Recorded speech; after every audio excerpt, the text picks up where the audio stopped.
This is Audible. Brilliance Audio.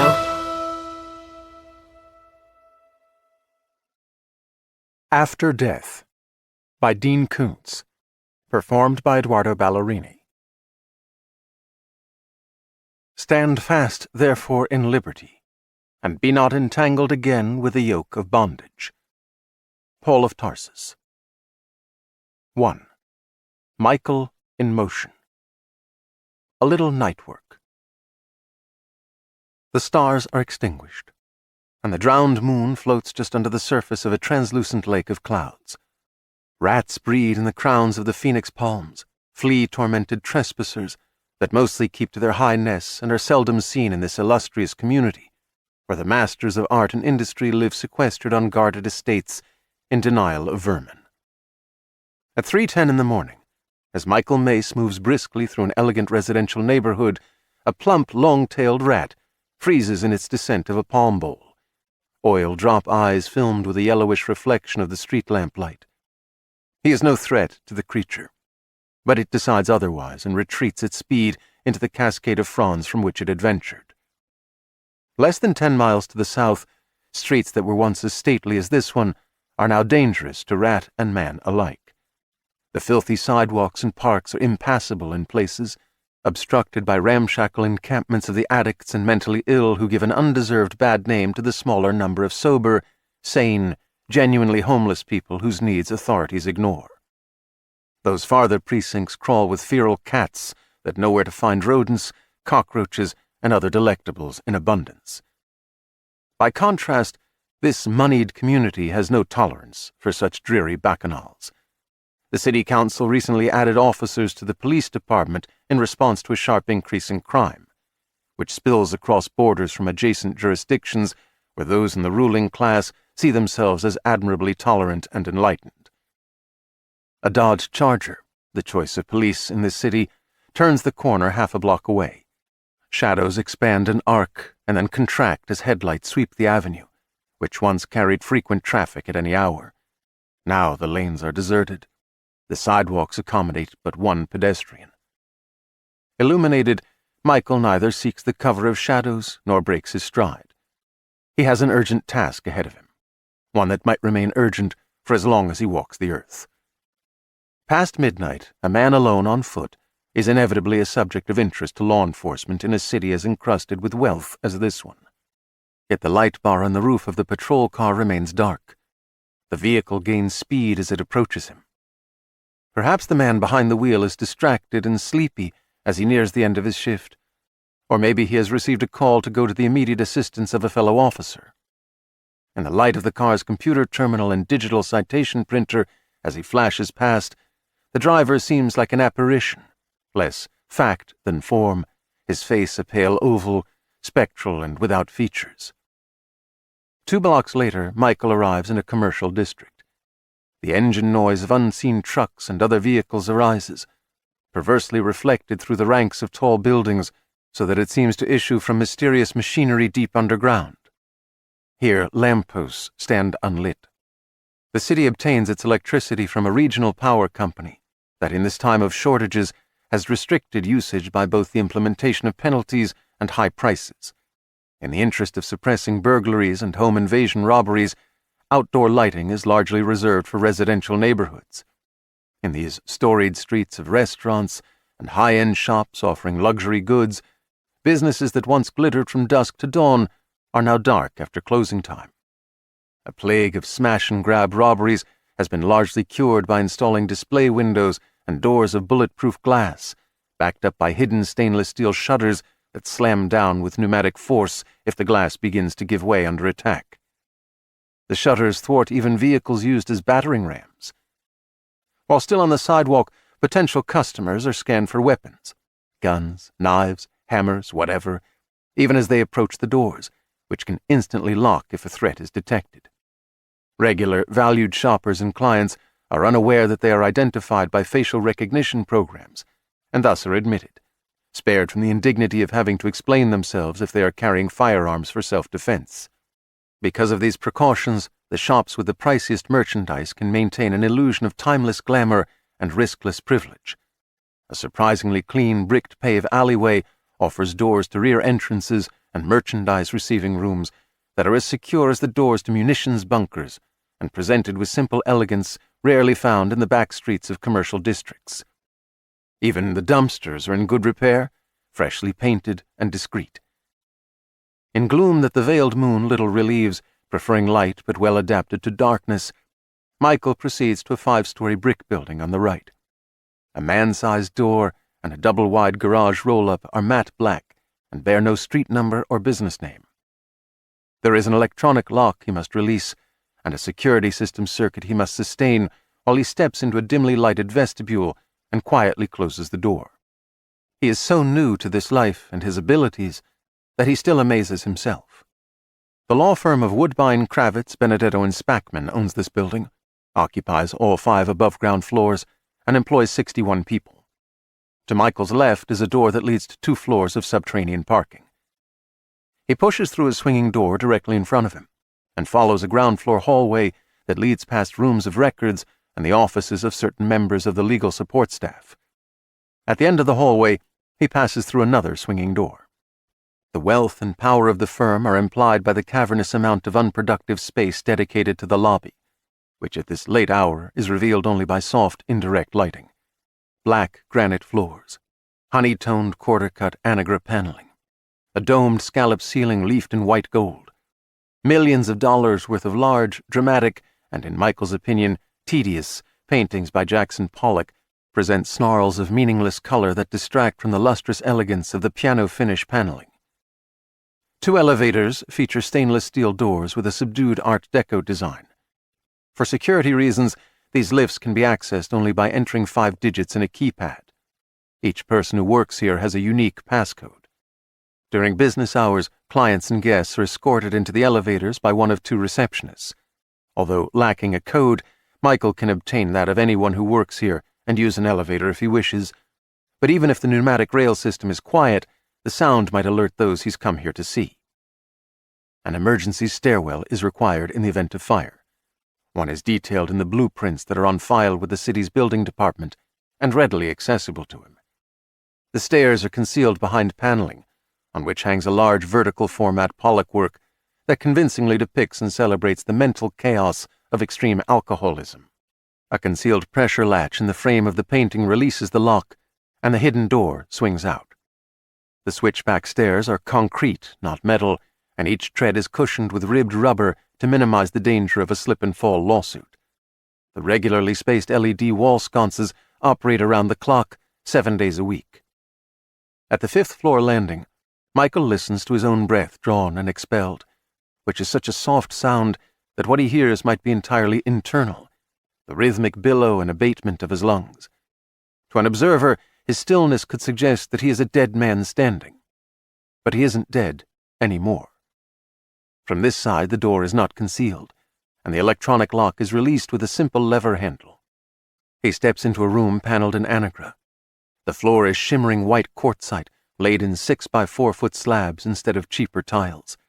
The receptionist's desk is a marvel of brushed stainless steel formed into curves, as if it is molten and flowing, with a celadon quartzite top. 8 comfortable chairs are available to accommodate those visitors who will be made to wait long enough to establish that they are of less importance than the man whose counsel they have come here to seek.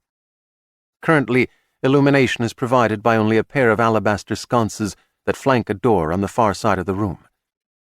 To the left, beyond a wall of glass etched with a cityscape, a conference room waits in shadow.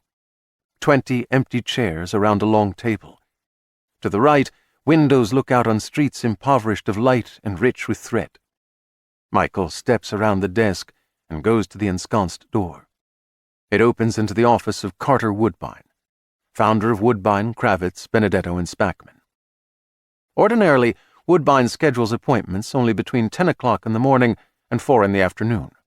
On this occasion, however, he isn't meeting with ordinary clients, and even the great man will bestir himself before dawn when the matter requiring his attention is sufficiently rewarding.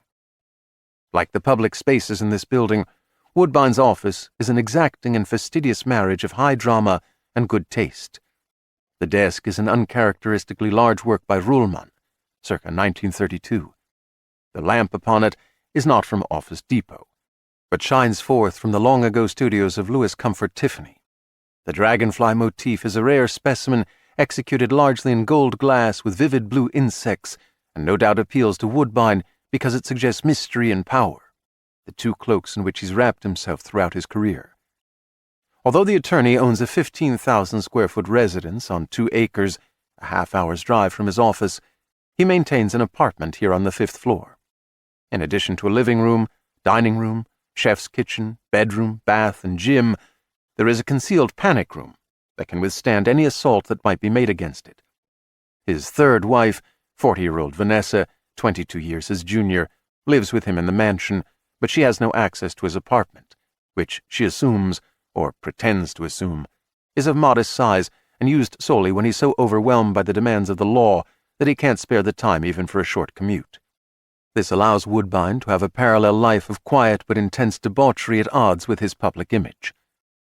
The apartment entrance is concealed in the office paneling, behind a large and excruciatingly pretentious cubist painting that might be by Picasso or Braque, or by a barber who cut their hair.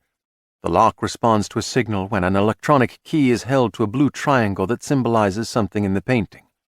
A code reader behind the canvas confirms the signal and releases the lock. Michael neither has a key nor needs one to finesse the code reader. The door opens, and he enters a small foyer, proceeding from there into the living room. The apartment security system tracks all occupants by their heat signatures and pinpoints them on a floor plan displayed on a large screen in the panic room. In a crisis, sheltering behind steel plate and concrete, Woodbine would be aware of where each invader could be found, and he would be able to coordinate with a police SWAT team by phone to facilitate their efforts to locate the culprits and secure the premises. Michael is now represented by a blinking red dot on that panic room display, where at the moment there is no one to see it. 3 other signifiers are also blinking. Although Michael would prefer to be an ordinary man, he is unique by any standard, and no return to a normal life is possible for him. He proceeds. The 3 men are gathered at the kitchen island, on which packets of $100 bills are stacked high. The thickness of the packets suggests each contains $10,000. Together, the ordered piles must amount to at least 3 or 4 million. Tall and handsome and white-haired, Carter Woodbine is dressed in a midnight blue silk robe over matching pajamas. His associates, Rudy Santana and Delman Harris, are fresh from the street, their duffel bag emptied of cash. They are confident that the building's security system cannot be breached without triggering an alarm, just as they are certain that no one can know about this meeting. When Michael steps into the room, the 3 men's astonishment is so great as to preclude an immediate reaction. Their heads turn in perfect synchronization, their expressions as ghastly as if he's someone they murdered and is now risen from the grave, though in fact he is a total stranger to them. Harris is the first to shrug out of the mesmeric moment. He draws a Heckler & Koch .45 from a shoulder holster under his gray leather sport coat. Rudy Santana's thick-length black denim jacket hangs open, and he retrieves a pistol from a hip sheath. Because Michael has no weapon in hand, and enters smiling, and appears so self-assured as to be mentally deficient, the thugs are uncertain, hard-eyed and tight-lipped, but at the same time puzzled, and wondering if drawing their guns will prove foolish. Michael says, "I'm unarmed and alone. I prefer to avoid hurting anyone. I just need money. Give me $500,000, and you keep the rest." A kitchen conversation. If the definition of murder requires that the accused must have squeezed the trigger or thrust the knife or swung the machete, then of the 3 men gathered around the kitchen island, Rudy Santana is by far the most prodigious perpetrator of homicide among them. If the meaning of murder is expanded to include anyone who finances illegal enterprises that by their nature involve vicious business rivalries and lethal violence, the laurels go to Carter Woodbine. For 30 years, the attorney has provided the seed money for new gangs that splinter from traditional criminal organizations, and he has used his political influence to spare his associates prosecution. He lobbies to keep the southern border of the United States open for the transport of narcotics, and to facilitate the human trafficking that ensures a supply of indentured young women for brothels and the tenderest of children for men who yearn to have them. Even with all the sources of information available to Michael, he isn't able to attribute a scrupulously exact number of murders to either man. Besides, the total increases without surcease, by the month in Santana's case, by the week for Woodbine. The accomplishments of Delman Harris are more easily assessed. Michael is pretty sure that Mr. Harris has committed between 7 and 10 murders, a fraction of the deaths that can be blamed on either Woodbine or Santana. Perhaps the mere sprinkle of corpses he has left in his wake embarrasses him, leaves him feeling inferior to these other men, which might explain why he, rather than Santana, not only draws his gun, but rashly points it at Michael, stiff-armed, finger on the trigger, and demands, "Who the fuck are you?" "I'm nobody." Woodbine quietly disagrees. "You're somebody." "I'm not any kind of cop," Michael assures them. "You don't look like anybody's homeboy," Santana says. "Shit," says Harris. "He looks trick." "Pussy," Santana agrees. "You walked right in," Woodbine says. Michael shrugs. "You should complain to your security company." "Fucker won't walk right out," Harris promises. Santana looks puzzled. "Say what? Security company?" "Stall it. Cut the roo-rah," Woodbine tells them, resorting to their vernacular. "Rudy, find out if he's righteous when he says he's alone." Rudy Santana gives Michael the red eye. He's furious, but in control of himself. He leaves the kitchen, on the hunt. Harris is jumpy. He wants Michael to look down the barrel of his pistol and think about it. His gun hand twitches a little. His breathing is too fast and shallow. Woodbine is calm, and he's not faking it. He stands with his hands in the pockets of his robe, studying his uninvited guest. He doesn't look concerned. Because nothing truly bad has ever happened to him, he assumes that nothing ever will. The world that is being remade by the greatest concentration of power in history is becoming a world that breeds narcissists with delusions of immortality, the like of which humanity has never seen and is not likely to survive. Santana's absence makes Harris nervous, as if he thinks his partner might not come back. "You dumb prick! Coming in here, saying peel me off $500,000? How much snow you put up your nose?" "Wait for Rudy," Woodbine says. 3 minutes pass in silence. Santana returns. "Everything is everything. Apartment and office clear. Elevator's locked. If this shithead came with others, they won't be hanging out downstairs waiting for an invitation." "Pat him down," Woodbine says. Santana warns Michael. "Give me a reason." "I didn't come here to hurt anyone," Michael reminds him, and he submits to Santana's quick but thorough search for a weapon. "Clean," Santana tells Woodbine, "and no ID." Having remained just inside the door, Michael now moves to the island. "Mr. Harris, I'd be more relaxed if you would lower the gun. Your tremor makes me nervous." "What'll be more nervous-making," Harris says, "is a .45 full metal jacket point blank in your face." Woodbine motions for Harris to lower the weapon and says to Michael, "This conversation is between you and me." "Seems best." "Who are you?" I said, "Nobody." "That's right." "I can ink your hands and have your prints run." "Won't do you any good." "I'm serious. I can get a report from the FBI in an hour. No one but my contact there will know I asked for it, or that it was ever sent to me." "I know you can do that. There's a lot of rot in the system, and you have a nose for rot. But nobody has my prints." "You've got a past." "Erased." "Not possible." "Not for you, maybe." "There'll be photographs and files you missed." "None." "We can hold you here while we search." "Only if you kill me." "Why wouldn't we do that?" "I won't let you." Harris mutters a curse, and Santana makes a noise of derision. Woodbine appears more amused than concerned. He is a supremely confident guy. "What are you angling for?" "I already said." $500,000. "Glad to see Alzheimer's hasn't gotten you." "Why would I give you $500,000? You don't have a choice. To keep you from hurting me. Exactly. Do you realize how you sound? Insane? Totally. Just put my money in the duffel bag and keep the rest. Your money? I wouldn't be here if I didn't really need it. Santana and Harris are restless. They want to commit a little violence to settle their nerves. When Woodbine takes his hands out of the pockets of his robe, they are neither work-worn nor marked by age spots. His nails are manicured and finished with a clear polish. How did you learn the truth? He asks. About you? I'm a research wizard. I'm discreet. I take every precaution. May I explain with a metaphor?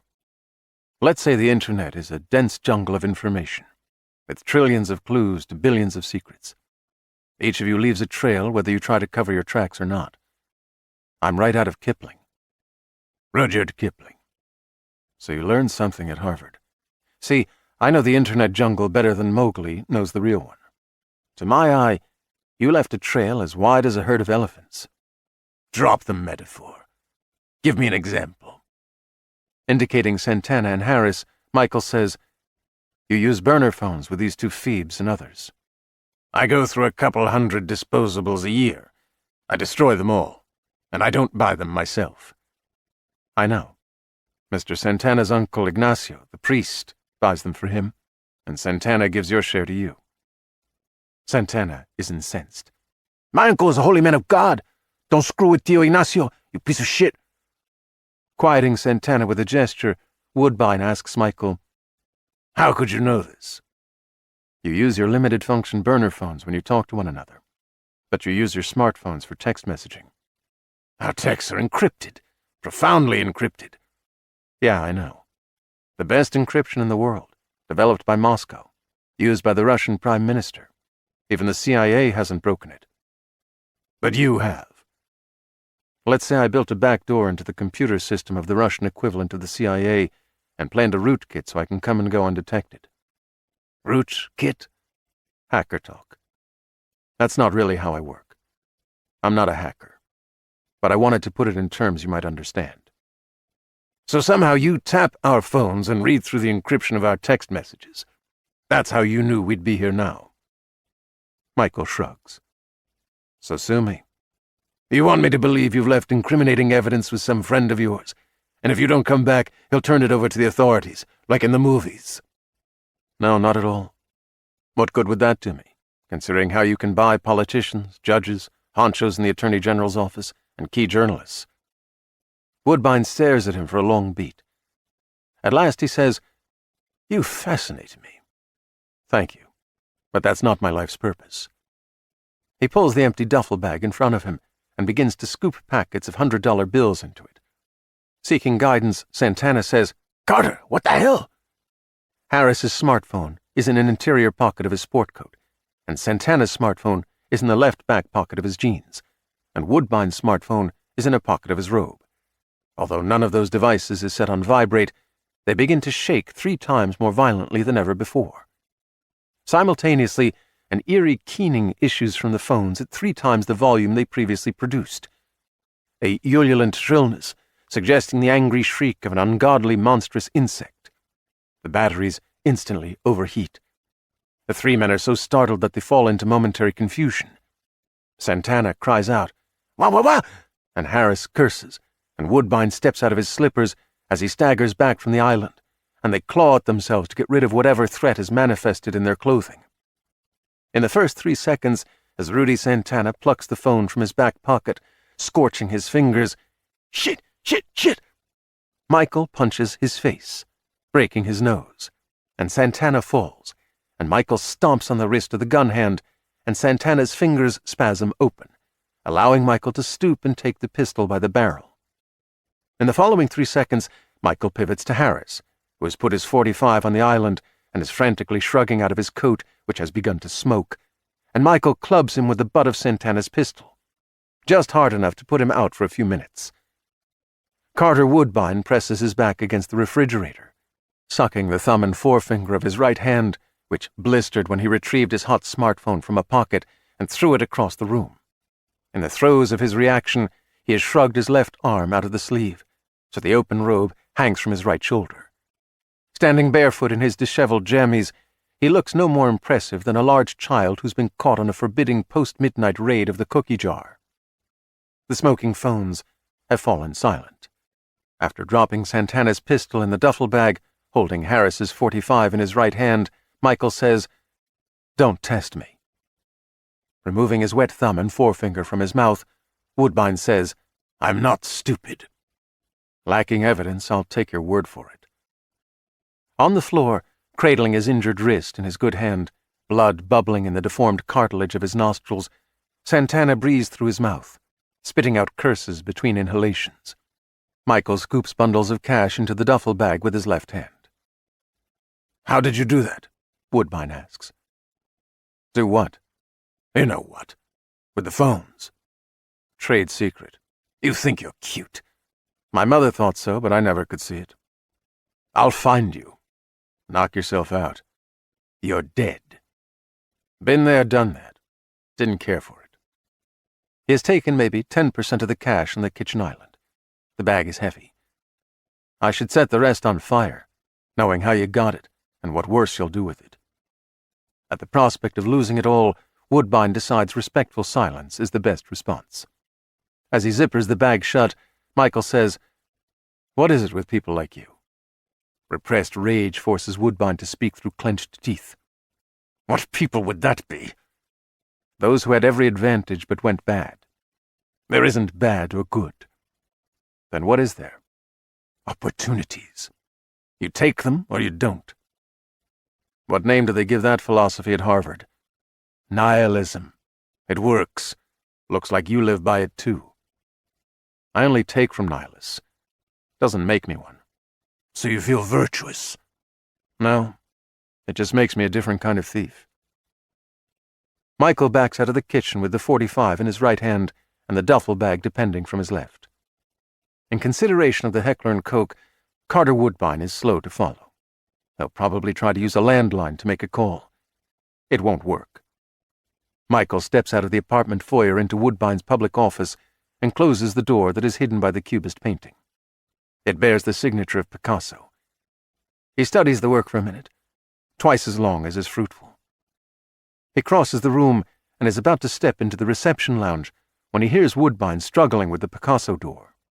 The electronic lock is frozen and will remain that way until Michael decides to allow it to function, perhaps in an hour or two. He follows the hidden stairs to the ground floor lobby, takes the hallway to the rear of the building, and passes through a door into the upper levels of the two-floor garage reserved for employees and clients, where he switches on the lights. The attorney's white Bentley sedan is parked in the most convenient of the spaces. A glass-walled office is provided for a valet who is on duty during business hours for the sole purpose of bringing the vehicles of the law firm's 4 partners to and from the front entrance, so that they do not need to bother themselves with negotiating the alleyway. The cubicle is protected by an electronic lock that is integrated with the building's security system. Michael releases it without triggering an alarm, enters, locates the Bentley's key where it hangs from a pegboard, and closes the door behind him. Often he likes to walk. People who move through their days at high speed, always boxed in a vehicle, do not see the intricate details of either the natural world or the world that humanity has built for itself. The less they see, the less they understand, and the more likely they are to live in a bubble of unreality. On this occasion, however, he has many miles to cover, and a promise he hopes to keep before dawn. 10 days earlier, beautification research.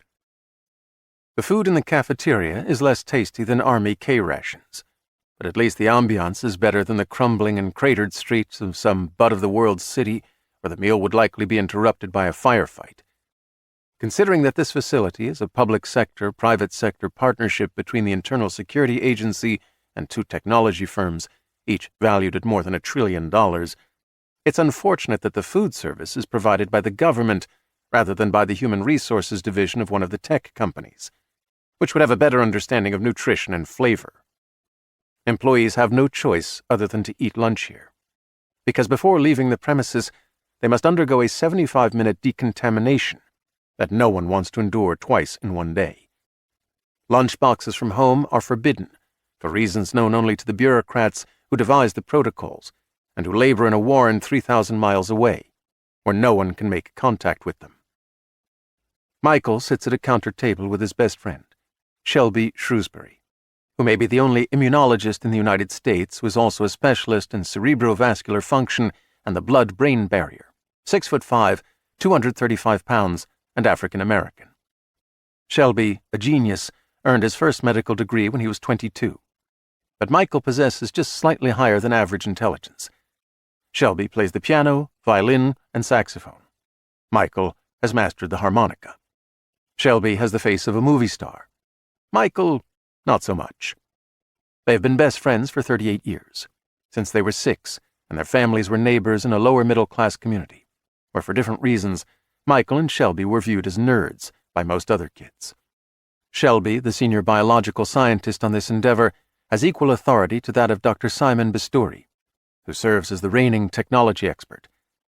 Bisturi is a true believer in what they are doing here at the deceptively and absurdly named Beautification Research Project.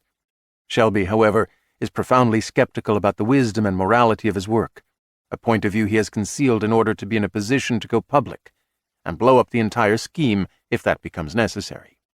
If he does so, he will be risking financial ruin and imprisonment, as will Michael, who was brought into this undertaking by Shelby to serve as chief of its security team.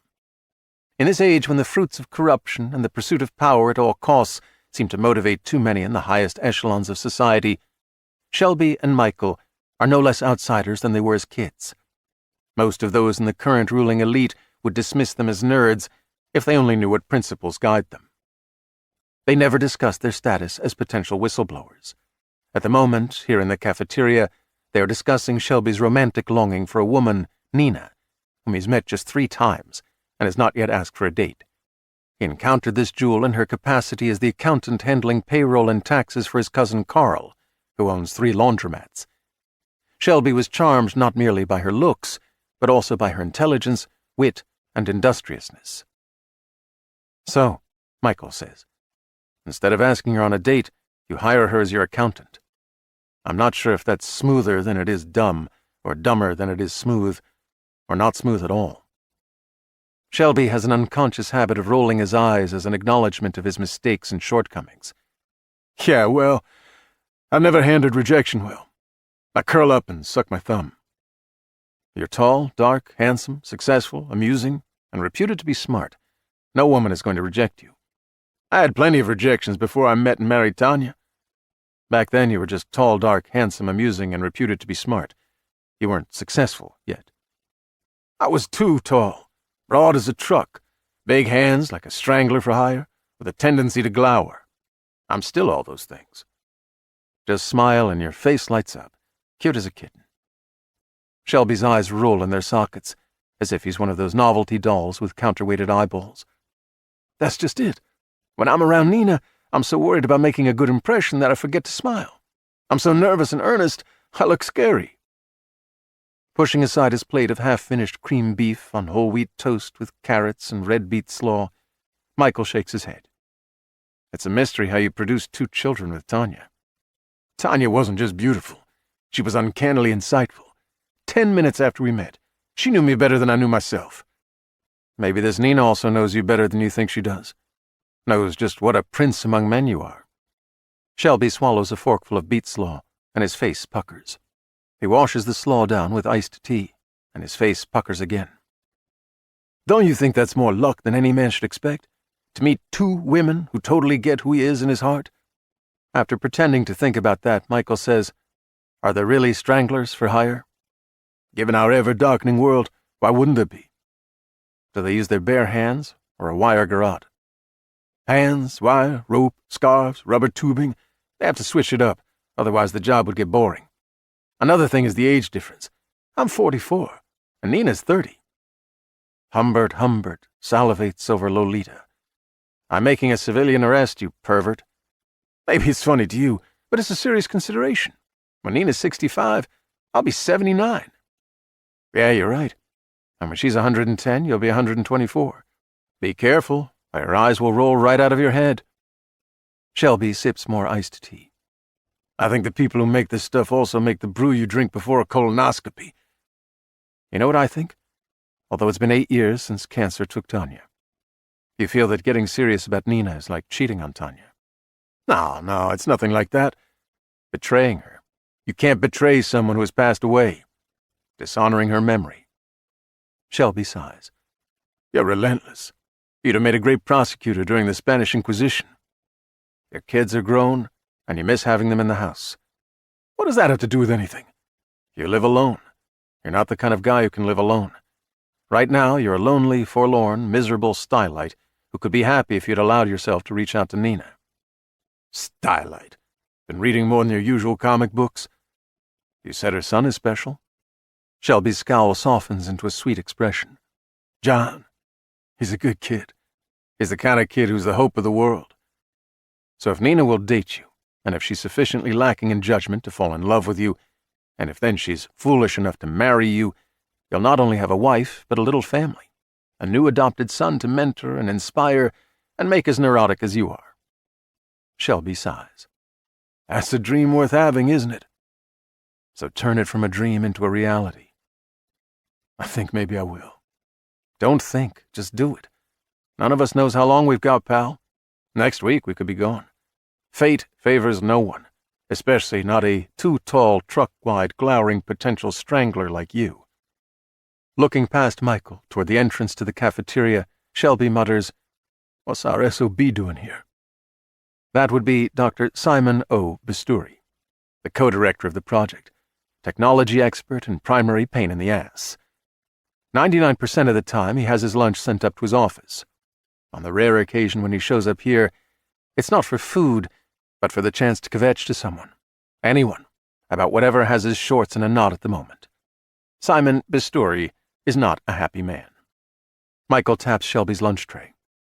Hurry up and finish. I want dessert. I won't forego dessert even if it means having to listen to Simon. Dessert is the only thing worth eating here.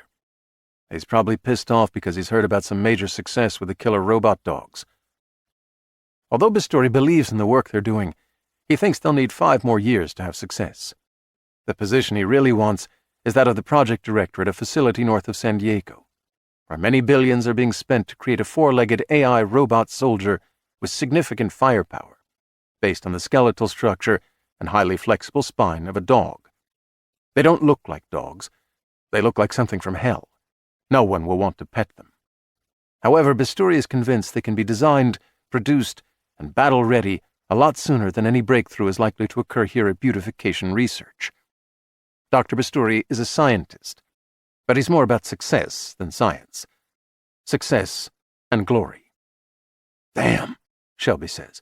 He got coffee, and he's coming this way. Michael sighs. Didn't I just tell you that none of us knows how long we've got? Simon Bisturi arrives and stands glowering down at them. The bastards down at Encinitas have knocked it out of the park. I don't follow baseball, says Shelby. They got their dog-form bots, limited AI autonomy or remote-controlled, capable of integrated action in the autonomous mode. Michael says, I have a friend whose dog can hold 3 tennis balls in his mouth at the same time. Their budget's twice as large as ours. What are we supposed to do with a lousy $2 billion a year? The Blue House. Even at this hour, when real-world devils have just recently gone to sleep and only honest working folks are preparing for the blessing of labor, Michael can't curb Carter Woodbine's Bentley in front of Nina Dozier's house. To do so will make her a subject of even greater interest to the gangbangers who currently harass her.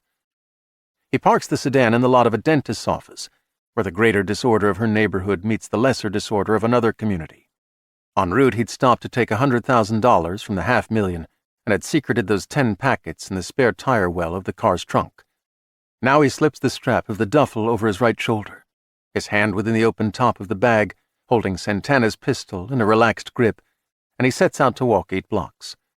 Although this is a crime-racked area, he doesn't think trouble is inevitable or even likely. For all its dangers, this is not an outpost of hell. Nevertheless, there is no safe neighborhood these days, and any homeboy with an active imagination might be as interested in a duffel bag as in the flash of a solid gold Rolex. This is a residential district, where precious illumination is allowed in a time of shortages. However, the lampposts are old and insufficiently bright, and the milky globes atop a number of them have been shot out or broken with stones. The street trees are nearly as old as the city and have not been properly maintained in decades. Through the intricate thatchery of branches, the veiled glow of the westering moon is reduced to a stippling of grey light on the otherwise dark sidewalk. When any vehicle approaching from behind him slows down, he tenses in expectation that it will stop, that a confrontation might occur. They all motor eastward, toward a thin ashen radiance along the eastern rim of the world that is rising as though the lost continent of Atlantis is slowly surfacing in the sea of night. The houses are mostly bungalows, stucco or clapboard, on small lots. Some are maintained with pride. An equal number are crumbling toward condemnation, the lawns long neglected. Perhaps 10% are abandoned. This is Vig territory, a gang as dangerous as the Bloods of the Crips, their name shortened from vigorous, to imply that they have drive, force, and strength. Nina Dozier's stucco bungalow is in good repair, colorless in these last minutes of darkness, but in daylight, pale blue with white trim. 2 small bedrooms, 1 bath, a living room that also serves as a home office, an eat-in kitchen, maybe 700 square feet in all. The house had belonged to her mom and dad. She inherited it along with the mortgage when they were run down and killed in a crosswalk as they were coming home from a local market with bags of groceries. The hit-and-run driver, later caught, was a methamphetamine freak with a long rap sheet, recently released on bail after being charged with carjacking. He was driving a stolen Lincoln Aviator that he totaled later that day, without injury to himself. Because Nina's son will be sleeping at this hour, Michael goes around the bungalow to the back, as they arranged. She is sitting at the kitchen table with a cup of coffee, slim and fresh-faced, one of those women who seems too small to withstand the storms of this world, but who walks through them all unbent, a mahogany Madonna. He taps softly on one of the 4 panes in the top half of the door, and she looks up. In spite of the proofs that he provided to her, she is clearly astonished that he has shown up as promised. Her surprise isn't accompanied with relief. She is accustomed to people and fate disappointing her just when her expectations are highest. She disengages the 2 deadbolts and opens the door. Michael steps into this humble home, in which lives the hope of the world. A bridge over troubled water.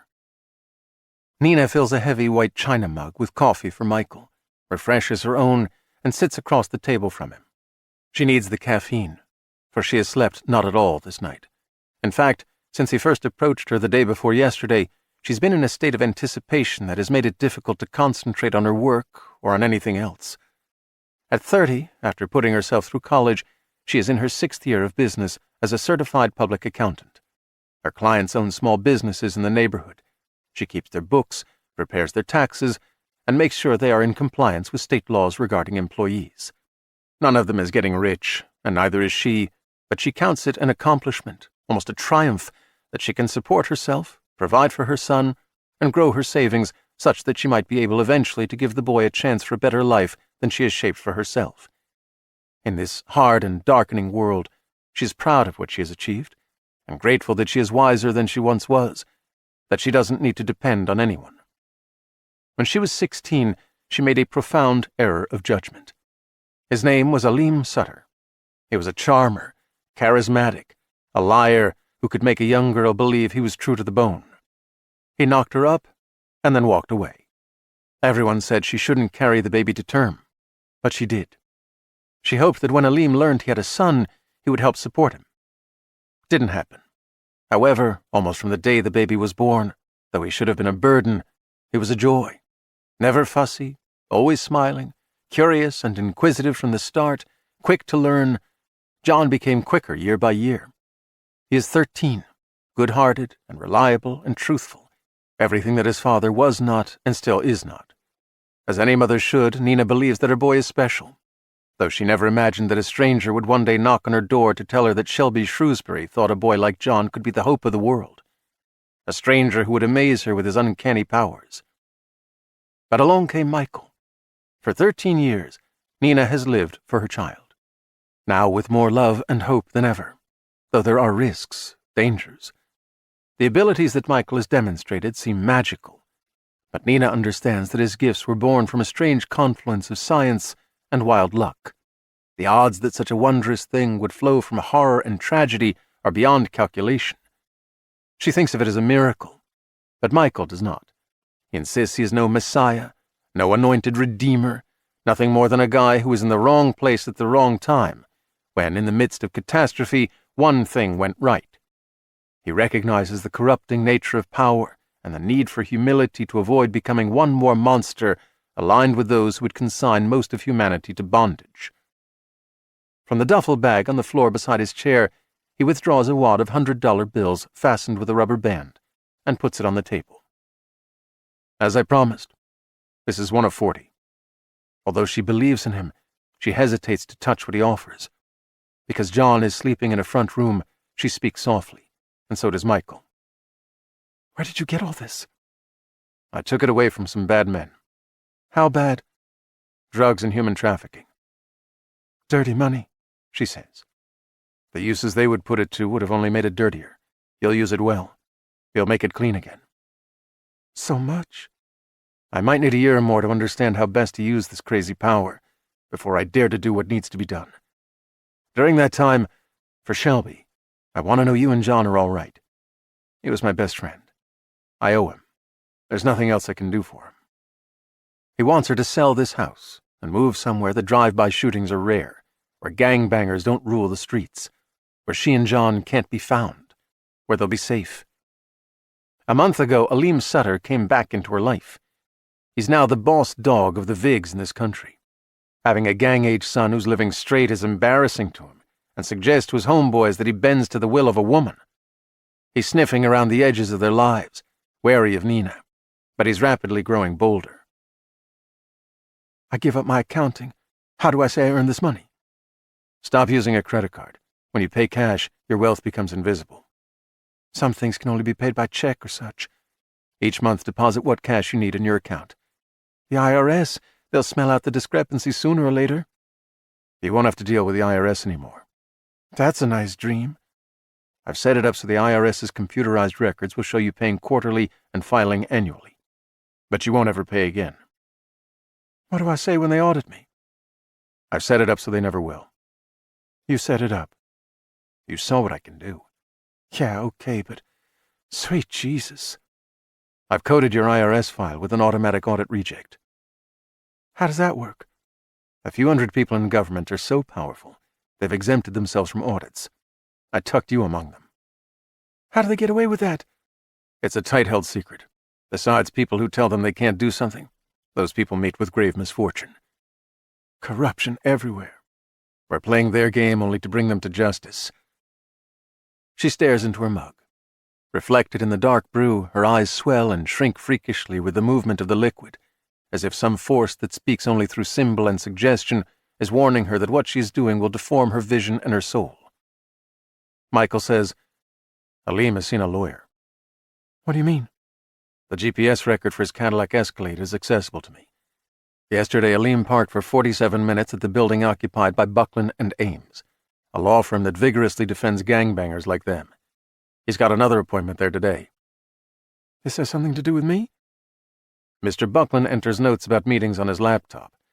In this case, I don't respect attorney-client privilege. I snooped. Aleem was there to discuss what paternal rights he has regarding John. Nina's heart quickens. Rights? None. He has no rights. What dime did he ever give me? What birthday did he ever bring John a present? None. He's never as much spoken to the boy. It's not that simple. The law doesn't always go from A to B in a straight line. In fact, it's usually a long and twisted route. Her mouth is dry. She wets it with coffee. The rim of the mug briefly rattles against her teeth. She says, when John goes to private school, I drive him to and from St. Anthony's, keep him close. But it isn't right to make him a prisoner. He goes out to play ball with friends, goes anywhere. I worry Aleem will take him. But I didn't think about lawyers. In the end, I doubt Aleem will be patient enough to use the law. You're right to worry he'll snatch John. I'm up and down and up ever since you first came here. If he did go to court, you know how long the law will take to settle the situation in your favor? Too long. and if Aleem grabs John, he'll deny it. Aleem will hide him away, pretend he knows nothing. And you? What happens to you? She meets his eyes. She sees kindness in them, or it's what she wants to see. Since the death of her mom and dad, there has been too little kindness in her life. Aleem won't give me a chance to get John back. He'll make it so I'm said to be an addict when they find me stone dead of an overdose. I know I've got to get away from him, but... Michael's voice softens to a sympathetic whisper. It's hard to leave a life that's working. It was working. I don't know about now. I understand more than you think I do, Nina. You're thinking Aleem wants your boy, and I want your boy. And is it one and the same thing? Is it? He wants to make the boy into a gangbanger. I want to see him reach his full potential, and I want him always with you. It's so Twilight Zone. It's a damn big thing to do this. Huge, he agrees. But I keep going back to how you told me the truth about where the money comes from. You didn't make it clean and neat. I never lie. Not since I died. Before, sometimes. Not since. Are you my bridge? My bridge over troubled water?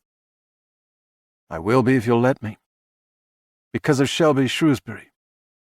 Yes, and because of your son. I wish Shelby had told me how he felt.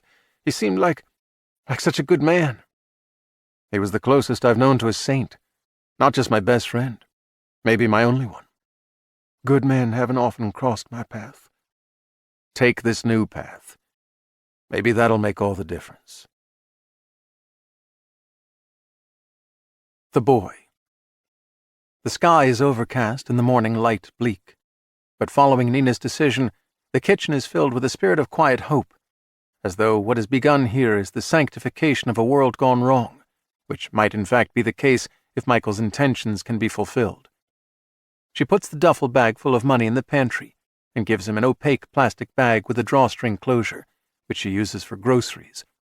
He stashes the 2 guns in the sack, less concerned about keeping one in hand now that his 8-block walk will be in daylight. I could drive you, she says. Thank you, but I'd rather walk. Walking, he can more easily be in 2 places at the same time. I'll list the house with a broker today, sell it furnished, notify my clients I'm closing up shop, shoot all their data back to them. Not much to pack except clothes and memories. We can be out of here in maybe 4 days. Sooner is better. What'll you do if something goes wrong and you need help? I'll do exactly what you told me. I just want to hear you say it. I keep my company website open. If I need you, I post a notice says the 9th hour. But how often will you check? I'll know the moment it's posted. Oh, yeah. Still can't get my head around that. Some days neither can I. The swinging door creaks open. The barefoot boy steps in from the hall and stands there in his rumpled pajamas, knuckling grains of lingering sleep from his eyes. He comes fully awake at the sight of Michael. You're him. On his first visit to the house, Michael had come under the guise of a potential new client seeking Nina's accounting services. John had been attending classes at St. Anthony's. Pleased to meet you, John. Mom told me about you, but not everything. She's been waiting to see if I'd keep a promise I made. I believe now she'll tell you the rest. John is good-looking, with large, brandy-brown eyes that seem to be lit from within. Michael cannot read minds or discern the quality of anyone's character with a divining rod, but judging by what Nina has said and what the teacher at St. Anthony's School have written in their student reports, he believes this is a smart and steady kid, a fine man in the making. John's posture, the inclination of his head, his quiet voice, and a hesitant manner suggest a healthy vulnerability that will inoculate him against the psychotic degree of self-esteem that shapes other boys into gangsters like Aleem. He reminds Michael of Shelby. You're younger than I thought, John says. By one calculation, Michael is 44. But in another sense, he is only 4 days old. To the boy he says, and I suspect you're older than your years. Nina confirms. He's that all right. And the boy ducks his head, shying away from the praise. It won't be easy leaving your friends. What friends? The boy asks. I know you have them. You mean school friends? A hard thing for most kids. School friends aren't forever. Everyone grows up and moves on. That's how it is. Impressed, Michael says, I know you'll help your mother through this. If John is ever capable of looking at his mother without his intense love being apparent, this is not one of those moments. He clearly adores her. "We're always all right. Always," she says. "Stay home from school," Michael advises. "I'm not afraid," the boy says. "It's not about being afraid. It's about being smart." His mother says, "You can help me pack, sweetheart." "So we're going." "If we really hustle," she says, "we can be out of here tomorrow afternoon." "To where?" "Wherever we want. We have resources." "The sooner the better," Michael reminds her. He smiles at John, and the boy responds to the smile with a sober expression that says he has been aware of the stakes for most of his life. The arm of the state. The declared purpose of the sprawling Internal Security Agency is to seek, discover, monitor, and eliminate every threat to the nation that might arise within its borders. And the ISA actually does some of that.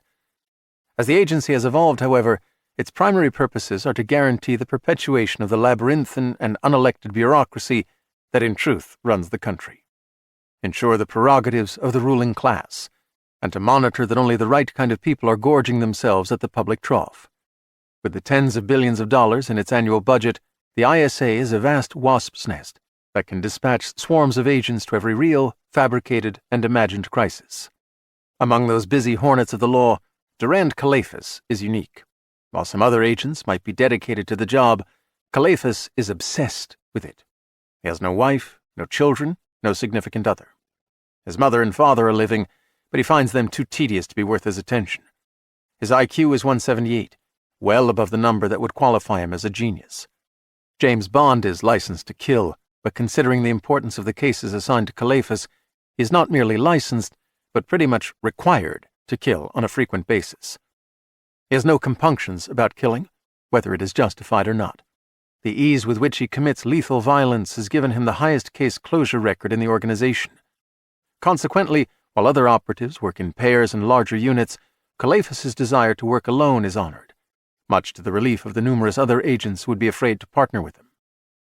6 days after the catastrophe north of the city, Calaphas is camped in the office of the late Simon Bisturi, co-director of a facility where 54 perished and 1 has gone missing.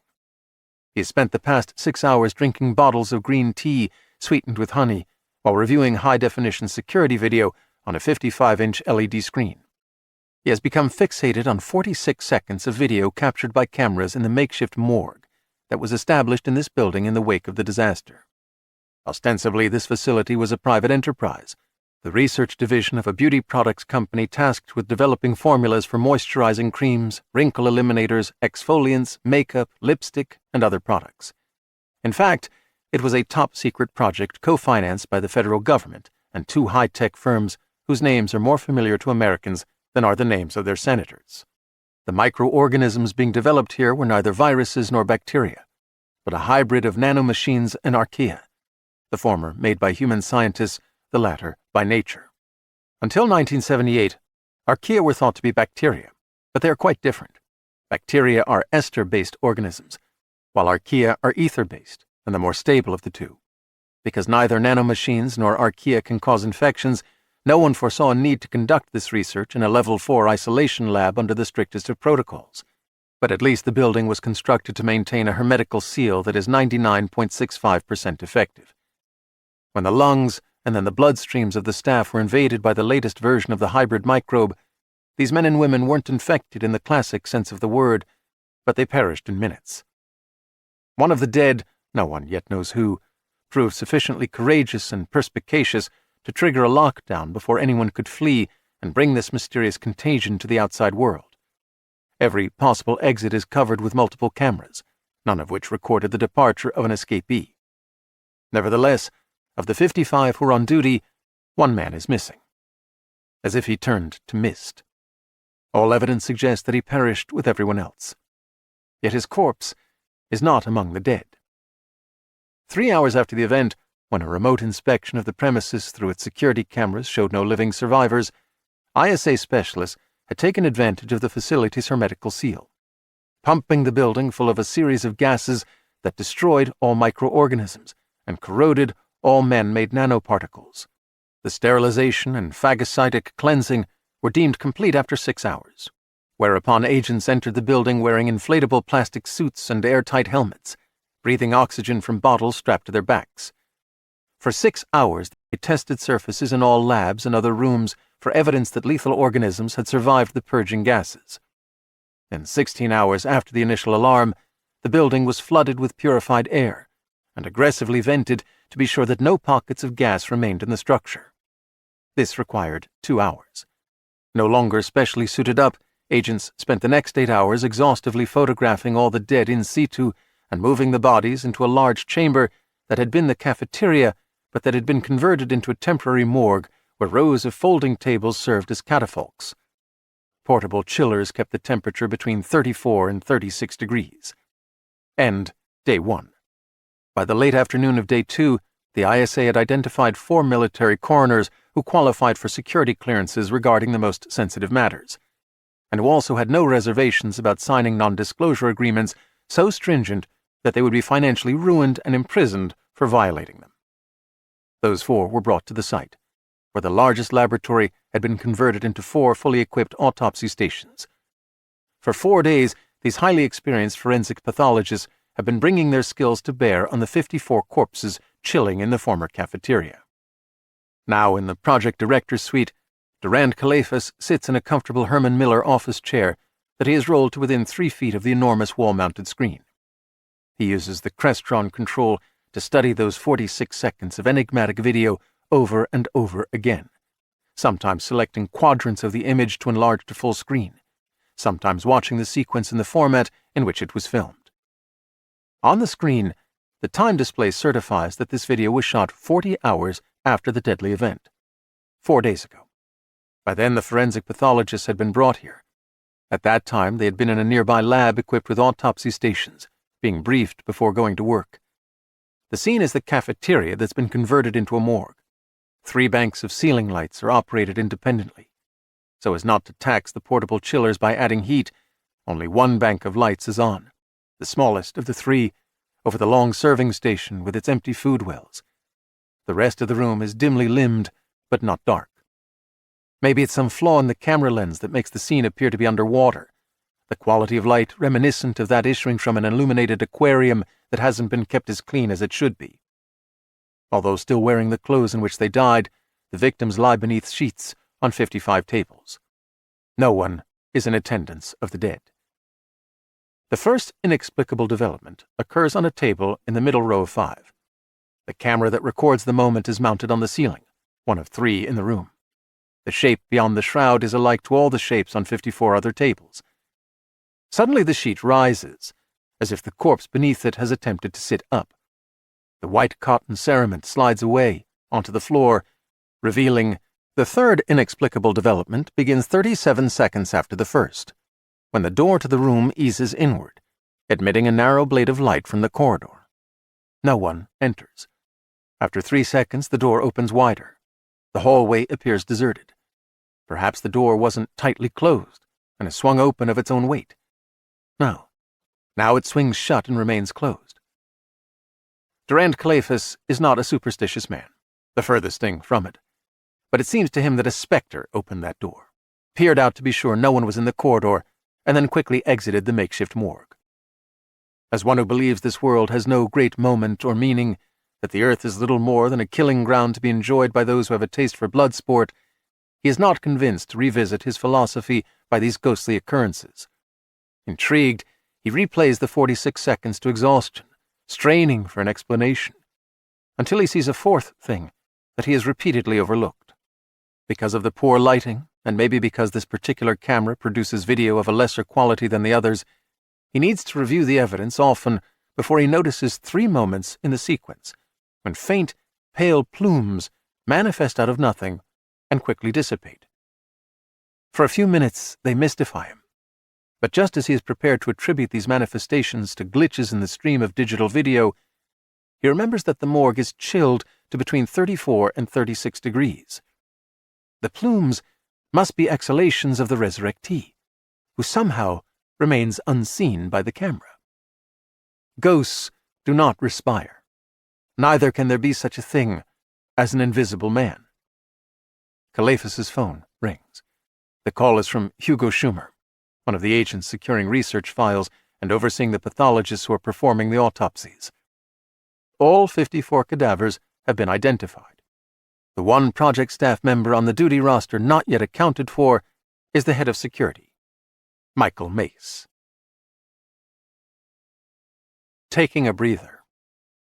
The clouds thicken into a gray plain that in places folds into narrow tectonic valleys where gathered blackness gradually acquires a power that will crack the sky and loose a deluge. In Michael's current mood, as his thoughts circle around Shelby Shrewsbury and the untimely end that befell that good man, he wonders if the current signs of Armageddon will soon bring the world to the real thing. He also wonders if he can delay the descent of that ultimate darkness with his gift. Perhaps, instead, he might unwittingly be the agent of the final Great War and the subsequent apocalypse. In Carter Woodbine's Bentley, he is southbound on Pacific Coast Highway. The elegant car isn't yet on the National Crime Information Center's list of stolen vehicles. Michael has planted a data trigger in the NCIC computer system.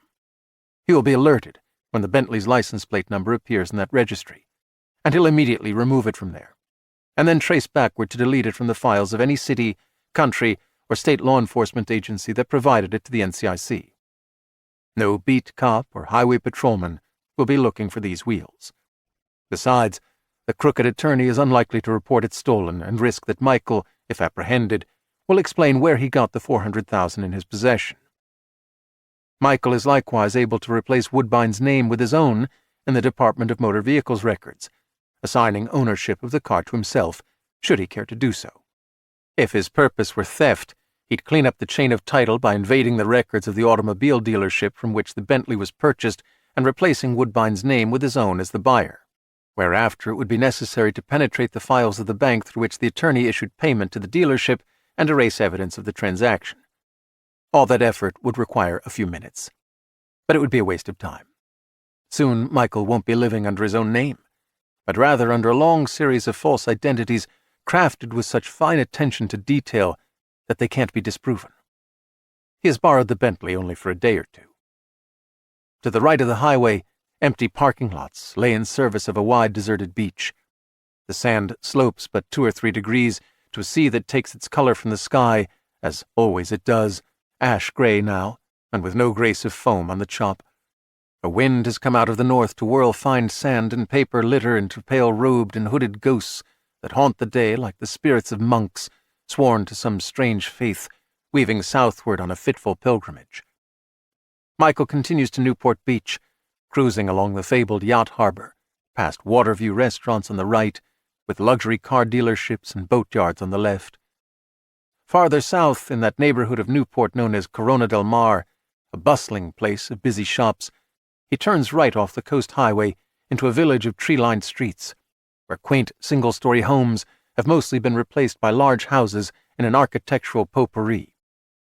Ocean Boulevard follows a bluff high above a public beach. On the inland side of the street, multi-million-dollar residences crowd one another on narrow lots. Seaward, a grassy park is punctuated here and there with driveways to houses that are pinned to the bluff with steelwork and concrete pillars. It is to one of these that Michael pilots the Bentley, with no need to consult the sedan's navigation system.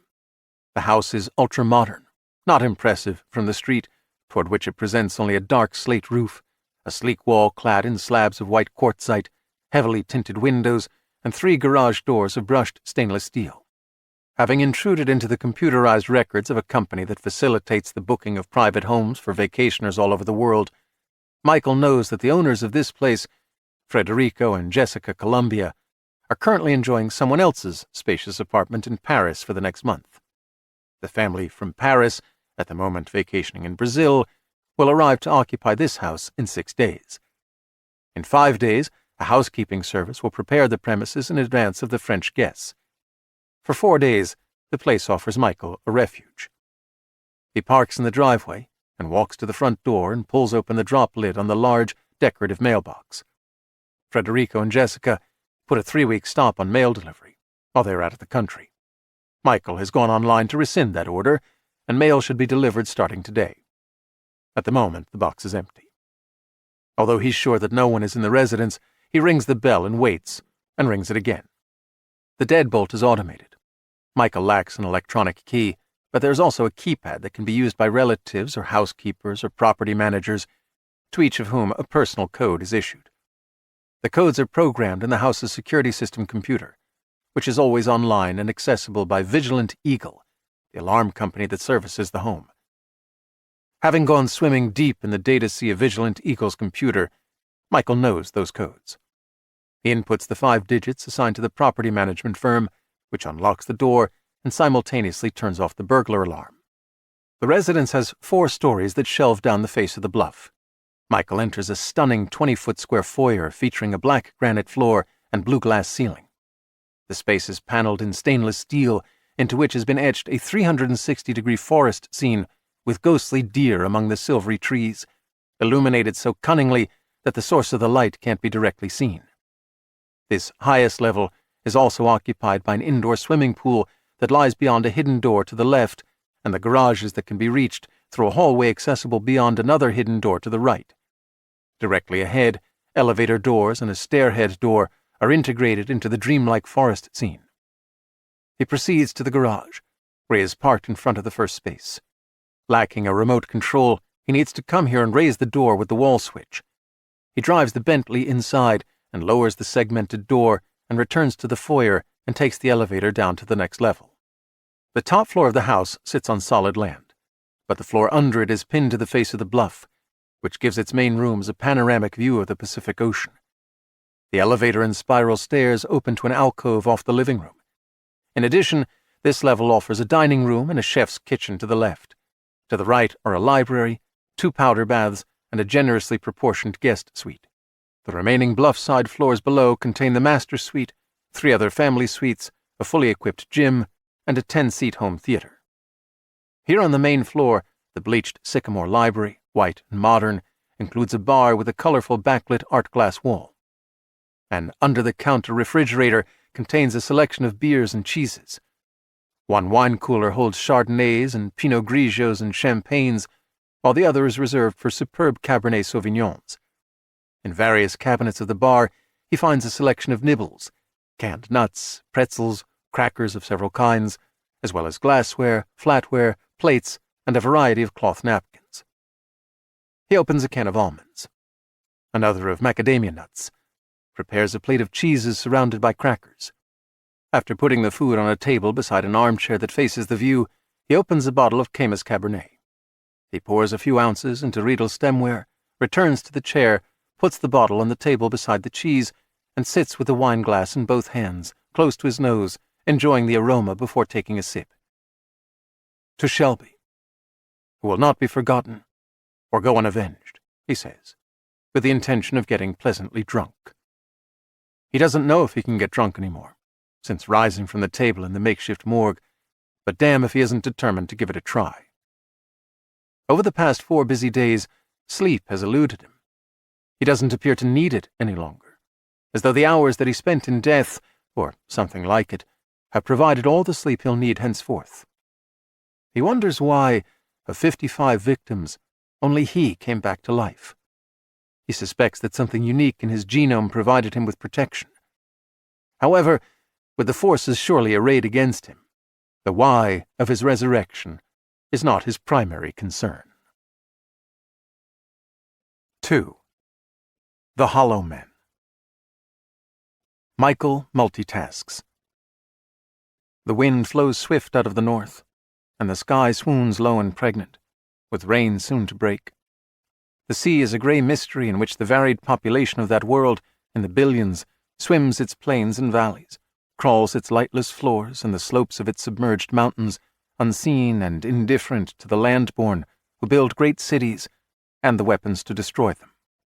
In his armchair facing the big library windows, Michael savors the austere vista and the Cabernet Sauvignon and the cheeses as he tracks the items he hopes to receive in the mail this afternoon. 4 days earlier, 20 minutes after he had slipped out of beautification research, he had been sitting on a bench in a park 6 blocks from that facility, adapting with surprising speed to his reanimation and to the strange power that came with it. He could not go home again. He dared not. He had no money, no phone, only the clothes he wore. However, Because of what he'd become, anything he would ever need could be obtained with minimal risk and effort. 6 hours after he rose from the cafeteria table where he had been placed to await autopsy, he'd taken refuge in a house in the flats of Beverly Hills. The owners, Roger and Mary Pullman, were vacationing in Austria, having swapped homes with an Austrian couple, Heinz and Erika Gurlitzer. The details of their arrangement were easily accessed in the records of the company that provided this service. After their first week in California, the Gurlitzers had moved on to another handsome residence owned by the Pullmans, this one overlooking the Pebble Beach golf course and the ocean north of Carmel. Michael found Roger Pullman's clothes to be a good fit, and the refrigerator was well stocked. His first day in Roger and Mary's house, he'd gone exploring far and wide across the internet and deep into numerous computer systems, including several that were the most secure in the world.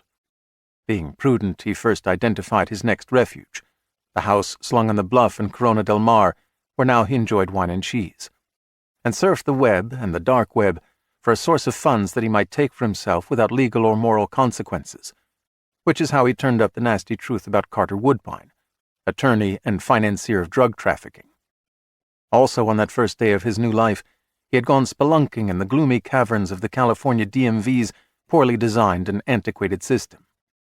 Within 20 minutes, he understood the process by which a driver's license was created, and he acquired the names of the private sector companies with which the state contracted to produce and mail them.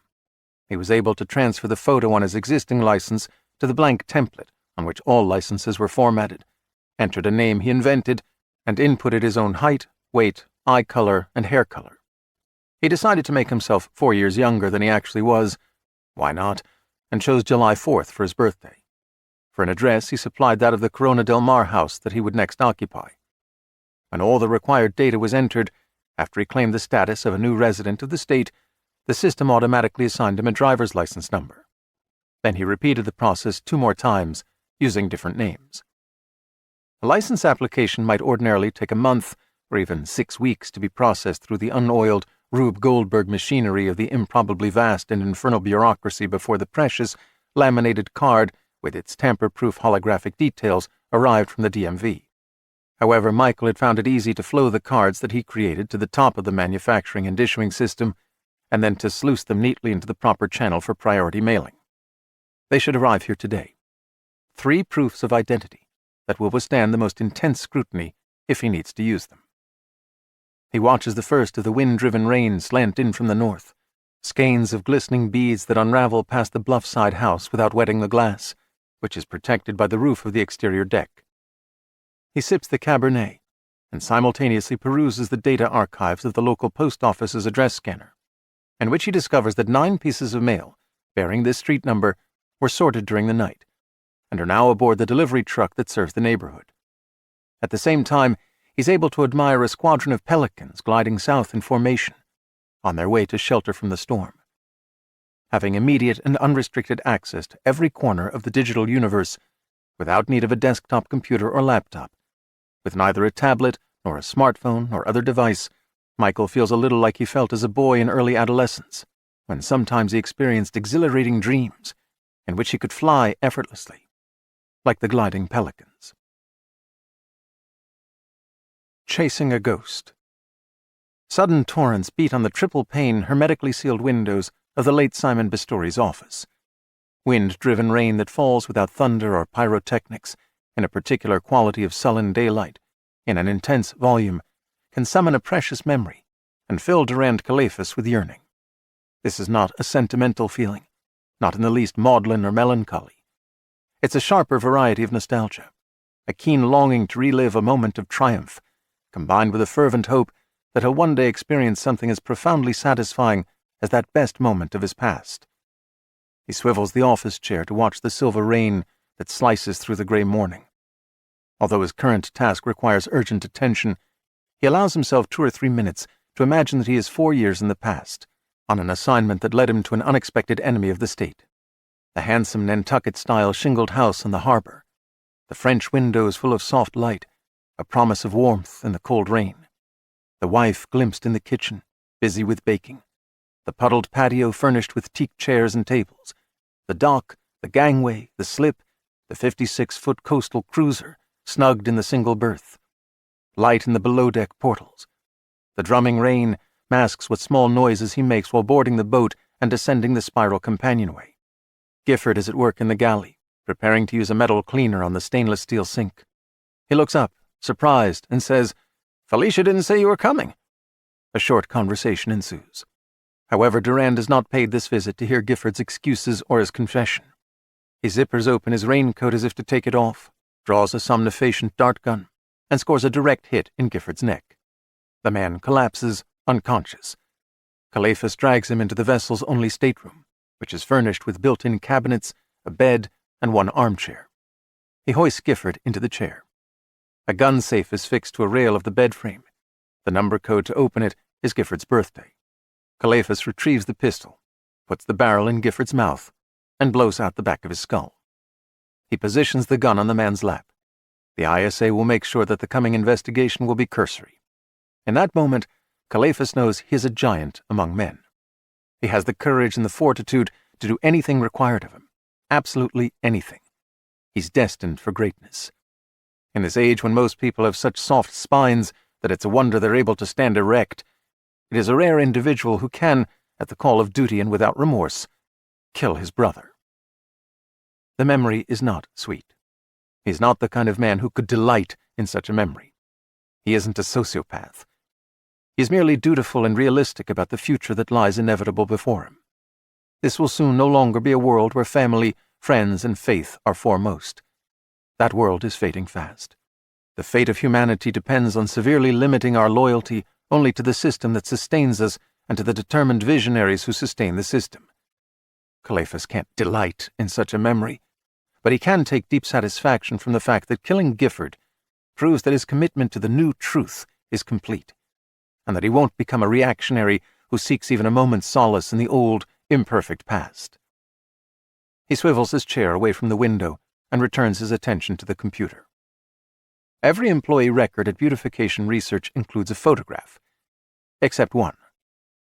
The first screen page of the file for the Director of Security, Michael Mace, no middle name, features white space where the photo should be. No problem. The DMV has a photo. Among the information contained in the file is Mace's driver's license number. Durand Calephas, being a senior ISA agent, has full and easy access to every government computer system on the federal, state, and local level without the need to seek a court order or so much as file a Freedom of Information request. When defending the nation from internal threats, he will never be impeded by the Bill of Rights. He is aware that some say the ISA itself is the greatest internal threat to the United States. Of course, those who say such things are the suspects the agency is most intensely surveilling. Now, using Simon Bisturi's office computer to invade the California Department of Motor Vehicles computer via backdoor, he inputs the license number from the employee file, and is disturbed when the words, "Incorrect number, please re-enter," appear on the screen. Calephas consults Mace's file and repeats the entry, with the same result. When he enters the name Michael Mace, he scores twice. Each man has a middle name. Michael David Mace is 84 years old. Michael Morley Mace, 32, is a little person, 4 feet 2 inches tall. Calephas is looking for a 44-year-old man who is 6 feet tall. To be hired for this project, Mace had to receive the highest level of security clearance from the Department of Defense. No one at the DoD is aware that the ISA has planted a rootkit in their system, allowing senior agents to prowl through the records of all the services without being detected. But of course, the military and Congress are among the institutions that must be closely watched for evidence of seditious intentions. The file on Michael Mace no longer exists in the DoD system. When the Defense Intelligence Agency had conducted a deep investigation of Michael Mace for his security clearance, the ISA, FBI, CIA, NSA, and Homeland Security would all have become aware of that, and would have undertaken their own exhaustive inquiries into his past. They should all have photographs of him. Calephas needs another 75 minutes to discover that none of those organizations any longer maintains a file on Mace. Evidently, someone has zapped them all. Out of the storm. Such a deluge could ensure that this isn't a drought year in California. The storm is a good thing, received with gratitude. But Nina Dozier always worries her way through the lightest drizzle. frequently checking the ceiling room by room for the first sign of wet plasterboard. The roof is old, and when it begins to fail, a few patches won't fix it. Even on a little house like hers, a new roof can be expensive. On this occasion, however, she isn't fretting about leaks and water damage. Being in possession of $400,000 with which to start a new life, she can regard the storm the same way people in Beverly Hills see it, as just a change in the weather. Because she and John visited Disneyland for 3 days to celebrate his 10th birthday, he has had a suitcase for 3 years. Not all of his things are going to fit in the one bag, so she has assembled 2 of the banker boxes that she uses to store business records. After she gets him started packing, she steps out of his bedroom and follows the short hallway into the living room, on her way to the kitchen. From an armchair, his common project sneakers propped on the footstool, Aleem Sutter says, "Girl, you're still seriously fresh." She halts, rocking slightly on her heels, as if she's walked into a glass door. He says, "Time don't work on you. How is it you look cherry as you ever did?" Nina says nothing. She's thinking about the pistol clipped to the bed frame in her room. "Wasn't you I come here about, but now I seen you up close. Damn if I don't get that old feeling." "Go away." "Nowhere better to go." He swings his feet off the ottoman, but remains in the armchair, relaxed and insolent. "Back when, wasn't nothing you'd like better than a ride on the Aleem machine. My taste runs to high school skirt, but you want to ride it again? It don't cost you even a quarter." "You're a disgusting pig." His soft laugh is warm, but his eyes belie the pretense of amusement. "You always had some fire in you." "This is my house."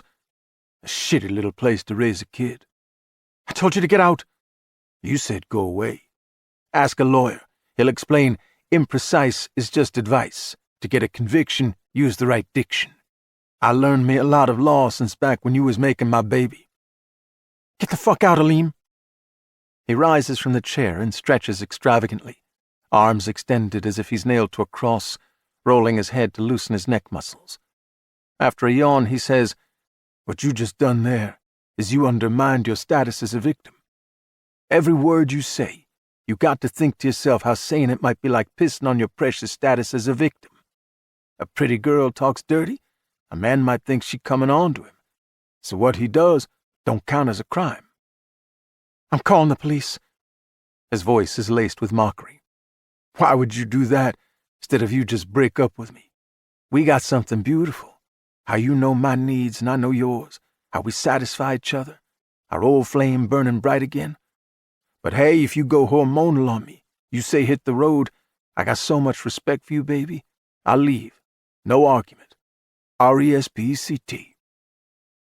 The house is warm, but Nina is cold in flesh and bone. Cold but steady. She won't give him the pleasure of seeing her tremble. "Your crazy talk doesn't scare me." He feigns puzzlement. "Crazy? Nothing crazy about love, baby. It makes the world go round." When he steps past the footstool, she does not back away. Any sign of weakness will encourage him. As he retrieves something from a pocket of his jacket, an Our Legacy jacket that costs God knows what, he says, "And nothing proves our love more than this." A key. It's how we got in here. "Where'd you get that?" "Where I get it? You don't remember?"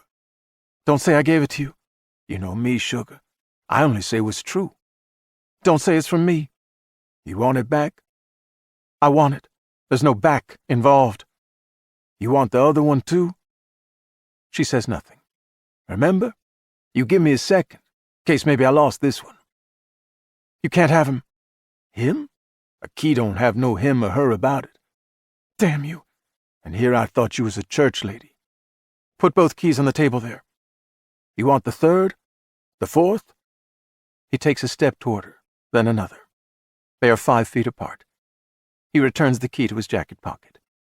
Got me a homeboy used to work for a locksmith. You want, he can come change out the locks, make you feel safe. John steps out of the hallway into the living room. He has retrieved the pistol from his mother's bedroom. He holds it in both hands, aimed at the floor. Aleem says, "You gonna pop a cap, boy?" John looks to his mother. She tells him to put the gun down, but he doesn't. You know what it means? Pop a cap? Aleem asks. John says, "No, it means shoot someone." "You gonna shoot someone, boy?" "Leave him out of this, Aleem. Can't leave him out of a thing that's all about him." She says, "John, go to your room." Favoring her with a cobra smile, Aleem adopts a sweet tone at odds with his words. "Sugar, much as I love you, sometimes you're a dumb cunt. This'll go down nicer if you keep your mouth shut when I'm talking to my son. Can you do that, sweet thing?" She has sheltered John, kept him from all influences of the street. He's a good kid, but short on heart experience. He's not imprudent, certainly not rash, but there's no telling what he might do if Aleem strikes her. He might interpret a slap to the face as prelude to homicidal violence. Even if he only wounds Aleem, what happens to him then? Not juvenile detention, but something. He'll be taken by child welfare authorities for psychological evaluation, be separated from her for days, maybe longer, maybe a lot longer. Bad things sometimes happen to kids when they're in the custody of the state. She feels as if she's on a wire, above an abyss. To John, Aleem says, "They teach you nothing but ignorant shit at that St. Anthony school?" The boy stares at the gun in his hands. "You pull a piece on a guy, be ready to use it, 'cause he's gonna pull his on you. Bless is your father." From the moment that Aleem first spoke to her, Nina has not heard the rain beating on the roof. For her, the house has been submerged in the stillness of some horrific potentiality. Suddenly she once more apprehends the drumming cataracts, a sound that fills her with dread, as if a grievous and unstoppable fate is rumbling toward them on tracks from which it can't be derailed. Aleem says, "Do them priests teach you it's righteous to pop your own father? A good way you get to heaven? See Jesus?" John is fixated on the gun that he holds. "Only future matters, boy, is here in this one world. You seen your future, Johnny?" Aleem waits, and John doesn't respond. But Aleem says, "What kind of altar boy don't got the courtesy to answer his own daddy? Tell me now, you seen your future?" "No." "Well, I seen it clear. You drink Jesus poison at school, get womanized here in this shithole house, then the rest of your life you be jammed and jacked up by every guy with balls, till you can't take it no more, till you go on the pipe, maybe one you're freebasing coke with, maybe one comes at the business end of a fucking 12-gauge, sucking buckshot to get out of your nowhere life. You hear me?" "Yes." "You believe me?" After a hesitation, John says, "I don't know." "You don't know?" "I don't." "You better think about it. Think real hard. Better get down for yours like I got down for mine. I'm holding down this whole county, boy, holding it down tight. I got the power to smooth you into the set, get you up on it, make you a vig. By the time you're 16, you'll be rolling high, making bank big time." John raises his head and looks at his mother. He's embarrassed for himself, for her. "Look at me, boy." John looks at him. "Don't be no pussy. Don't be no trick. Tell me you won't." "All right. Tell me. Say it. Come on, boy. Let me hear it." "I won't be a pussy." "Say it all." "I won't be a trick." "You know what a trick is?" "I guess so." "A trick is a phony and a sissy." John chews on his lower lip. "No son of mine gonna sit down to piss or get on his knees for anyone." "Enough," Nina says. The face Aleem turns on her isn't his, but instead the face of something that lies curled eternally at the bottom of the pit of the world, waiting for its hour to devour. Such fury, such malevolence, such thirst for power, such an appetite for violence have never before so keenly whetted his stare and clarified in his features. "You want to keep your teeth, and shut your damn mouth." He means it. He will badly hurt her. John issues a thin sound of pure torment.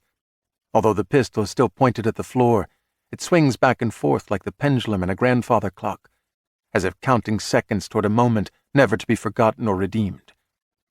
To the boy, Aleem says, "You my own blood. I can't but love my own blood. You know how much I love you?" John continues to make that grievous noise. "I love you so much, I won't never let no Christer or no Oprah wannabe take the starch out of you, turn you into a pussy lawn boy, or head-ducking wage slave. I'll kill you 'fore I see you brought down from a full man to some pathetic crawling thing that shames me for the world. 13 is old enough to make your name. Be where it's at, making the rules instead of living by the man's rules. Do a bitch whenever you want one. I'm getting a sweet place ready for you. I'm setting it up nice and tight. So you better get yourself ready. John says nothing. You get yourself ready, boy. You hear me? Yes. You hear me? Yeah. It's good. What is? Getting out of this place. It's a shithole, ain't it? Boring, says John. Nothing exciting ever happens here. And nothing never will, Aleem assures him. Not here. I heard about you. That's all bullshit. I don't mean what she said. What I mean is, I heard about you on the street. You are somebody. More than just somebody, son. You'll see. Time comes, you'll be somebody. You won't be John Dozier no more. John Sutter. If you want, we'll spin up a new first name. Something true street. A name everyone'll know and someday bow to. John turns a defiant look on his mother. She's afraid that he's going to overplay it. She prays that he won't say anything further, not another word. Sensing deception, his father could decide to take him now. Triumphant, Aleem turns to Nina, regarding her with the icy contempt he has for all women. You known this day was coming. It was only ever yours till he was old enough to be mine. Her response is little more than a fierce whisper. I hate you. That's good. Hate gives you something to hold on to, keeps you from falling apart. Never was true love makes the world go round. Hate makes the world go round. Just remember which of us, you or me, is the better hater. Now I know the boy's mind. I'll pave his way into the set, get my crew used to the idea, be ready for him in a few days. Don't even think you can take him and run. There's nowhere I can't find you. No law's gonna help you. If the law lets me be what I am, there's no real law no more. And after you've been found, what do you do with your life? Won't be no one wants to hire themselves a blind accountant. He wouldn't go with me anyway, she lies. There's too much of you in him. I've spent 13 years trying to counsel it out of him, but it's in his blood. Aleem leaves as he came, by the front door. He uses his key, and then rattles the doorknob to be sure the deadbolt is engaged, making the point that he has locked them up in every sense of the word. Convenient ruins. Alone in an agency sedan, Durand Calaphas maneuvers through flooded intersections, around tree branches broken off as if by the hand of some enraged giant and cast down on the pavement, contesting with incompetent motorists who are unaccustomed to driving in heavy wind-harried rain, or who are compromised by whatever drugs have clouded their minds. He passes through suburbs with romantic names that once fired the American imagination with images of lush palm trees and sunshine and girls, like those tanned beauties in the song sung by the Beach Boys. All changed. Even the heaviest rains can't wash away the shabbiness. Past boarded-up shops, past a metastasized encampment of addicts who have cast themselves out of civilization and onto its crumbling ramparts. 4 miles short of his destination, he slows almost to a stop, intrigued by a long-haired and bearded derelict costumed in clothes as ragged and filthy as the tattered ravelings of an ancient mummy's cerements. The man lies on his back on the sidewalk, unaware of the storm, or embracing it as his preferred way to bathe, or dead. It is the last of these possibilities that induces Calaphas to pull to a stop at the curb for a closer look. These days, people who once died discreetly are found in parks and other public places, having succumbed to overdoses or violence. His father, Ivor, is a mortician who owns 3 successful funeral homes, above the largest of which the old man still lives with Durand's mother. During his childhood and adolescence, Durand had much experience of cadavers, whom Ivor referred to as our quiet and respected guests. Durand has been fascinated, if not obsessed, with the dead since he was at least 7 years old, when at midnight on Halloween, alone with a corpse in the cold holding chamber adjacent to the embalming room in the basement of the funeral home, an 85-year-old man, felled earlier that evening by a stroke, spoke to him. The vagrant on the sidewalk abruptly sits up and surveys the rain-swept day with bewilderment, as if his most recent memories of going to bed in a suite at a 4-star hotel. Calaphas at once loses interest in the man and pulls away into traffic. The late, and apparently resurrected, Michael Mace lives in a town less corrupted than others in the orbit of the city. It's one of those places referred to as a bedroom community, a term meant to define it as a bland, soulless snoozerville by those who think all action, spirit, and wisdom concentrates only in big cities. In fact, it is attractive, reasonably well preserved, with tree-lined streets, and it seems to be governed by those with the courage to defend their way of life against those who insist on change for the sake of change. The sedan's navigation system brings Calephas to an address in mid-block, where it looks as if a cognizant tornado with specific intentions touched down to catastrophic effect. However handsome Mace's residence might have been, it's now a waste mound of rubbled masonry and collapsed blackened structure, the contents reduced to wrack and ashes. Calephas gets out of the car, locks it, pulls up the hood of his raincoat, and follows the front walkway, shattered window glass crunching underfoot. The fire must have been intense. Everything burnable has been reduced to dross that the rain compounded into a carbonaceous mud. Metal pipes half melted into bearded serpents and other fantastical forms. In spite of the ferocity of the blaze, the neighboring homes stand untouched. Although the lots are wide in the suburb, the failure of the fire to have any smallest effect beyond the property lines is curious. Treading cautiously, Calephas circles the ruins, studying the scene from multiple angles. Outdoor furniture is tumbled across the black flagstone patio. 6 chairs, 2 sun loungers, small tables, the metal frames intact, the scattered cushions badly scorched and soot-stained. The swimming pool is a swamp. After he has come 360 degrees to the front walkway, he is convinced that, even with a skilled team of forensic excavators, he won't find what he most wanted when he came here, which is a photograph of Michael Mace. Leaning together, headpieces filled with straw. Because maybe Nina knows he drives a black Cadillac Escalade, Aleem is traveling in a white Lexus SUV driven by his homie, Cuba Franklin. Earlier, Cuba parked 2 blocks from Nina's shit-can house, and Aleem walked to her place. Now that Aleem is back in the Lexus riding shotgun, Cuba takes them into Nina's block and parks across the street, at a distance but within sight of the house, so they have a clear line on whatever might go down. He lets the engine run to keep the heater on, but he switches off the windshield wipers so as not to be too obvious. "You dripping all over my upholstery," Cuba says. "Fucking weather app said won't be no rain till 4 o'clock. I ruined this jacket. I ought to sue their ass. What makes me want to jack up somebody's my health app." "You got a health app?" "Too much data, man. Too much nagging. Says, eat this. Next thing says if and you eat it, you get cancer." "You got a health app?" "Sends me an alert. Says it can track my menstrual cycle, predict when's my next period. They think I'm going trans or what?" "You confuse them, spelling Cuba with a K, like a girl might. What's the point? Gangbangers like us having a health app. Come 65, I want my brains and balls working good." 65? I want to enjoy retirement." "How old you, homie? 28, 29, 27? Only way you get as far as 50 is Jesus pulling a miracle for you." "I believe in positive thinking." "You do, huh?" "I do." So a carload of Crips or Bloods, gunned up for a ride, pulls up next to us, out of nowhere.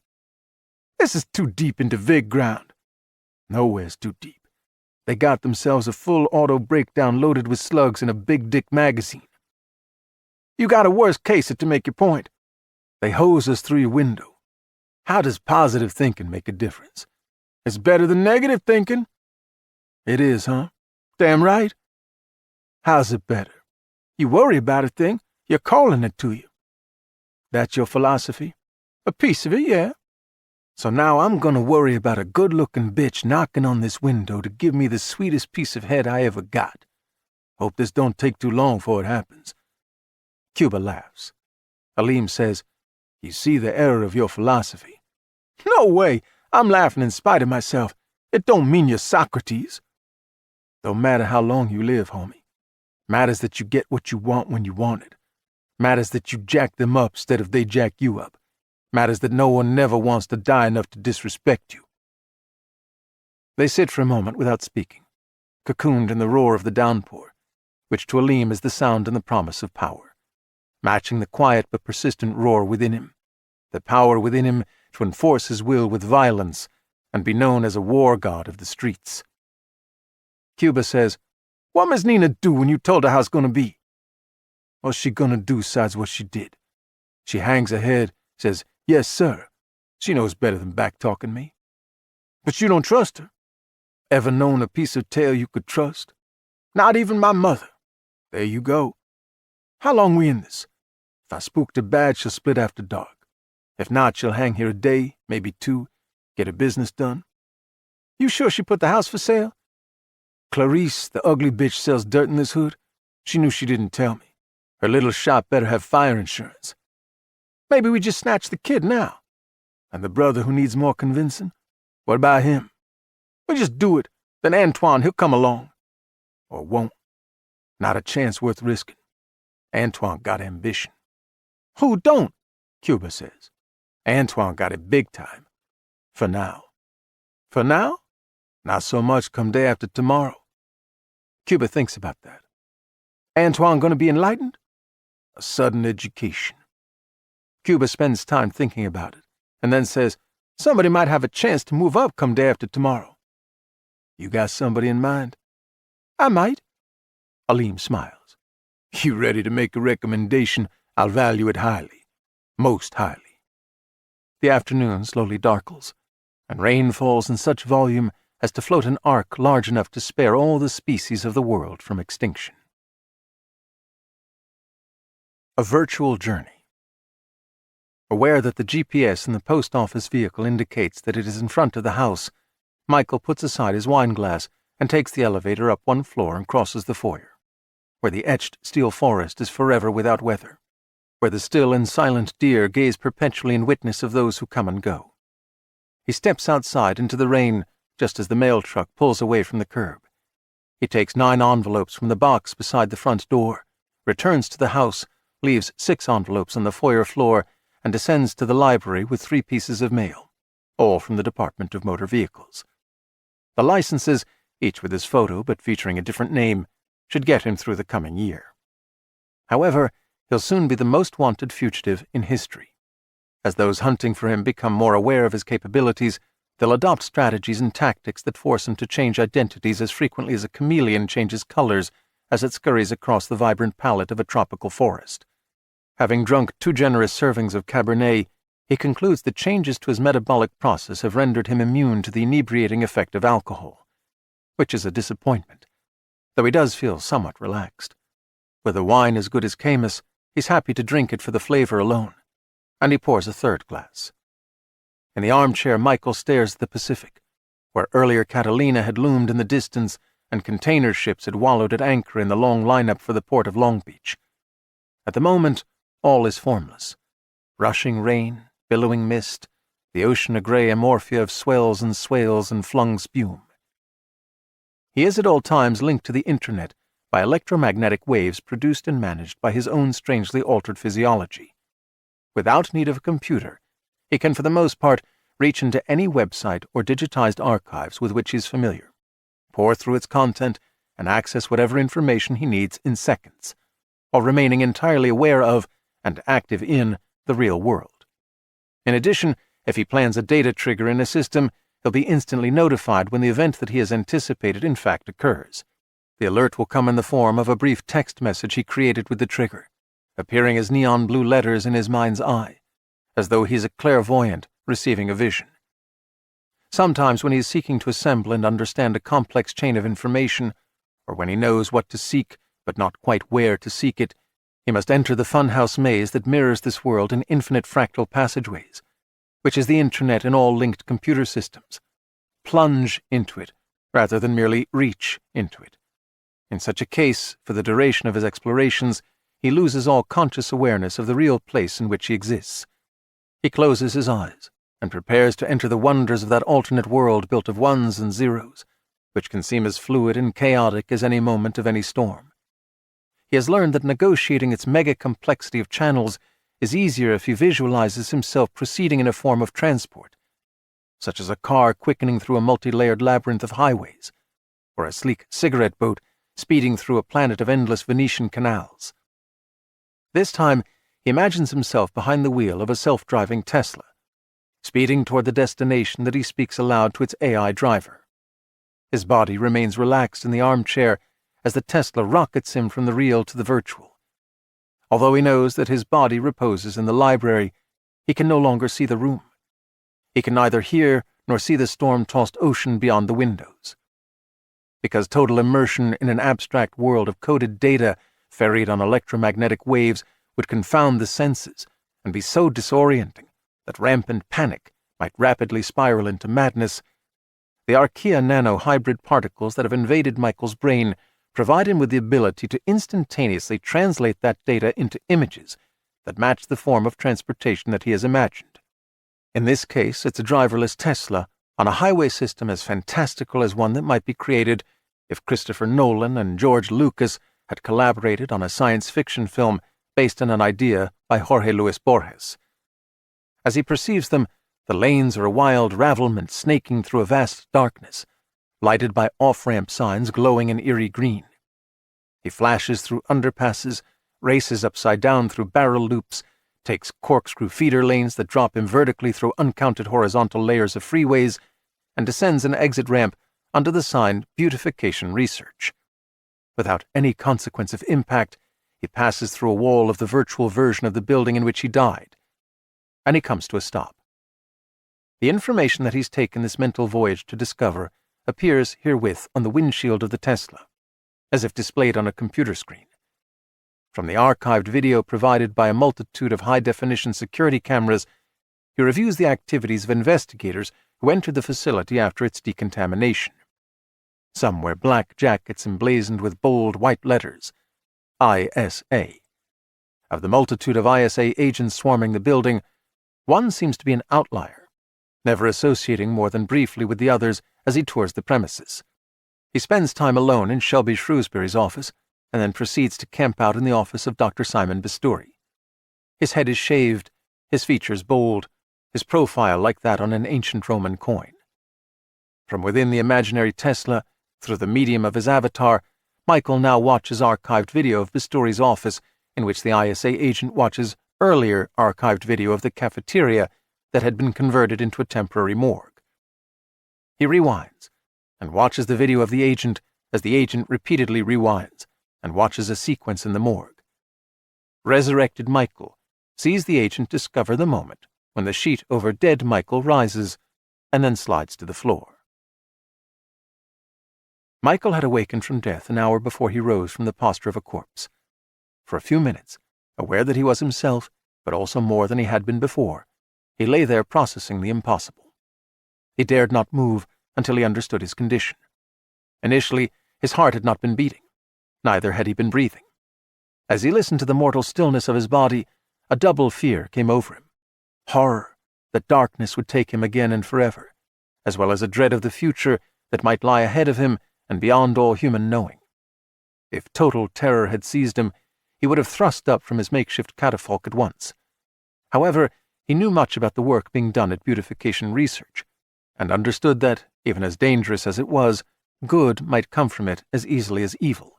He realized that the marriage of living archaea and nanobotics had succeeded in some way that neither the scientists on the bio team nor those on the tech team had anticipated. The stasis from which his mind had first descended now relinquished its hold on his body. 3 minutes after regaining consciousness, he had felt his heart resume beating, and he had breathed. For 57 minutes more, he'd remained motionless, in a wonder of self-discovery, reaching out into the world beyond this world, the coded world that is born of this world but is not patent or tangible, the world of the internet and the cloud and all that is virtual, a shadow of reality, and yet with the power to shape the truth of which it is only a dark reflection.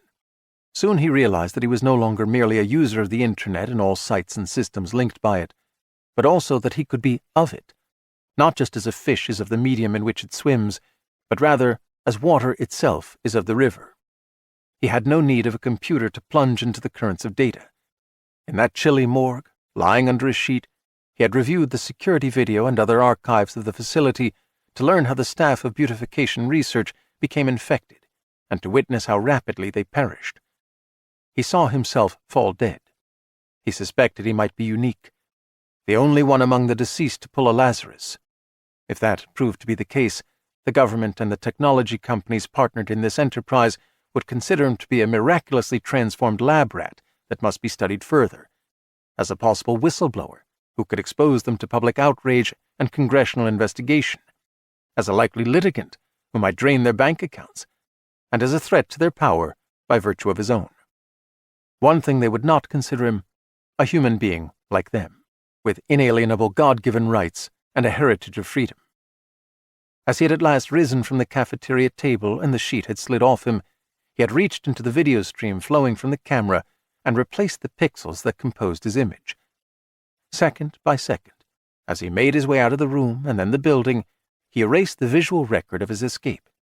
He'd known that eventually they would discover that he had gone missing. He only hoped to gain time to better understand the power that had been given to him and how best to use it. He could have bought more time by erasing all video from all cameras. In the first few hours following his resurrection, he had not always been thinking clearly. Nevertheless, he perceived value in letting them gradually discover what he had become. With time to consider his astonishing capabilities, they would grow increasingly fearful and separate into factions, each with a different view of how to find and capture him. A fugitive is safest when the posse that's after him is frightened and filled with division. Now, in Michael's strange new life, his avatar sits in the front seat of the metaverse Tesla, or archived video from earlier this very day plays on the windshield, showing the nameless agent repeatedly viewing morgue video recorded 4 days ago. Michael gives voice to a new destination, the computer system of the Internal Security Agency, and in an instant he is rocketing through the fantastical maze of highways, as if he is a boy at play in a life-size slot car setup of infinite complexity. In seconds, the imaginary Tesla penetrates the highly guarded ISA data center that in the real world is located in Utah. In those archives, Michael seeks and quickly finds the order dispatching a team of agents to beautification research after the catastrophe that occurred there. One by one, he flips through the agent's files, each of which includes a photo as well as a name, until he finds the man with proud Roman features, who is as noble-looking as Julius Caesar, but whose eyes suggest a Nero, who sets fires for pleasure and delights in the suffering of others. Durand Calaphas. Fire Marshal. Durand Calaphas is indifferent to most people. Their lives hold no interest for him. In his estimation, their beliefs are generally foolish, and their passions are tedious. They have no destiny except to work, pay taxes, consume, and die, all while preferably making little trouble. In a world shaped to a more intelligent plan, there would be fewer of their kind, which is a basic doctrine of the new truth. He calls them extras, because they are to him like the actor wannabes who people the crowded scenes of movies, given no dialogue and lacking the talent to be granted any. Calaphas does his part to correct the problem of that excess population. The only people he has more than a passing interest in are those whom he is authorized to liquidate. Unlike the extras, people who earn termination are figures of at least some substance, if only because they have done something to earn a death sentence and therefore make themselves part of Calaphas's destiny, which is one of greatness. Occasionally, he encounters someone who isn't on his kill list, but to whom he is not indifferent, to whom he takes an immediate and intense dislike. Nolan Freeman, the fire marshal for this county, is one of those. The first thing Calaphas sees when he enters Freeman's office, on the top floor of a 3-story firehouse, is a memorial wall of firefighters who died on duty in this jurisdiction. Each is pictured on a small plaque that is fixed to a larger display with room for additions. Under the photo is his or her name, length of service, and date of death. At the top of this honor roll, in the center of its width, the phrase "American Heroes" is written in fancy script. Surmounting it all is a flag fixed flat to the wall. Calaphas hates the idea of heroes, which he believes is merely a tool with which the gullible are manipulated into doing all the dirty, dangerous work of society for meager wages, forfeiting their meaningless lives in a lost cause. He despises the flag and America, which will soon be washed away by the new truth. He interprets the memorial wall as the work of either a fool who believes in duty, sacrifice, justice, freedom, and the sacred value of life, or a phony whose every word and action is calculated to burnish his image in the eyes of his superiors. Given the uncompromising principles by which Calephas lives, he finds it difficult to smile at Nolan Freeman and shake his hand. He would prefer to kill the son of a bitch and cut off his genitals and nail them to the memorial wall. However, he's seeking information related to Michael Mace that might prove essential to understanding that fugitive and finding him.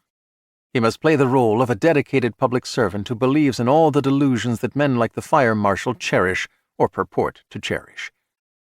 Behind his desk, Freeman sits at attention, spine straight and shoulders back and chin raised, as if perpetually proud of having risen from the firehouse ranks to his current title, or as if he has hemorrhoids. The case screams arson, yet I can't prove it. There was something very strange about that house fire. It might help me to better analyze the evidence if I knew more about Michael Mace. Why he is, as you say, on the run and wanted. In the visitor's chair, Calephas amuses himself by mimicking Freeman's posture, as a subtle way of disrespecting the man while presenting himself as an earnest fellow member of the establishment. I'd like nothing better than to assist you, Marshal Freeman. But I can only say that Mace is a terrorist wanted in the deaths of more than 50 patriotic Americans. Everything else is classified, a matter of national security. When Calephas mentions 50 victims, the fleshy features of the marshal's broad, dark face tighten in indignation.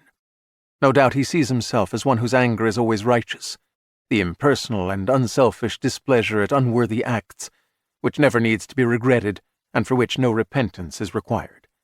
Gifford, Durand's late brother, had been likewise certain that he lacked the capacity for resentment and vindictiveness. The fuel load of that house, Freeman says, should have made for a slower spreading fire than what happened. Fuel load? That's the weight of all burnable matter in the structure plus burnable contents, multiplied by the BTUs that each type of material can produce. A pound of wood, depending on the species of the tree it's from, gives you 8,000 to 9,000 BTUs per pound. Oily pine more than oak. Plastic puts out twice as much as wood. Then there's the heat release rate, how fast a particular material burns, measured in BTUs per second. The faster and hotter the fuel burns, the quicker a fire spreads. This one didn't have a phase in which it smoldered. It stormed through that house from ignition, the free-burning phase, to the flashover phase in record time. Gasoline? Kerosene? Calephas asks. We couldn't find a trace of any liquid accelerant. The burn was nearly as complete as it gets, but even so there would still be evidence of an accelerant if one was used. There's always evidence. One of the strange things here was the extreme conductivity. Conductivity? Conductivity. When they burn, some things retain a lot of their heat, while other substances spread the heat fast to nearby materials. Paper, most of your fabrics, carpets, mattress stuffing, they're highly conductive. Air itself is highly conductive. Most fires spread by convection, superheated air circulating through the structure. This is more detail than Calephas thinks he needs.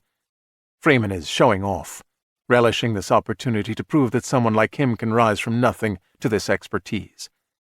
Nevertheless, Calephas leans forward as if fascinated. Air? But air doesn't burn. Oh, but it does, Agent Calephas. You must understand, air is rich with oxygen. All flame is burning gases. When any material combusts, it oxidizes, producing flammable gas. The more air that is circulating in a house, the faster the place burns. Fire seeks air.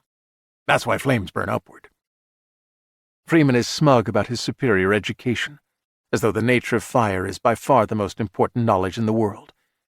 Calephas is in particular offended by the word "oh," which seems to have been drawn out and delivered with a note of mockery, and by the words "you must understand," which he suspects carry the same meaning as if Freeman had said, "You ignorant fool." His antipathy toward the marshal has become so intense that he will kill the bastard just as a matter of principle. Not here and now, but in a week or a month, when the Michael Mace matter has been resolved and there is time to plan and execute a richly satisfying end to the Wizard of Fire. In this blaze, Freeman continues, the house was actively ventilated immediately prior to ignition. It galls Calephas that the marshal pauses to wait for his student to request further enlightenment. Repressing his hostility, he says, I'm sorry, what is actively ventilated? The Mace house had 4 exterior doors, 3 on the ground floor, 1 at the front, 1 at the rear, and another on the east side. The 4th was in the master bedroom and opened to a balcony above the back patio. Immediately prior to ignition, those 4 doors were unlocked and thrown open simultaneously. How can you know simultaneously? The marshal adopts a sage expression and nods as if accepting praise for the thoroughness of his investigation. According to the background we've been able to put together, Mr. Mace is a long-time security expert. His house featured electronic locks that could be monitored from his smartphone, engaged and disengaged as he wished. According to his housekeeper, he preferred not to entrust anyone with a key, though she had her own code to open the front door. The security company he founded 19 years ago, which he sold but in which he still holds an interest, monitored and archived all system activity at that house. Their records show the doors were opened remotely and simultaneously 1 minute before fire broke out. You said the doors were thrown open. They were burglar-proof, with concealed pneumatic hinges that allowed them to be operated remotely, closed against an intruder or open to police if someone somehow gained entrance and barricaded himself in there. Remotely. So Mace wasn't in the house for any of this? Evidently not. Then how did the fire start? Who started it? Evidence indicates 3 primary ignition points. Fireplaces, 1 in the master bedroom upstairs, 2 downstairs, living room and family room. All featured ceramic logs, natural gas, and electronic starters.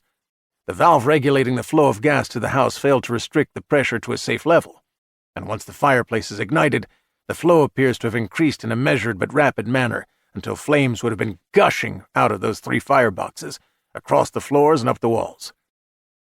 How could the valve fail? Freeman raises his eyebrows. When you arrest Mr. Mace, we'd like to have a chance to ask him that and a few other questions. The house, wasn't it large enough to require fire sprinklers? Yes, but the sprinkler system didn't function. We believe the standpipe responded to a maintenance command and drained itself, and all the smaller pipes, of water. Shortly before the fire?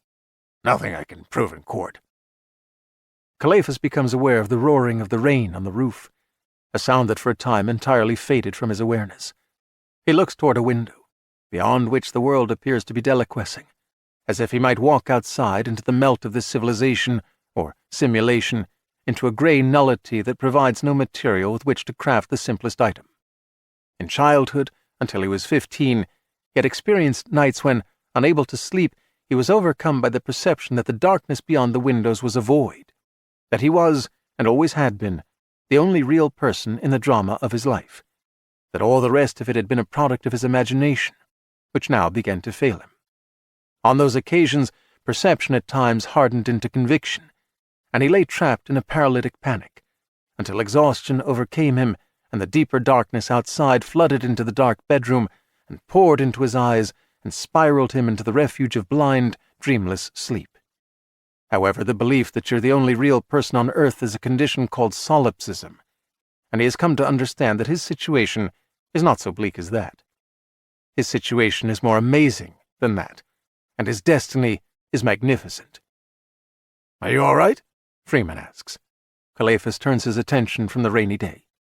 "Excuse me?" Freeman looks at the window, and then at Calephas again. "You've gone as pale as a ghost." After taking a moment to collect himself, Calephas says, "It almost seems as if Michael Mace performed a remote-control high-tech torching of his own home." "Yes, doesn't it?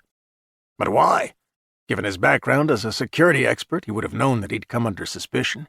Considering the circumstances, whatever insurance company issued a policy on that house would take extreme measures to avoid paying up."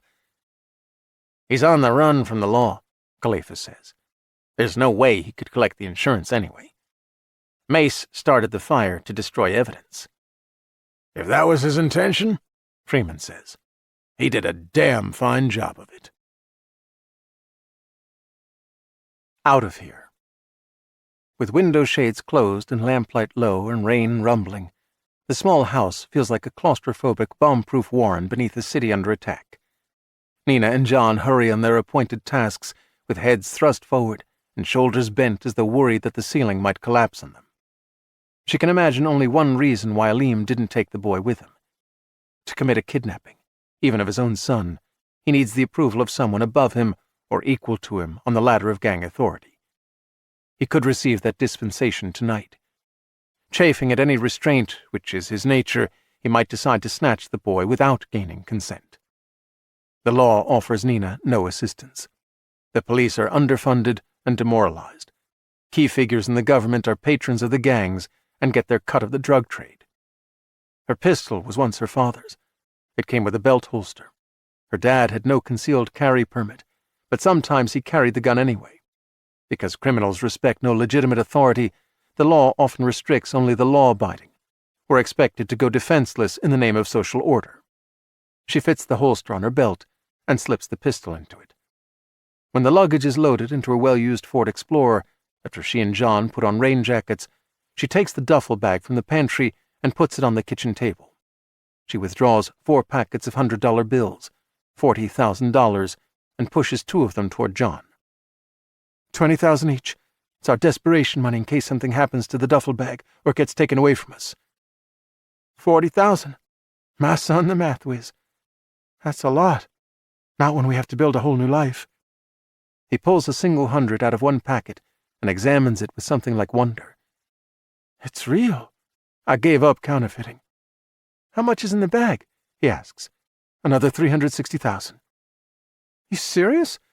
When am I not? Where'd you get it? I've been saving pocket change.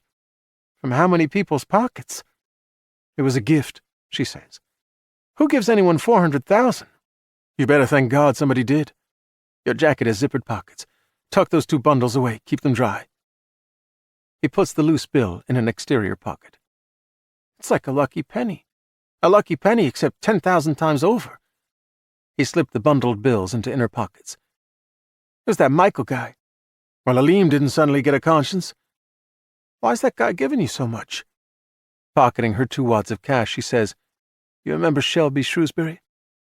The really big guy? Your client? Michael's doing this for him. What's Shrewsbury got to do with it? Michael can explain it better than I can. When? When the time comes. Carry the bag for me. John picks up the duffel and follows her into the garage. Is Michael rich? He's better than rich. He's a miracle. Put the bag in front of your seat. Prop your feet on it. We need to keep it where we can get at it quick. In the Explorer, as Nina puts up the garage door with a remote, the boy says, We left lights on in the house. I'll go back. Although Nina is always penny-wise, she says, Stay put. We're out of here. Lights look better if Aleem's homies cruise by. She drives out of the garage and puts the door down and turns left into the street.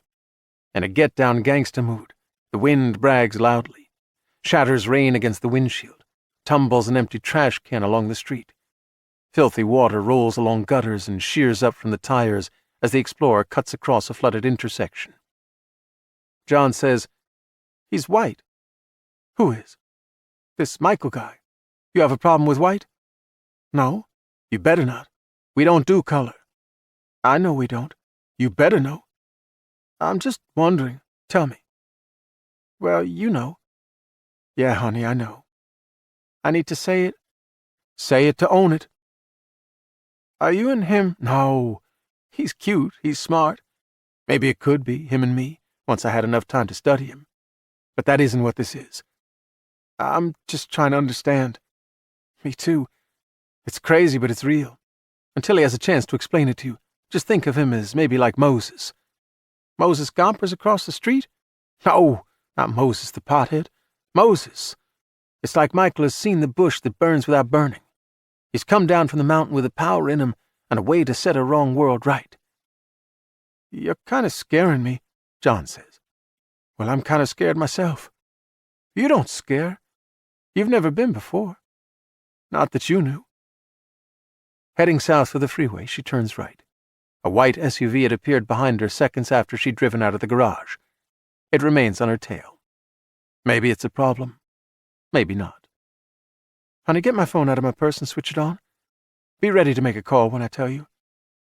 Who are we going to call? Michael. He's the closest we have to Ghostbusters. For the record.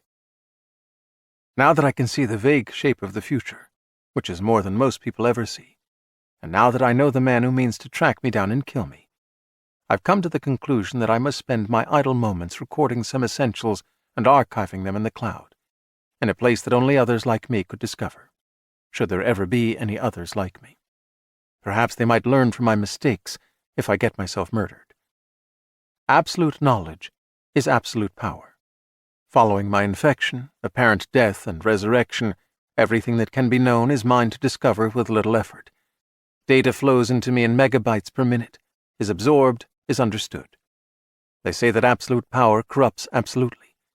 I don't consider myself incorruptible, but I believe that I've been somewhat inoculated against the desire for power and the inclination to abuse it, inoculated by virtue of the narrow and always crumbling path I had to follow along the cliff of childhood, which is a story for a later recording. I do not desire power. Events have conferred it on me. I believe that by the way I intend to use this power, I'll bring about a better world. However, I'm aware that I, like any human being, am capable of wandering into delusions, and in the name of justice or equity or myriad other noble purposes, become a monster who leads multitudes into a slough of misery. I can only hope that being aware of that risk will help me avert it. Generously fund 100 psychologists to study Agent Durand Calephas, and they will provide 100 shelf feet of reports that explain him as a product of his parents' faults and inadequacies, or as an innocent soul driven to crime and violence by the injustices of an iniquitous society, or as the spawn of historical forces as vaguely defined as they are impossible to address in retrospect. The Internal Security Agency, the records of which I have poured through, would dismiss those hundreds of reports as claptrap and consign them to a shredder. They have identified him as a manageable sociopath, which they consider a gift of nature. The best science we have indicates that sociopaths are equally disturbed among all races, all ethnic groups, and all economic classes, perhaps constituting as much as 10% of the population. Because of their ability to pass for normal, the agency considers them a priceless resource, and it is pleased to have Calephas because his utter lack of conscience and his pleasure in the application of extreme force make him a valuable asset. Those who run the ISA are hard men and hard women.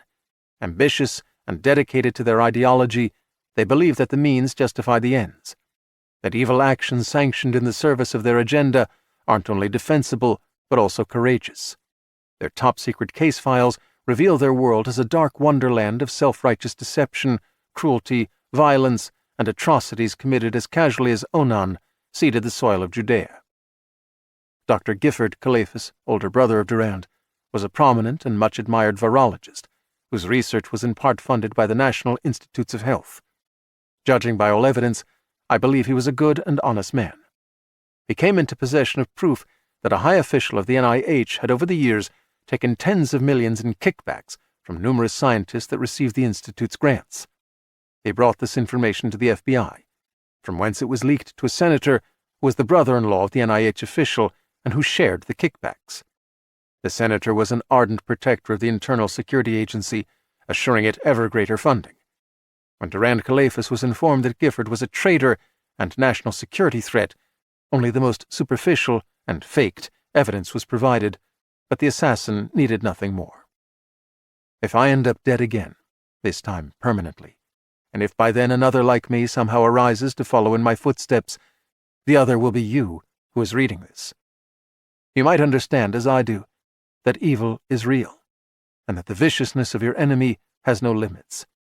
But if you have any doubt, dwell for a while on Durand Calephas and the people who sent him after Gifford, and then absorb their other case files. You must never be like them, but you must always try to think like them to avoid underestimating the depths of wickedness to which they're capable of descending. Voices as meaningless as wind in dry grass. Above the storm, the sun is sliding away from this half of the planet. Here in the tempest, all the paycheck pussies are on their way to happy hour, for a few glasses of whatever might soothe the wrinkles out of their minds. The freeway pilgrims who can't afford several cocktails are crawling home to their nothing houses to say a prayer before they eat the beans and rice their God provides, their workday done, and nothing for them now but to stream a movie and get ready to kiss the boss's ass again tomorrow. For Aleem Sutter, his average workday is 3 hours long, at most 4. 30 minutes here and 15 there, ragging the swingmen to stay true to their promises to supply the goods, making sure the mules don't forget how bad they'll be jacked up if the weight of a shipment goes down even an ounce during transport, jamming dealers to meet their quotas, keeping the homeboys motivated with snaps, lots of Benjamins. Aleem doesn't need to work a full 40, because he has so many worker bees laboring for him.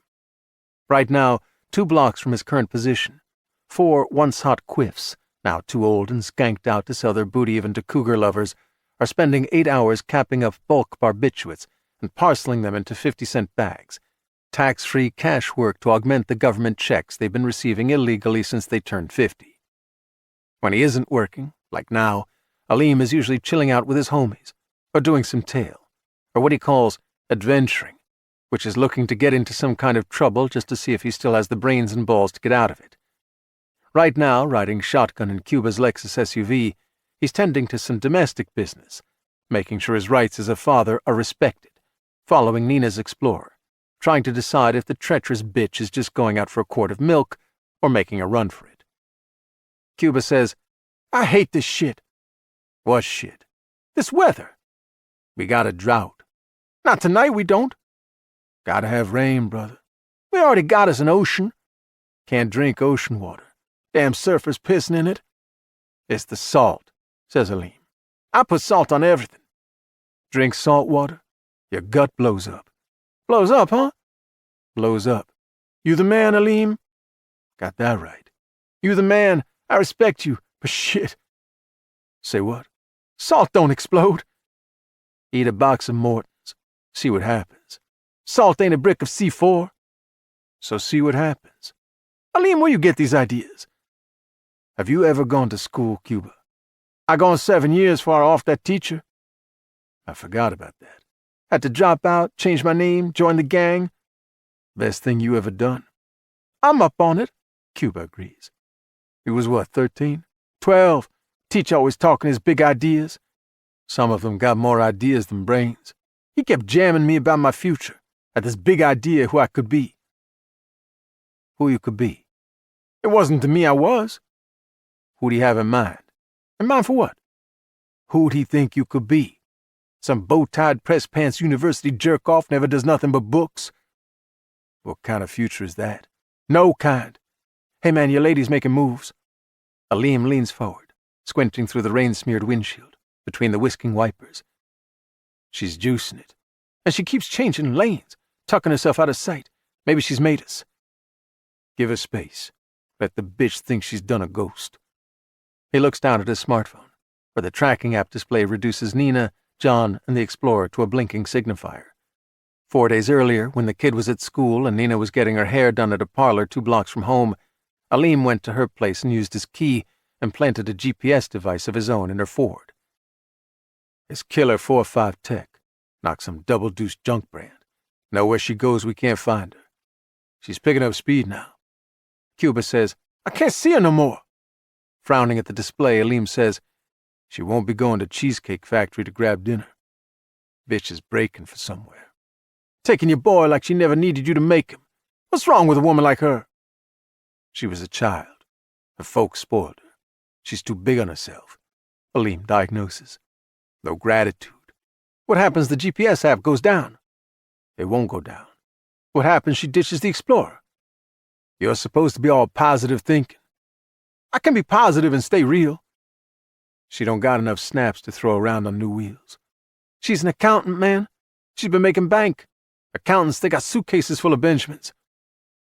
Aleem doesn't think that's true, though maybe it could be. The possibility that Nina has the money to switch vehicles is troubling. Fortunately, Aleem is forward-thinking, always preparing measures that will help him cope with unexpected developments. 3 of his ace cools, the best backup boys with whom he's tightest, have his tracking app on their smartphones and are able to shadow the add-on GPS in Nina's SUV. Each also has a disposable phone, as does Aleem, and now he uses his burner to call them one by one and get them on the chase. Each of the 3 is partnered with his main man. Maybe Nina can shake off one tail, but she can't shake off 4 vehicles and 8 homies. However, they have to move fast, before she gets too far ahead, parks the Explorer, sets out on foot, and finds a new set of wheels. Putting aside his burner, staring at the screen of his iPhone, Aleem says, I should have known better what I was getting into with her. The bitch was always trouble. Cuba nods, sucks air through his teeth, and says, all of 'em are sooner or later. At least she's hot. Even hotter back when. That's how they get you. If they're hot, Cuba says, it's fly fishing.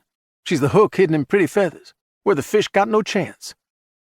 You talking wisdom now, Aleem says. Fly fishing. We got no more chance than a junkie he wants to quit but goes right on loading his kit with China White. I've been long addicted. Not for the first time, Cuba misunderstands. Addicted? Shit you are. I never seen you do a line or even take a toke. Addicted to pussy, Aleem clarifies. My name is Aleem, and I'm a pussyholic. Man loses his judgment in the presence of it, Cuba agrees. Aleem sighs. Loses all common sense. If you don't have it, you can't sleep, can't eat, can't do business with a clear head. So you do her. She's never been so satisfied, calling you baby, calling you Superman. 13 years later, she's dissing you, running away with your child, knocking your whole life off the rails, playing you for a fool. The subject vexes Cuba. It's a tragedy is what it is. It's more than a tragedy. A tragedy and a crime. Aleem says, it's all that. Worse, it's an affront. The front of what? An affront. An insult, man. Spitting in my face. A woman so much talk smack at a man, he got to teach her regret. Spitting in your face got to have consequences. Pains me how she must be breaking my boy's spirit.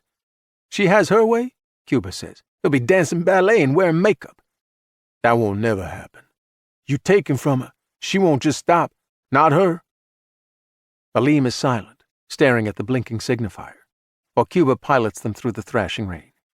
After a minute or two, he says, okay, here's how it is. Our crew gets her blocked. The bitch got nowhere she can go. Hakeem and Carlisle, they take the boy to my crib, settle him down. Other 4 homies get back to their business. You and me, we make damn sure Nina can't get a hook and no one never again.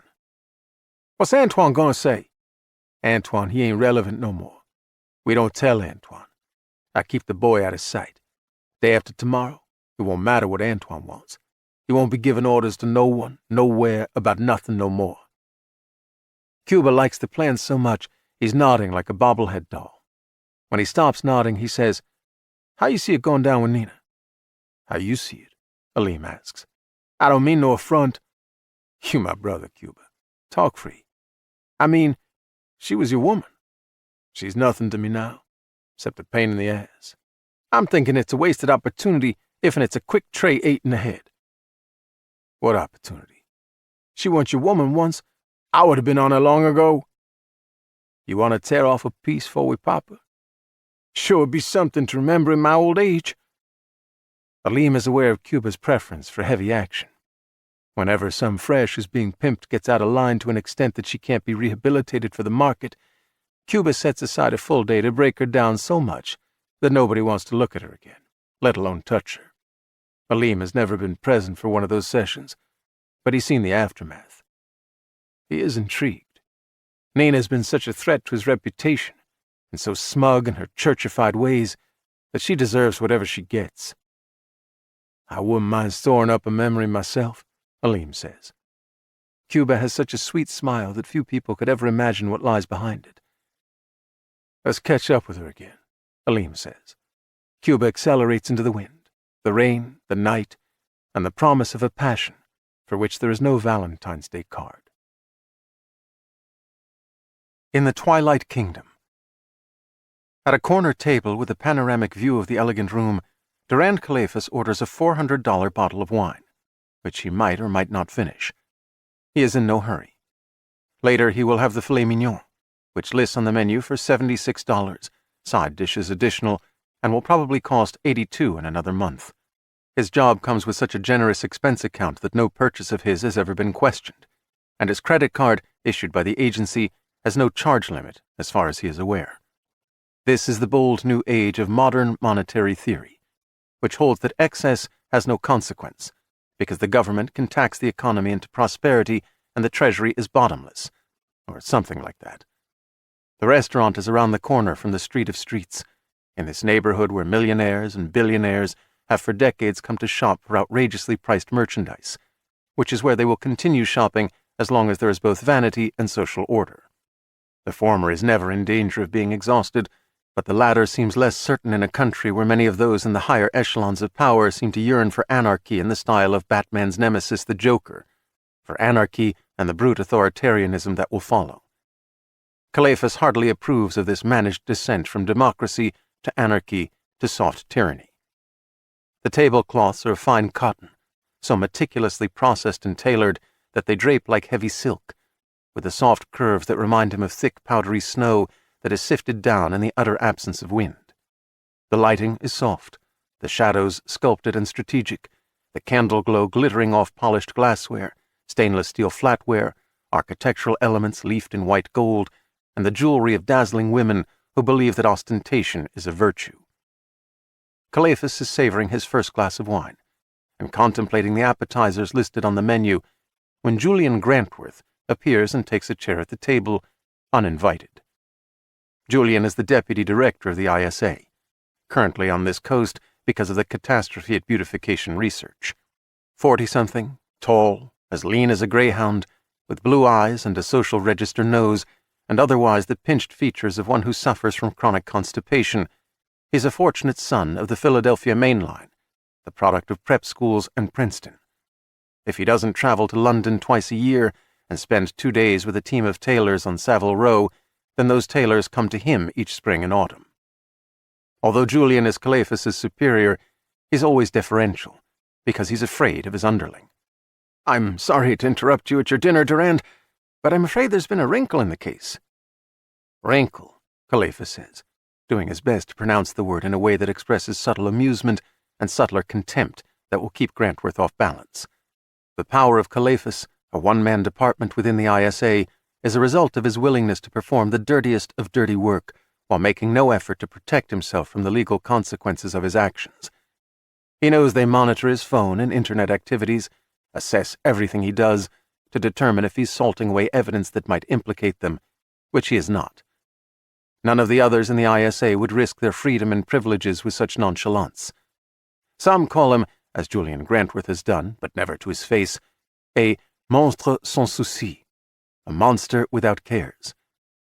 Calephas is not only invaluable to the agency, but he has also acquired the status of a foundational myth, as if he were fundamental to the founding of the ISA, and will always be the soul of that lethal machine. Lesser men regard him with something like superstitious awe, which is some insurance against anyone attempting to displace him. "What's the wrinkle?" At the moment, the nearer tables are not occupied. Grantworth waves off the approaching waiter and speaks quietly. "There was this incident at 3:30 this morning." He consults his wristwatch, probably for no purpose other than to be sure that Calephas sees it's a vintage Rolex Daytona worth maybe 200,000. 14.5 hours ago, just a couple blocks from here." "What incident?"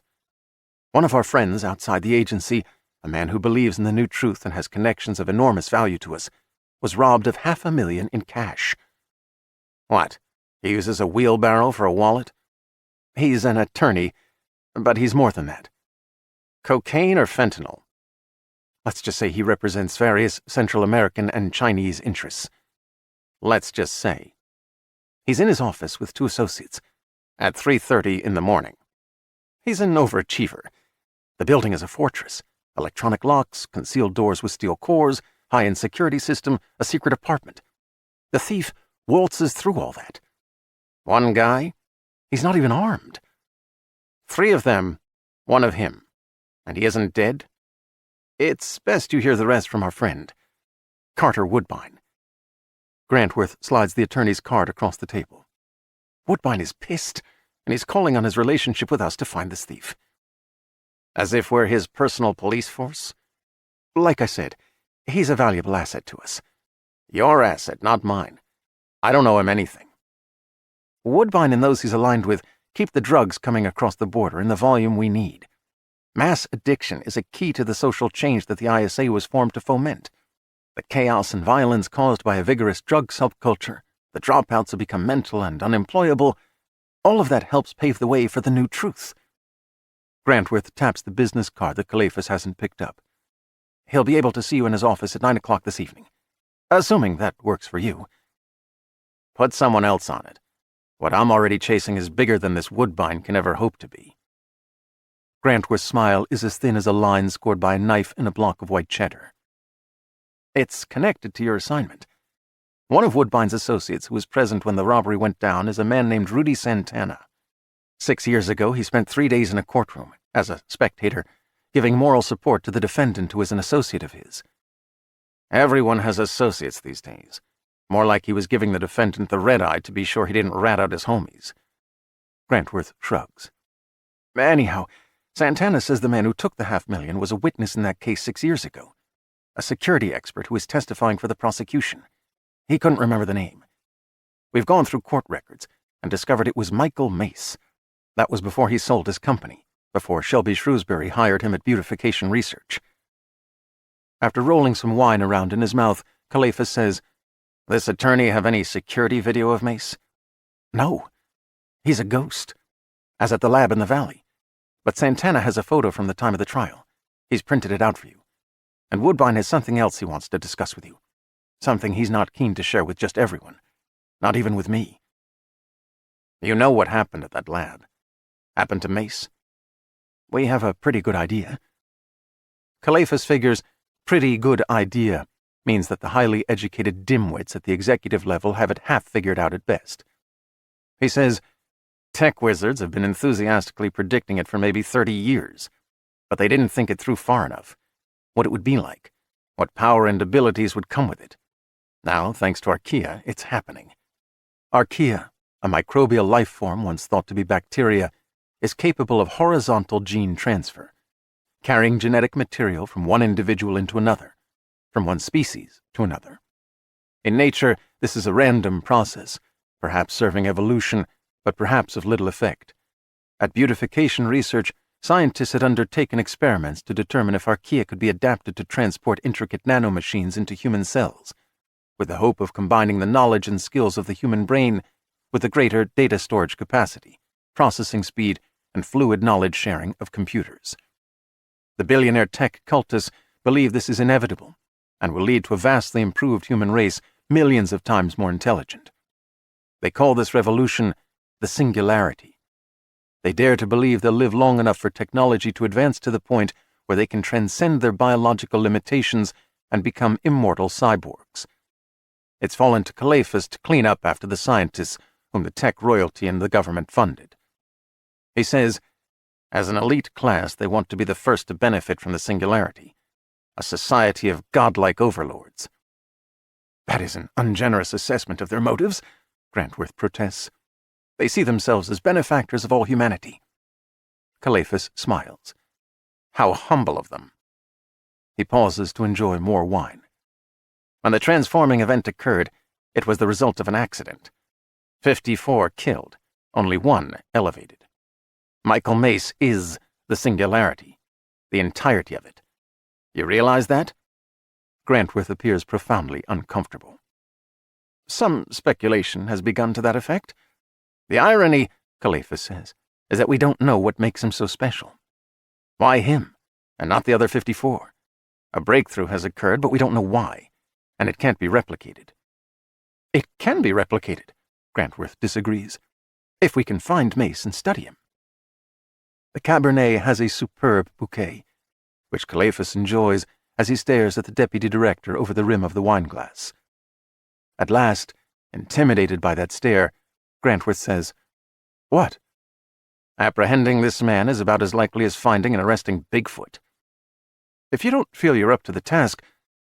Calephas puts his wine down and interrupts, succinctly describing what he believes are just a few of the extraordinary abilities that the lab accident has conferred on Michael Mace. By the time that Calephas finishes speaking and picks up his wineglass, Julian Grantworth has not just paled, he has gone gray. No one man should ever have such power. Calephas raises his glass as though in a toast. Ah, a sudden enlightenment. Better late than never. Pushing his chair back from the table, Grantworth says, I must confer with the director immediately. You go confer. Form a committee of experts. They can devise a strategy. That's always effective. Grantworth hates his underling almost as much as he fears him. Getting to his feet, he looks as if he is marshalling the nerve to upbraid Calephas for his insolence, or even remove him from the case, but he isn't able to summon enough courage to act. His expanding chest deflates, even as the swollen artery in his left temple pulses more rapidly, more visibly. He issues only a statement that is in fact a question. "You're staying on the case." "After I've had dinner." "Woodbine and Santana at 9 o'clock. "Wouldn't miss it. One thing." "What?" The other tables in this quadrant of the restaurant are still vacant, but Calephas lowers his voice to a stage whisper. "It'll be next to impossible to apprehend Mace and hard to find him. But if I can find him, I can kill him." "The director might have other ideas." "He's a man of big ideas." "Take no executive action until you receive instructions." "Executive action? How you thrive on euphemisms." Grantworth chews on his lower lip, contemplating a forceful response, but again he lacks the fortitude to do what he knows he should. He is no doubt thinking about his second wife, the stunning Giselle, whose great beauty makes him the envy of other men, and of his first wife, Martha, whose looks were as common as her husband's, and who died in a tragic accident that not only freed Julian, but also enriched him with an inheritance of $32 million. Calephas and Grantworth both know to whom he owes his good fortune, though they've never discussed the matter. Calephas is willing to speak the truth about what happened to Martha, but her widower dares not raise the subject. Grantworth lifts his chin, and his nostrils flare like those of a show horse entering a dressage competition, and he looks down at Calephas with what he imagines is withering contempt. "Woodbine and Santana at 9 o'clock. He turns and makes his way through the restaurant. He is tall, slim, with the ramrod posture of a guard at Buckingham Palace, his exquisitely tailored suit the summation of him. He thinks he's good at the game, but he doesn't understand the rules of the simulation in which they exist. Trigger. In the library of the Ocean View Corona del Mar house, all the books are as white as the bleached sycamore shelves on which they are ordered. The spines feature no titles, no authors' names, no publishers' logos. Michael examines several and discovers that the original jackets were replaced by thick but flexible white vellum, trimmed to fit each volume precisely. Thrillers by Janet Ivanovich and David Baldacci, novels by John Irving and Don DeLillo, romances by Nora Roberts, and non-fiction tomes on a variety of topics are shelved with no regard to subject or genre. They seem to have been bought by the pound from a used book dealer, not to be read, but to represent the concept of a book. Shape without form, shade without color. This is the idea of a library as it might be in the virtual world of a shooter game, where the avatars are too busy killing and being killed to have any time to read, where the only purpose of a library is to serve as the scene of yet another violent encounter during which the all-white decor will be vividly splattered with gore. Among the data triggers that Michael has planted in systems connected to the Internet, one is at the ISA. It notifies him any time his name and that of Durand Calephas appear within 200 characters of each other in written reports, or within 30 seconds of each other in recorded statements or conversations. As now. Blue neon flows through his mind's eye, providing a location in the ISA archives. Standing with book in hand, he mentally ravels the blue light toward him, as if he is reeling in a fish. He opens archived audio of a conversation between Calephas and Julian Grantworth, the deputy director of the ISA, conducted mere minutes earlier, and just now transmitted by Grantworth to his one superior at the agency. If others had been present in the library, they could not have heard what Michael hears. "I'm sorry to interrupt you at your dinner, Durand, but I'm afraid there's been a wrinkle in the case." "Wrinkle? What's the wrinkle?" "There was an incident at 3:30 this morning." Michael returns the white-jacketed biography to the shelf. In the end, all books are white books, those that are wise and those that are foolish, white jackets and white pages. The world reads but does not long remember, and what truth people find in books they most often dismiss as irrelevant. Humankind, the poet said, cannot bear very much reality. Delusions are preferred, delusions and the comfort of a virtual reality. "Woodbine is pissed, and he's calling on his relationship with us to find this thief." "As if we're his personal police force." "Like I said, he's a valuable asset to us." Michael steps to a window. The storm and the surging sea speak of one truth. which isn't invented by men or women, which can't be rendered obsolete by the so-called new truths that enfever them. The metaverse isn't a universe, only a vague and distorted shadow, a cartoon of the majesty of space-time. Even in their most intricate design, virtual realities, whether those that men and women invent for themselves or those conjured by tech wizards, always will be voids into which troubled souls empty themselves. Anyhow, Santana says the man who took the $500,000 was a witness in that case 6 years ago, a security expert who was testifying for the prosecution, Michael Mace. Men and women of a certain class, a self-congratulatory elite who have much learning of what is currently thought important and little understanding of their own human nature, dream of immortality through quick self-evolution into cyborg form, instant access to all knowledge without the effort to study, godlike power.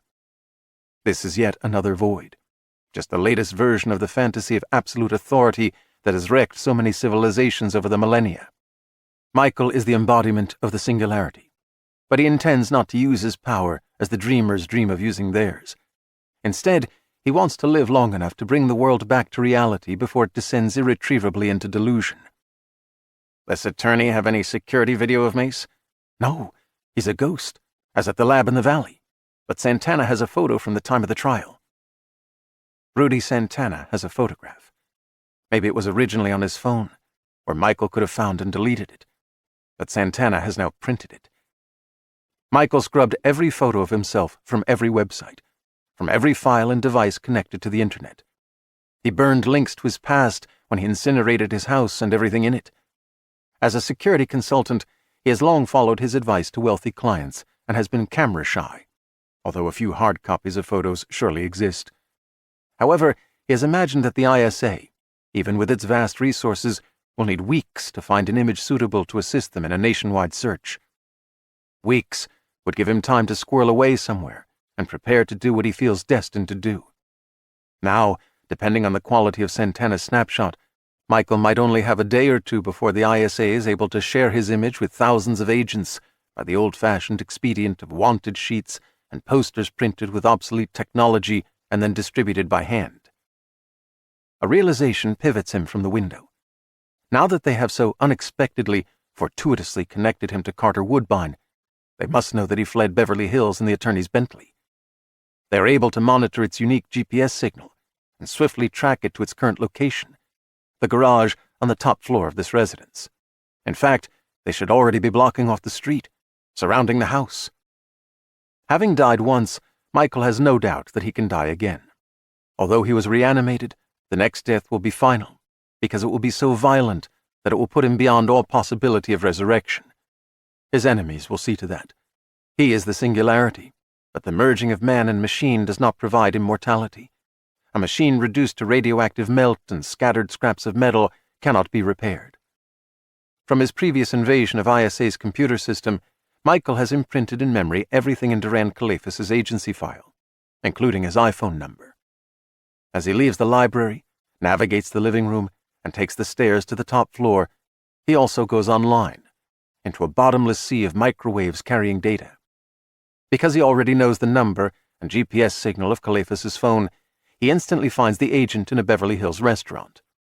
He quickly enters that phone, speeds through the list of contacts, and locates the number for Grantworth.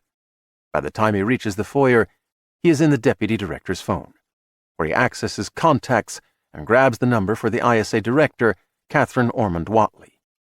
Crossing the foyer into the hall that leads to the garage, he mentally enters Ormond Watley's phone as she's in the middle of an encrypted discussion with the president's national security advisor, Pierce Layton.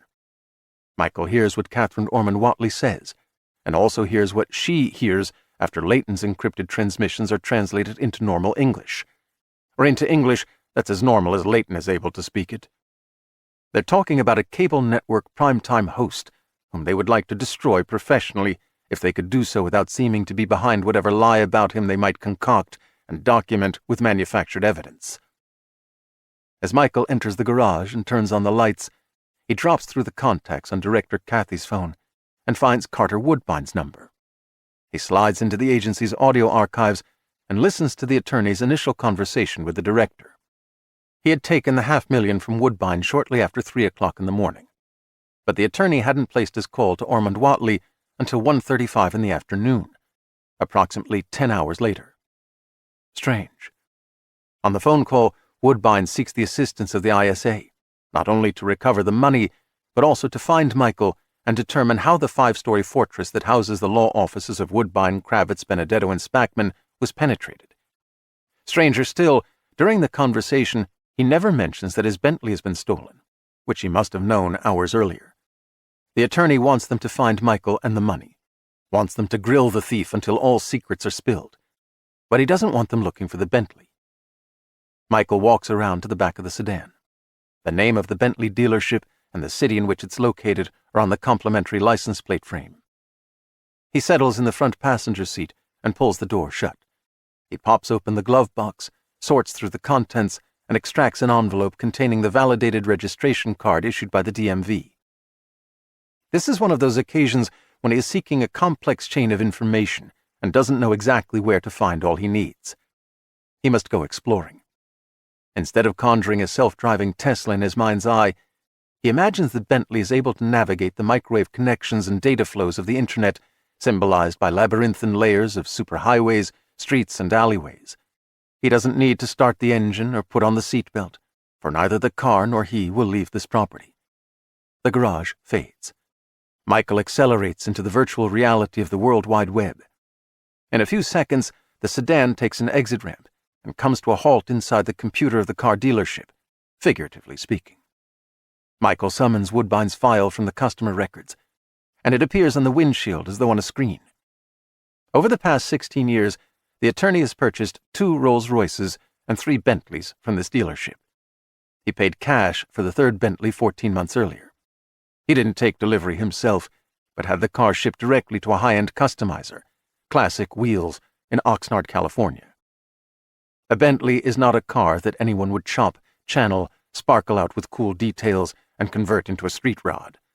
Besides, this most recent of Woodbine's Bentleys looks as it did on the showroom floor.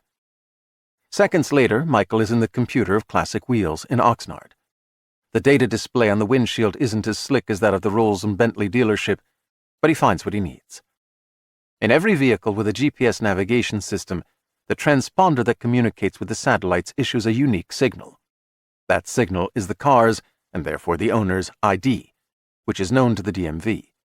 Law enforcement agencies may seek to obtain your car's navigational ID to review the archived history of its travels, or to track you relentlessly in real time. State and local police mostly take the trouble of obtaining a court order, though there have been cases in which certain federal agencies have in recent years been of the mindset that the protections of the Constitution do not apply to everyone. Carter Woodbine has had the Bentley's navigation system reworked, so that he can leave it functional for convenience when he is out and about on honest business, or can, by flipping a switch, kill the transponder and eliminate satellite tracking of the vehicle. At the moment, it is off the grid and can't be tracked. Another alteration involves the clever restructuring of the rear passenger compartment and the trunk. Michael studies the work order and mechanical drawings until he certainly understands the changes that have been made.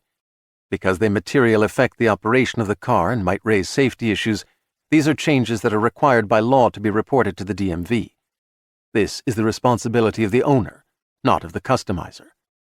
From Classic Wheels in Oxnard, Michael takes a quick spin to the DMV computer in Sacramento and consults the records there, using the 17 letters and numbers of the vehicle's validated registration card, confirming that Woodbine failed to comply with that requirement.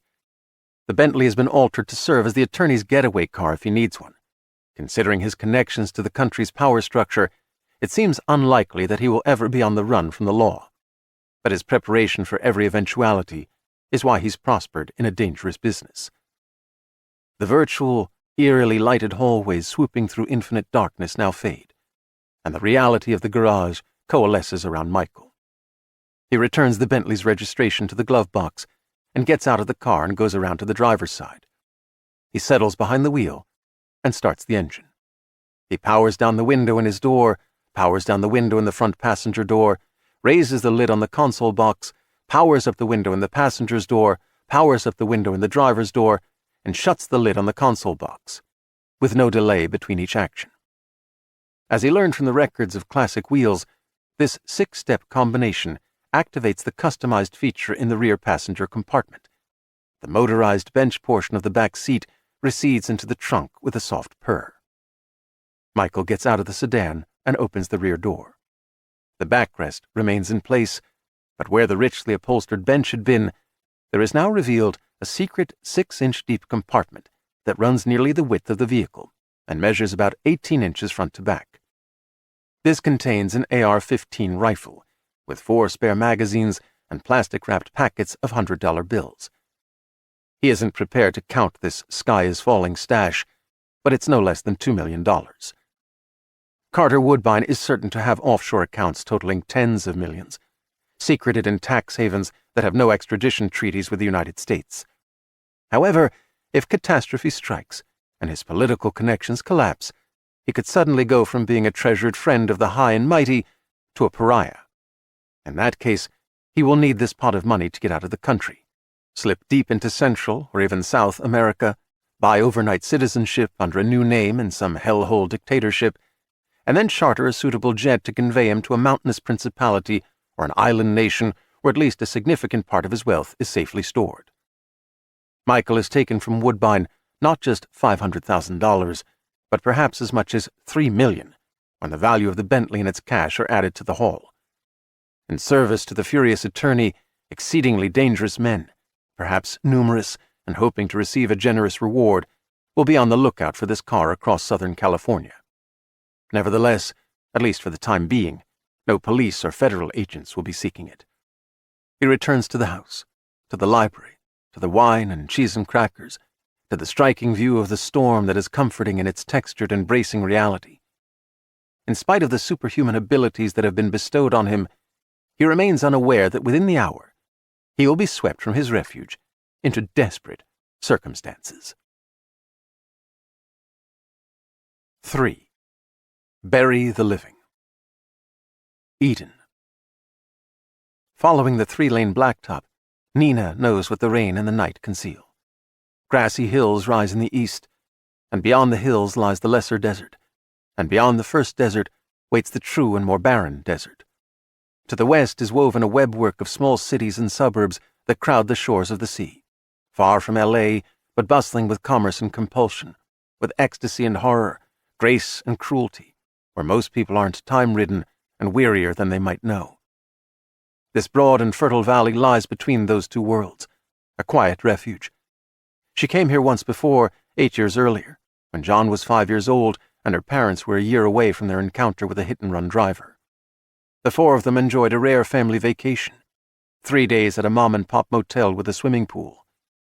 The town at the south end of the valley, to which she and John are at the moment headed, is a picturesque mix of Victorian and Spanish architecture, with numerous art galleries and craft shops, in part a farm community, apple orchards, nut orchards, and in part a low-key tourist destination because of the local history and 2 popular annual festivals. Her dad had called it Eden. Compared to the hood where Nina was raised, it's as close to Eden as anywhere she has seen.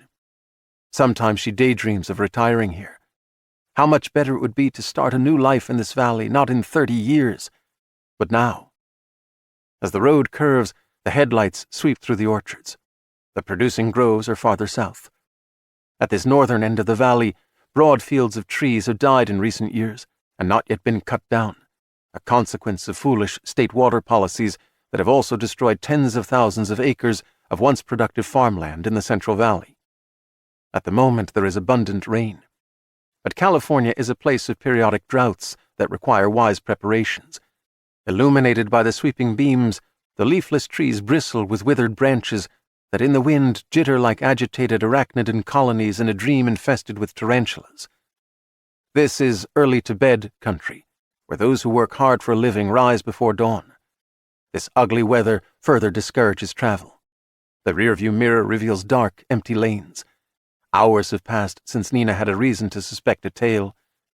Now headlights appear behind her, at the height of what might be a pickup, perched on oversized tires.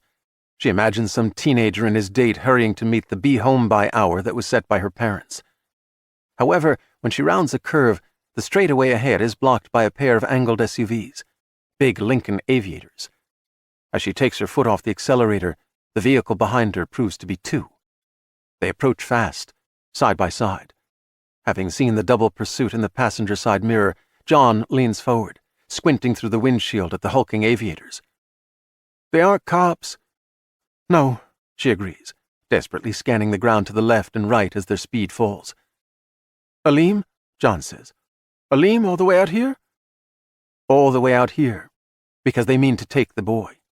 All the way out here, because they mean to finish her." "They tagged us," she says. Although Aleem and his crew can't have known her destination, they must be pleased that she has led them to hundreds of acres of abandoned apple orchards, in the isolation of hard rain and fierce wind. An ideal place for a boy to be snatched into a life of crime and violence, for a woman to be murdered and buried where her body won't be found for years, if ever. "The phone," she says, and John plucks it out of a cup holder to do what they previously discussed. "Upload the post." The depth of the drainage ditch alongside the highway can't be gauged with water racing through it, but it's maybe 3 feet wide. The land slopes up about 4 feet from the ditch to the orchard at an ascendable angle, but if the ditch isn't just a foot deep, if it is as much as 3 feet, the Ford's undercarriage might get hung up when the front wheels drop. The Explorer has 4-wheel drive, made for rough overland travel, but she's driven it only on paved roads. She doesn't know the full range of its abilities and limitations. They are coasting toward the blockade, with 2 vehicles fast approaching behind them. White light floods through the liftgate window, filling the Ford as though a supernatural visitation has come upon them. Ahead, the filthy surging water vanishes into a culvert over which an access road to the dead orchard offers an exit from the closing trap, though not a certain escape. Nina brakes. The tires stutter on the slick pavement, and she pulls the wheel hard to the right, and the Ford leans into the turn so that she holds her breath and thinks, "Please." Then they are off the highway, heading west. The barren apple trees stand in tight regimental order, preventing her from driving between any 2 of them. However, the alleys separating one row of trees from another were made wide enough for harvesters to pass in their machines and trucks. Years with little rain and much hard sun have cured the land into hardpan that the current torrents haven't softened much. Pools have formed, dark mirrors across which the headlight beams skip, and repeatedly the Explorer raises wings of water that flare out into the orchard. "Posted," John declares. Uplit by the glow of the iPhone, his face is a seance apparition. "But what does it mean, the 9th hour?" "It's a code, a call for help that won't look like that to anyone other than Michael." "But what can he do when he's wherever he is?" The alleys to the left and right are suddenly flushed with light that silhouettes the gaunt trees and alchemizes the lead-gray rain to silver, as the squadron of SUVs enters the orchard, racing to cut off Nina from most of her options. The haunted orchard. Cuba follows Nina, gaining on her, while the homies in the other SUVs flank her in parallel alleys. He says, "What's this fucking place? All these creepy trees." "Some kind of orchard," Aleem says. "I don't see no fruit." "It's a dead orchard." "What's the point?" "What point?" "Point of a dead orchard." "No point to it. Trees just died." "Why don't they cut them down?" "Probably cost too much," Aleem theorizes. "Shitload of firewood here." "Can't sell rotten termite wood. They'll cut them down when they got something better they want to do with the land." Most of the alleys between the tight rows of trees run east-west, but it turns out that every so often there's one that goes north-south. Suddenly the Explorer's brake lights flash red, and Nina whips the vehicle to the left, heading south. Surprised, Cuba overshoots the intersection.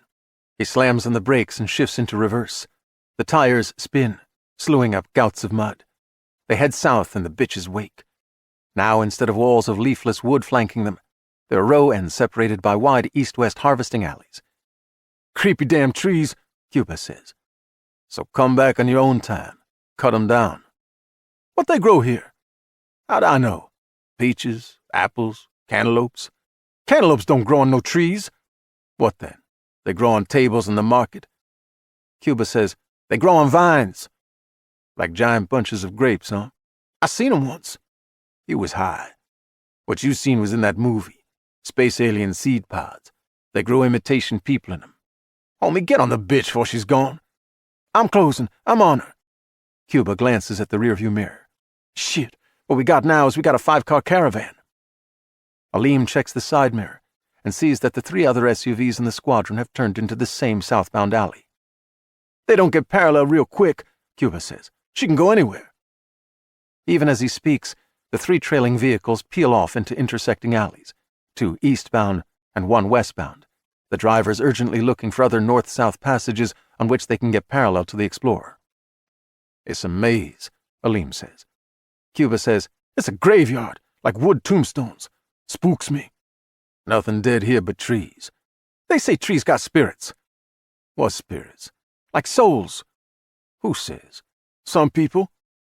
Aleem says dismissively, Tricks who sniff an elbow flake every day. No, smart people on this podcast. You got a health app? Now you listen to podcasts? Just the one podcast? When you go into college, get a degree, put on a suit, be a hornologist, teach everyone about trees. The word ain't hornologist. So what might the word be, Professor? All I'm saying is if trees got souls, this place is totally fucking haunted. You don't know the word. Forget souls. Just kick it up and ram the bitch. You feel the shimmy? Turf's turning slick as ice. I kick this humper up anymore, she'll spin out. Kick her up, Aleem insists. It can't fly. It shouldn't be called aviator. Cuba's concern proves to be a premonition of sorts.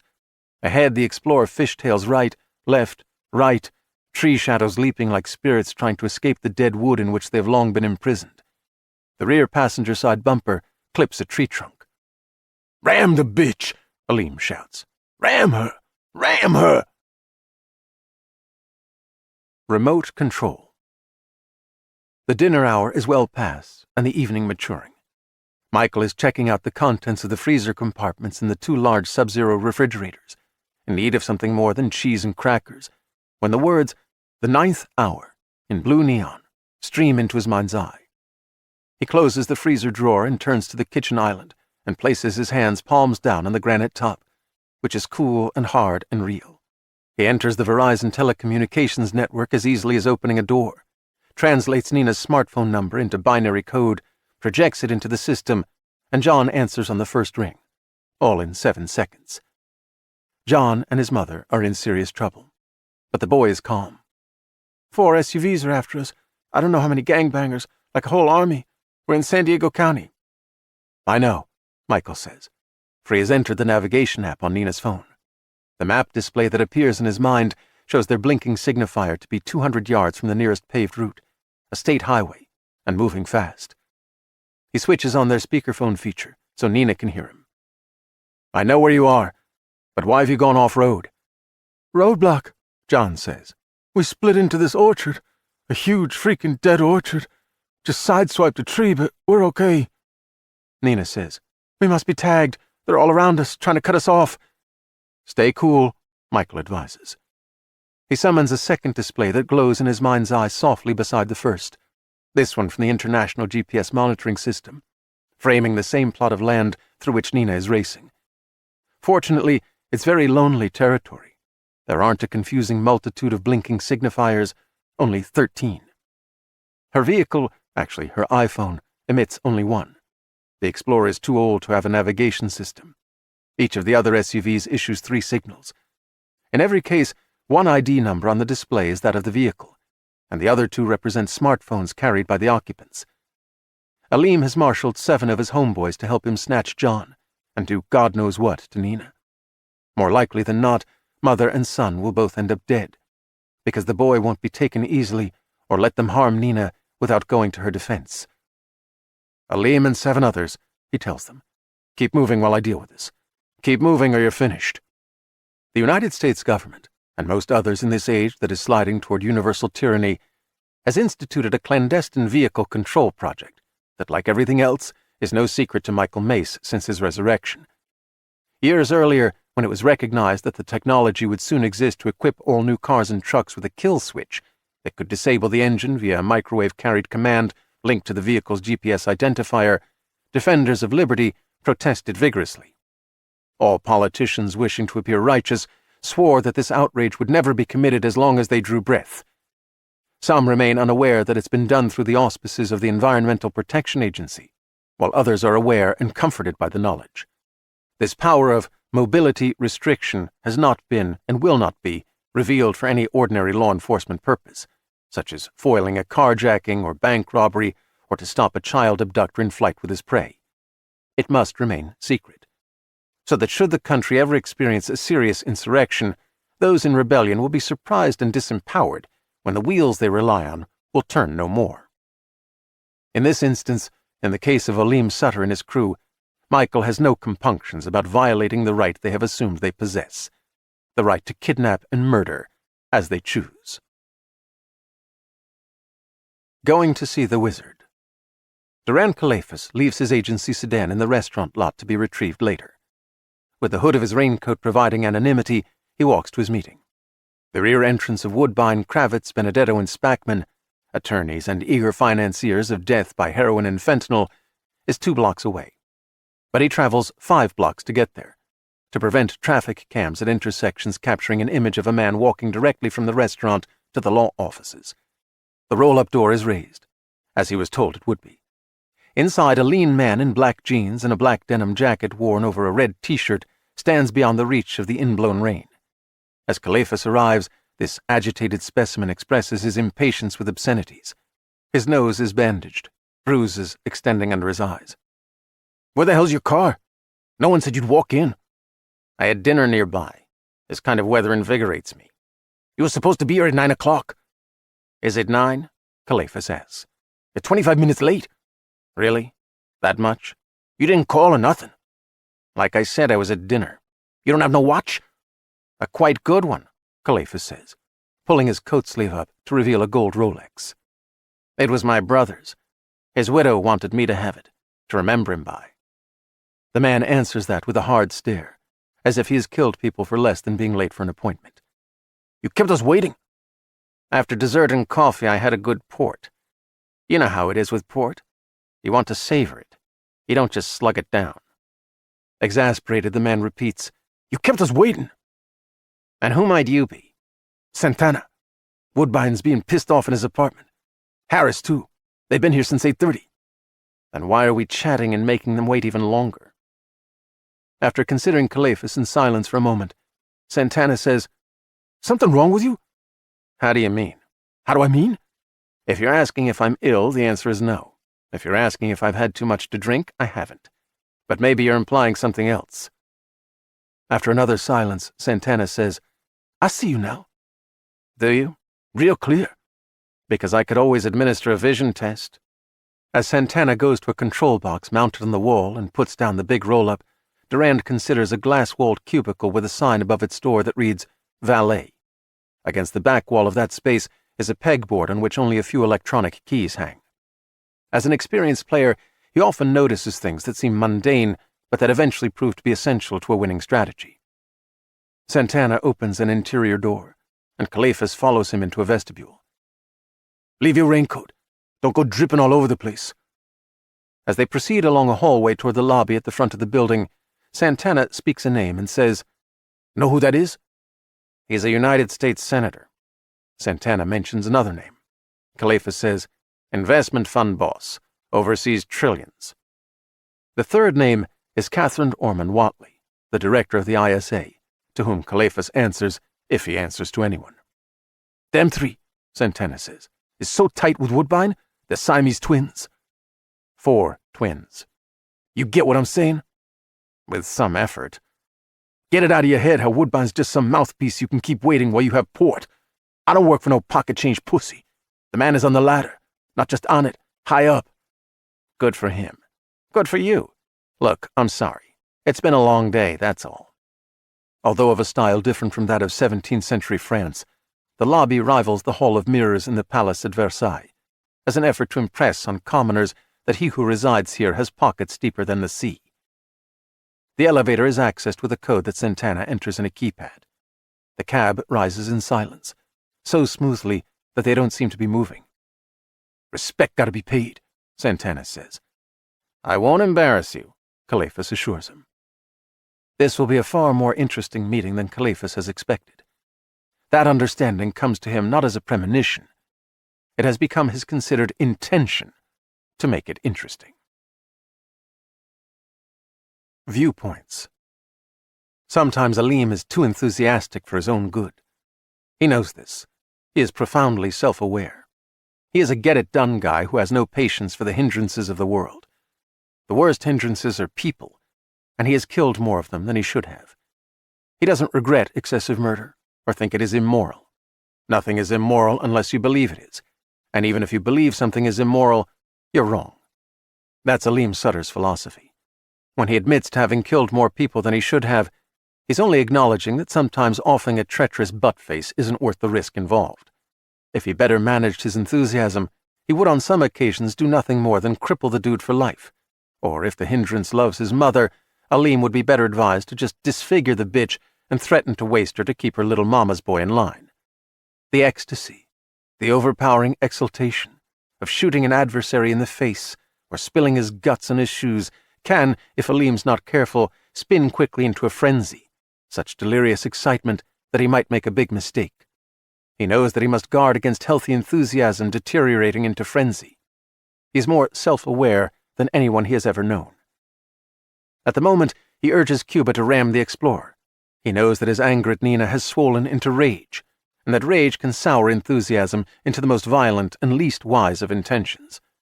But what he feels is not his fault. She's making him feel this way.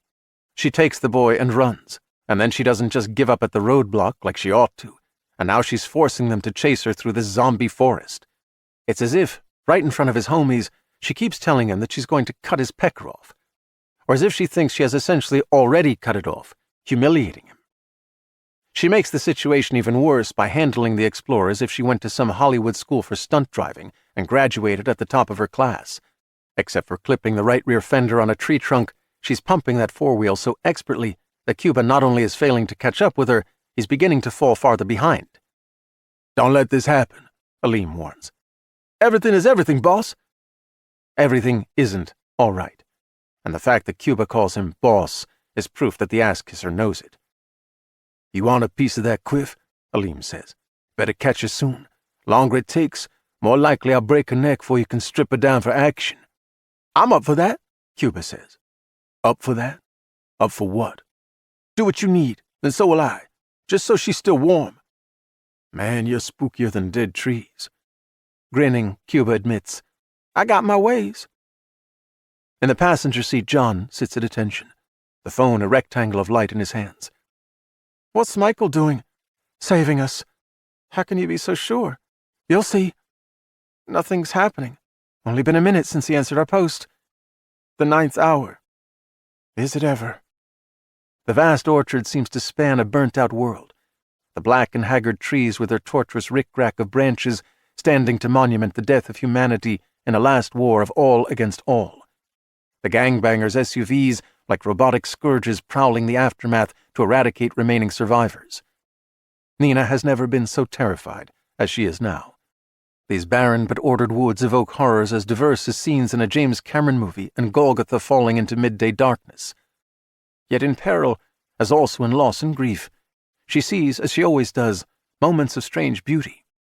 Sweeping light silvers the water streaming down black bark.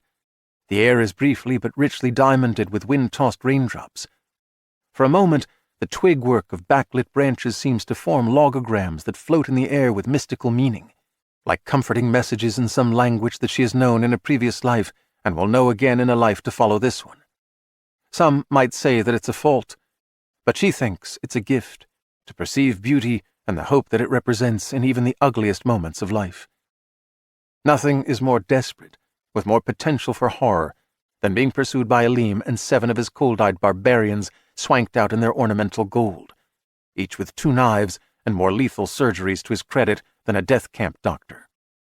If they take John, they will bring to bear their formidable powers of persuasion and intimidation, as well as all the temptations of the flesh to turn him, warp him, corrupt him. He'll resist. He is a good kid. But he is only a kid, and even if he resists to the point where they lose patience with him, he'll end up in an unmarked grave. Such deranged men mock virtue, but in fact they fear it, and won't long tolerate its presence among them. As a gang boss, Aleem can't afford for his legions to reach the conclusion that from his seed has sprung a young man of integrity and rectitude.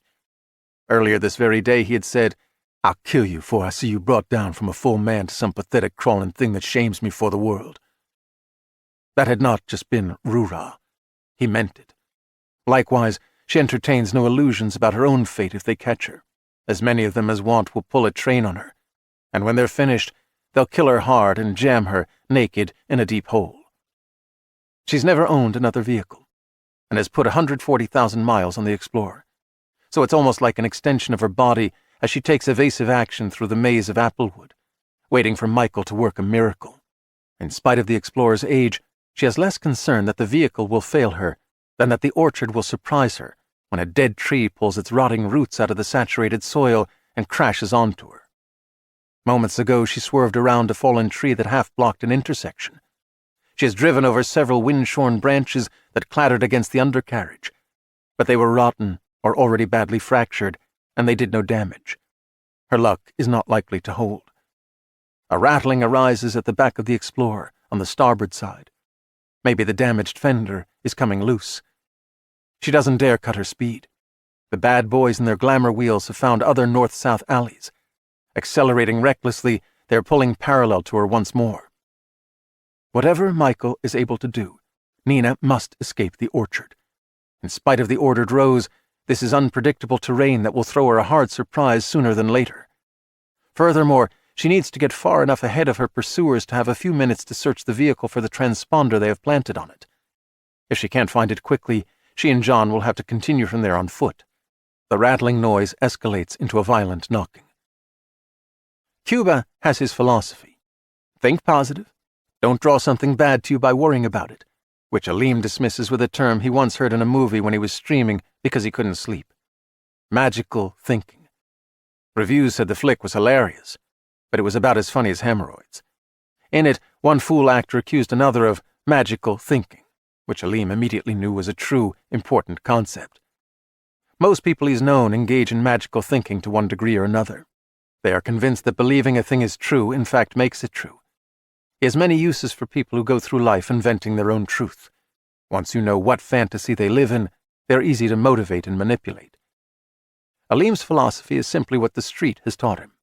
Shit is what it is, and people are what they are, and a lot of them can be bought off with money or guilt or fear. That's how he keeps himself and his homies out of jail, for the most part, even when their collection of rap sheets have to be maintained in ring binders.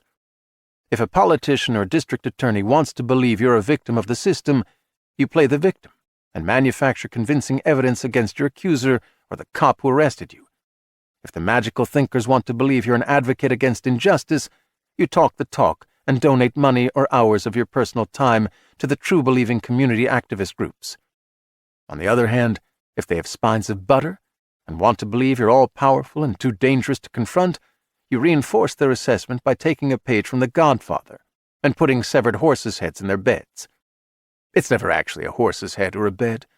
Sometimes your family pet is chopped and put in your refrigerator, or your beloved sister spends an unexpected evening with a large man who devotes 8 hours to the quiet and patient explanation of what her life will be like when she's blind and paraplegic. Or your neighbor's house burns down with the family in it, and at their funeral, a mourner you don't know takes a moment to tell you how terribly sad he will be if anything like that happens to you and your children. Now, because Aleem is not into magical thinking, because he is about being real and meeting every challenge boldly and getting what he wants, he draws his Heckler & Koch Mark 23, which weighs more than 2.5 pounds, has a 10-round magazine, and is loaded with full metal jacket 45s, the kind of serious gun that says you don't have it just to plink rats at the city landfill. Damn it, Cuba. I don't care about no shimmy slick as I spin out. Catch the bitch. Ram her now, or you got consequences. Consequences? What'd I say? Cuba's forehead suddenly has a shine. Jesus, Aleem, don't Jesus me. All right, don't Jesus me. I get it, I got it. Ram the bitch. Doing it, Cuba says as he accelerates. Stop her now. Even if a dude is your homie and you're ace cool, he needs to be afraid of you deep down. Needs to know that your fuse is always lit and short. Sometimes you have to get your Joe Pesci on. Be like that hothead he played in Goodfellas. Otherwise, even your main man can wonder if the crown will fit him better than it fits you. Like everyone, Aleem needs friends. but he never forgets that a best friend is potentially his worst enemy. It is a display of weakness, not a full moon, that can cause your homie to go werewolf on you. Cuba is standing on it, and the aviator is surging forward. All the leaves and fruit and bark that the orchard has shed in its long dying, a rotting sludge and the fungus that feeds on it, sloshes against the undercarriage and spews out from beneath the tires. The bow of the vehicle falls and rises, and the chassis shudders, and the back end tries to fishtail.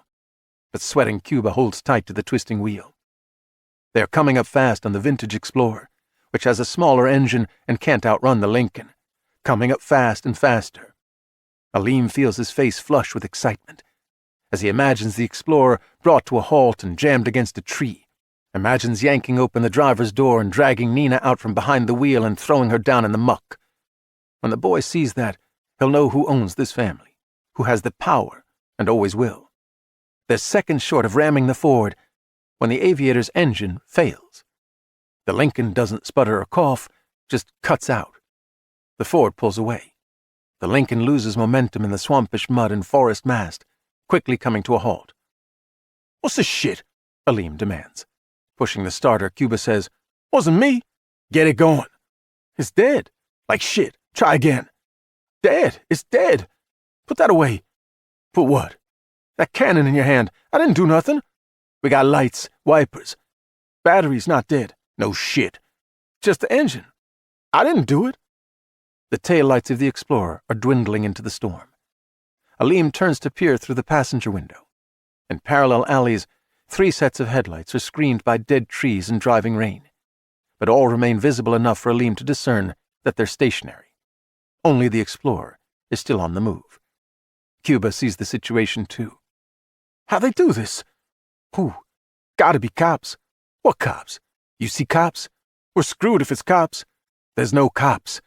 There's something for damn sure. Aleem looks out the windshield just as the Explorer goes dark. The beams don't fade into the night. They suddenly blink out. The Explorer is near the limit of visibility in the storm, a small gray mass barely recognizable as an SUV, no longer receding. "She been stopped too." Cuba says, "She don't even have lights." Aleem holsters his pistol. "Let's go." "It's dead." "We ain't." Aleem puts up the hood of his jacket and opens his door. The aviator that's gaining on Nina suddenly falls behind, as do the SUVs flanking her in other north-south alleys. They seem to have come to a sudden stop. "Michael," she says, and a small laugh of relief escapes John. The respite from terror is brief. Something happens related to the impact with the tree, which had seemed of little importance. The rattle becomes a louder knocking. The knocking erupts into a 3-note tolling like an iron bell. The Explorer shudders violently. The instrument panel brightens with an array of warning lights, some of which Nina has never seen before, and the fuel gauge falls to 0. The Explorer rolls to a stop, the engine dead. She switches off the headlights. She hopes they are far enough from Aleem and the others so that it might appear as if they've driven out of sight. She can't rely on that. "We're on foot from here," she says, taking the phone from John. "Bring the duffel." "What about our suitcases, the stuff in back?" "Leave it all. Just bring the tack light in the glove box, but don't switch it on." As she opens the door and rain shatters over her, Michael's voice comes from the phone. "Why have you stopped moving?" "Breakdown," she says. "Hit a tree, ruptured the gas tank. I don't know what else. We gotta run for it." "Turn your phone off and get somewhere safe. Save the battery. I'll track you by it. Be there maybe in as little as 2 hours." She turns off the phone and pulls up her hood and gets out into the howling night and closes the door and looks toward the distant aviator. It's only an SUV, a fancy kind of truck mostly obscured by its headlights in the storm, but it looks mysterious, as though it was made on a far world by unknowable creatures and has come from beyond the moon and down through the night to this orchard for a purpose too strange to be fathomed by human reason. At the front of the Ford, she meets John. "Stay close," and leads him out of the southbound alley and west through darkness, splashing across saturated ground that sucks at their inadequate shoes.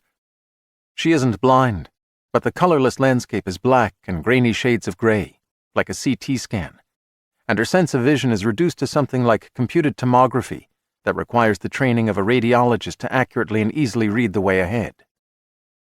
The trees are shapes without form, but they are a shade darker than the sky, and thus define the harvesting alley, although the treacherous footing prevents her from hurrying as fast as she would like. She doesn't dare use the tack light and reveal their location. She doesn't want to move among the trees until her eyes become somewhat dark-adapted, when she will be better able to discern and avoid low-hanging limbs and the snares of fallen apple wood that could trip them or gouge them with the ragged spears of broken branches. They have gone 50 or 60 yards when her fear suddenly ripens into dread, which she takes to mean that intuition is warning her of an imminent, lethal encounter. She stops and halts John and looks north, surveying the cloistered night from west to east. The lights of 4 vehicles were previously visible, filtered through the trees, but now all is darkness. The headlamps have been doused. Aleem and his 7 homies haven't gone away. They're coming for her and John, and though they're as hampered by the darkness as she is, they have 8 times more guns than she has, and God knows how many knives. More important than weapons, they have an unshakable confidence born of the overweening self-esteem that sociopathic gangbangers all seem to share, and they will never stop any more than wolves, electrified by the scent of prey, will relent in the hunt. Since John issued from her, and she first saw his sweet face, Nina has wanted nothing more than the freedom to make something of herself and support her child, the freedom to raise him to be wiser than she had sometimes been and to be a blessing to others. But in this world where the powerful too often fail to see the humanity in those weaker than themselves and seek to rule by fear, freedom is fragile, sustained only by sacrifice and fierce determination. She has unconsciously pressed her right hand to the waist of her jacket, under which she can feel the pistol nestled in the belt scabbard. She doesn't want to be forced to use the gun, but if she must, she will. The men seeking her are not the kind to whom you can turn the other cheek without exciting in them the desire to answer your submission with a bullet in the head. Although her eyes are not fully acclimated to the dark, she leads John into the row of wind-clattered and graceless trees along the south flank of the alley. Past that rampart of dead wood, they come to another east-west harvester's passage and hurry across it, into more trees, as if they know where safety lies, though they do not. The pain of living and the drug of dreams. When Calephas and Santana arrive in the 5th-floor apartment, Carter Woodbine and Delman Harris are facing each other across the kitchen island, silent and solemn, as if that granite slab is an altar on which someone will be sacrificed at midnight, if not sooner. The attorney is dressed in Dior Homme, black suit, white shirt, striped tie, at a cost of maybe $6,000, projecting the image of a reliable traditionalist. Harris's zippered Hermes jacket in a bold abstract pattern of green and gray and black cost nearly as much as a Toyota. He wears it over a black t-shirt, with black slacks by Berluti and Converse sneakers, 4 or 5 colorful Monte Carlo silver and Aleutex bracelets on his right wrist, a Cartier drive watch on his left. He is obviously convinced that he's above the law, considering that any cop who's ever worked the narcotics division would, on sight, ID him as a major player in the drug trade. These two look as if they had tired themselves out of the same issue of GQ, neither of them having noticed the pages that most appealed to the other. They are united by their beverage, Macallan Scotch served neat, and by the offense they have taken at Calephas's lack of punctuality, which they express not with words, but with tight lips and stares as sharp as ice picks. Calephas offers no apology for his tardiness. He doesn't even acknowledge it. He's got his own agenda, as he always does. "You have a picture of Mace?" Printed on glossy photographic paper, it lies face down on the island.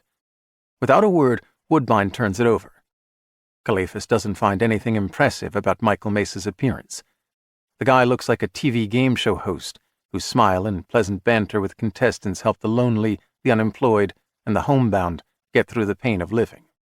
"Julian Grantworth might already have told you that we're after this man. The photo will help." Woodbine says, "What did Mace do that has you on his trail?" "I'm not at liberty to say." "I'm not an average citizen, Mr. Calephas." "Yes, I am aware of that. Your agency and I have mutual interests. But this," Calephas says, "is a matter of national security." Woodbine nods and considers his scotch without bringing it to his lips.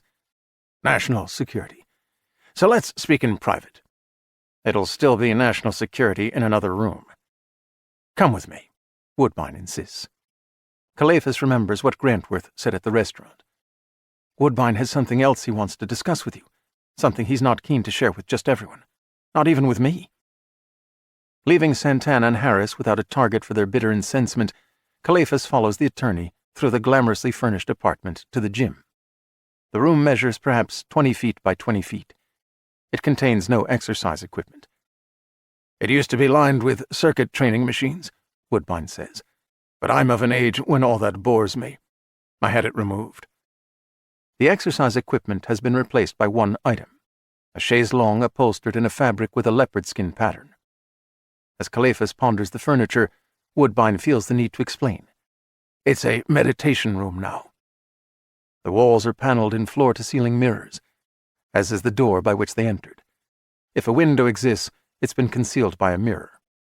One reflection repeats another, making a multitude of this two-man meeting, and the ceiling reflects everything below it. Although curious about the nature of the attorney's meditation sessions, Calephas restrains himself from asking, because he doesn't wish to have his excellent dinner turn sour in his stomach.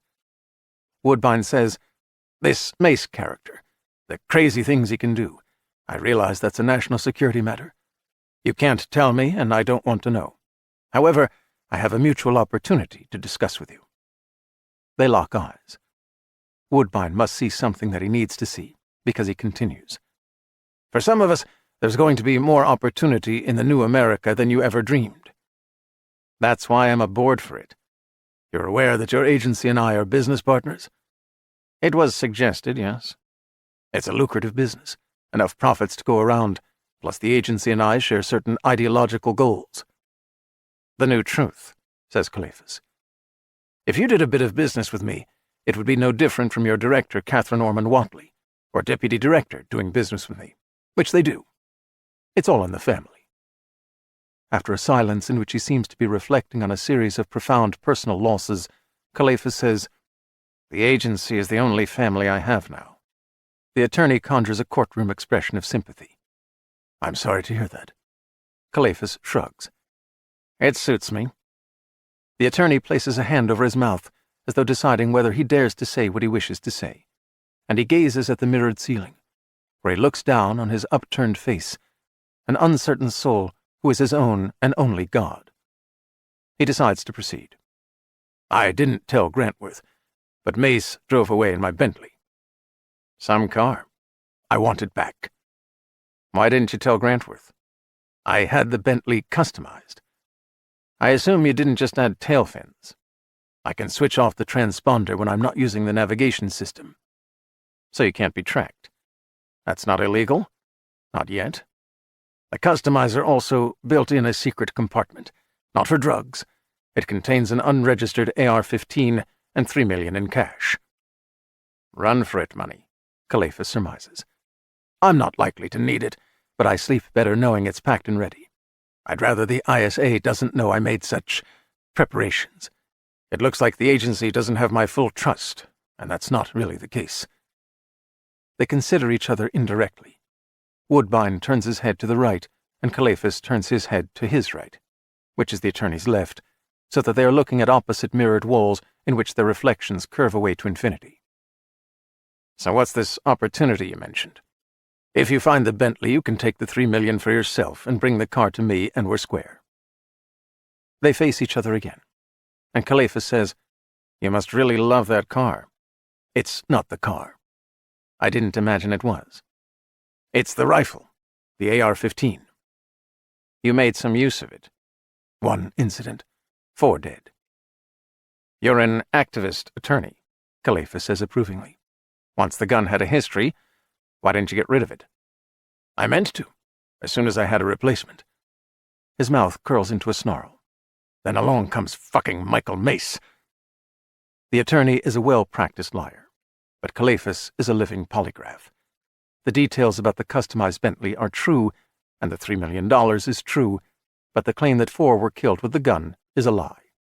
The snarl isn't an expression that comes naturally to a man who has spent his life looking earnest and magisterial in courtrooms. The use of the F-word, when such language isn't his style, is a calculated emphasis meant to sell his anger and his story. He wants the Bentley more than the $3 million, and the reason he wants it has nothing to do with the vehicle or rifle. Calephas says, $3 million is more than the right number. But if the navigation system transponder is turned off, how am I supposed to find your car? The 3 million is mostly in hundreds, but some is in 3-inch thick bricks of 20s. One of those bricks is hollowed out to accommodate a transponder. It reports to your iPhone. Yes, but maybe it's gone dead. Or maybe there's a limit to its transmission radius, and Mace was out of range before we realized he took the Bentley. He somehow controlled the security system here, kept us locked in and blocked our phones for hours after he left. Then what good is the transponder to me? I imagine that's a problem that you, with all the agency's technology to draw on, can find a way to solve. It's beyond me, though surely not beyond you. Though you must be discreet. This is between you and me. No third party. Calephas furrows his brow and gazes at the floor, as though puzzling through the twists of some Gordian knot. How do you explain Mace not showing up on your security video? Somehow he must have taken control of the system, froze the cameras, and walked right past them. What does your security company say? They said it's impossible, so they're gone. Calephas looks up from the floor. Gone? How could I trust them? I threw them out and told them to shut down service instanter. Catherine recommended another company. Catherine Ormond Watley? Yes, a company with ties to the ISA, a military contractor with better tech than the firm I used. They'll install tomorrow. You don't have security now? No video, no alarms. But no one can get through our electronic locks. Michael Mace did. I don't think Mace is coming back, Woodbine says. I wish he would, so we would have a shot at him. Calephas doesn't need to get by the electronic locks. He's already inside. Looking past the attorney, he considers the opposing mirror's trick of endless reflections. An infinite Durand Calephas is a true expression of his identity, but the truth of Woodbine's prospects is not what the mirror appears to predict. Listen, do we or don't we? The attorney asks. Do we what? Have a deal? Absolutely. And you won't be sorry you trusted me. But there's this thing about Rudy Santana. He felt I was disrespecting you by being late. He did something stupid to impress me. Woodbine's expression is wonderfully textured, a mild, doleful chagrin, and could be mistaken for sincere by the most prospective of jurors. I need men who can interface between me and the animals on the street who keep the merchandise flowing. Santana and Harris aren't perfect, but they're the best I've found. I understand. But I think you should know Santana mentioned 3 names to prove how high you are on the ladder. As Calephas repeats those names, the lawyer's eyebrows arch. For your own good, Mr. Woodbine, you might have a word with Santana about discretion. I will, Woodbine declares. I'll speak with him as soon as you're on your way. Meanwhile, that transponder links to your smartphone. To one of them. One I reserve strictly for that purpose. I'll need it. It's on the counter in the kitchen, the attorney says, moving away, past the leopard-patterned chaise, the multipled reflections of which offer infinite accommodations where one can lie for the focused contemplation of God knows what. The former gym and current meditation room is thronged with replicates of Calephas and Woodbine moving toward the exit from myriad directions, folding into and out of the room's corners with great flexibility, seen retreating from the door even as they are approaching it. If these kaleidoscopic images can be disorienting, Calephas is not confused as he follows Woodbine, for his attention is concentrated on the action he must take. At the same time, the regimented chaos of attorney and assailant in all their iterations makes it difficult for the target to recognize peril is imminent. Calephas draws the small aerosol can of chloroform from a pocket and says, "Oh, one thing I forgot."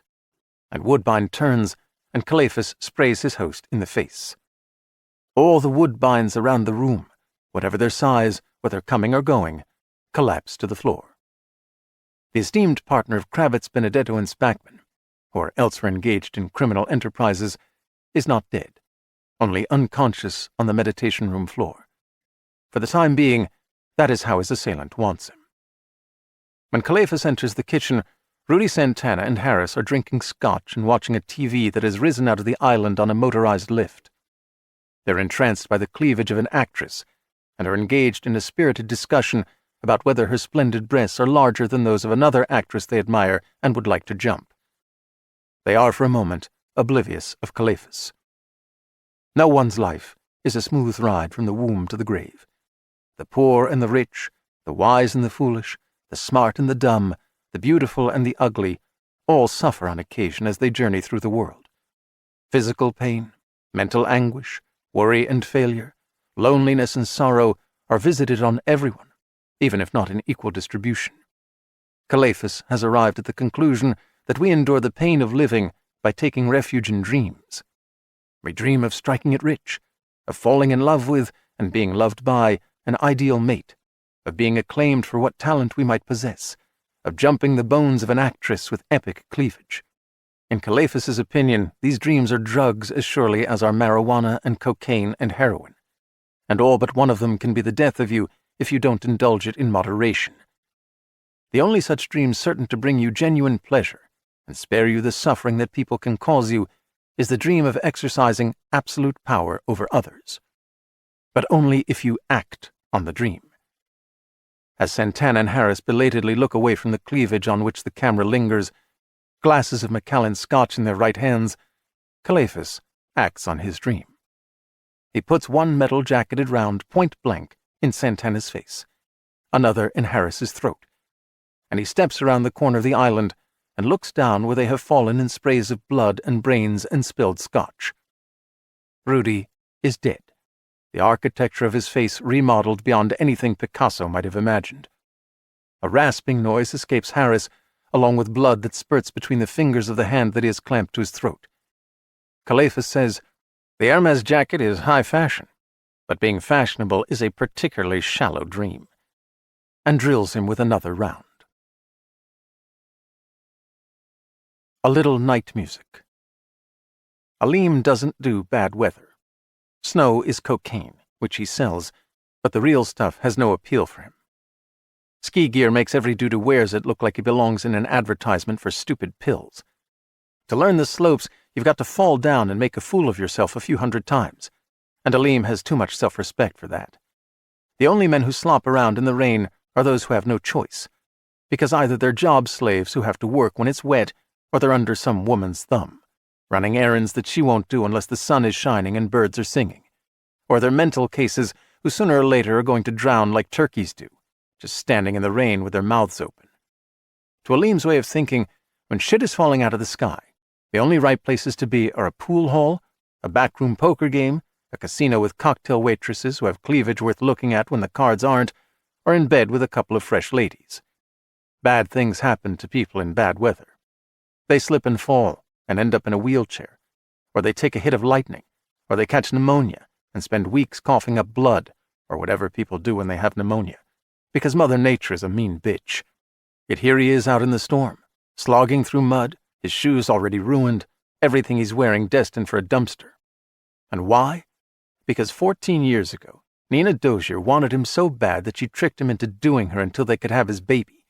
And now she wants the boy for her own, as if she made the kid herself, just carved him out of wood and brought him to life like Pinocchio. Aleem is soaked, cold, miserable. He's so pissed at Nina that he's lost all interest in doing her with Cuba. He just wants to kill her hard but slow, if they can get her someplace dry. He is so angry that he can't imagine any development that would crank up his rage even further, which is when he and Cuba become human jukeboxes. His iPhone is safe and dry in a zippered inside pocket of his jacket, when music explodes from it at a far greater volume than he has ever before heard the device produce. He is so startled that he stumbles and slips and nearly falls in the mud, and Cuba cries out as if a cold and ghastly hand has grabbed his scrotum. The music is so loud that the phone is vibrating in Aleem's pocket and quickly growing warm. They're stalking Nina, listening for any sound of her and the boy that might carry through the whistling wind and drumming rain, while she's for sure listening for any sound they make. And if this is happening to him in Cuba, it's probably also happening to their 6 homies. He's now furious, the way he gets when only blood will calm him, not just because some trickster techie is screwing with them, but because the music is of all things Macarena by Los Del Rio, freaking dance music, maybe the longest-running song ever on the charts, nothing hard and street about it, 6 steps down from the Bee Gees. It's not bad enough that the music is announcing their position, but it's also embarrassing.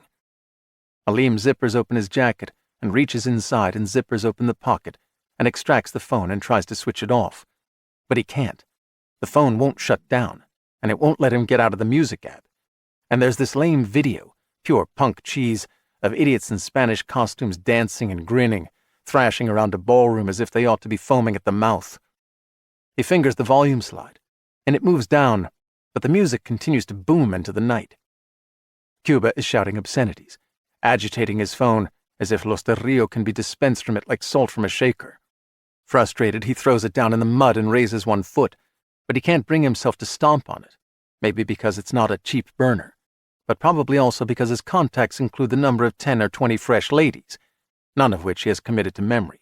Plus, he's got photos on there of some of his best moments, selfies of the part of him that he's most proud of, taken just as it achieved liftoff, treasured mementos that he's loath to lose. There's no way to save the phones, but it's a mistake to break them. By way of example, Aleem throws his down next to Cuba's and turns and shambles away into the wind and rain, toward that section of the orchard where Nina and the kid are most likely to be found. Maybe she'll assume their position is still defined by Macarena, while in fact they're coming at her from a different direction. After a moment, Cuba catches up with him, hunched and hooded. You see this coming? See what? All this weird shit. What, I'm Nostradamus? How'd she do that? The phones wasn't Nina. Neither was the aviator. How you know? She's an accountant is all she is, not some genius hacker. Aleem shivers. His shirt is wet. He forgot to close his jacket after he got the phone out. He zips it up. Raising his voice to compete with the wind, Cuba says, So it's the boy? The boy don't have gear for a trick like that. How you know? Nobody has gear for that. Somebody does. You see that video? Man, it sucked. Could make a man go deaf and blind. Aleem agrees. They are far enough away from their phones to hear Macarena playing elsewhere in the orchard. Mocking us, Cuba says. We find who? I'll give him a living autopsy. Aleem says, Nina's got to know who. Man, that music eats your soul, Cuba says. Could be worse. How? Could be ABBA. Shit. It could be Dancing Queen. Didn't I just say? En route. Southbound at high speed in the Bentley, slaloming lane to lane through traffic that is fast-moving yet slower than he can tolerate, Michael Mace is muttering in frustration at the discrepancy between the astonishing mental powers of his life as a resurrectee and the very human physical limitations to which he remains subjected. When he wishes, he is able to perceive the billions of electromagnetic waves, carrier waves, of data that flow through the intricate webs of wires and glass fibers civilization is spun. That also course through the air from transmitter to receivers beyond counting, passing through buildings and people and trees without any effect, television programs and Zoom conferences that are invisible while in transit, streamed music and cell phone conversations that cannot be heard until translated from digital code into audible tones. Every river of data will wash him quickly to a computer or a network of computers, most of which are sluiceways that will spill him into the internet. He can be in New York in a few seconds, in Washington or Paris or Beijing, or in a surveillance satellite in orbit above Earth. All the secrets that the world so jealously keeps are not hidden from him. However, to help Nina and John in that damn orchard, he needs to be there in the flesh. He wonders if that is true, if he could have, should have, done more from a distance than use the government's secret kill switch to disable the engines of the 4 SUVs. More than turn the bad boys' smartphones into Macarena locators that revealed them to Nina and prevented them from coordinating their search for her. A smartphone is a handheld computer, hackable. If he can tap Spotify to stream whatever music he wants to their phones, amp up the volume of the speakers, and magnify the vibrator function, perhaps there is some way to feed a charge to the phone's lithium battery that will rapidly overload it and cause it not merely to grow very hot, but to explode, injuring whoever is carrying it. If that might be the case, he lacks the genius to see how it can be done. Those who have long predicted the singularity have imagined that the physical integration of man and machine will lead to all manner of amazing powers, as well as to a radical enhancement of the human intellect, making human beings hundreds or thousands or even millions of times smarter than they currently are. The expectation of amazing powers seems to a limited extent confirmed, but Michael can testify that the uber-genius theory is less science than wishful thinking, comic book thinking. He's still processing events with the same slightly better than average brain that has gotten him through 44 years of life and a day or so of death.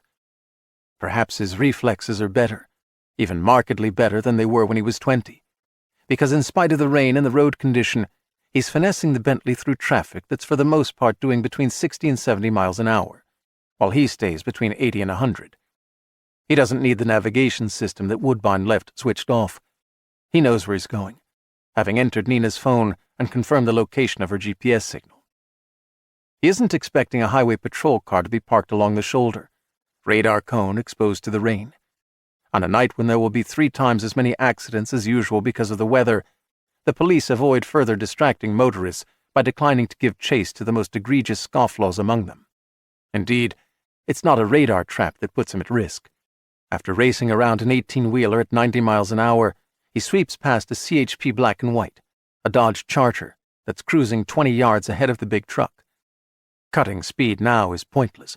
He's already barreling away from the patrol car, already clocked, when the light bar on its roof brightens and its siren sounds. He isn't constantly aware of the infinitude of electromagnetic wave streams that carry data around and through him. Doesn't see, hear, smell, taste, or feel them in the usual sense.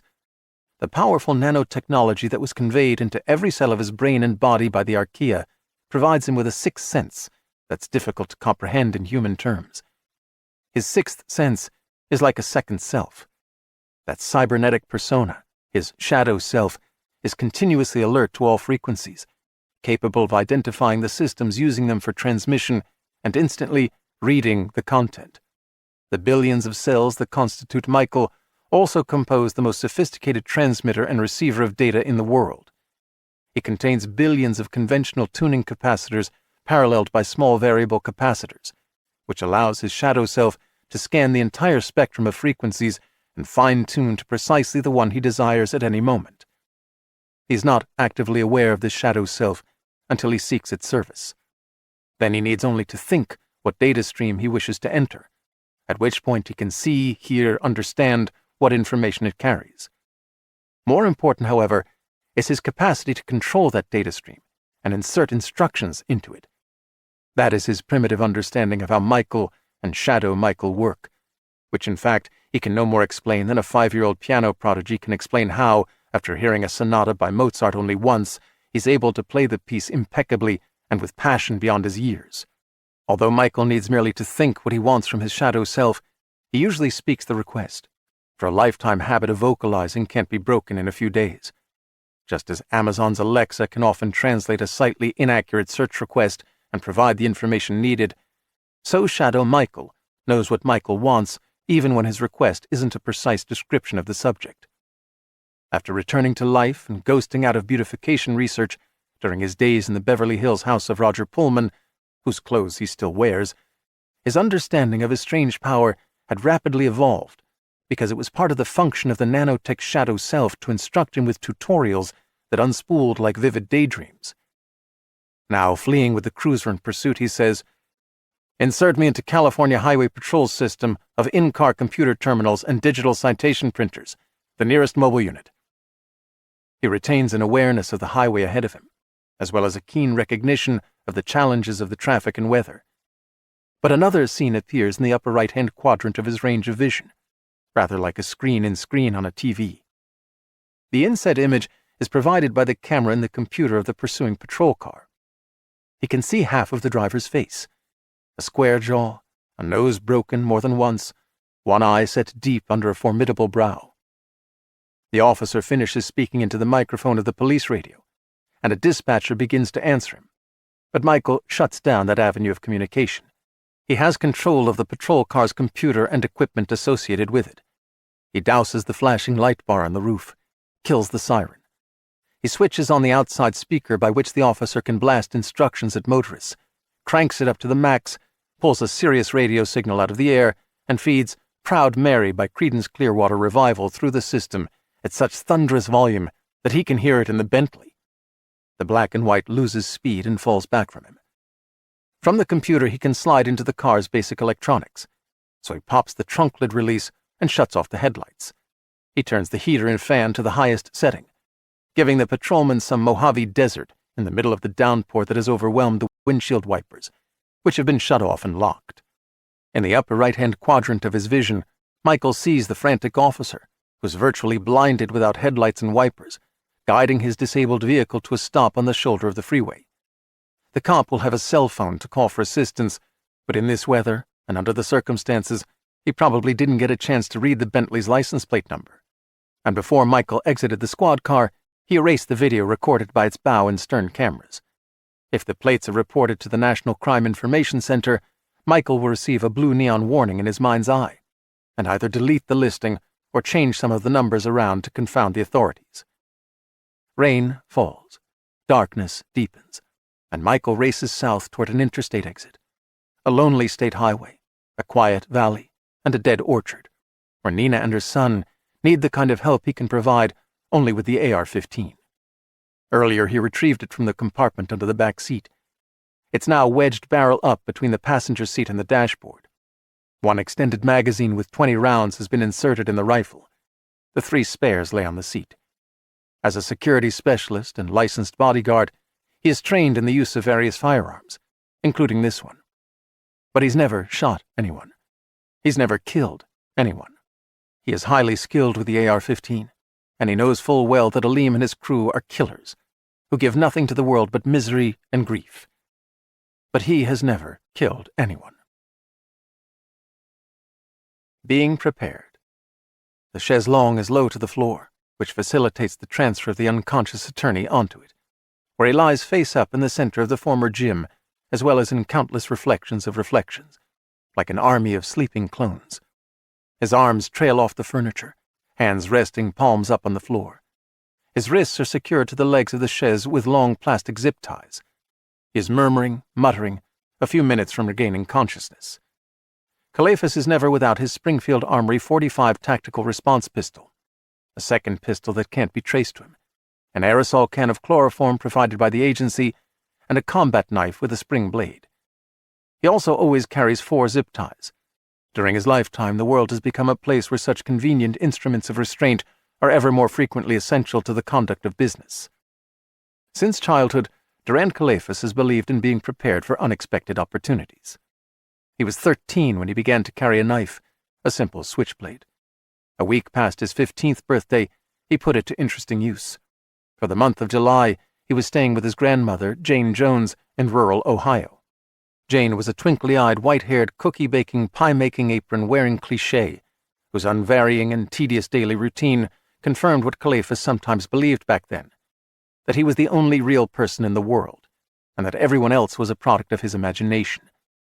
His grandmother lived in a Victorian house with much ornamental millwork, a grandfather clock swinging its pendulum in the front hall, the arms and headdress of furniture protected by antimacassars that she crocheted, and sweet aphorisms rendered in needlepoint framed on the walls. The house backed up to a woods, where Calephas, during one of his explorations, encountered a 16-year-old boy, Bill Smith, who possessed no more depth than a walk-on character in a thinly written TV show, just like Grandma Jane. Bill wore chunky hiking shoes, knee socks, khaki shorts with patch pockets, a sweat-stained white t-shirt, braces to straighten his teeth, and horn-rimmed glasses with tortoiseshell frames. He carried a book about mushrooms, with full-color illustrations of 170 common varieties. He said he was going to be a mycologist, a biologist specializing in fungi. He wasn't merely interested in mushrooms, he was fascinated by them. He thought Calephas must also be obsessed with mushrooms, as if no other reason existed to be in the woods.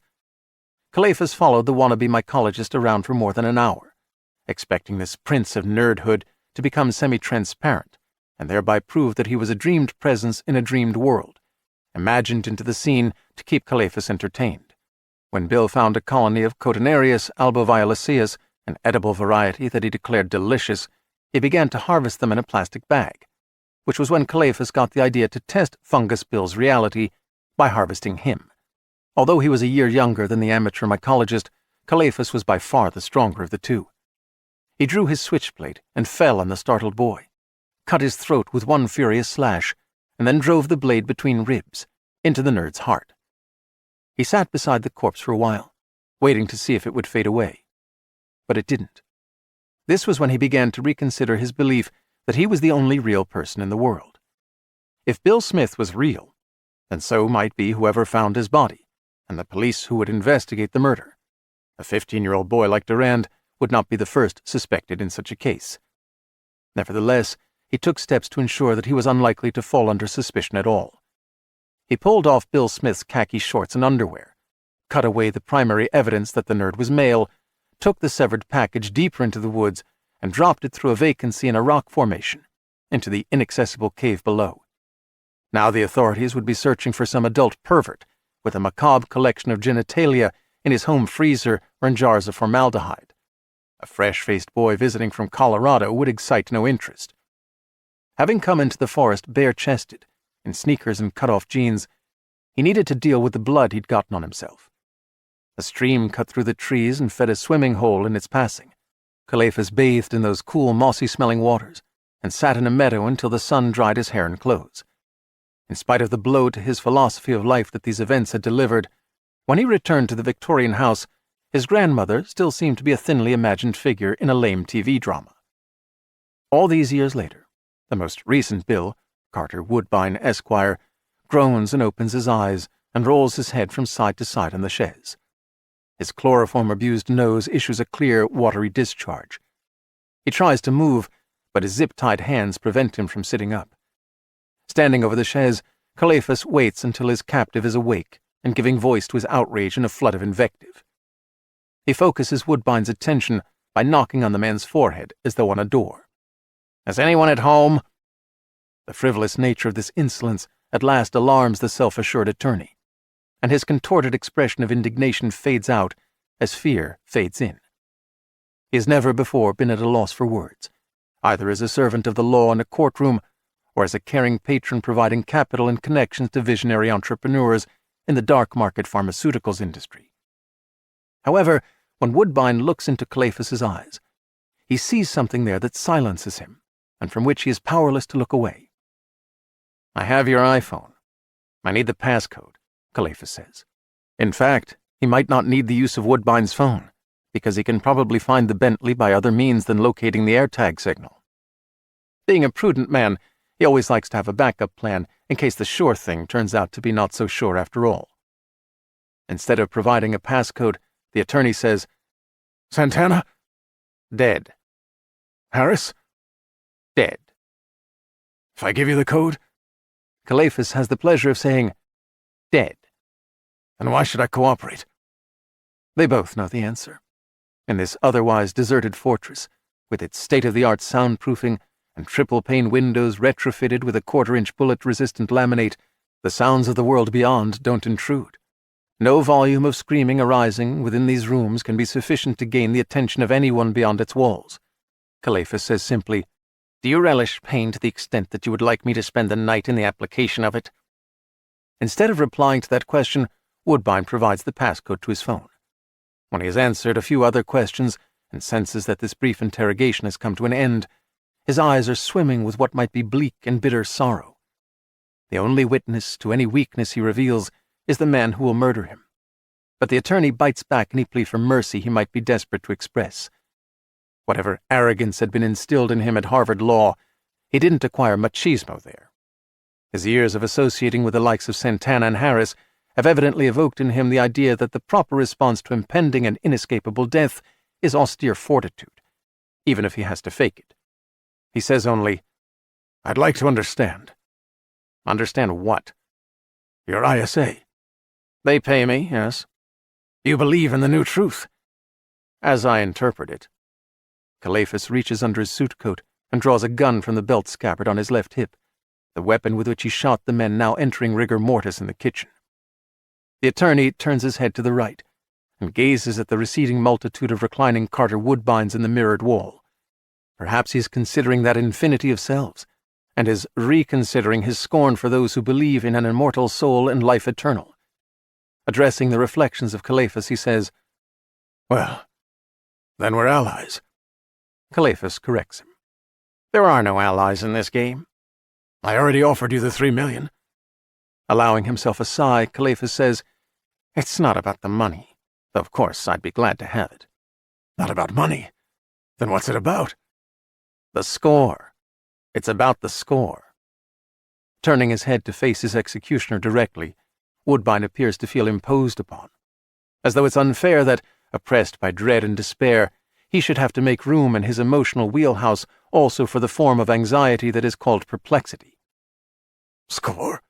We met less than half an hour ago. What have I ever done to you? What score do you have to settle with me? That's not what I mean by score, Calephas says, and shoots his puzzled captive in the face.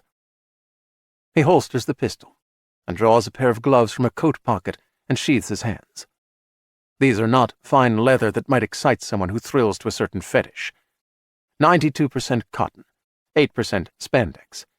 They are for wiping surfaces Calephas touched and for preventing the further laying down of fingerprints. Because he touched little in this apartment, he needs less than 2 minutes to complete the task.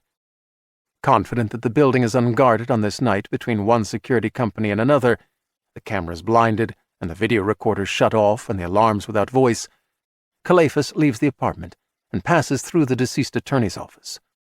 In the receptionist's office, he enters the numbers in the elevator keypad that he watched Santana enter earlier.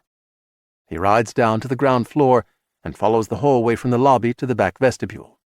In the garage, he proceeds to the valet's cubicle, where a spare key to the stolen Bentley hangs on a pegboard. He pockets it. He returns to the vestibule, where his raincoat hangs. He slips into it, pulls up the hood, and steps into the night through the back door. Although some other businesses have exterior security cameras and traffic cams observe many, but not all, intersections, he knows how to spot them, how accurately to gauge their field of vision, and how to avoid most of them. By a circuitous route, cloaked and hooded, and with his face averted, crossing streets mid-block to avoid the intersections, making use of narrow service-ways between buildings where there are no doors and therefore no cameras, he returns to the parking lot by the restaurant, where he left his sedan. No one in the ISA expects a report of his meeting with Carter Woodbine until at least tomorrow morning.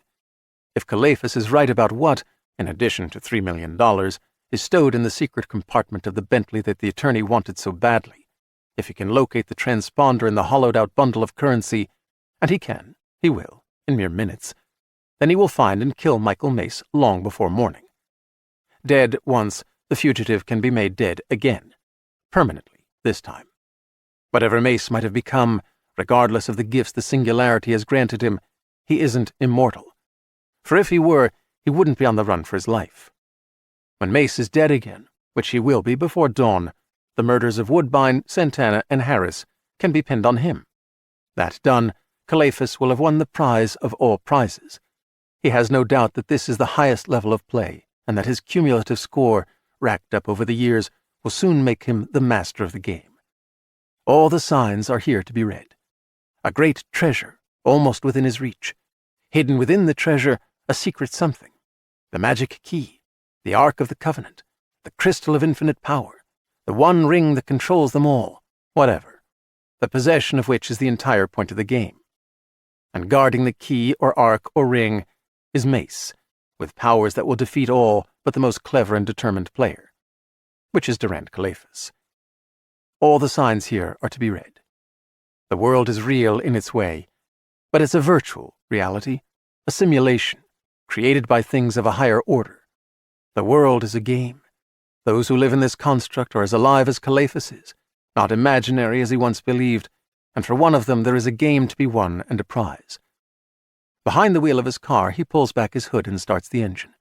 He activates the navigation system, which has features that are exclusive to the Internal Security Agency. A list of the previously entered addresses appears on the screen. Ignoring those, he enters Safe Houses / Los Angeles County. A new list of 8 locations is provided, 3 preceded by asterisks, which indicates they are currently in use, either sheltering fugitives from the law, whom the agency wishes to protect, or serving as secret interrogation centers where agents are sweating information out of enemies of the state. He makes a selection, declines vocal guidance, presses start, and initial directions appear in white letters on the windshield.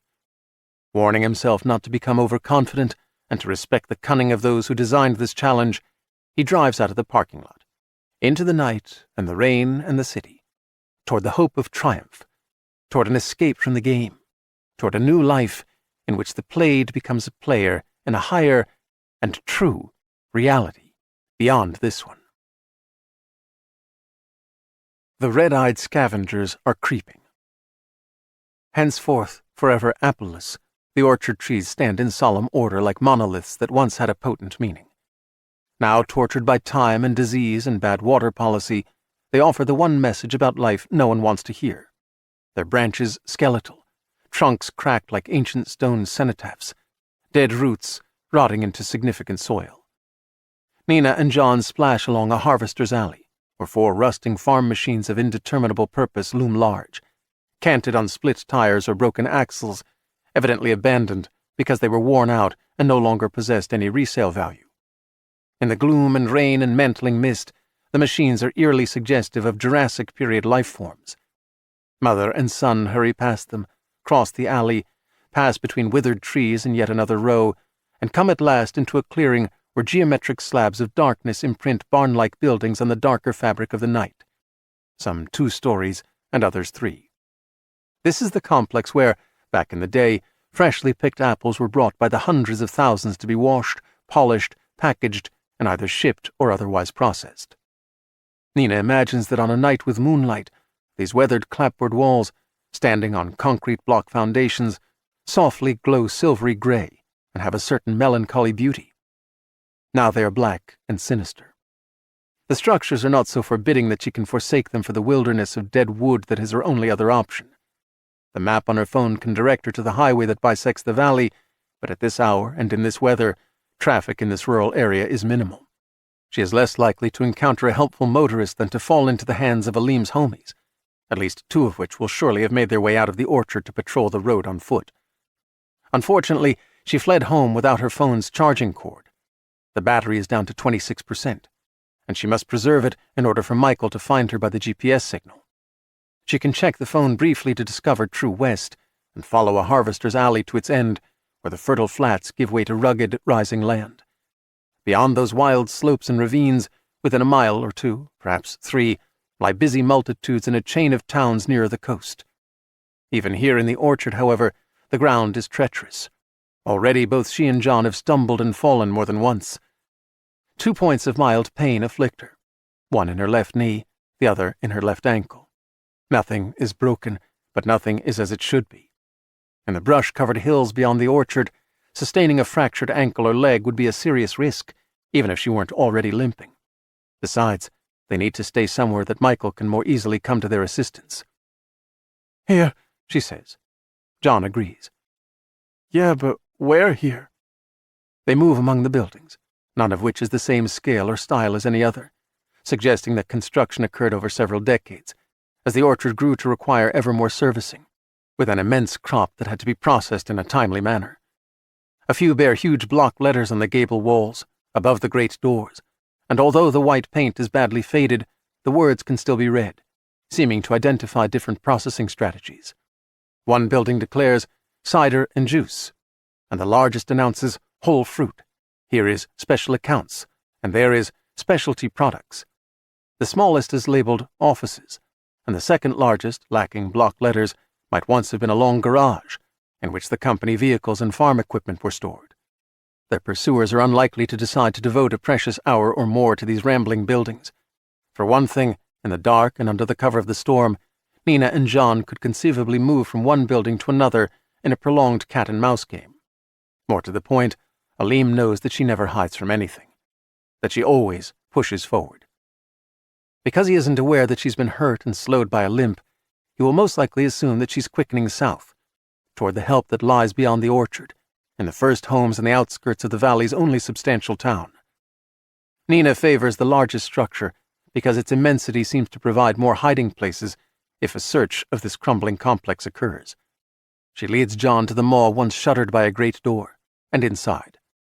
Big roll-ups are missing from all the buildings, perhaps salvaged in bankruptcy. As the boy stifles 2 sneezes in one hand and blows his nose in a Kleenex, Nina switches on her tack light, shields the beam with a cupped hand, and probes the darkness. She finds an uneven concrete floor that on a dry night might reveal their footprints in a thick layer of dust and debris. However, with the roof leaking and floor drains not functional, water rises to the thresholds of the missing doors, an inch deep in most places. Turning, she sweeps the cowled beam across the ground behind them. The muddy surface, thatched with a mat of dead wild grass, retains impressions of their passing only briefly before the wet broom of the storm erases all evidence. She leads John into the foul-smelling, ankle-deep water of the packing plant. The night is cool, but the pool through which she moves is colder, eliciting a shudder both physical and mental. She halts, wondering if this place offers the refuge that they need. The tack light reveals a cavernous structure longer than a football field, perhaps 100 feet wide. Support columns rise about 30 feet to the ceiling. The processing machinery is long gone. Along the right-hand wall are what might have been a series of offices and storage rooms. Nina turns to look back through the space where the great door once hung. This isn't an accounting problem that can be solved by finding an error of addition or subtraction. She has no mathematics by which to calculate and compare the risks of the two courses of action open to her. She looks at John, who clutches the duffel bag, his rain-wet face glistening. She almost asks what he thinks, this building or the night, but she doesn't want to frighten him further by expressing her doubt. "This is best," he says, as if he can read her thoughts. Maybe to some extent he can. Their love for each other binds them not only heart to heart, but also mind to mind. "With your ankle, this is best, Mom." The only windows are 30 feet above the work floor, near the ceiling. Little light can rise to those panes, which are occluded by grime and the diligent work of generations of spiders. Nevertheless, she dims the tack beam with 2 fingers across the big lens. She wants to tell her boy everything's all right. They'll come safely through this night, but she never lies to him.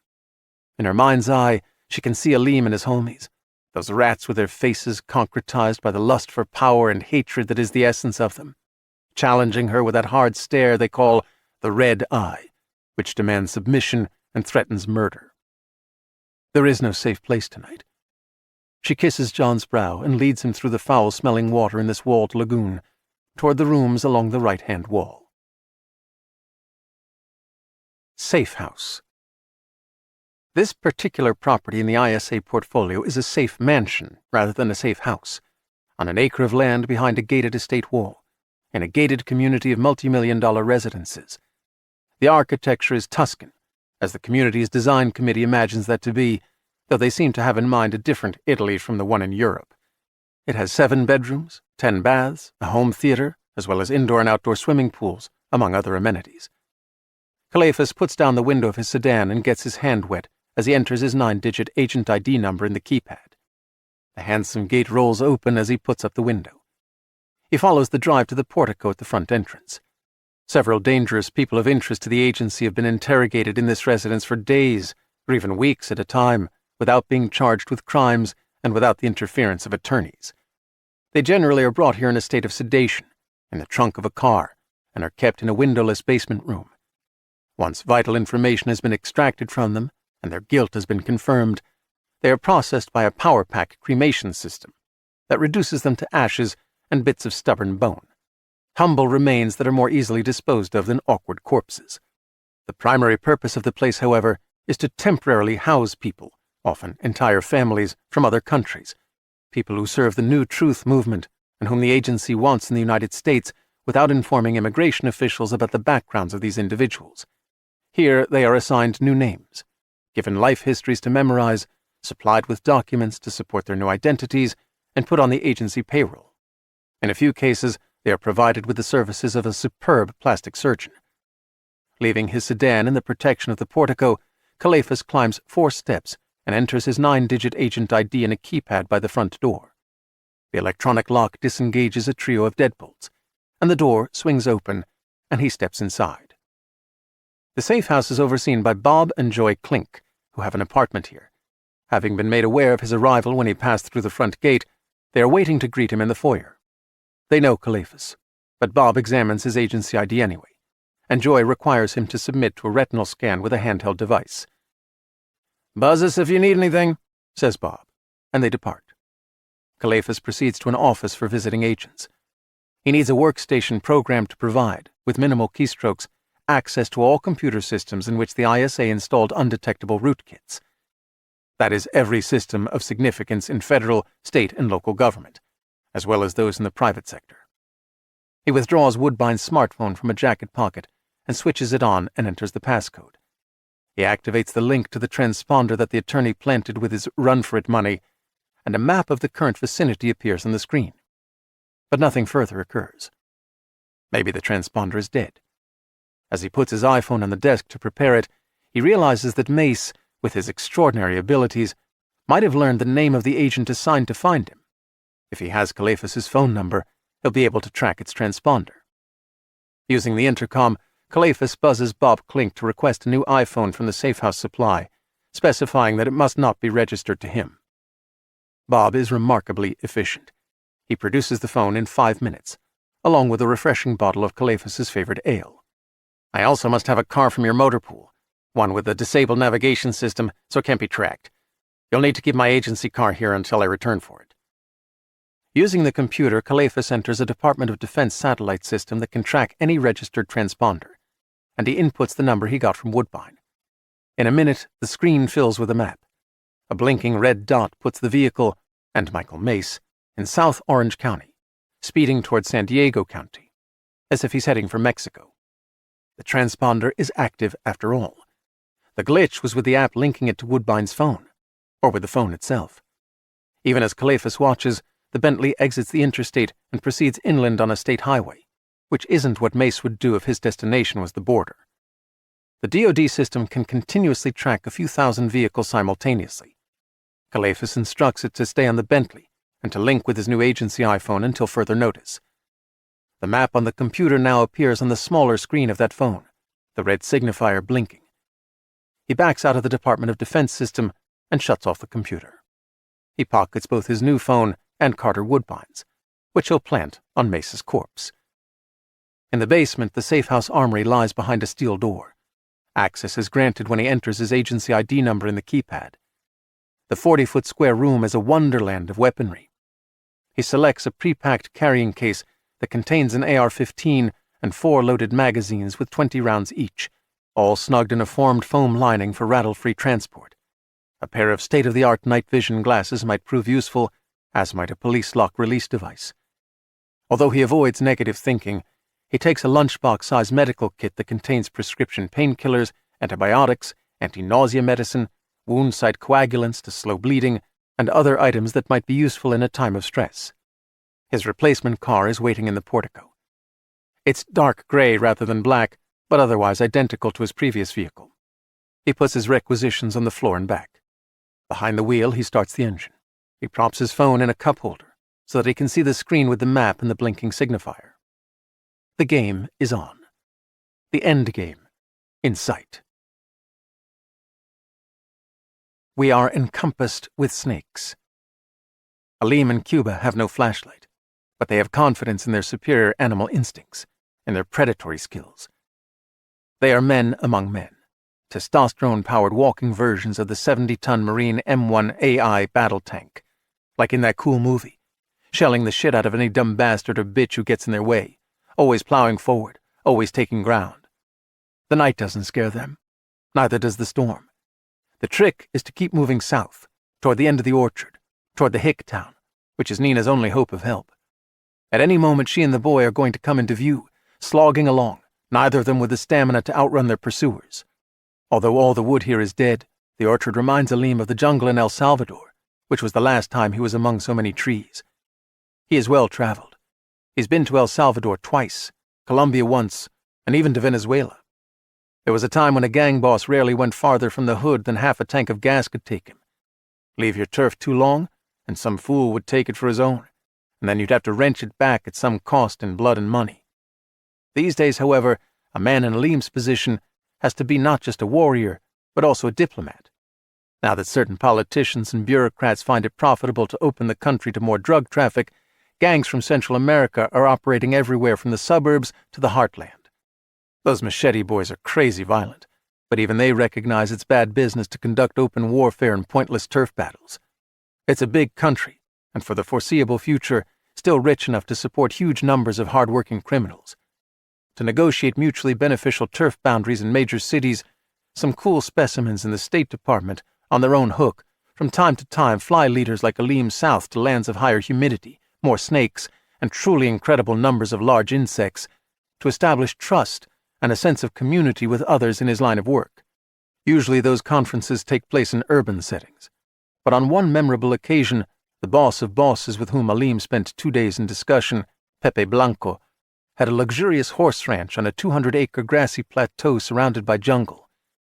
The days were filled with negotiations, but the long evenings were given to lavish banquets awash in the finest wines, attended by the most beautiful young girls that Pepe's scouts had found and brought to the ranch after buying them from their families, or killing those parents who were too virtuous for such bargaining. On the second night, as part of the entertainment, Pepe and his inner circle took Alim and the man from the State Department off the plateau and into the jungle, to a clearing, where 3 activists, notorious for their resistance to a government run by gangsters, had been brought for what Pepe called their penance. A young priest, a university professor and novelist of some renown, a woman physician whose work with the poor included proselytizing against illegal drugs and the men who sold them. Each of the penitents was bound to a different tree along the perimeter of the clearing. Tall, fragrant torches produced little smoke, but their aromatic fumes effectively repelled flying insects. Across the ground and from the palm fronds, palpitant light billowed like discarded silk veils. Tables draped in white linen trimmed in arabesques of lace held an appealing variety of tapas, fresh fruit, and cheeses. Dom Perignon was chilled in chests of ice and served in elegant lalique flutes.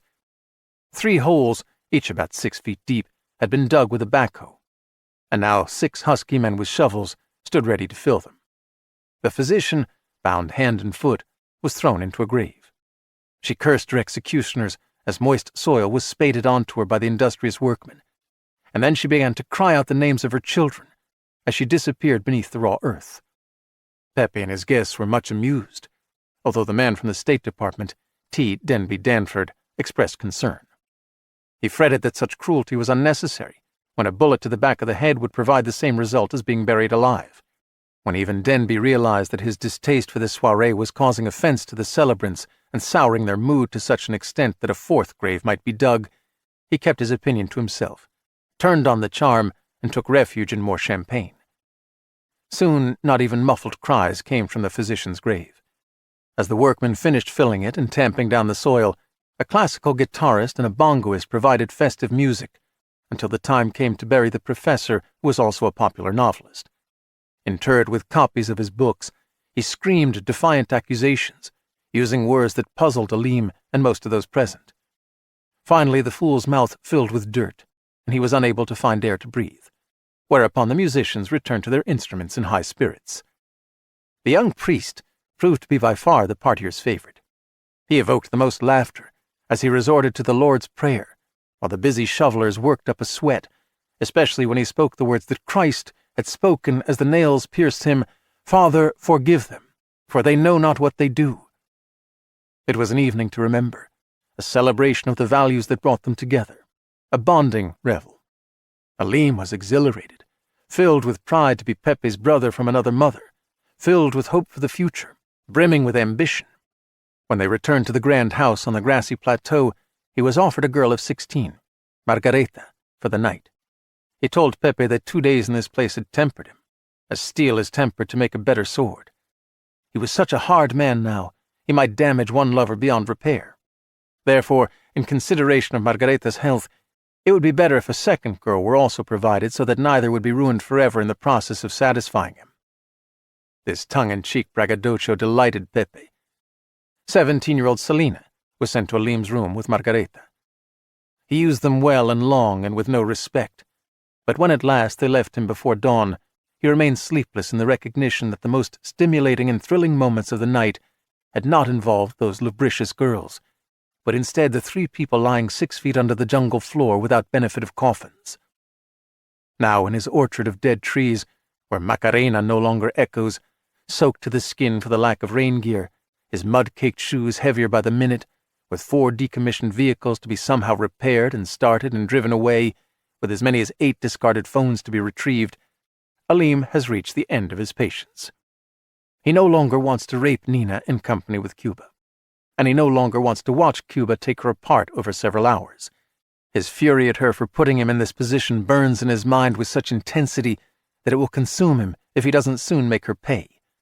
Burns as hot as the wrath of Pepe Blanco, which drove that righteous, proud man to deal as he had with the physician, novelist, and priest.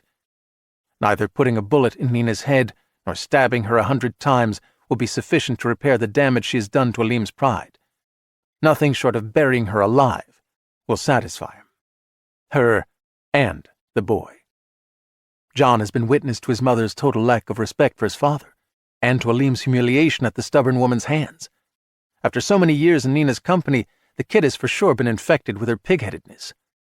Bringing him into the gang, trying to reform the little Christer-schooled brat and instruct him in the hard truth of life as it can be found every day on the street, would be like Caesar adopting Judas before Judas stabs him in the back, or whoever it was who stabbed Caesar. If it was Caesar who was stabbed, and not the guy who fiddled while Rome burned, or maybe Paris. On Aleem's favorite TV show, this hard-ass gang boss has an 18-year-old son who's even more ruthless than his old man, but loyal, totally loyal. Aleem now sees that, in this case, life isn't going to be like TV. John is a bent nail, bent so bad by his mother that he can't ever be hammered straight enough to be of any use. Besides, the kid is on a baseball team. In Aleem's opinion, baseball is a pussy sport, no less than polo or volleyball. Real men are into football and basketball. Life is too short to take a kid to see baseball or to watch him pitch a game. And John takes piano lessons, which isn't an instrument Aleem can approve. When he thinks piano, Aleem thinks Liberace, a dead dude his grandmother collects on vinyl, and he thinks Elton John. He doesn't want his homies getting the idea that the boy walks on the far side of the street. Fatherhood isn't how TV paints it. Aleem fell for that TV dad shit because he has a sentimental streak. A sentimental streak can get you killed. Put the bitch and the brat in a hole, fill it up, tamp it down, and then life can get back to normal. Ahead and to the east, a sudden brightness is born in the dark. The beam paints detail on the featureless dark shape of Cuba before it shifts to Aleem's face. As the light quickly slides down his body to pool at Aleem's feet, Hakim Makuta says, "We thought maybe it was them," and he approaches with his man, Carlisle Sharkey. "Where you get a flashlight?" "We keep one in the aviator just in case," Carlisle says. Hakim's worst character fault is a cockeyed sense of humor, revealed when he says, "A man can never be sure he won't wind up in a dead orchard at night in a storm, his wheels broke down, and a bitch to find." "Happens often, do it?"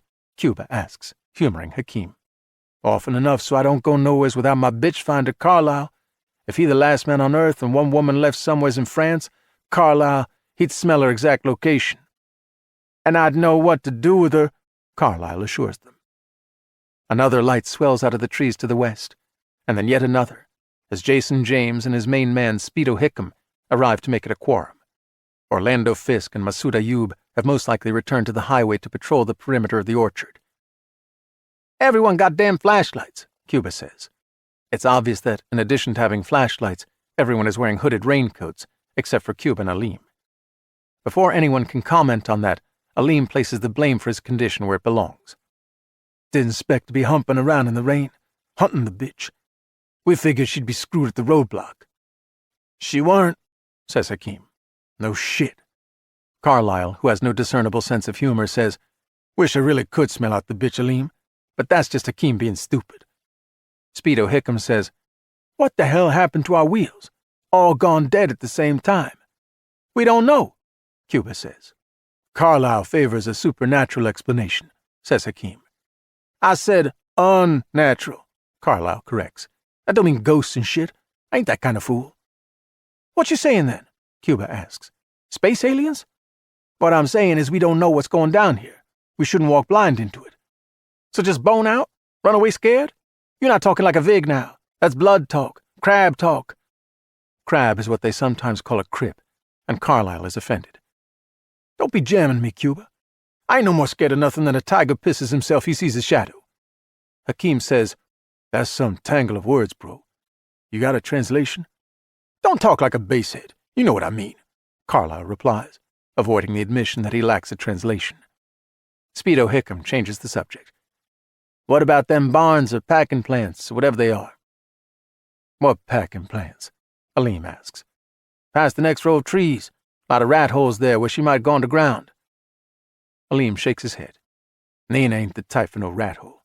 She'll keep moving." "Yeah, well," says Jason James. "Say she keeps moving." "I just said it." "Then we got a whole world to search," Jason continues. "That true? Or is it true? So say the bitch goes to ground. Then it's just them buildings. You see the math? You got a point, says Cuba. Reason I sleep so well at night, Hakeem says, is 'cause we got Jason. How his lightning mind can calculate a thing. Vegas won't let me play blackjack no more, Jason reveals. Yeah, all right, Aleem says. Show me them packing plants.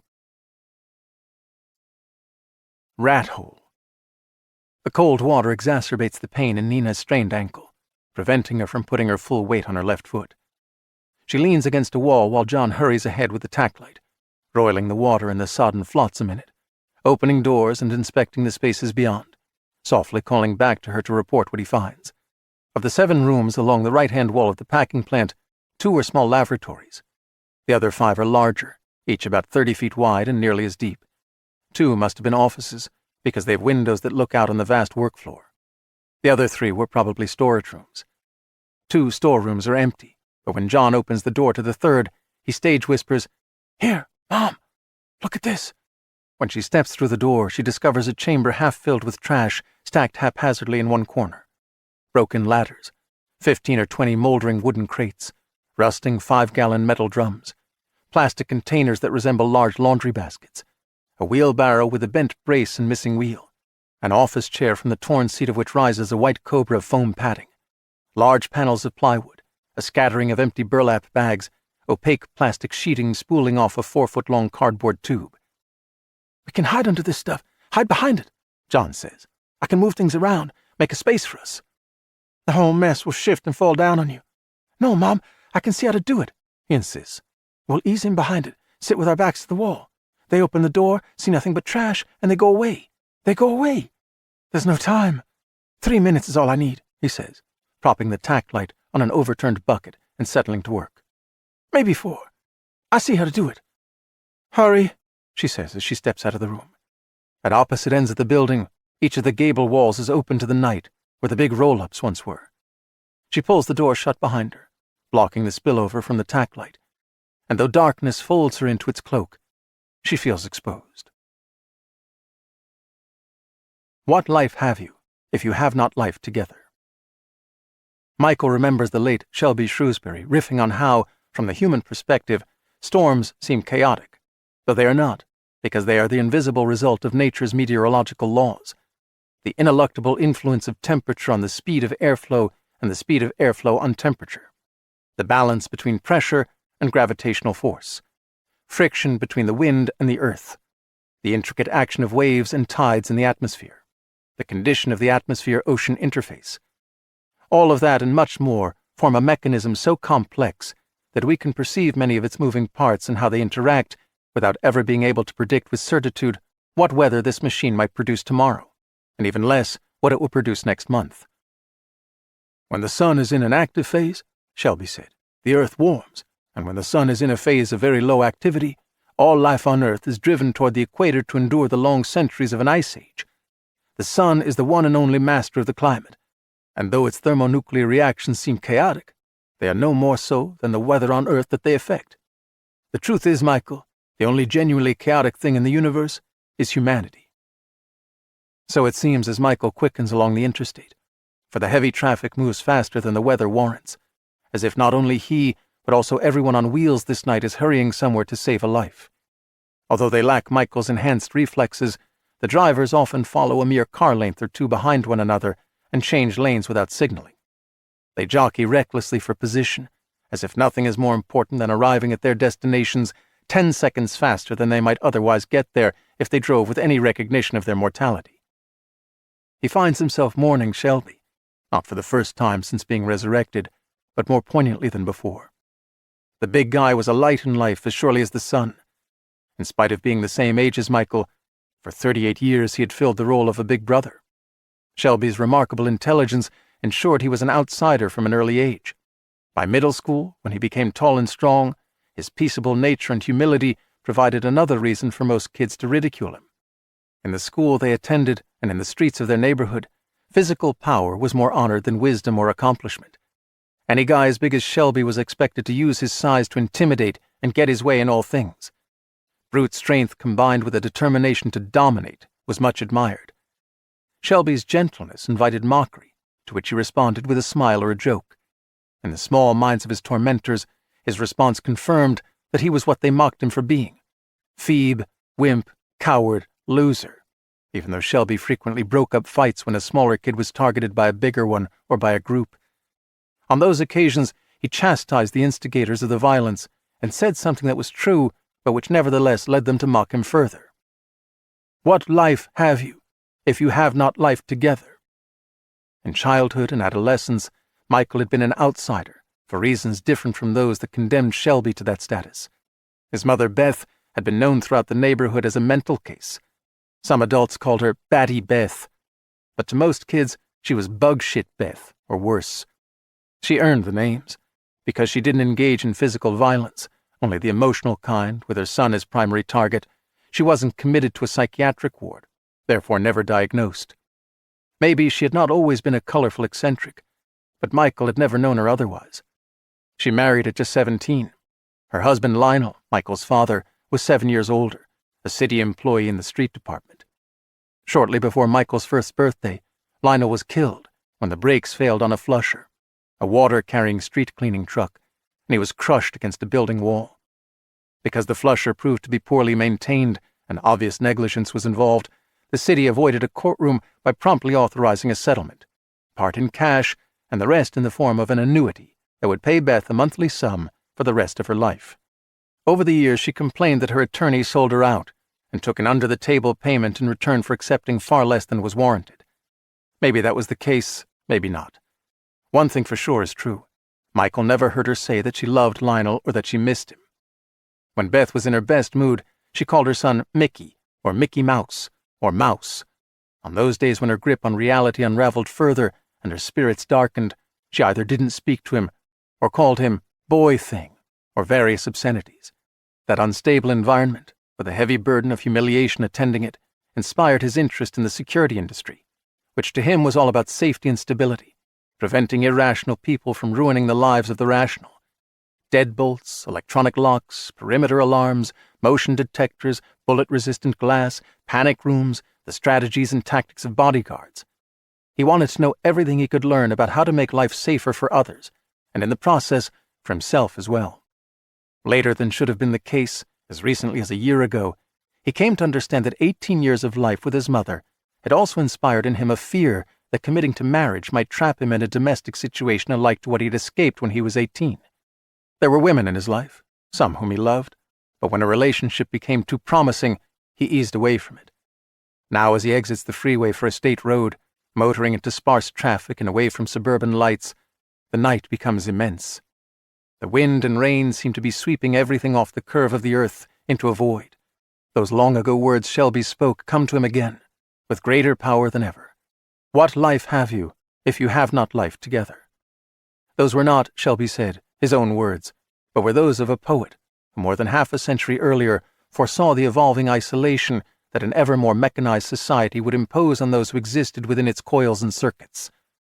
What life have you, if you have not life together? Michael has become the long-heralded singularity, much less of a mutant than those who desire such a transformation hope to become themselves, but a mutant nonetheless. The insertion of nanowork into every cell of his body, into his genome, has in some ways made him more gifted than all other human beings. At the same time, he's at risk of becoming so different from other men and women that he will have no life in community with them. The internet and the millions of computers associated with it, the virtual reality that therein exists and that will become more vivid in the years ahead, is not a reality at all. And to live in such a fabrication is to be buried alive without the release of death. Desperate and empty and confused people might choose such an existence. Such a choice will not lead to Shangri-La, but to a vortex of madness. Avatars do not make a community. They are shadows of people, not people. Mile by mile, Michael more fully understands the truth of the future that could overtake him, and he is chilled to his core. Nina needs him, and John needs him. Michael needs them even more than they need him. His commitment to them must be complete, at the risk of a second and permanent death, if he is to have a hope of a life in true community with others. 4. The Still Point. Horseman. Bearing no light, Aleem and Cuba and Hakeem and Carlyle and Jason and Speedo or born out of the dead trees like a final fall of spoiled fruit. Before them, buildings slab the clearing, darker than the night and without detail, large but giving the impression of greater size than they possess, magnified by their mystery. Aleem is reminded of a cool video game in which the ultimate sequence is set in a ruined castle where the Princess of Time lies bespelled in a secret redoubt during the last hours of the world. She alone has the power to turn back the clock to an age of peace and plenty. As a player, you can choose to be Prince Endymion, in which case your goal is to find the princess and wake her so that she can live in the world to save it. Or you can be one of the 4 horsemen of the apocalypse, pestilence, war, famine, or death, who are seeking the princess to murder her and complete the destruction of the world. Because the weapons given to pestilence and famine take longer to obliterate someone, Aleem has always chosen to be either war on a red horse or death on a pale horse. The horses look like powerful stallions, but they are really machines equipped with all kinds of kick-ass weapons. With his skill at devising strategies and tactics, with his keen reflexes, Aleem routinely runs up such a kill score of knights defending the princess that Prince Endymion is doomed. The princess remains asleep, and the world ends in a most satisfying frenzy of rats and bats and bursting bombs. Here, no princess awaits him.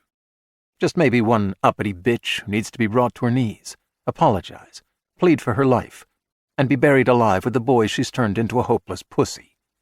As satisfying as burying her alive would be, Aleem knows that he might have to forego that pleasure because of the need to deal with the SUVs.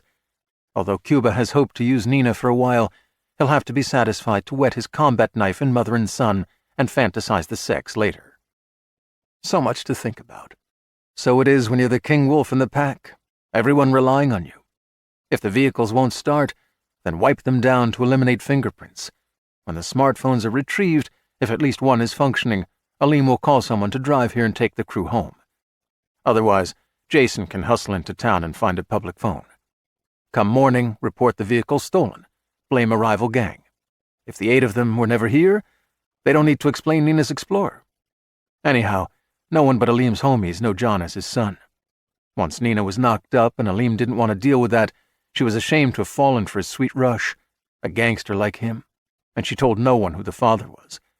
If an eager homicide dick or a green and high-minded prosecutor smells something, Aleem has a friend who is also a friend of the district attorney. The DA is a reasonable man who knows the value of time and will not waste his or that of his office on cases that can't, or shouldn't be, proven. As the 6 men stand in the rain, looking at the complex of buildings, Jason Jones reveals that he has been thinking about the situation just as Aleem has been. "Say we find her." "Say," Aleem encourages him. "We come to teach her a lesson. Take the boy, make him into a righteous brother. That it?" "She can't be taught," Aleem says. Cuba reminds them of a key fact of life. "A bitch can diss a man only so much. Then he can't say he's a man no more if he still takes any shit from her." "That'd be truer than true," Carlyle agrees. Jason says, "So we pop her and take the boy?" "We kill 'em both," Aleem says. For a long moment the only sounds are the rain falling and the wind blowing and the skeleton trees creaking their dead joints. Speedo breaks the silence. "You a hard man, Aleem." "That news to you?" "I always known," Speedo says. "Just not how hard." "You better know how hard." "I got it now." "He ain't my son no more. It's too late for him to be. She made him over into a trick poodle." "It's a tragedy," Cuba says. Jason is concerned about the logistics. "So we pop a couple caps. Then what do we do with 2 stiffs?" "We get my aviator running," says Hakeem. "We could tie him to the roof rack." Carlyle disapproves of levity in this situation. "Whoever you trying to be, Hakeem, you for sure ain't no Kevin Hart or Dave Chappelle. Can't leave 2 stone dead here with our wheels," Jason says. "We call Modine and Lincoln to come get us," Aleem says. "They bring plastic sheets and tape. Wrap her and him. Take 'em with us. We set our dead wheels on fire. Say the Crips or MS-13 stole them. Why they drove here and burned them? Who knows?" Speedo wants to prove he really gets and approves of how hard Aleem is. "Back home, call Hector Salazar. Bring the meat to him." Hector, of Salazar Marine Services, owns 2 substantial boats. He has a taste for taking risks of all kinds, a talent for evading authorities, and no moral compunctions whatsoever. Hector, he takes the bodies out to sea, Speedo continues. Chops them into chum, feeds the sharks. Sounds like a plan, Jason says. One thing, Cuba says. Nobody's gonna pop no caps, 'cause then we gotta throw away a gun as a bad history, and maybe we gotta wrap up loose brains and skull pieces. A knife don't have no history like a gun, and done right, it's neither. It ain't just a plan, Hakeem declares. It's an episode of The Sopranos. 3 teams, Aleem says. 2 men to a building, till we searched them all. Remember, the bitch has herself a piece, a Tray 8, and she knows how to use it. Jason and Speedo each take a flashlight, so Aleem takes one for him and Cuba. They move away from the trees, toward the buildings, one man short of being the Magnificent Seven, like in that old Western Aleem has watched several times. Even though they're only 6, they have an important advantage the 7 didn't possess, which is that they aren't to any extent whatsoever restrained by a foolish sense of community values, by honor, by pity, or by anything, really. The chance of finding Nina and John in one of these buildings is low, and the likelihood that the plan Aleem cooked up to deal with the 4 SUVs will work is even lower. However, this world doesn't reward second-guessers. You can change direction if a fork in the path appears and has promise, but you can't back up and rethink. Because in this business, to both your enemies and your homies, that looks like retreat. Retreat is seen as weakness, and the weak die young, which they deserve to do. The only thing that Aleem despises is weakness. Once you commit to an operation, you have to drive forward hard, never doubting, never relenting. If the result isn't what you hoped, even if it's a disaster, you can learn from it after it's done. Anyhow, no mistake he can make is so bad that it can't be erased with enough violence and cash. With a shitload of money, he can buy his way out of most trouble. And when money isn't enough, he can kill his way out. Which is why he has the respect of his homeboys, and not just of his homeboys, but also the respect of all those who are gangsters disguised as pillars of their communities, as friends of the working man and woman. You can't win a war if you don't drive forward hard and harder even when fighting seems hopeless. And to Aleem Sutter, life is war. The only wisdom we can hope to acquire. To Nina's right, pressed against her, felt but unseen, John sits in 2 inches of cold water, deep in the rat hole, under the artfully rearranged trash, his back to the wall. He has wrapped his arms around the duffel bag that rests on his lap, less to safeguard the money than to anchor himself against the nervous spasming of muscles that might rattle the rubbish heap around them. The tack light is switched off, propped across Nina's thighs. She grips the pistol in both hands, though she can't imagine how she can effectively use it. The gun has a 10-round magazine. She's not a bad shot, but she can't take out 8 men who are heavily gunned up. To her left is the opening to their hiding place, concealed by a splintering and delaminating sheet of fungus-riddled plywood, over which is draped a long, rumpled length of filth-encrusted, opaque plastic, like the cast-off ectoplasm of some ghost that has finally ceased to haunt this world. She feels swallowed up and helpless. The room as dark as the belly of a whale. The air reeks of many forms of foul matter, and the putrefaction of perhaps a rat or 2. She's shivering, and can feel John shivering against her. She hesitates to caution him about his rapid, anxious breathing. He's smart and brave, and when he hears someone in the building, when the door opens to this room, he will fall silent and still. Some moments, she can hardly believe that she has come to this, fugitive and cornered with her child. But those moments slide into others when it seems that she could have expected nothing else but what was befallen her. For a long while, she holds terror at bay by remembering what previous darkness she has endured and what truths have sustained her. Her seduction by Aleem, when she was 16, was not one sorry misstep by a girl who otherwise followed a safe and sensible path. She had begun to rebel against her parents when she was 13. Her father and mother, both gainfully employed, worked hard and lived frugally, paid their taxes, went to church, drank little, and were satisfied with simple pleasures like television, library books, and board games. They lived without complaint and by the rules. But to what avail? Money was a constant worry. Their only assets were a 24-year-old Ford and a tiny blue house in a neighborhood where no one dwelt by choice. In the fever of adolescence, Nina came to see them as kind-hearted fools, whose contentment with their lot was in fact surrender to the meanness of the world. She saw others who were not so weak, who refused to accept what was ladled out to them, who went after what they wanted by whatever means necessary. They drove flashy cars and wore the latest styles, both men and women, some of them only a few years older than she was. She knew what they did, what they dealt in, and she knew it was wrong. But if poverty was the reward for doing right, and success was the reward for doing wrong, then Earth had become so grievously distorted in its turning that no one possessed the power to restore it to its intended shape. In her daydreams, she became one of the fast crowd, and in her daily life, she indulged in petty rebellions, using language her parents would have found shocking if they'd heard it, taking a few tokes of a girlfriend's joint, leaving home buttoned to the neck but showing cleavage when she got to school. All these years later, she can't remember how all those little insubordinations abruptly became a revolution against the future that she saw her parents crafting for her. But it seemed to happen in a moment, and the moment's name was Aleem. Her moral fiber had stretched with elastic ease, but it had not broken, and it snapped back into proper form when at last she came to understand the cruelty inherent in the life that the fast crowd lived. Aleem's reaction to her pregnancy was cold, uncaring. Marry you? Only pussy-whipped thieves get married. Any fool gets married, he's putting some pump like you above his homies.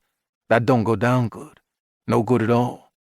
I got no time for daddyhood sugar. Aleem Sutter, he's on his way up. Ain't nobody gonna hold me down. That thing in you, it's just a tumor. That all it is to me. Your problem. Do shit out. Use a coat hanger. Whatever you gotta do. Just don't come round to me no more. We done, you hear? The way you cling, a man got a future can't be dragged down by that. Push this on me, I'll knock you out as sure as I knocked you up. Never was no baby born from a bitch 9 months dead. You hear me? You want a future of your own? Then it be your little pig, not mine. Even though Nina was 16 and foolish, she understood the irony of where her hunger for the fast life had led her. Into deep mortification and into the shelter of her parents' arms, into their small but stable home, where in time she came to understand that they weren't the losers she'd imagined them to be. They were wise enough to know that the limited extent of their education and the nature of their skills, with hard work, would provide them with a refuge from turbulence.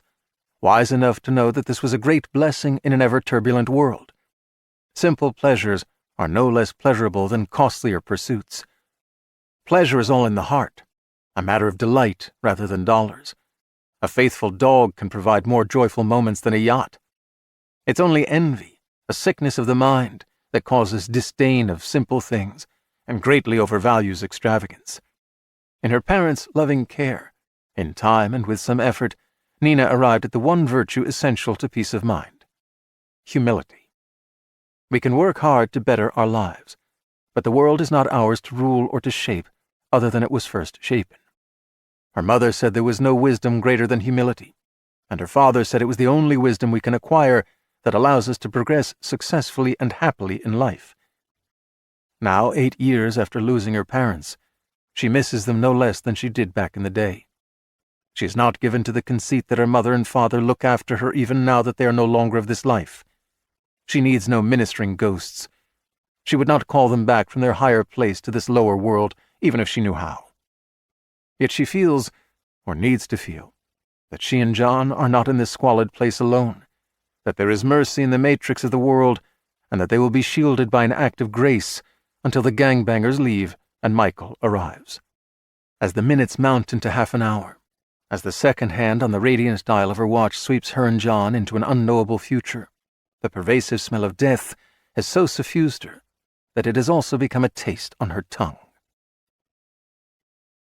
Here in Death's dream kingdom. The smaller building that bears the large white word offices seems as if it will be the easiest to search, but once Aleem and Cuba get inside, they discover a warren of rooms on 2 floors. The place is a sieve, 2 or 3 inches of water throughout the lower floor. Debris floats on the rank and slimy tide.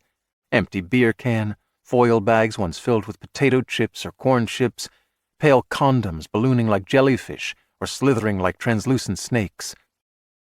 "Must be where country kids sneak away to party," Cuba says. Grimacing as the beam of the tack light plays across the draff and garbage, Aleem says, "Might better take a sample of this. Send it to your health app. See what you contaminated with." "All these offices. Who knew apples was big business?" "Since Adam," says Aleem. What Adam that? Don't be ignorant. Adam and Eve. Adam I know. He was Simone. Weren't no Simone then. Only Eve. Simone, she got a nice ass. Having cautiously checked out the ground floor offices, as Aleem leads Cuba up the stairs, he says, You got an iPhone, homie? Back in the mud somewheres. I mean, you know their symbol. What symbol? Their company symbol. Apple's symbol. Ain't it an apple? Apple with the bite out. It's a symbol of knowledge. An apple someone took a bite? I don't want it. That ain't a symbol of knowledge. That's a symbol of garbage. I'm talking the first apple off the tree of knowledge. Tree of knowledge? Eat an apple, and it's like you going to college. Now you can be a dentist. You the man, Aleem? I respect you, but shit. This here's another weird idea, bro. Like you're exploding salt. They proceed a few steps into the upstairs hall, something crunching underfoot, before Aleem stops and slowly brooms the light from baseboard to baseboard. All is dry here. The stain is worn off the tongue-and-groove hardwood, and the planks are cupped. Hundreds of dead beetles lay in regiments like a vast defeated army under a thin shroud of grey dust. No one could pass this way without leaving a trail of disturbed dust and scattered bugs. Leading the way down the stairs to the swamp, Aleem says, I know you heard of the Bible. Heard about the cyclopedia, too, so what? An apple off the tree of knowledge. It's a Bible story. Since when you read the Bible? Never done. But when I was little, Grandma Verna, she told me some Bible stories. Your same Grandma Verna, she runs upper-class whores on the west side? Who has two Grandma Vernas? Aleem says as he steps into the dismal waters on the ground floor. That mean old woman? Got them implant teeth could crack a walnut? Wears more diamonds than Tiffany ever sold? Why she pounding the Bible? She don't pound it. She just finds it entertaining. Like Goliath the giant. The 7-foot wrestler? Tattoo of a snake coming out his belly button. I'm talking the first Goliath. Check it out, man. He was 10 feet tall. As they slosh through the party debris where once commerce was conducted and busy workers supported families by supplying something real and nourishing, Cuba says, This Goliath, he live in a castle between the tree of knowledge and the tree of salt. Speedo Hickam is waiting for them just outside the front door. In his long black raincoat and hood, he reminds Aleem of a nun, too soft to endure hard weather like a man. We found something. Was something. You gotta see, over at Whole Fruit. As the three head toward the largest building in the complex, Cuba says, Another thing, with all respect, nobody ever been 10 feet tall. Aleem says, Speedo, you know about Goliath? He a wrestler, bite the heads off baby chicks? That's him, Cuba confirms. Ain't real chicks, Speedo says. They's marshmallow chicks like them at Easter. Real as real can be, Cuba insists. You wanna think so, that's cool with me, Speedo says. Grandma Verna, she say the way it happened. This shrimp David figures he can jack up Goliath, bring him down. Goliath, he picks up little Davy, loads him in a fucking big slingshot, and splatters him all over the side of the temple. What temple? Speedo asks. Don't matter what temple. Important thing is David been taught a moral lesson. At Whole Fruit, Jason, Hakeem, and Carlyle are waiting just outside the big opening that once was filled by a roll-up door. When Jason directs his light at what they found beyond the threshold, Cuba declares, No tooth fairy left it. Bitch is here somewhere. Aleem can almost feel her head in his hands, his thumbs pressing through the warm jelly of her eyes. Lucky. The darkness is so thick that it seems to have substance. Nina feels it pressing on her, coiling in her ears. The air is oily with this darkness, as though it leaves a residue in her lungs when she exhales. Now and then she thinks she hears voices, ordered packets of sound different from the wind howl and rain chatter that is muffled by the walls of the packing plant. These moments of suspected human presence do not seem to issue from within this building. They are as brief as they are faint, like voices from some nameless beyond that you might expect to hear at a seance. Time passes without the storeroom door being thrown open. John is afflicted with allergies, and the environment here challenges his determination to be silent. The poor kid stifles a sneeze, and minutes later another, perhaps clamping his hands over his face or pinching his nose. God forbid that it happens if one of Aleem's homies does step into the room, and both times he whispers, Sorry, and she whispers, It's okay. Maybe 10 minutes pass, and he makes a furtive sound, which must have been his hand digging in a coat pocket, because then he blows his nose discreetly. Following a silence without an apology, he reveals a problem in a voice so soft that she strains to hear him. "Oh no, it's gone," she whispers. "What?" He barely breathes his reply. "The lucky 100. For a moment his words don't compute for her, but then she remembers. In the kitchen, before they fled their home, he pulled one bill from a bundle, examining it with wonder. It's real. He tucked the banded hundreds into interior pockets of his jacket, but he folded the loose 100 into an exterior pocket. It's like a lucky penny 10,000 times over. Maybe the same pocket where he had kept folded Kleenex.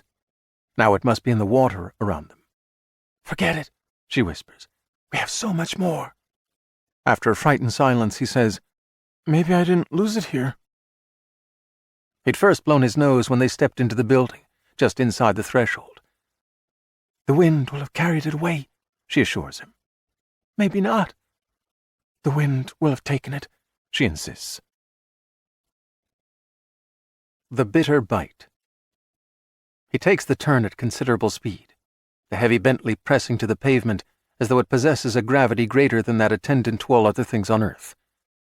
In the sudden turning, its bright beam slaps across the trunks and lower branches of the leafless grove ranked on the elevated land. The trees twitch as if physically struck and shuddered by the light, and then fall away into darkness as the headlamps align with the slick blacktop straightaway on which glittering raindrops dance like spilled diamonds. Michael's shadow self lives in the nanotech that webs every cell in his body, and those skeins are woven into the spectrum of data-bearing electromagnetic waves that is the World Wide Web of the Internet and all the computers connected to it. As the car slows with the barren orchard on both sides, a stylized and luminous compass appears in the upper right quadrant of his vision. This signal seeker leads him not by indicating magnetic north, but by pointing toward the transponder in Nina's smartphone. He pulls onto the shoulder of the road and puts the sedan in park and switches off the lights and wipers. He shrugs into the thigh-length Helly Hansen rain jacket that belonged to someone at the house in which he'd meant to spend a few days, a respite upended by the mad dog gangbanger Aleem. Zippered pockets accommodate the 3 spare magazines for the rifle, as well as a box cutter that he found in a desk drawer in the Corona Del Mar residence. He pulls up the hood and secures it under his chin with the Velcro strap. When he checks the mirrors, the road behind him to the north is dark and at the moment untraveled. He kills the engine, retrieves the AR-15, and gets out into the storm. The door is open, and he is behind it. When he looks over the top to be sure no traffic is coming from the south, he sees someone approaching, 40 or 50 feet away. The guy is tall, wearing a full-length black raincoat with a deep hood concealing his face. He's a medieval figure, like a mendicant monk on a pilgrimage to ancient Rome, who has crossed half a world and 1,000 years from one step to the next. He isn't on the shoulder of the highway, but he walks in the middle of the southbound lane. He calls out, "Need help there, mister? She break down on you?" It isn't his shadow self's high-tech analytic capability that warns Michael of danger. It is the profound intuition with which he was born, an unshakable recognition of evil. This stranger is not a generous Samaritan venturing into foul weather and darkness with the hope of doing a kindness for someone. Nevertheless, Michael is incapable of opening fire on the man without being certain of his intentions. Besides, the crack of the rifle will carry far even through the cry of wind and sizzle of rain, announcing his presence to others of Nina's pursuers sooner than is ideal. He raises his voice above the storm, and by his words he asserts both that he knows what's happening here and that he has been called to assist. "I'm looking for Aleem." The apparition halts 20 feet away. Still no face can be discerned in the hood, not even the slightest trace of eyeshine. "What's an Aleem?" There's no curiosity in the question, as ought to be the case if this is an average citizen, but only a cold note of challenge, which pretty much identifies the man as one of the gangster's crew.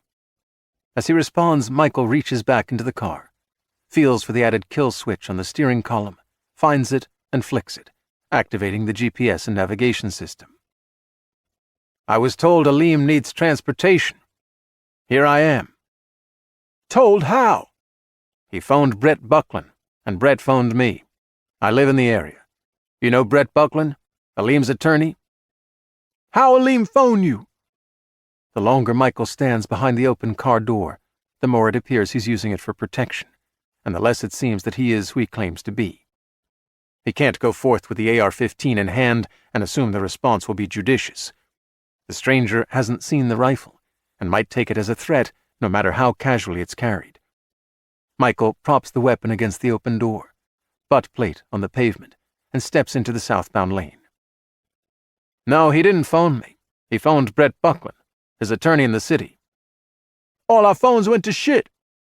"Evidently not Aleem's." "Wind is shouting you down, man." Michael raises his voice. "Aleem's phone didn't go to shit." Rain blows under Michael's hood, and he blinks it out of his eyes. The gangbanger might be holding something in his right hand.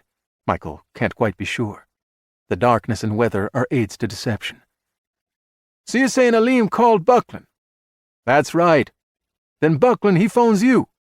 "Like I said, can we get this done? This weather sucks." "You here for transportation? Take us where?" "Wherever you all need to go." "Say what?" Michael raises his voice again. "Wherever you want to go. 8 plus you in one car." Michael tries to let the wind outspeak him without making it obvious that he's doing so. "An associate of mine is on his way in an Escalade. He'll be here in a few minutes." "Louder, man. Who or what?" "I can't outshout the damn storm," Michael says, and moves toward the man. They're only 5 or 6 steps apart. "My name's Easton Ellis. Who are you?" "Masood. Why Aleem call a lawyer instead of another homie?"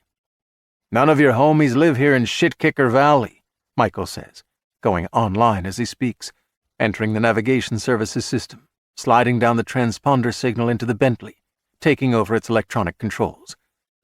The car alarm shrieks and the headlights flash, startling Masood, who brings up the pistol in his hand, aiming at the sedan. He might not be one of Aleem's more intellectual thugs, but he'll need only 3 seconds to realize that if someone in the Bentley poses a threat, then so does the man who is driving it. Michael needs less than 2 seconds to thumb the razor lock on the box cutter concealed in his right hand and slash the wrist that Masood exposes when the raincoat sleeve slides back from his extended gun arm. A thin razor cut is instant hot wire pain. Worse than a knife slash, a shock to the system. The pistol clatters to the blacktop. As the car goes dark and silent, Michael body slams the wounded man. Masood goes down in a billow and rustle of raincoat, rapping the back of his head hard on the pavement, and Michael falls atop him, pinning him to the road. The dreaded moment is upon him. The mortal task he has the training to fulfill, but for which the necessity has never before arisen, and certainly never the desire. At a distance of mere inches, he at last sees the face within the cowl, a countenance as human-featured as his own, eyes briefly clouded by concussion. Masood is a monster, one of 8 who must not reach Nina and John before Michael can spirit mother and son away. Cruelty, brutality, and murder are essential to these men's business model, and there's no way to thwart them but the hard way. He plucks Masood's dropped pistol from the pavement, grips it by the barrel, raises it above his head. Masood's eyes clarify, and Michael hesitates, and Masood's frozen features distort with hatred. Michael hammers the butt of the pistol into a sudden snarl and glare of homicidal fury, hammers it again and again and yet again, until the struggling man goes slack under him. The highway is little traveled at this hour, in this weather, but there has been no Armageddon that made the world a graveyard. Someone is likely to come along at any moment. Michael gets to his feet and tosses the gun into the drainage channel, where it vanishes under the rush of muddy water. He grips the dead man by the ankles and drags him off the blacktop onto the shoulder of the highway and rolls him into the same ditch. Although the current is swift and the runoff is deep enough to cover Masood, the corpse is not borne away. Animated by trapped air, a portion of the black raincoat swells above the turbulent surface of the runoff, shuddering and strange, as though a vengeful spirit strains to free itself from the body in which it can no longer enjoy life.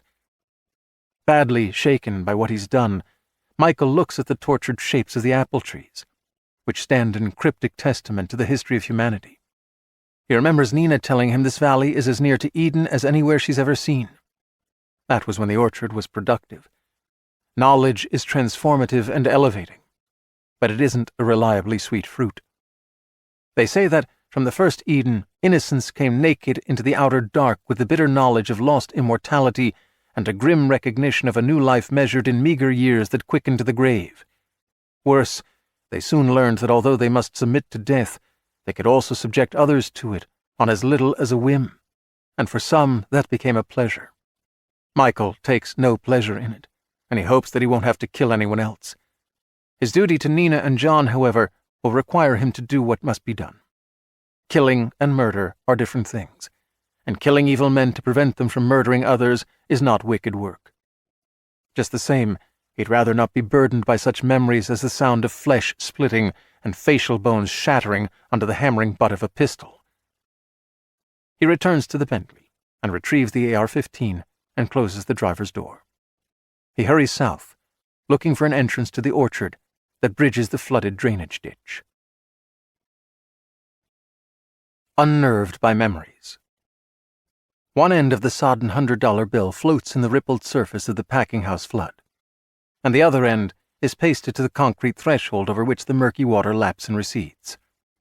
The wise, sad eyes of Benjamin Franklin gaze up into the light with which Jason reveals this evidence, which is more than a clue, but less than proof that Nina and the boy might be sheltering in this place. The bill is neither filthy nor half-rotted away, but clean and whole, as though it must have been dropped here minutes earlier. Soaked and chilled and muddied, denied the comfort of the SUV and the convenience of a phone, mocked with Macarena, foiled and humiliated by a woman who seems to have the power of a true witch, Aleem is in a homicidal mood. His fury is so great that he dares not show it. A man of his position can't afford for his crew to see him ruled by emotion. At all times he must be perceived as in iron control of himself, dispassionate and obdurate in his pursuit of his goals. An excessively emotional man, even if the emotion is furious anger expressed with vicious cruelty, is thought to be a weak man, one who will be relentlessly plotted against by his underlings. When he finds Nina, he'll kill her quickly, lest the delight of seeing her torn by pain becomes too much to contain.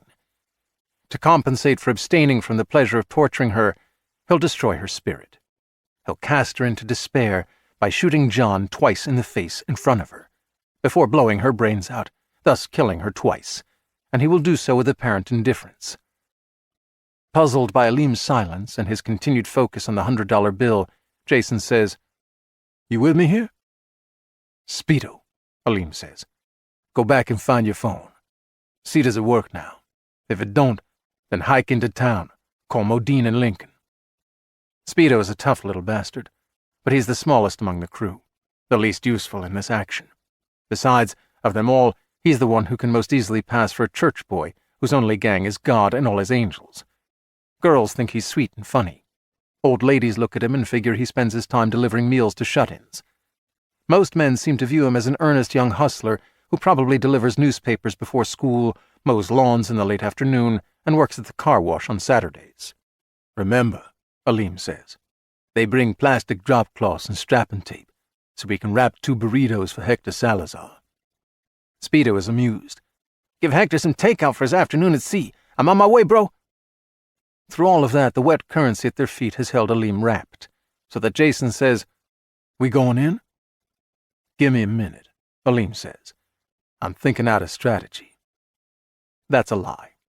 The events in the orchard have left the first-ever hairline crack in Aleem's self-confidence.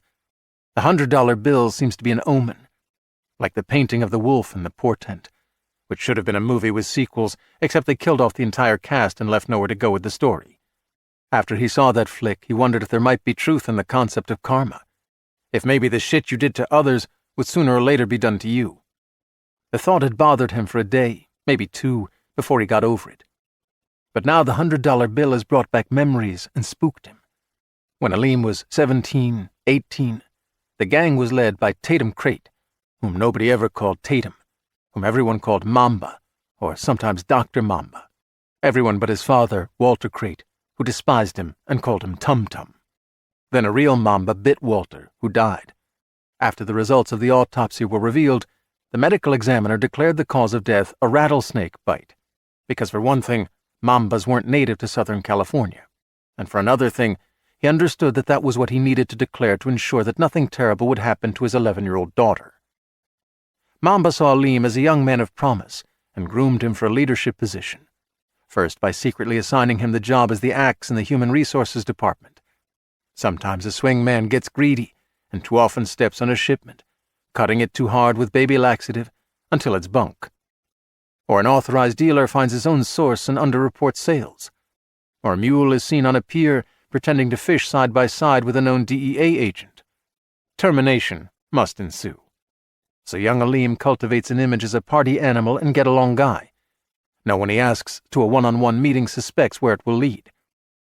When they are alone, he opens a bottle of whatever he knows his target prefers and pours, and says he is speaking for Mamba, who wants to express his gratitude for work well done. With a second round, sometimes a third, Aleem is laying on the praise, swapping stories, sharing some laughs. When the mood is high, he produces 3 plastic-wrapped bricks of Benjamins. The thank you from Mamba, 30,000. The doomed know full well what they've done, but they believe they've gotten away with it, always bask in the praise and take the bonus with delight. Ben Franklin regarding them with his wise and sad eyes from every bundle of cash. On the way out of the room, Aleem puts his arm around his guest, telling him how valued he is, which is when he slams the stiletto between 2 ribs and into the heart. It's part of his job by himself to get the body into a van, which he can do because he's strong and has the right equipment, including a hydraulic hand truck. He drives the van to the funeral home with which Mamba maintains an arrangement. A cremation occurs. In the 3 years he's the axe, he resolves 7 such problems and begins his ascendancy. Now, after the inexplicable events in the orchard, in his weary and disheveled condition, the $100 bill in this unlikely place conjures from his memory the axe work that he performed with such satisfaction in his late teens, and stirs in him something akin to superstition. In movies in the genre of the portent, this vast and lonely acreage of dead trees and abandoned buildings is a place where a deformed psychopath wearing a leather mask is as unstoppable as any robot Terminator. Aleem reminds himself that he doesn't believe in omens or in karma. In the manner of an old dog, he shakes himself to cast off the stupefaction that has overcome him. He raises his eyes from the money and regards his homies. Gathered before him, they are familiar yet mysterious in some way he can't explain. Hakeem, Carlyle, go round the far end. Block that big open door. You're in position, signal with a flashlight. Jason, Cuba, me, we come in from this end, clear the place. Nina shows where the tray 8, don't take no shit. Try to just cap the bitch's knees. Leave the face shot for me. I done earned it. World in a Vortex. Michael is guided by the stylized compass glowing in the upper right-hand corner of his field of vision, in a manner similar to the way that battle data is projected onto the windshield of a fighter jet. He hurries through phalanxes of death-smitten trees that stand like faceless totems of some race long extinct. The ground is muddy here where the grass has failed, sucking at his shoes as if the earth itself is sentient and malevolent and wishes to pull him deep underground and entomb him among the rotting roots that once conveyed sustenance to the countless limbs of the orchard. As he passes between 2 haggard trees and into yet another harvesting alley, he nearly collides with a fast-moving figure so poorly revealed in the rain-slashed gloom that it might be either a man or a woman, perhaps a boy, although too tall to be John or Nina. The individual startles, nearly falls on the slippery mat of dead grass, regains balance, and issues a name and query in a voice male and unfamiliar. Orlando? Whoever this might be, he's no innocent happening through the apple grove on this night of all nights. He's one of Aleem's crew, an experienced murderer. Even as the stranger speaks, Michael reverses his grip on the AR-15 and closes the last step between them and chops the butt of the rifle at the other's head. The contact is solid, and the man collapses. Michael drops to his knees on the stranger's chest, hears a subtle crack and a plosive exhalation, but still the man has the power to buck and twist, to reach out with both hands, trying to find his attacker's face. Turning his head to the side to protect his eyes, Michael holds the rifle by barrel and stock, employing it as a crushing tool, pressing down with all his weight and strength on the throat. He is gripped by an awful, primitive desperation that is born not from fear for his life, but from an intrinsic regret that he has been reduced to this brutality, Yet he does not relent, must not relent. None but a gargling sound escapes the stranger, and as his strength wanes, his hands flutter down onto the rifle and find Michael's hands. He does not claw for relief, but presses Michael's hands as if this encounter has resulted in an unanticipated bonding, his touch soft and supplicant, expressing a plea for mercy, though he himself has perhaps never granted the same to anyone. Michael bears down even after the limp hands slide off his, bears down with prudent respect for the deception that is so often the human way.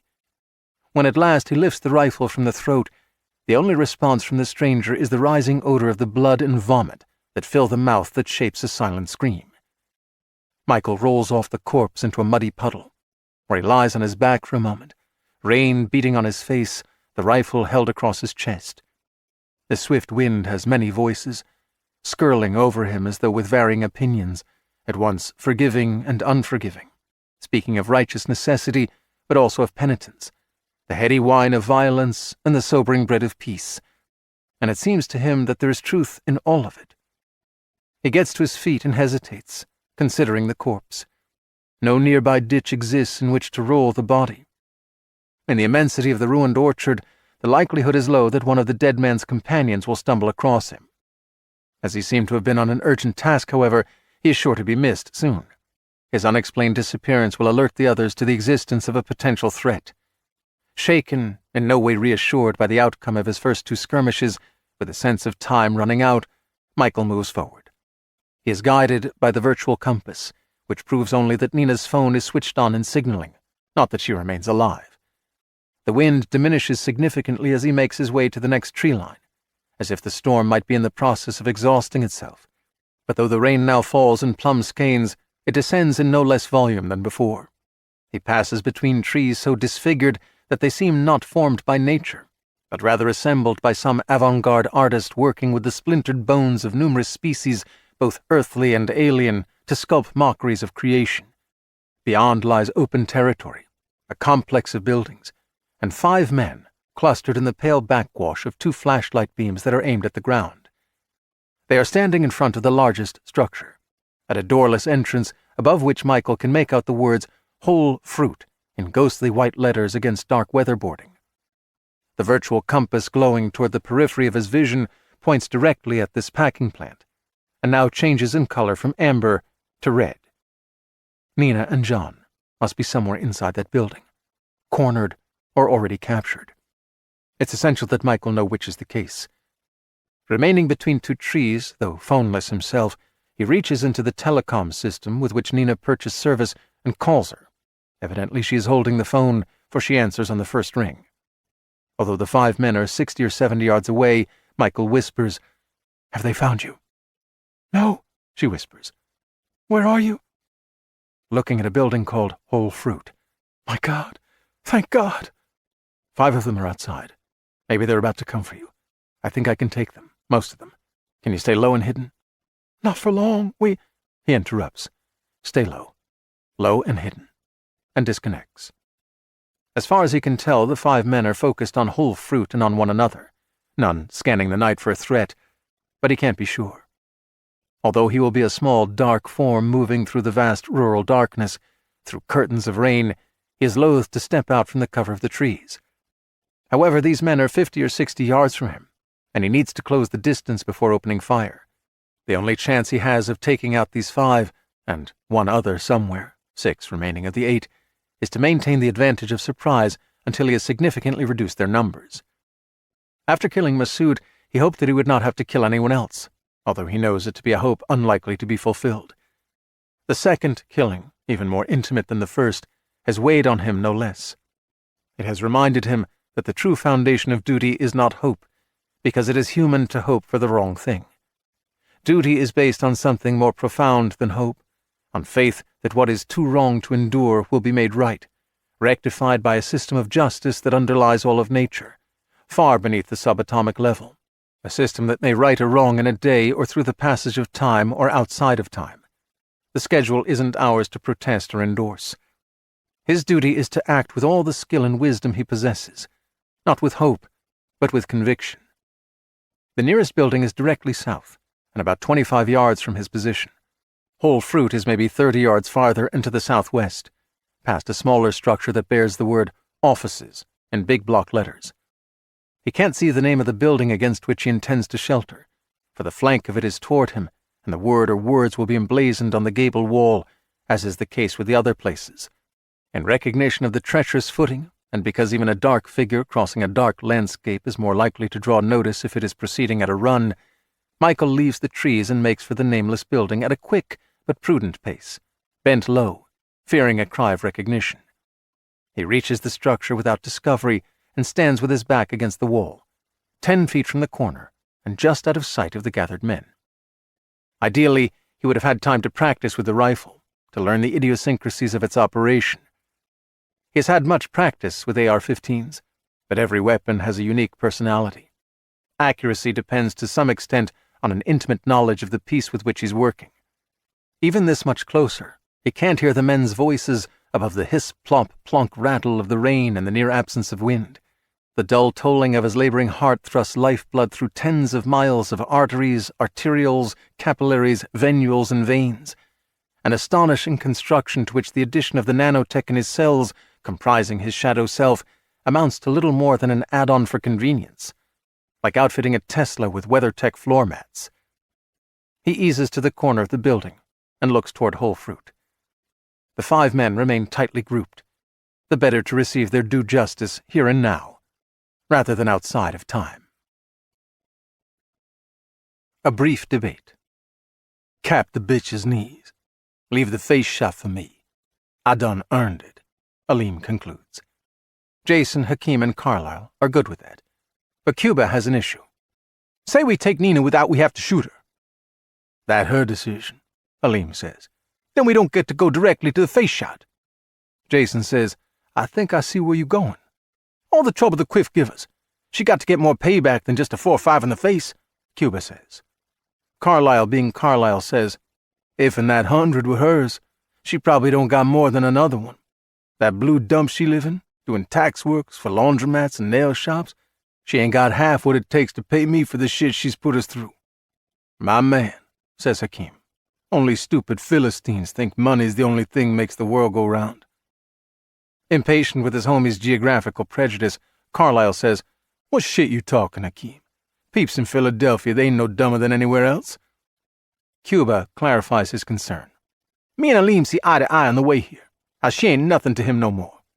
And never was, Aleem interjects, to be certain that no one here gets the idea that he would allow any woman to be more to him than a source of sexual satisfaction. She always was just a prime pump. Woman like her turns a boy like John into the trick he is now, Cuba continues. She got to be taught what wrong she done. Anyone don't want to teach her. He got something wrong in his head. Jason nods thoughtfully, flicking rain off the rim of his hood. We talking about pulling a train on her? If I know Cuba, says Hakeem, we ain't talking about reading the righteous passages from the Bible. As much as Aleem just wants Nina and her brat dead, so he can stop thinking about them and get on with his life, he's wary of backing out of his promise to let Cuba not only jump her, but also break her down. Cuba is his main man, and they are tight, but that doesn't mean Cuba lacks the potential to be the next Antoine. When he wants something bad enough, he leans on Aleem in a way he never should, and maybe Aleem has indulged him too often out of brotherly affection. That can better be corrected in days to come, not in this weird place with everyone jacked up by what's gone down. They need to relieve their tension and feel good about themselves again, feel powerful. Jason says, that building, cider and juice, it's dry. Only place to party, so you got a hot piece like Nina. Gonna be hours for Modine and Lincoln get here, after 1 o'clock, Hakeem observes. Say we don't have Nina to play with. How we gonna pass time without we do something we'll wish we hadn't? First, Aleem says, conceding the issue, we gotta grab the bitch without no extra holes in her. Hakeem, Carlyle, go round the far end. Block that big open door like I said. Jason, Cuba, me, we come in from this end. Just then, Jason's face pours out of his hood.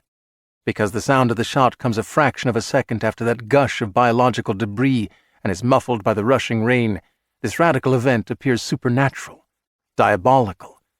For a fateful instant, as Jason's corporeal life seems to evaporate inside his raincoat and the roomy garment folds to the ground as though it's been cast off, Aleem and his homies are flummoxed by bewilderment, as if Jason has proven to be a magician of astonishing power. The truth registers with them, and they pivot away from the dead man. The second and third shots punch Cuba in the back, and he pitches to the earth in front of Aleem, twitching like a cockroach that's been stepped on but not fully crushed, screaming into the puddle in which his face planted.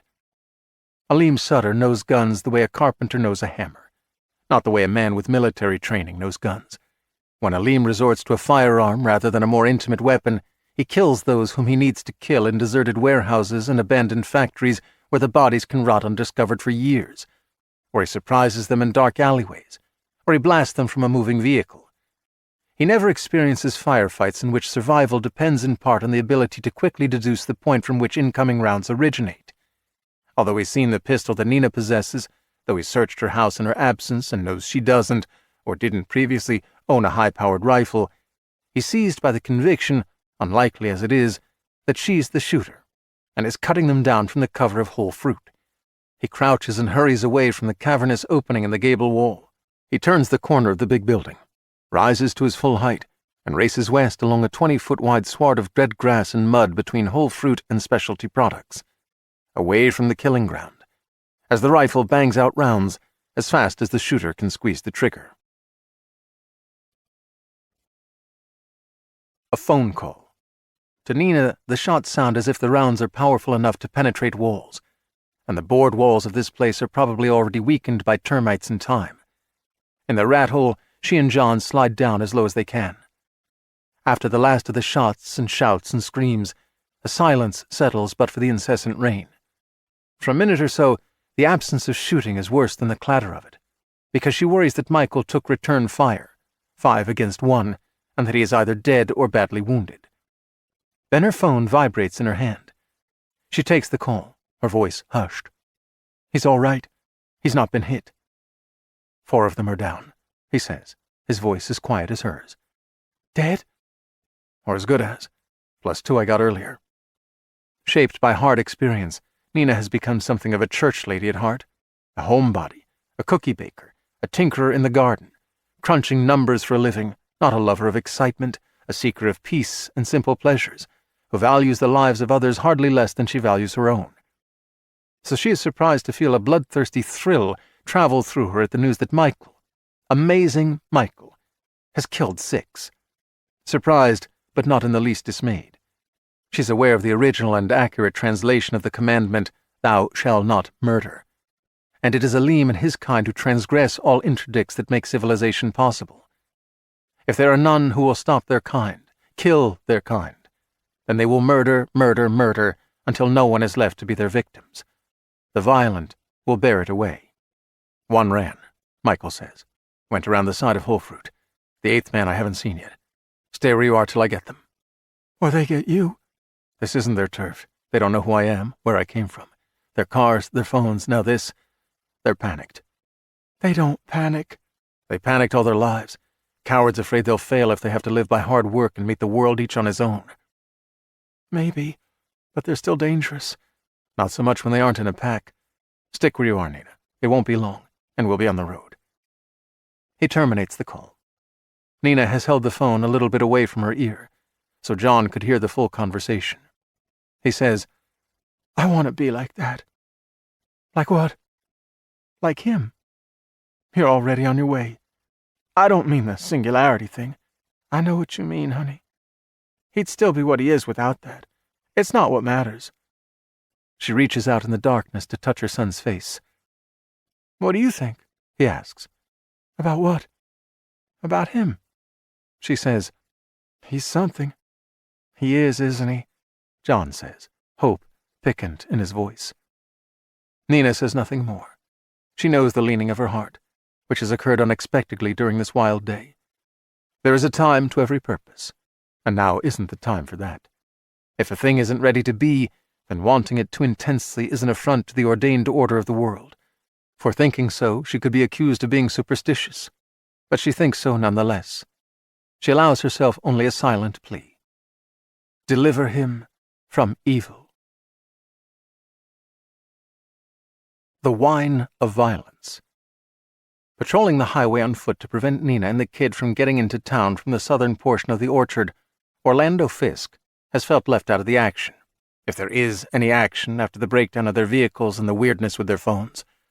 Masood Ayub patrols the north section, a few hundred yards away, and from time to time they confirm each other's presence by a two-fingers-in-the-mouth whistle so loud that it shrills through all the weather noise even at a distance.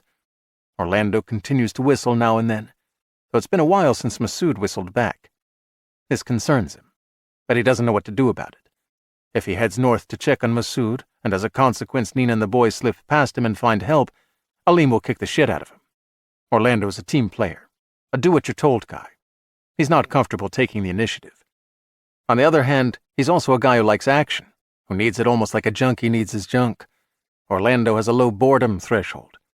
He likes gangbanging because there's always something going down, turf to protect, skimming dealers needing an arm broken or a finger cut off, runaway whores who have to be found and brought back and made to understand what a different future they'll have if somehow they get a splash of acid in the face, fools who've got to have money wrung out of their veins after they borrowed at 20% a month.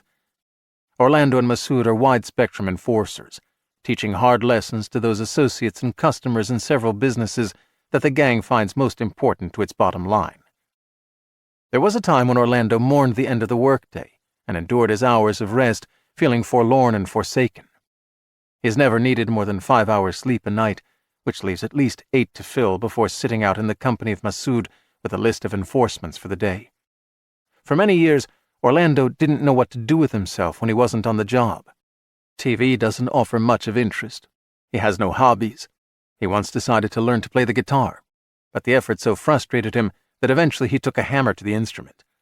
Although the face nature formed for him had made even his mother wary of Orlando by the time he was 6, and although his long-armed, short-legged, rough-jointed body lacks athletic grace, he has been able to get girls to fill some of the lonely hours, girls who would trade sex for drugs, but they were never choice specimens, and sometimes he got not only pleasure from them, but also an infection.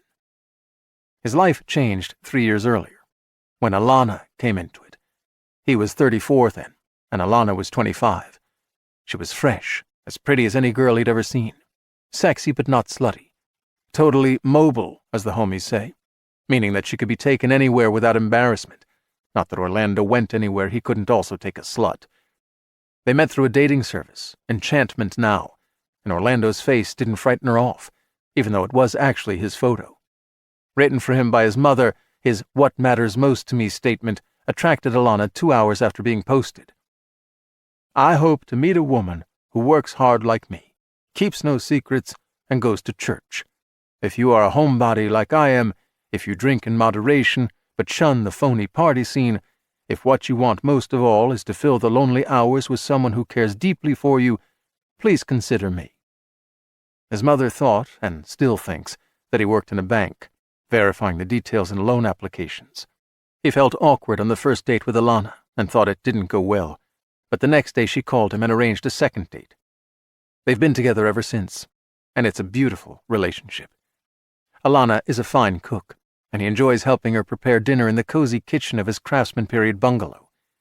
Many evenings she reads novels to him, and though he has never been much of a reader, he listens with delight. The stories she chooses are always gripping, and sometimes move him to tears, which he never knew he could produce until she read Little Women. They play board games and 500 rummy. They take long walks and talk about things that he never imagined would interest him, but they do. The sex is great, better than he's ever known, and she's never given him an infection. Alana is a 9th-grade English teacher, but she's very ambitious. Last year she was awarded California Teacher of the Year. She's earned a master's degree in school administration. She intends to be an assistant principal in 2 more years when she's 30, school principal by the time she's 32, superintendent of the entire district by the time she's 36, and California Secretary of Education in her early 40s. Superintendent and state secretary are the positions in which an office holder oversees the largest sums of public funds in the education system, with so little effective oversight that tens of millions can be siphoned off with little risk of discovery. Alana intends to retire at 50, if not sooner. It is a testament to Alana's intelligence and insight that in spite of the "What Matters to Me Most" statement that Mother wrote for Orlando, and regardless of his extreme awkwardness on their first date, the dear woman discerned the truth of him, his occupation and his unquenchable need for what he calls action. When they met, she was 2 years from becoming California Teacher of the Year. Because of her beauty and high academic standards, she'd become the target of a few students, hormone-crazed 14-year-old boys who had no interest in learning, carried knives, and thought the best way to prove their masculinity was to disrupt her class, torment other students, and openly make lewd suggestions to the teacher. With a keen nose for Lana's ambition and resentful that she had turned down his romantic advances, the principal provided her with no assistance and failed to punish the miscreants. With her classroom in chaos, she lost hope of grooming her best students to win the academic contest that would bring them and their teacher to the attention of the state education establishment. Without the support of the school administration, she risked acquiring a reputation as a pushover for those students inclined to say, "Piss off, bitch," rather than, "Yes, ma'am." She began looking for a knightly champion. 4 months later, she found Orlando through Enchantment Now. Not long ago, this had been a country in which 14-year-old boys carried penknives instead of switchblades, if they carried any knife at all. Back then, they had never seen pornography other than the comparatively wholesome nudes in Playboy. Beer was their inebriant of choice rather than the smorgasbord of drugs currently available. Once, sociopaths among them were so few that high school shooting rampages were as rare as authentic film of Bigfoot. After decades of rapid progress, it's not that country anymore. Some nights Orlando steps out of his happy home to engage in a session of student counseling, although on most occasions he adds an appointment to his and Masood's daily enforcement list. Never has a 14-year-old boy repeated his boorish behavior in the classroom after he has been accosted by 2 large men who look as serious as Orlando and Masood. They shove the kid into a van, take him to an abandoned warehouse, strip him naked, zip-tie him to a chair, hold a combat knife to his package, and inform him in detail how he will have to urinate for the rest of his life if he doesn't die from loss of blood. If he is fortunate enough to receive urinary diversion surgery, the flow will fill an exterior collection bag that he'll need to empty manually. Orlando always concludes the encounter by warning the clueless youth not to speak of this encounter to anyone, and be nice to his English teacher, unflailingly nice and obedient, or he won't get another warning. No second chance. Next time, all his dangling parts will come off, and if he ever again is happy enough to sing, he'll be an ultra-soprano. Alana has explained to Orlando that he's not a bad man, not by comparison with so many others in this ever-darker world. Yes, his inebriant of choice is the wine of violence, but he commits violence against those who think no rules should apply to them. Therefore, he maintains order in his neighborhood, when he could just as easily unleash violence on the innocent, as so many others do. She says he is a scourge, as Moses in the Bible was a scourge. Scourges provide a service without which civilization cannot exist. Each time she tells him this, she then does him until he's exhausted. He thinks she is one day going to be an amazing Secretary of Education. Now he wishes that he could be at home, listening to her read a novel, instead of patrolling this lonely highway, and he marvels that he, never having completed 9th grade, could have as his lover such a beautiful, brilliant woman. Having won the love of an angel like Alana, surely he can learn to play the guitar. He might just buy a new one. A series of rapid rifle shots interrupt Orlando's reverie. He crouches instinctively, but the rounds aren't aimed at him. Screams cut through the night, so sharp with pain and terror that it seems flint-thin flashes of light should accompany them as they stop all things in their passage. More shots and dying screams allow him to perceive by intuition and conjecture the location of the action. He draws his SIG P245, leaps across the drainage ditch, and hurries through the rain, the dark, and the trees in their ordered but worthless plenitude. Life you may evade, but death you shall not. Michael knows this place to be an enterprise destroyed by officials of great power and no wisdom, ruined by a lack of water, and now drowned in a deluge that no effort has been made to channel into reservoirs. Nevertheless, as he sidles between whole fruit and specialty products, keeping his back to the wall of the former, the structures seem to be more meaningful than mere abandoned buildings of concrete and weatherboard and corrugated steel, like edifices in dreams that are simultaneously as ordinary as office buildings and yet as ominous as temples to gods unknown on earth. His eyes are fully adapted. Among the quartet of dead men that he passed a moment earlier, the flashlights lying in the mud and skimming their beams across the puddled water had not to any degree diminished his night sight, for he'd squinted against their influence. Still, the deep gloom doesn't fully clarify, and he repeatedly freezes at the perception of dark figures that prove to be phantoms. When he was a very young child, in his 4th and 5th years, he had been afraid of the dark. For some reason that made sense only to his disturbed mother, Beth, she tormented him with her insistence that his father, crushed by a city truck before Michael's 1st birthday, had come back from the dead. She said that Lionel, though rotting and crawling with worms, was watching their house at night, eager to grab his son, carry him back to the cemetery, and take him down into the grave, into the coffin out of which he had clawed his way. Your father was a mean and jealous man. He doesn't want you to smell a flower when he no longer can, resents you enjoying cake when he can't taste or swallow anything anymore. If you dare go out alone after nightfall, you'll never see the sunrise again. Perhaps the tapping at a window was a moth drawn to light, and maybe the curious noises on the porch were made by a raccoon exploring as raccoons do, and conceivably the clatter on the roof was a neighbor's cat chasing a rat. But always Mother knew that it was Lionel, testing the window latch, the door lock, the possibility that the chimney might provide an entrance to the house. Too young to understand that his mother was at best mentally ill, and at worst might enjoy tormenting and manipulating a child into nervous submission, he lived those last 2 preschool years in her thrall, and in a quiet dread of sunset. She lent credence to her rants about the walking dead by paying a locksmith to add 2 deadbolts to the front door and 2 to the back, as well as upgrade all the window latches. Every afternoon, prior to nightfall, she took Michael with her on a ritual tour of the house, making sure every lock and latch was engaged. She drew the curtains tight to ensure that the envious dead man could not get a glimpse of his son that would intensify his passion for reunion. Young Michael slept with a nightlight, and when he woke after midnight, the gathered shadows in this or that corner, or the dark beyond the open closet door, assumed the shape of a man at whom he stared for 10 minutes, 20, half an hour, dreading movement that would confirm his father had gained access to the house.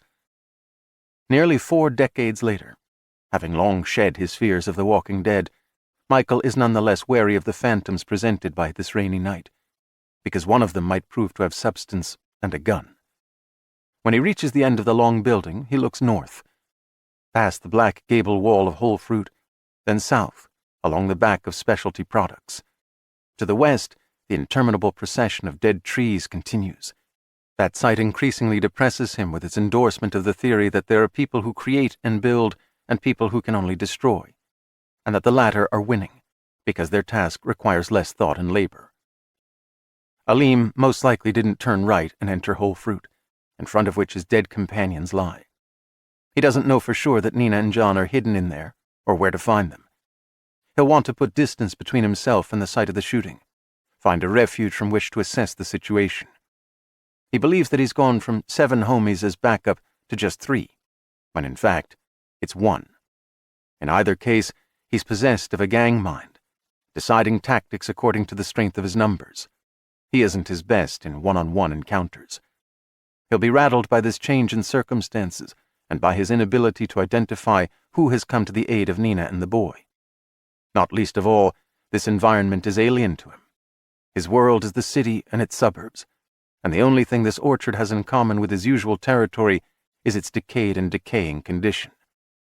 He's accustomed to going into conflict with boldness and swagger, but here the hunt requires stealth and patience, a prospect that will surely unnerve him. Because he has always seen himself as being above others, he'll feel more confident if he literally takes the high ground, a vantage point from which he can look down, and shoot down, into the common area onto which all these buildings face, with a bird's view of the main pathways along which someone might appear in cautious search of him. As the wind rises again, Michael moves south, toward the back of Specialty Products. Along the eastern flank of the muddy common area, from north to south, stand Cider and Juice, Special Accounts, and the single-story building that served as an enormous garage for trucks and orchard machinery. Cider and Juice faces the building labeled Offices. The garage stands opposite Specialty Products. In the middle, Special Accounts is opposite Whole Fruit, where 4 dead men are sprawled in their voluminous black raincoats, which the wind billows like the membranous wings of prehistoric airborne reptiles that have fallen through time and the sky. The crisp white beams of two-dropped flashlights intersect in a Greek cross of equal arms, as though in an iconic memorialization of the deceased.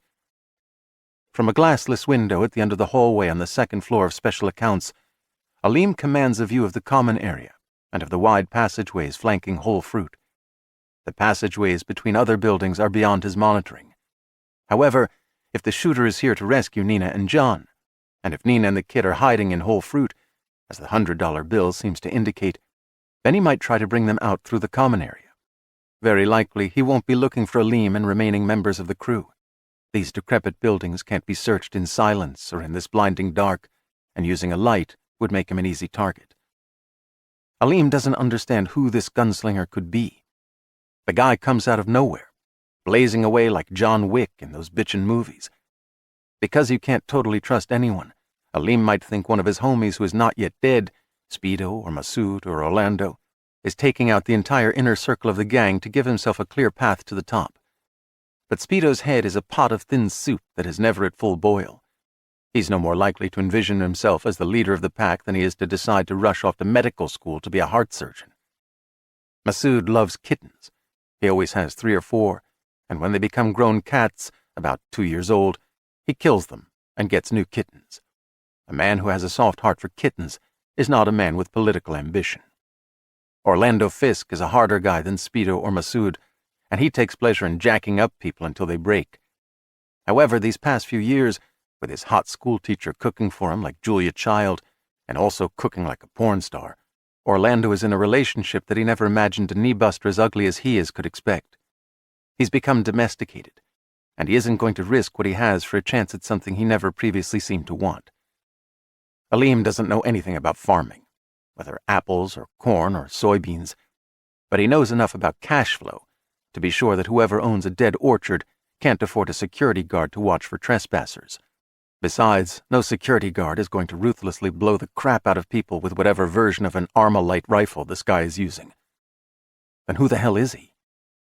Standing, waiting, watching at the broken-out window, listening to rain on the roof ticking like 1,000 clocks counting down to some dire event, Aleem scans the night. He's on the lookout for the shooter, but he repeatedly fixates on the 4 corpses and has to remind himself to remain alert for movement. He isn't afraid. He's concerned. He'll admit to being concerned. Who wouldn't be concerned in this position? Even the fearless assassin John Wick would be concerned. Aleem has some misgivings about his situation, a mild apprehension that's only what a man with a strong survival instinct would feel. He will wait there until the dude with the semi-automatic rifle appears, and then he'll open fire or not. Depending on the circumstances, it might be best to lie low and wait for dawn. If Speedo and Masood and Orlando appear shortly in response to the rifle fire, Aleem can call down to them and reveal that they're looking for just one man, which he's pretty sure is the case. When his homies set out to find their quarry, Aleem can remain at the window and sound the alarm to bring them running if the rifleman comes creeping into the common area. Aleem is the equivalent of an army general, and good generals function best from the heights, overlooking the battlefield below, so they have a full picture of the conflict. Specialty Products is as big as Whole Fruit, but it has a second floor. No windows here on the ground level. From outside, Michael saw windows upstairs. The big roll-up is missing at the back, but the gable wall at the front has no large opening. He is convinced Aleem isn't sheltering here. He would have run farther from where he saw his homeboys meet their maker. Yet Michael proceeds with caution, the AR-15 in his right hand, the buttstock pressed between his arm and his side. The flashlight in his left hand emits a blade-thin beam between his masking fingers, the light momentarily fanning away the darkness to reveal the inflow of the storm in which wallows a miscellany of colorless debris, small shapes not readily named. To the right is a large shaft, open at one end. The gate and cab are missing. The dangling hoist cables and roller guide shoes and a pile of counterweights tumbled on the floor confirm a freight elevator once occupied the space. The steel rungs of an emergency ladder are embedded in the right-hand wall, though there has to be another and easier access to the upper floor. He turns away from the shaft and wades through the ankle-deep lakelet, sliding his feet along the concrete floor to minimize the water noise. When a hampering length coils around his left foot, he thinks, "Snake!" But it's only a cable from which he's able to free himself quickly. In the right front corner of the building, beyond a doorless opening, an enclosed staircase with wide treads offers him the second floor. Michael switches off the light and stands blinded, listening for anything other than his breathing and his thudding heart and the ceaseless rustling of the rain. He climbs slowly in the vertical dark, and although he should be heavy with exhaustion and dread, he feels all but weightless, like black smoke rising in a soot-lined flue, as if the new life he's had for 5 days, since waking from death or something like it, is evaporating from him. Moving from tree to tree, Orlando Fisk passes along the flank of a building on his left, and then he comes to an open area around which other structures loom. 2 flashlights lay bright cones across the ground. All about lie shapeless forms that might be mistaken for mounds of black plastic trash bags if one beam didn't terminate in a face and conjure from the unblinking stare twin amber radiances with red coronas, like the animal eyeshine of a coyote eternally caught in headlight beams as it traverses a highway. The other cone reveals a beseeching hand and a gold watch encircling its wrist. Orlando keeps moving along the screen of trees, away from the killing ground and toward a building bearing the word Offices above its front door. He has the SIG P245 in a 2-handed grip, alert for any moving shape in the shapeless night, wondering who has taken down those 4 homies and why. Nina is said to have a Tray 8, but the reports he heard were too loud and sharp and rapid-fire to be from a handgun. No one in Aleem's circle of ace cools would turn on him or on each other. Orlando hears rumors about Antoine scheming for a coup, but that fool doesn't know they came 2 counties south in pursuit of Nina and the kid. When he's past Offices, he leaves the trees, hurries across open ground, and presses against the back wall of that building.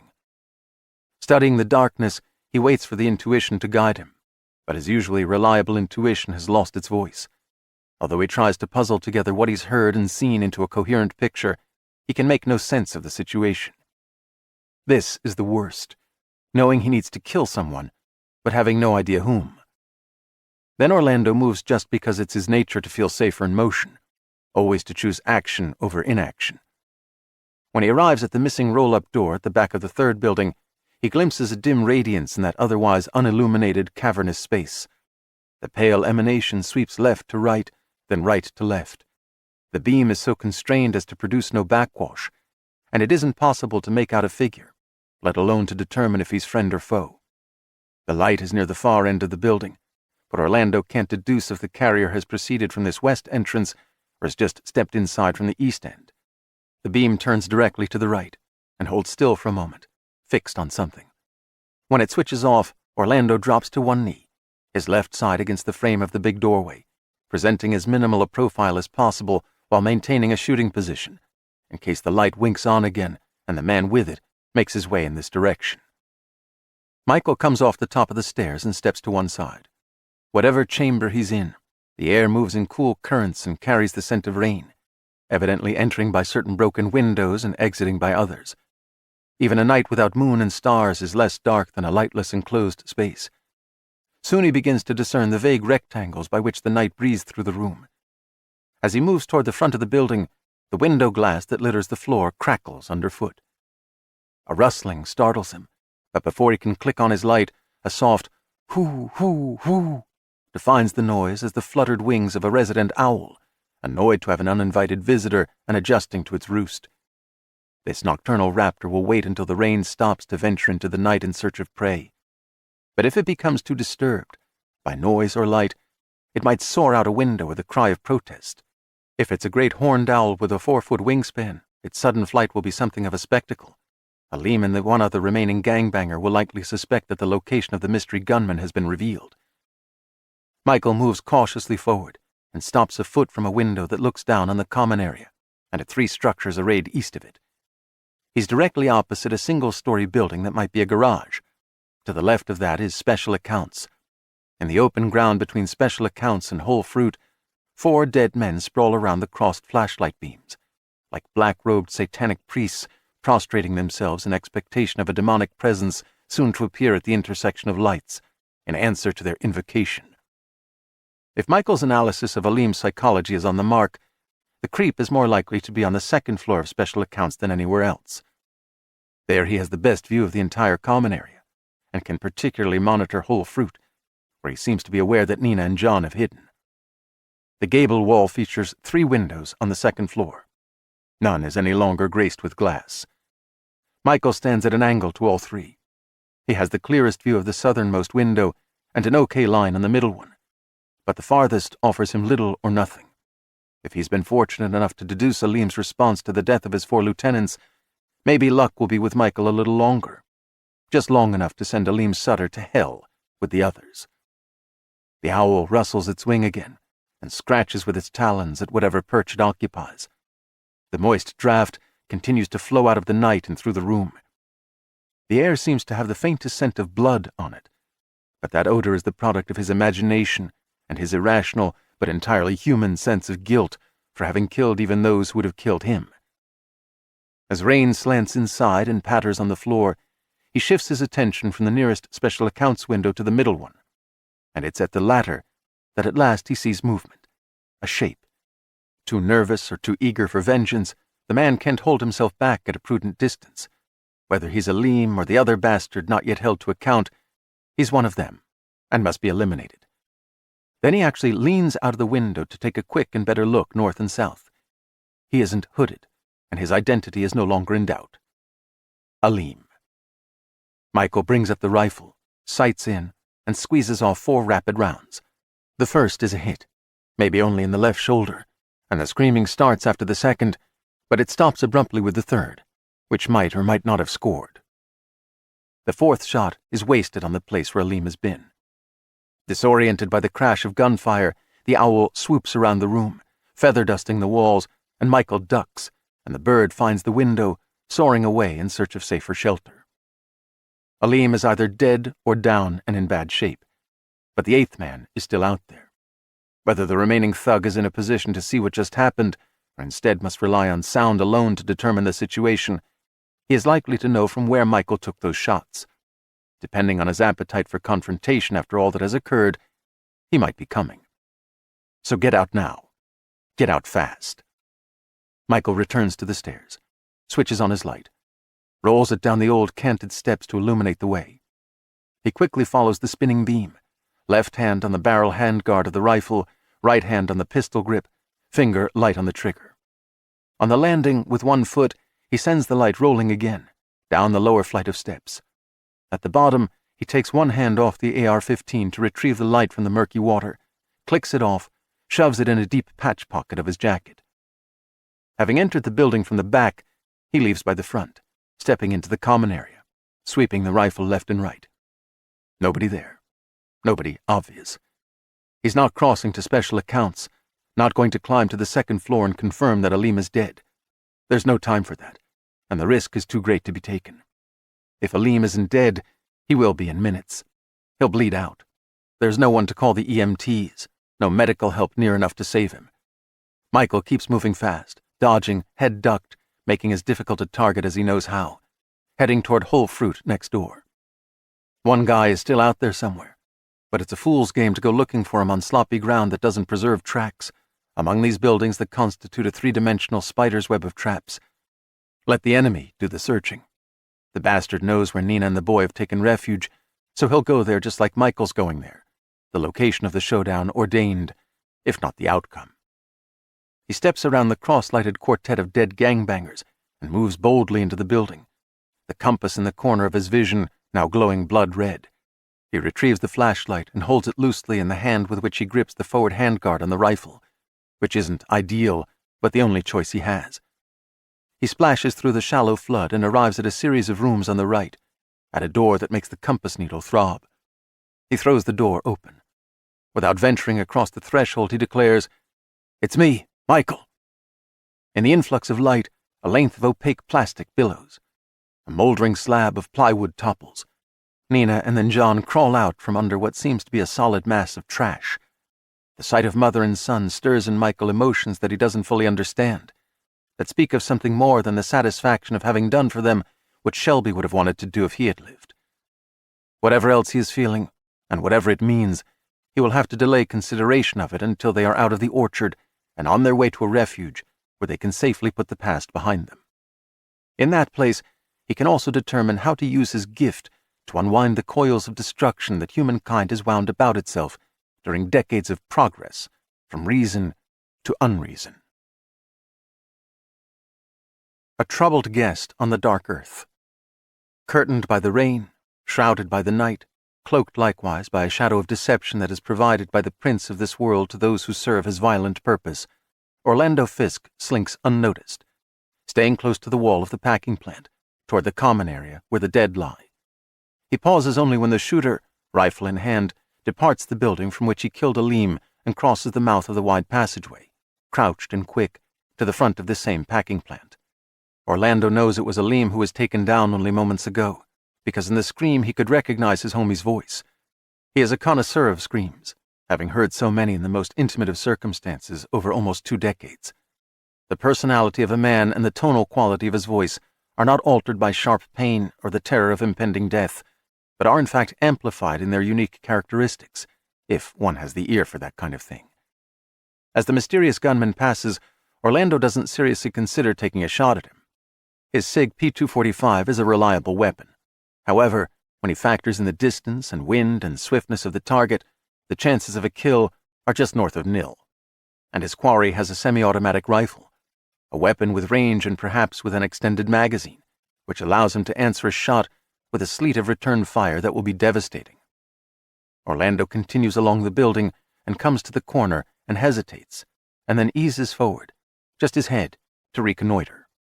Reflecting the crossed beams of light on the ground, raindrops craft short-lived silver rings in the puddled water. The dead have yet to be carried off by Valkyries, which he knows about because Alana has read aloud a really good story in which sexy Valkyries conveyed the bodies of slain soldiers up to Valhalla. The rifleman is nowhere to be seen. Judging by the fact that the 4 were gunned down here, and that Aleem chose as his vantage point a window overlooking this very scene, Orlando surmises that Nina and the boy have hidden in this packing plant, and that her nameless rescuer has ventured inside to bring them out.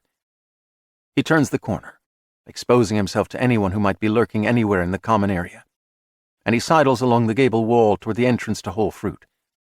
When he peers inside, he sees a small shielded light receding, and the suggestion of a figure maybe halfway through the building. Again, the situation suggests that taking a shot is too risky.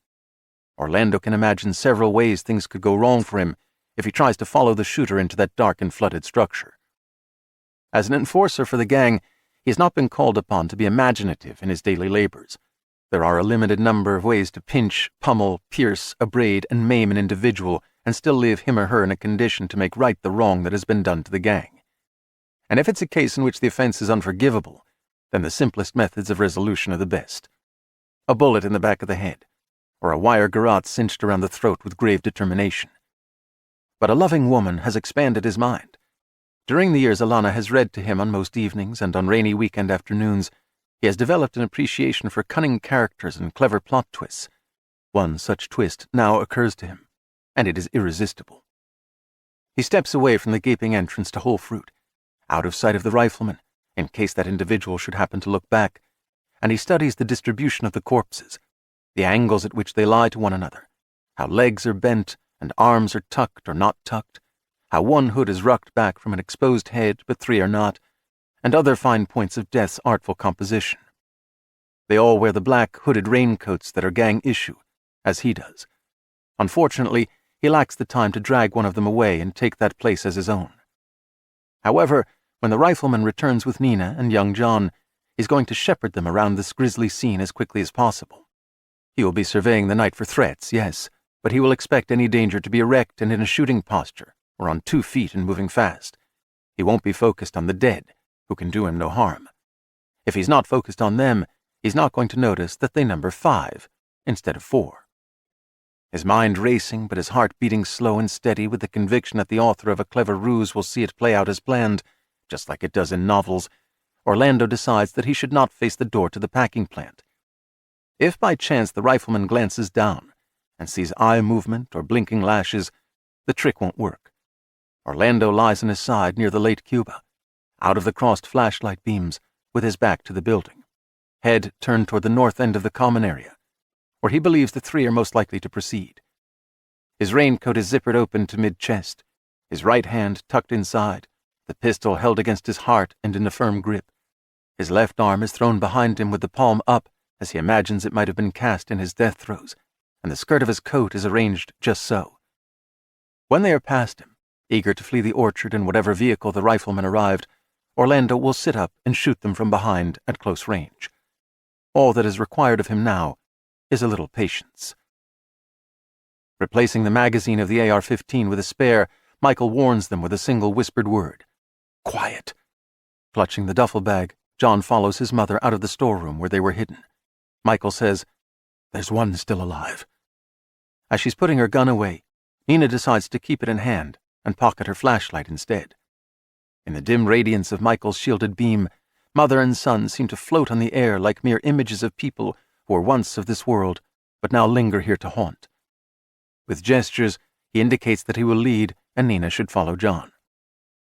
"Take this." His voice is hushed as he places the flashlight in the boy's free hand and switches it off.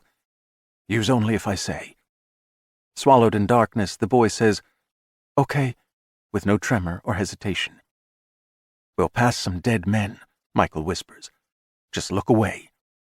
With that, he leads them toward the front of the packing plant, one hand on the pistol grip of the rifle, the other with a firm hold on the handgun at mid-barrel, the buttstock against his shoulder. Feigning death, Orlando relishes the prospect of telling Alana about this when he next sees her. After years of listening to the tales she has read aloud, he has learned to craft the events of this day into little stories that frequently wring from his lady a gasp of surprise, or a shudder of horror, or a laugh of sheer delight. In this, he feels that he is giving back, returning to her some of the pleasure that she has shown him can be found in storytelling. She has taught him more than he would have imagined when they had their first date after meeting through enchantment now. And the most important lesson he has learned is that a successful relationship is all about giving. Who would have thought? Orlando has been especially amazed that this truth applies to sex, no less than to other aspects of a relationship. Before Alana, he had given no thought to what a girl felt when he was doing it to her. He finds it funny to realize now that he had assumed girls took no pleasure in it, that they only claimed to be thrilled so they could get their money, or on those occasions when they weren't whores, to avoid maybe being hit for not stoking a man's pride with faked orgasmic cries. Some days he thinks he loves Alana, and some days he knows he loves her, but he no longer has a day when he doubts that he loves her. Orlando finds himself wondering about this guy who came out of nowhere, this mysterious rifleman, wondering what his motive might be. He's for sure not some lawman, because they never come alone, and because they don't shoot 7 dudes in one episode without flashing a badge and telling everyone to put down their weapons. Besides, in recent years, there's been mutual respect and shared interest between the gangs and many district attorneys, between the gangs and the most clear-thinking politicians, even between the gangs and some sheriffs and police chiefs who have realized the futility of putting their lives on the line when the previously judgmental establishment has evolved to include both lawmakers and lawbreakers who recognize the wisdom of cooperation. In a moment of sudden enlightenment, Orlando conjectures that no man alone sets himself against 8 armed gangbangers for mere money, or for vengeance, or for sport, and certainly not as a matter of principle, but only for one thing: love. Before Alana, he would not have achieved this moment of illumination. Nina has a guy whom Aleem never knew about, a guy who will do anything for her, even hang himself out there in order to blow away the leader of a gang and the leader's main men. It's Romeo and Juliet all over again. Harry meets Sally, Bonnie and Clyde. It's the thing that makes the world go round, even if some guys, like Orlando, take half their life to realize what that is. Masood and Speedo are certainly dead, which is the way it has to be when Romeo has an AR-15 and burning love in his heart. 7 have died trying to thwart the love of a man for a woman. It's an epic, right up there with the best novels that have a romance in them, and he can't wait to shape it into a story that will leave Alana wide-eyed. This is a night for serial enlightenments, for now he realizes that if he shoots these 3 in the back and subsequently gives each the coup de grace of a second bullet in the head, he won't be able to tell Alana about the rifleman's love for Nina. Not any of it. The anecdotes with which he charms her concern the strange and sometimes amusing twists and turns of his daily enforcements. They occasionally involve a killing, but he has never wasted anyone who was a great romantic figure. Considering the disrespect and trouble that some 9th-grade boys have given Alana, she might warm to an account of his killing John. But she will freeze at the realization that he also popped the devoted and adoring rifleman and his true love Nina, If Orlando avenges his homies, yet wants to share Alana's life as she ascends through the education establishment to positions in which she controls the dispensation of many millions of dollars, he dare not share with her the events of this night. She will inevitably wonder if he truly believes in her love for him and his for her, if whether the time might come, some currently unimaginable circumstance, when a sense of duty to his homeboys will require him to kill his own true love. Such a tragedy will never occur. As she has changed him, Orlando is now, as he'll always be, incapable of committing such a horror. But she will not be able to put out of mind the Orlando as he was before he knew her. Suspicion. Suspicion poisons relationships. The thing is, he can't bear not sharing with Alana the stirring tale of the romantic rifleman, who in the grip of passion killed so many that his true love might live. It will be the best story that he's ever told her. And she has a love of stories, being an English teacher and all. Abruptly, yet another revelation thrills him, that if he does not kill these three for whom he is lying in wait, the story he'll then tell Alana will be even better, even more stirring, and she will see that Orlando and the rifleman are of like kind, two shining knights for whom love for a woman trumps all else, even duty to their homies. Oh, but how completely this violates the code, the utilitarian ethics that have shaped his life in the gang. He can continue being an enforcer, and he will no doubt still enjoy the work, but if he doesn't kill these three, he will know that he hasn't always been faithful to the gangbanger creed. As he waits for them to pass by, as he hears them approaching, he lies in a misery of conflicting emotions, and a torment of conscience, not least of all in fear of being unable to explain to the new masters of the gang why he alone survived events in the orchard. He presses the gun flat against his heart. His hand grips the gun. His finger slides from trigger guard to trigger. He eases the weapon out of his raincoat. To kill or not to kill? Man, boy, woman. They pass him unawares, presenting their backs as easy targets to this fifth of 4 corpses. A way out of this predicament occurs to him, another revelation, and so he watches as they walk toward cider and juice, as they continue to the nearest row of dead apple wood, as they disappear into the night and rain. He has not been faithful to the gangbanger creed. He has left his homies unavenged. He can live with that. There comes a moment when everything is still and ripens. As they make their way through the orchard without risking the flashlight, the rain stops, but the wind sighs a while longer. The trees rattle their bare limbs like dry bones, as if they were never wetted in the downpour. Michael leads John and Nina, who still limps slightly, across the surging torrents in the drainage ditch where the runoff passes through a culvert. The road lies dark and untraveled, and it seems they might be the only people in the world. The one remaining gangbanger never sets upon them. Maybe he'd been sent into town to call for help before the shooting started. Where the body of Massoud was once marked by a portion of his raincoat filled with air and ballooning above the racing water, there is now no indication of him. Perhaps the coat deflated, and he lies waiting to be revealed when the flood relents, or maybe he has been washed farther south.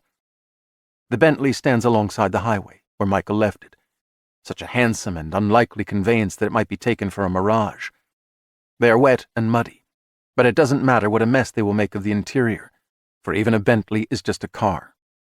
John gets into the rear compartment with a duffel bag that contains nearly $400,000, and he slumps on the back seat, under which lie millions more. Peering out at Michael, the boy says, Is it over? Yes, that part is over. Was that the worst? I hope so. The boy shrugs. I guess we'll see. When Michael leaves his rifle with the boy and closes the door and turns, Nina is there with him, although he thought that she had gone to the passenger side of the sedan. She puts her arms around him, her head against his chest. He embraces her, and they stand in silence. A moment has come when everything is still, and perhaps something is happening that he has not anticipated, but that he is willing to accept. The busy bee has no time for sorrow. In the rain, and then in the absence of rain, in the rainless wind, and then in the absence of wind, Orlando Fisk lies among the dead. He's taking time to think through his predicament. He also wants to be sure that those he failed to kill are long gone, that there is no chance he will encounter and be shot by the rifleman. As he rests in the company of the dead, an agreeable calm settles over Orlando, for no one in this moment and place is capable of deceit or violence. Nevertheless, he doesn't want to fall asleep among them. After 26 minutes, as measured by his digital watch, he rises from the discreetly draped carnage around him. The rifleman has no reason to linger with the woman and boy. He will have taken them away in whatever vehicle brought him here. Nevertheless, for now, Orlando keeps the pistol ready in his right hand. With his left, he undoes the radiant cross by plucking one flashlight off the ground, leaving the other as memorial until its batteries fail. Before departing, he plays the beam across the gable walls of the 6 structures, imprinting the scene in his memory, so that he can craft a story for Alana that is full of vivid details. Leaving the buildings, he heads north into the orchard. He is overcome by the strange feeling that he is walking out of a dream, that if he turns to look back, he will find only the edge of a cliff and a bottomless abyss beyond. Being read to by Alana has made him aware of metaphor and symbol. Therefore, maybe the fear that the scene he remembers was never real is an expression of his amazement that he has proved to be capable of mercy in the name of love. Or maybe the cliff and abyss are a metaphor that stands for the fate that awaits him if he can't explain his survival to those who will rise to fill the vacancies in the gang leadership. This metaphor and symbol business is tricky, with numerous possible interpretations that conflict with one another. If only he had finished high school, he might not be so confused in moments like this. The light by which he finds his way also reveals to him a body lying face up in a harvesting alley. Mouths and eyes wide open, Speedo says nothing, sees nothing. What a night. When he reaches the aviator that Masood had been driving, in which Orlando had been riding shotgun, it stands where it broke down in concert with the other 3 SUVs.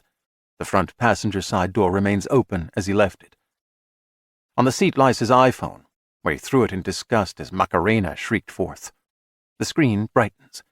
He winces, but no dance music ensues. The charge is only at 20%. Whoever the rifleman had been, he was also a wizard, not like Merlin with his spells and formulas, or itinerant Gandalf roaming all the lands of Middle-earth, but a tech wizard no less powerful than those wielding true magic. The story that Orlando is crafting, not the one for Alana, but the different one for Antoine, will make no mention of a rifleman wizard. If the phone works again, perhaps so does the car, both having been released from the spell cast over them. He goes around to the driver's side and gets behind the steering wheel. The key is in the cup holder, discarded there by Masood, and when Orlando presses the ignition button, the engine at once turns over. He checks his contacts and places a call to Antoine. It's still an hour till midnight. Antoine doesn't hit the sack until at least 3 in the morning. He answers with one word. Yeah. You going to Disney World? Orlando says. You gotta see me. Antoine breathes into the phone for a few seconds and then says, Okay, I know you. Orlando gives him the number of a burner phone and hangs up. He retrieves the disposable from the console box. It rings little more than a minute after he turns it on, which is just long enough for Antoine to have found his own burner. What's up? Aleem has been planning to whack you. What shit is this? True shit. Day after tomorrow. You Aleem's man. Not no more. Aleem, he's dead. Antoine says nothing. So you don't get whacked now? After a silence, Antoine says, You spinning me. No spin, man. So how it happened, according to you? Aleem tries to snatch his boy from Nina. Means to smooth him into the set. Get him up on it. That kid's a fucking choir boy. Can't be trusted in no gang. Agreed, says Orlando. So Nina and the kid run for it. But a car been tagged. Aleem gets himself a posse, chase her down. What posse? Him and Cuba. 3 other SUVs, 6 more us homies. All for that choir boy? Aleem, he lost focus. Agreed, says Orlando. He let personal shit take him away from business. I've been saying for some time. So we chased the bitch to San Diego County. She hides out in this huge old dead orchard. Dead what? Apple orchard. Like 1,000 acres. I don't know. Nothing but dead trees and broke down old buildings. It's getting weird, man. Gets weirder. Turns out she done set a trap. We go in there. We take fire 6 ways. Gangbangers everywhere. Bloods, Crips. Who we going to war with? They was probably mustachios. MS-13. 18th Street Gang. Who knows? It's raining, dark, no one wearing their colors or do-rags. Heard one shout in Spanish, that's all. Won't be no war if we don't know who. We don't want no war. Kills prophets, Orlando agrees. Who's down sides Aleem? Cuba, Hakeem, Carlisle, Jason, Speedo, my main man Masood. Jesus. All Aleem's aces but you. I ain't his ace cool no more. I popped the shit-faced coward. Antoine is having trouble keeping up with the narrative. You popped who? We go in, Aleem is bringing up the rear. That ain't right. Damn right it ain't. Him's supposed to be the wolf man. Shooting starts. A homie's going down like ducks. He turns and runs. I pull him down. We got to shoot back. But Aleem, he punches my face. Breaks loose. Gonna run again. This what I always knowed about him, Antoine declares. I lose it, man. My homie's being torn up and him running to save his skinny ass. So I go after him. What else a good man gonna do? Antoine says. Nothing else, Orlando says. So I take him down. I'm standing over the fucker, him dead, and I realize all the shooting stopped. No fool left to be killed but me. So fast. Blitzkrieg, man. So I hump out of there. Where you now? Coming home. Where Nina? Wherever she figures no one can find her. You know what? What? I don't give a shit where she gone. This Aleem's mess, not hers. Don't you think? She nothing to me, Antoine agrees. No time to find her, jack her up, when our own roof coming in on us. But right now it ain't my decision. Will be. We throw in together for the sake of Masood, Speedo, and the others. Got to close ranks now. Focus. Most homies known for a while how it ought to be you, not Aleem. Then why you call me instead of someone else? Exactly why. How long till you be here? Your place, 3 hours, maybe less. We got the night to get down how it happened. Orlando adds. And how it gonna be.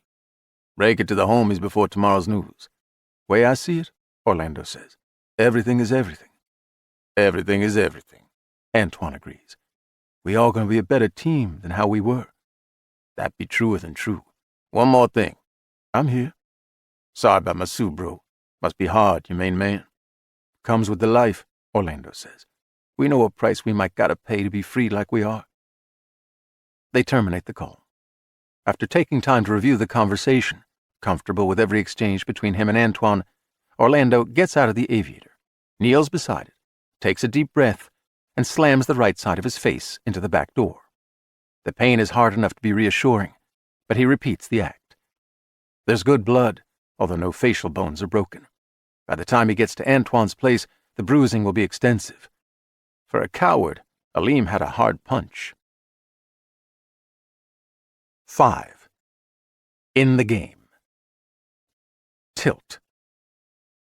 The blinking signifier on the screen of the iPhone, in the cup holder of the agency sedan, remains stationary mile after mile. Why Michael Mace has stopped in a rural area of San Diego County, and whether he has settled there for the night, Durand Calephas cannot know. His concern is that Mace, given the unknowable powers that the singularity has conferred on him, might discover the compartment under the back seat, and then the hollowed-out brick of 20s in which the transponder is concealed. Calephas must find the fugitive before the man knows that an agent of the ISA is close on his tail, and put a few bullets in his altered brain before he realizes he is in imminent danger. Calephas is little more than half an hour from Mace's position when the rain ceases falling and the Bentley is on the move again, bearing away its millions of dollars along with the most wanted man in the game. It's annoying that Calephas is no longer closing the distance between him and his quarry. Looking on the positive side, however, for whatever purpose Mace has stopped, it had not been because he searched the Bentley to confirm a sudden suspicion that it was carrying an active transponder. All will be well. Calephas is confident that all will be well. He will never be reduced to such penury that he will need to go begging to his tedious parents, Ivor and Phyllis. He will never be dragooned into serving as a director of one or all 3 of their funeral homes, condemned to the solemn and stifling atmosphere of grief counseling rooms and coffin sales rooms and viewing rooms, a world of thick carpets and velvet drapes hushing away all sounds that might distract from mourning. The thick fragrance of roses and other flowers had cloyed in his nostrils so that at times he felt he must be suffocating. Having grown up, with his brother Gifford, in the apartment above the largest of the 3 operations, every night our quiet and respected guests were at rest in the basement or in ground-floor chambers, already made up and dressed to star in their pre-burial coming out the following morning, or being preserved prior to costuming for a command performance the day after tomorrow. Even as oppressive as that environment had been, Calephas acknowledges, because of the place, at the age of 7, he came to understand that a great destiny awaited him. Halloween. Back in the day. After a well-rewarded evening of trick-or-treating, he falls into bed exhausted at 9 o'clock. He wakes 2.5 hours later, insomnolent on a lingering sugar high, still much excited by the paraphernalia of the holiday. Black cats, bats, witches on flying brooms, caped vampires, jack-o'-lanterns with candle-flame eyes, ghosts, ghouls, and monsters in infinite variety. Supernatural threats can cast a strangely romantic thrall upon a boy, especially a boy of his high intelligence and uniquely angled mind. Shortly before bed, an elderly man who died from a massive stroke had been brought from the hospital as Durand and his brother were stuffing themselves with chocolate. Gifford dared Durand to meet at midnight and descend into the basement, to the cold holding chamber adjacent to the embalming room, to spend the witching hour with the deceased. Forbidden from venturing into that place other than in the company of their father or mother, Durand declined. Because of his refusal, he was mocked by Gifford. Now, awake at 11:30, he feels it necessary to prove himself by going into the basement alone. Barefoot and in pajamas, with but a pen light in the ambient glow of the city that pales the windows, carrying a single foil-wrapped Hershey's Kiss for a special purpose, he makes his way down through the funeral home, into the basement, a realm that always seems vast to him.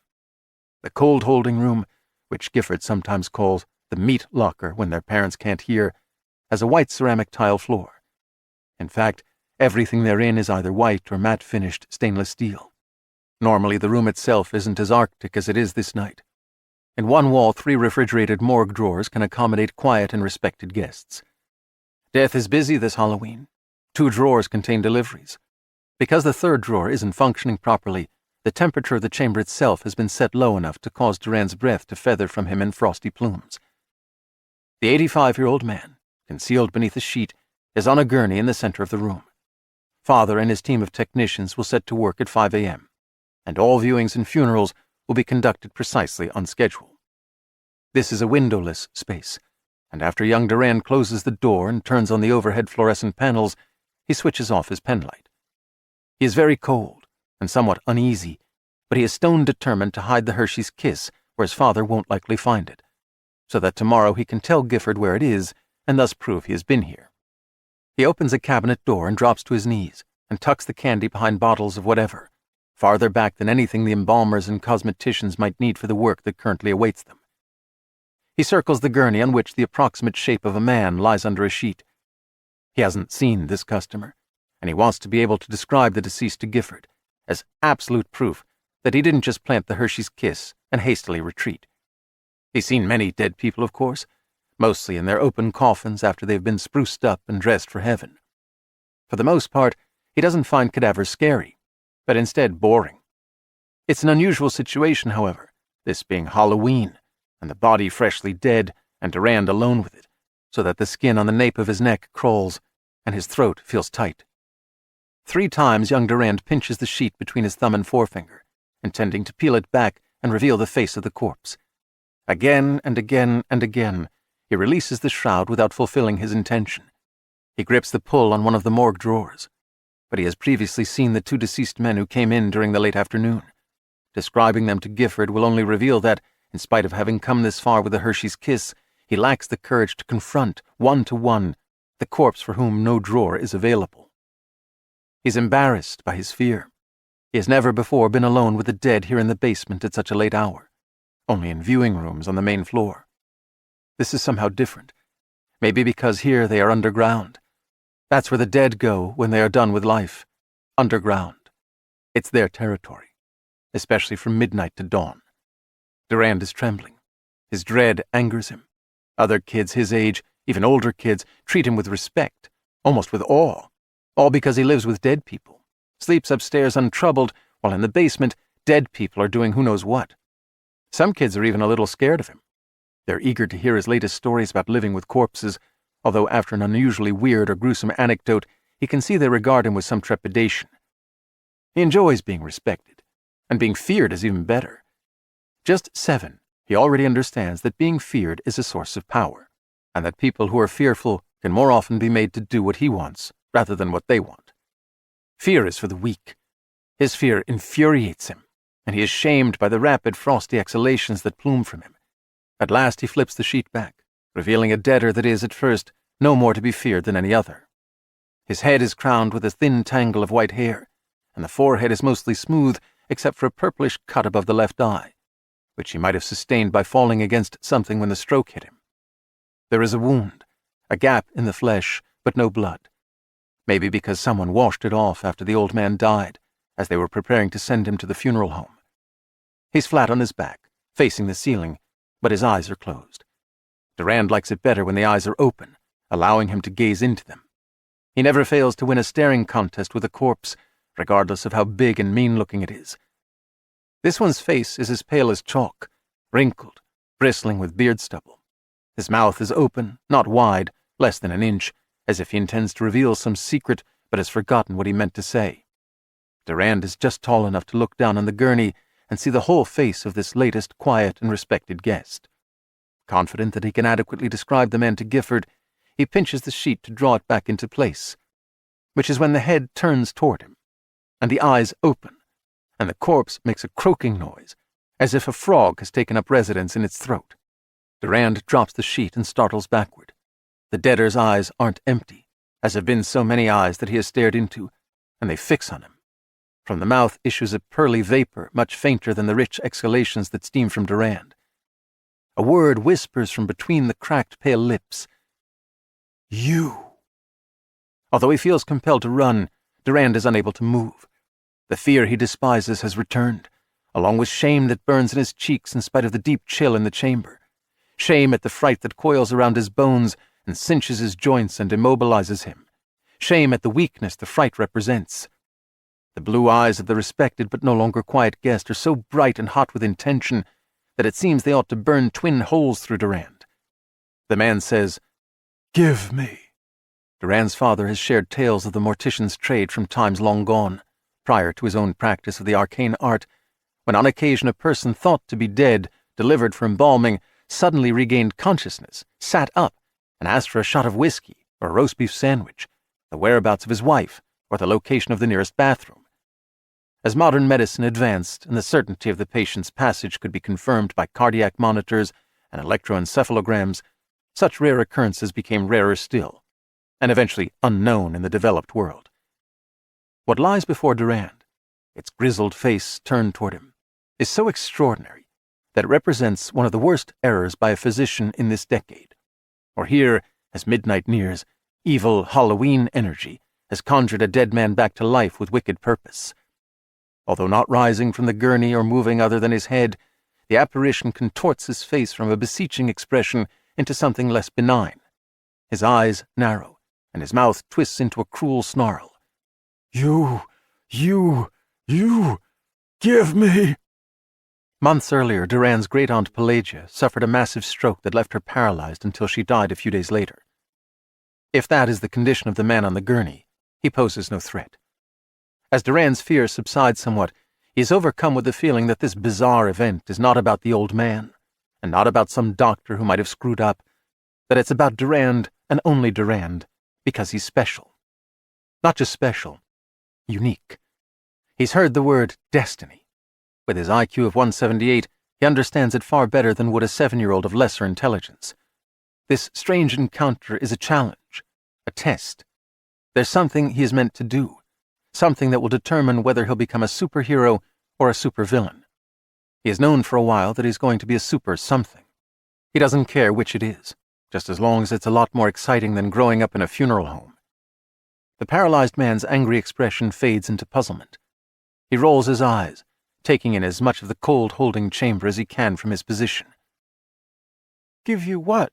Durand asks. Puzzlement sinks into bewilderment. How? Where?" Taking a step toward the gurney, Durand says, "Give you what? Tell me what you want." The fluorescent light is a bleaching radiance. The respected guest is as white as the shroud had been when Durand first entered the room, and the shroud grows whiter by the minute. The walls are alabastrine, as though this frigid chamber is built of snow, an Inuit construct. The floor could be no whiter if it were paved with bone. Durand's remaining fear evaporates like a scrap of dry ice, and he is filled with the conviction that there's an action he can take to ensure he'll become the super-something that he dreams of being. He must get it done before whiteness fills the chamber to such an extent that it is as blinding as pitch blackness. The blue eyes are beacons in the ghastly face, the only color in the seamless eggshell that is forming around Durand, a blue that draws him toward the gurney and the burden on it. Give you what? He asks again, and then repeats the question in a more demanding voice. Give you what, old man? Help, the old man says. Help me. I can't move. I'm afraid. As pitiful as he sounds, there is nonetheless an air of deception about him. He looks sly, as if he's not the old man he once was, but only a body in which something demonic has clothed itself. A wild assurance buoys Durand, a vicious courage, the belief that he can do anything he wishes here and be rewarded for it. The gurney has a hydraulic feature, and at the moment it is not lowered as far as it will go. He powers it down 6 or 8 inches until it will descend no farther. Help me, the old man repeats. The blue that was ferocious is now a weak robin's egg blue that inspires contempt. Help me. Looking down on the old man, feeling taller and stronger than he'd been just a minute earlier, Durand says, Help you what? What do you want? Are you so stupid you don't know what you want? He likes how he sounds when he says that in the tone of voice he often wants to use with his parents but dares not. Stupid geezer can't even say what he wants. Call, the old fart says. Call. Call who? You want to order a pizza? Amused by his joke, Durand laughs, but the geezer doesn't even smile. He says, Don't. This is a test, a challenge, and if Durand passes it, he will be something super, not right away, but later, something amazing. He moves around to the head of the gurney. The old fart rolls his head side to side, tries to tip it back to see what's happening, but he can't. He says, No. Durand says, Oh, yes, I know what you really are. Because he sees now what he's got to do to prove he's special, to show that nothing scares him. He must prove himself to the secret masters of the universe, who work in mysterious ways. The overhead fluorescent panels bleach the elderly man still whiter, and Durand cups his hand under the respected guest's doubled chin, forcing the mouth shut. The man lacks the strength to resist. With his left hand, Durand pinches the nostrils tight. The quadriplegic can move nothing other than his head. He rolls it side to side, and for a minute he is vigorous in defense of his life, but he is not able to break his assailant's grip. The rightness of the boy's intention is confirmed for him when, as the light grows and the room blurs into a smooth sphere of whiteness, his pajamas seem to become a richer shade of yellow, shifting from saffron to lemon, and the hands that are instruments of suffocation flush with the color of life that a booming heart delivers. The man's resistance grows feeble. The boy's pajamas are now the yellow of an egg yolk, and his flesh is yet more darkly bronzed with urgent life, the blood vessel in his hands swollen to match his excitement, fingernails as pink as if they'd been painted. When the geezer finishes dying, the blue of his eyes is a bleak frost, but Durand has become more vivid and colorful even than he has been in his most feverish night dreams of superpowers and violent adventures. His clamping hand relaxes, and his pinching fingers open. The blinding whiteness relents. Details of the cold-holding room return. He has passed the test. The challenge has been met. He's afraid of nothing. Nothing. Not even a man returned from the dead, or of some demon possessing a corpse. Having proved he is special, he will eventually have the super future of which he dreams. He needs only to be patient and grow into its greatness. Patience is another test he must pass. He arranges the shroud as it was when he came here. After turning off the lights and stepping into the hall and closing the door, he switches on the pen light. He makes his way back to his room. In bed, in the post-Halloween dark, as he flirts with sleep yet resists surrendering to it, the events in the basement rerun in his mind until he is trembling in remembered ecstasy. In time, he knows beyond doubt that the old man was not mistakenly declared dead and then sent here by an incompetent doctor. A dead man had returned to life, brought back among the living by the masters of the universe who search for those who are able to conquer fear and are worthy of being given superpowers. From the comic books that he read and the cooler graphic novels that Gifford collects, Durand knows there are masters of the universe. They go by a variety of names in different series, and they work in mysterious ways. They are aware of him, have chosen him. The possibility that he has imagined all that happened occurs to him, but he dismisses it, allowing himself no doubt. And then he sleeps. Thus the game had begun. All these years later, it quickens toward an end. As at the beginning, The all-powerful masters of the universe require him to kill a dead man who returned to life. Thereafter, Durand Calaphus will win his way out of the game and into the next level, which his unshakable faith assures him is the highest and true reality, where he will become one of the masters. He has no doubts. Doubts are for losers. His quarry is moving toward the coast, and so he speeds south, in pursuit of the blinking signifier that is Michael Mace. He lives to kill and kills to live again, a product of the new truth, in which he does not believe any more than he believes in the old truth. A moment on the earth. As midnight fast approaches, robes of cloud slide northward down the sky, and in the clear high dark, stars map the universe beyond the silver moon. While the solid and quiet Bentley floats through the dripping night, John sleeps in the back, upon a multi-million-dollar bed. With so much to process from this frantic day, he has material to inspire nightmares. But if dreams assault him, he keeps them to himself. He lies silently in the fetal position.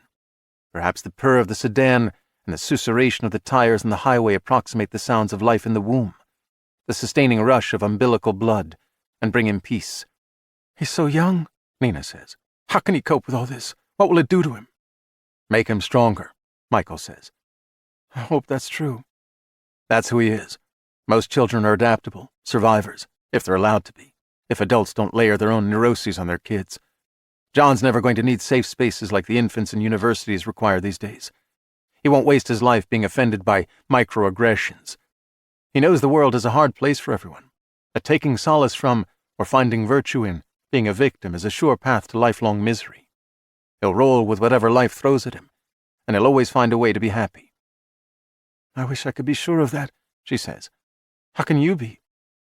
That's who he is because of you. She sits taller, not in pride, but in humble resistance to what he has said. Don't snow me. I've given him so little. He almost smiles, but doesn't want to smile to seem patronizing. You've given him love, stability, proper guidance, and confidence. That's all any kid needs, and what too few receive. Because of me, Nina says, John had a murderer, a monster, for a father. You took full responsibility for what you did. Because of you, John lives, and the world is better with him in it. You let me off the hook too easily. It only seems that way to you because you never let yourself off the hook to any extent at all. She closes her eyes and rides in silence for a while. When he glances at her, he sees that she is biting her lower lip. Her cheeks are dry, but her eyelashes are jeweled. Eventually she opens her eyes and says, It feels so strange. What does? Not being in control, not knowing what's next or where. I'm just a bridge, remember? Troubled water, but you're more than a bridge. When we're across the flood, you'll soon be in control of your life, no less than you've always been. They're kind, she says. They hate women. They think one dissed them, they'll never let it go.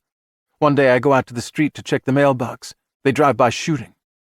Not if they can't find you. Not if you're someone other than Nina Dozier with a different past that public records will support through any intensity of investigation. This is a different silence, and her hope is almost palpable. Reminded of his power, she says, You could do that. Just think about what name you might like to be, and one for John. In a week or less, I'll have birth certificates, valid Social Security cards, a driver's license in your new name, and a file with the DMV. I owe you so much. You owe me nothing. I had a deep debt to Shelby Shrewsbury, and what I've done is pay it back to him through you. About 20 miles north of San Diego, they turn inland from the ocean, toward Rancho Santa Fe, a residential community of mostly large homes and gated estates on significant acreage. With darkness at its midpoint, the moon is high before them, reflecting its reflected sunlight across rolling hills that become less populated mile by mile, silvering the wild grass that is golden in daylight. Beyond the headlights, trees loom in dim silhouette, the stone pines standing motionless, the palm trees swaying with the dreamy flow of plants that grow in the bosom of the sea. Greater in number and height are eucalyptuses that stand sentinel across the slopes as well as in the vales. Nina breaks their mutual silence. What will you do? I've already got 3 identities locked in the system. I don't mean, who will you be? What will you do? What you've done for us in Shelby's name isn't all you can do.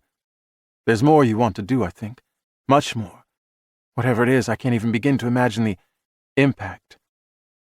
Their conversation has brought them closer to the personal issue that is most important to Michael. He won't press her further at this point. Until the internal security agencies and gangbangers have for certain been put behind them forever, the future is too fluid to be making plans. He says, "I've thought a lot about it, the impact. How do you bring about major change without causing major destruction? Most of those who want to change the world also mean first to destroy it as it currently is and build back on the rubble. They're narcissists and lunatics. I like to think I'm not." With spiders I had friendship made. By the time Michael was 9 years old, his mother seldom left their house, and when she did, it was always to make a spectacle of herself. She ranted at a helpless grocery store clerk about the price of tomatoes, reaching such a peak of indignation that she threw the fruit on the floor and crushed it underfoot. She rose to her feet in a city council meeting and complained about the increase in parking meter fees, which incensed her in spite of the fact that she had developed a fear of driving and had sold her car. Refusing to adhere to a time limit for testimony, she raged at the council members, no epithets too crude for her to use, until the sergeant-at-arms had to forcefully escort her from the chamber. A neighbor had to endure periodic tongue lashings, as well as to answer complaints to animal control about a pit bull that did not exist. In the summer before Michael entered 4th grade, his mother developed a terror of spiders. She had never been afraid of them before. Without apparent reason, she insisted that she'd become so allergic to arachnid bites that, if nipped, she would fall at once into anaphylactic shock, be unable to breathe, and die. It mattered not whether the species was poisonous. Years earlier, when Beth had secured their home against Lionel's animated corpse, which she said wanted to get into the house at night, the credulous of extreme youth had left Michael vulnerable to her dark fantasies, and he had succumbed to that irrational fear. At 9, he better understood his mother, but initially he couldn't tell whether her dread of spiders was real or pretense. If she faked it, maybe she wanted to add drama to her life, for she loved drama, or maybe she was psychologically bent to such an extent that she took pleasure in tormenting a child. Eventually, he came to believe both things were true. When she woke Michael in the night to hurry to her bedroom to kill a spider that had appeared while she was reading to overcome insomnia, or near dinner time when she fled the kitchen in fear of a scurrying invader, the 8-legged threat would not always be where she'd seen it. An urgent spider hunt would ensue. "Find it, Mickey! Find it and kill it! Damn you, mouse! You little shit! Find it! Kill it!" If the creature were found and squashed to her satisfaction, life could go on after a suitable period of lamentation regarding the death she would have suffered if she had been bitten. On those occasions when the spider couldn't be found, or never existed in the first place, the failed search was an excuse to attempt to settle her nerves with glass after glass of Chardonnay, or morbid talk about how suicide by pills would be a better way to go than by suffocating when her airway shut down from arachnid poison. "You'll miss me then. You'll miss me when you're done, boy thing. Alone because you were too stupid to find it and kill it." He had done nothing to earn her animosity, with the possible exception of having been born. Even after he became convinced that she enjoyed manipulating him into conceding that her silly fears were legitimate, Michael was frequently exasperated with her, often impatient, indignant that she toyed with him, but he was never able to hate her. Whatever else Beth might be, she was his mother. He could no more love her than despise her, but pity came easily. He wondered if in her childhood she endured something that shaped her into what she was. If she could not strike back at whoever had been cruel to her, she might feel the need to pay her misery forward to her son, as wrong as that might be. Even if by nature Mother was a disturbed person, she was a pathetic rather than an evil figure. Watching her in near perpetual distress, some faked but much of it real, Michael was at times overcome by a tenderness toward her, and by a desire to fix whatever was broken in the woman, though he knew he hadn't the power to make her right. However, day by day, week by week, year by year, he came to see how he could console her with no risk of becoming like her. He could be amused by her, find sanctuary in his amusement, without disrespecting her. This was not an easy path to take, but he found a satisfaction in it that he could not name until he was much older. Compassion, mercy, forgiveness. The year of spider terror came to a quiet end. Having reason to be suspicious, Michael waited till his mother was across the street, berating neighbors for an offense they had not committed, whereupon he went into the attic. The place was forbidden to him, because his mother claimed it harbored hornets' nests and rats bearing numerous diseases. He found no hornets or rats, but he did find 3 quart-sized mason jars with numerous pinholes in their lids. One was empty. The other two contained dead flies and pill bugs that Mother had provided as larder, a few drops of water, and a variety of spiders that she had somehow gathered and imprisoned, 10 in all, clinging to life in ill-spun webs that sagged away from the glass walls. You can't depend on nature always to supply a spider when you most need one. Michael, Mickey, Mouse, Boy Thing, Little Shit carried the jars downstairs. He took the occupied pair into the backyard and set the prisoners free. They scurried across his hands without biting him. In the kitchen, he washed the jars, dried them with paper towels, and stood them on the counter by the door to the pantry. He went to his room and was soon lost in a book. He heard his mother return home. She slammed the door and cursed the world on her way to the kitchen and the Chardonnay. Her sudden silence lasted perhaps 2 hours, until she'd drunk enough to start softly singing Celtic songs to which she didn't know all the words. Later, she ordered in dinner from a restaurant on the corner, all his favorite dishes, allowed him to read his book at the table, and did not trouble him with conversation. Such were the limits of her grace and confession. Michael knew even this tacit recognition of the humanity of another was torment for her, and he asked nothing more. A nameless place. Many of the larger estates in Rancho Santa Fe have names, but this 16,000-square-foot house on 12 acres currently lacks one.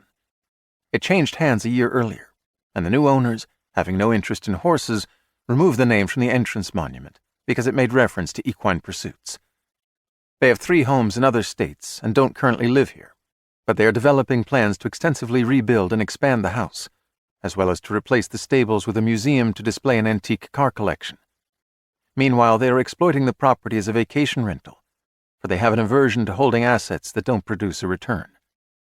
Even as he was leaving the dead orchard, Michael invaded the computer of a company that represents only luxury homes for vacation bookings by the most qualified renters.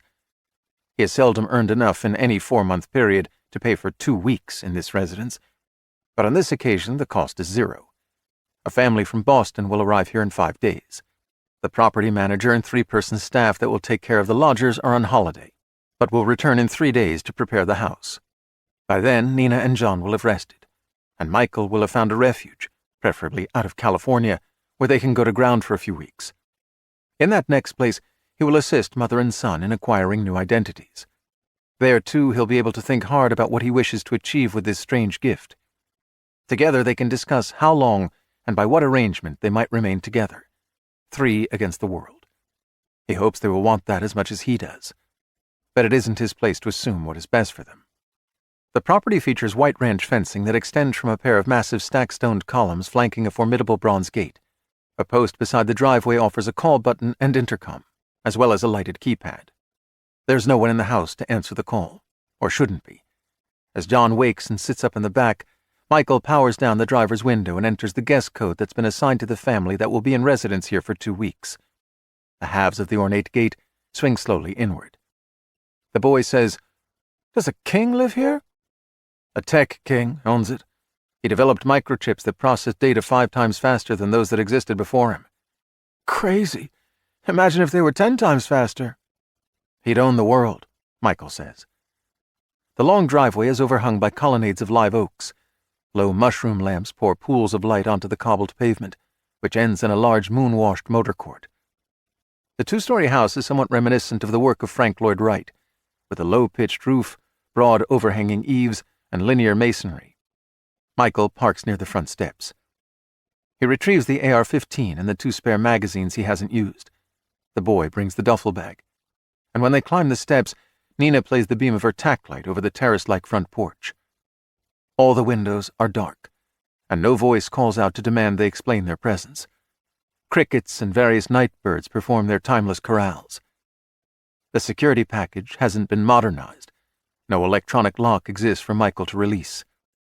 He uses the buttstock of the AR-15 to smash one of the panes in the door. Evidently, glass break detection isn't part of the system, for no alarm sounds. He reaches inside, feels for the deadbolt, finds the thumb turn, and disengages the lock. When he opens the door, the alarm begins to beep, counting down a grace period during which he can enter a disarming code. The one he has is that of the property manager, which earlier he fished from the security company's files. The beeping stops. Nina turns on lights, revealing limestone floors, dark wood walls with a glossy piano finish, a Persian rug in jewel tones. They move through the main rooms, which feature more of the same. The Wrightian furniture stands on rugs worth perhaps a couple $100,000 each. I could live here, John says. His mother advises, "We're just visiting, honey." In the kitchen they find that the 2 Sub-Zeros are stocked with items apparently ordered by the guests who will be forthcoming. John is especially taken with a freezer compartment full of premium gelatos. Michael steps into the garage and switches on the lights. He finds 6 stalls and 2 vehicles, a Lincoln Continental and a Range Rover. The time has come to abandon the Bentley somewhere it won't be around for a while, before their luck runs out. If they take the Range Rover and get out of here as soon as early the day after tomorrow, they will have 2 days before the property manager and the house staff return. By then they can be in another state and find new wheels as well as a longer-term refuge than this one. When Michael returns to the kitchen, Nina has found bowls and spoons, which she is setting on the kitchen island, at which John is already perched on a stool. "We're flat out starving," she declares. "Cherry chocolate almond gelato is the agreed-upon first course." Putting the AR-15 on a counter and opening the pantry door to search for trash bags, Michael says, "Count me in. I'm just going out to get the cash from the hidden compartment in the Bentley. We'll ditch the car tomorrow." He finds a box of 18-gallon bags and withdraws one. "Be right back." Who rides at night? Who rides so late? Aware that he's losing his edge to weariness, Calephas would like to stop somewhere for a large coffee, as black as it comes. However, the blinking signifier indicates he's less than 15 minutes from the Bentley. 10 if he puts the pedal down harder and relies on his training in high-speed pursuit. The medical kit from the safe house is on the seat beside him. When he gets where he needs to be, he can pop the container open and find the bottle of caffeine tablets that will certainly be there. If the agency hasn't changed its list of standard amenities included in such kits, there will also be a 4-pack of 5-milligram bennies, Benzedrine tablets. One of those little cross tops, held under his tongue to dissolve, will quickly give him 4 hours of heightened alertness. The hills roll, and the road swoops, and the hills roll, and the road falls and climbs through the midnight darkness of Rancho Santa Fe, which is relieved only by widely separated clusters of soft lights, none of which reveal anything significant. Beyond the small town center, the community has no street lamps or sidewalks. Hard to believe this rural outpost is routinely listed among the wealthiest communities in America. Belatedly, he realizes that the red dot on the screen of his iPhone is not moving. He isn't sure how long ago it stopped. 5 minutes? 10? He eases off the accelerator and snatches the phone from the cup holder. The Bentley is no more than half a mile ahead. Letting his speed fall to 30 miles per hour, 20, 10. Calephas cruises over the brow of a hill and down a long slope, past white ranch fencing. The Bentley is somewhere to the left, off this road. On the small screen, it's difficult to judge how far the sedan has gone from the state highway. Calephas's own vehicle is depicted as an unblinking blue dot, and when it draws even with the blinking red dot, he slows nearly to a stop. Immediately ahead, on the left, the whiteboard fencing leads to pillars of stacked stone, framing a tall pair of stately metal gates joined by an ornate medallion. A tree-lined driveway, subtly illuminated by low lamps, leads between palisades of what might be oak trees. 60 or 70 yards away, darkness further relents to house lights. The Bentley is in the vicinity of that residence. Not wanting to call attention to himself, Calephas accelerates past the gate. 200 to 300 yards farther, he comes to the driveway of another residence. This place lacks a gate and sits half as far back from the road as the previous house. It is nonetheless a large home.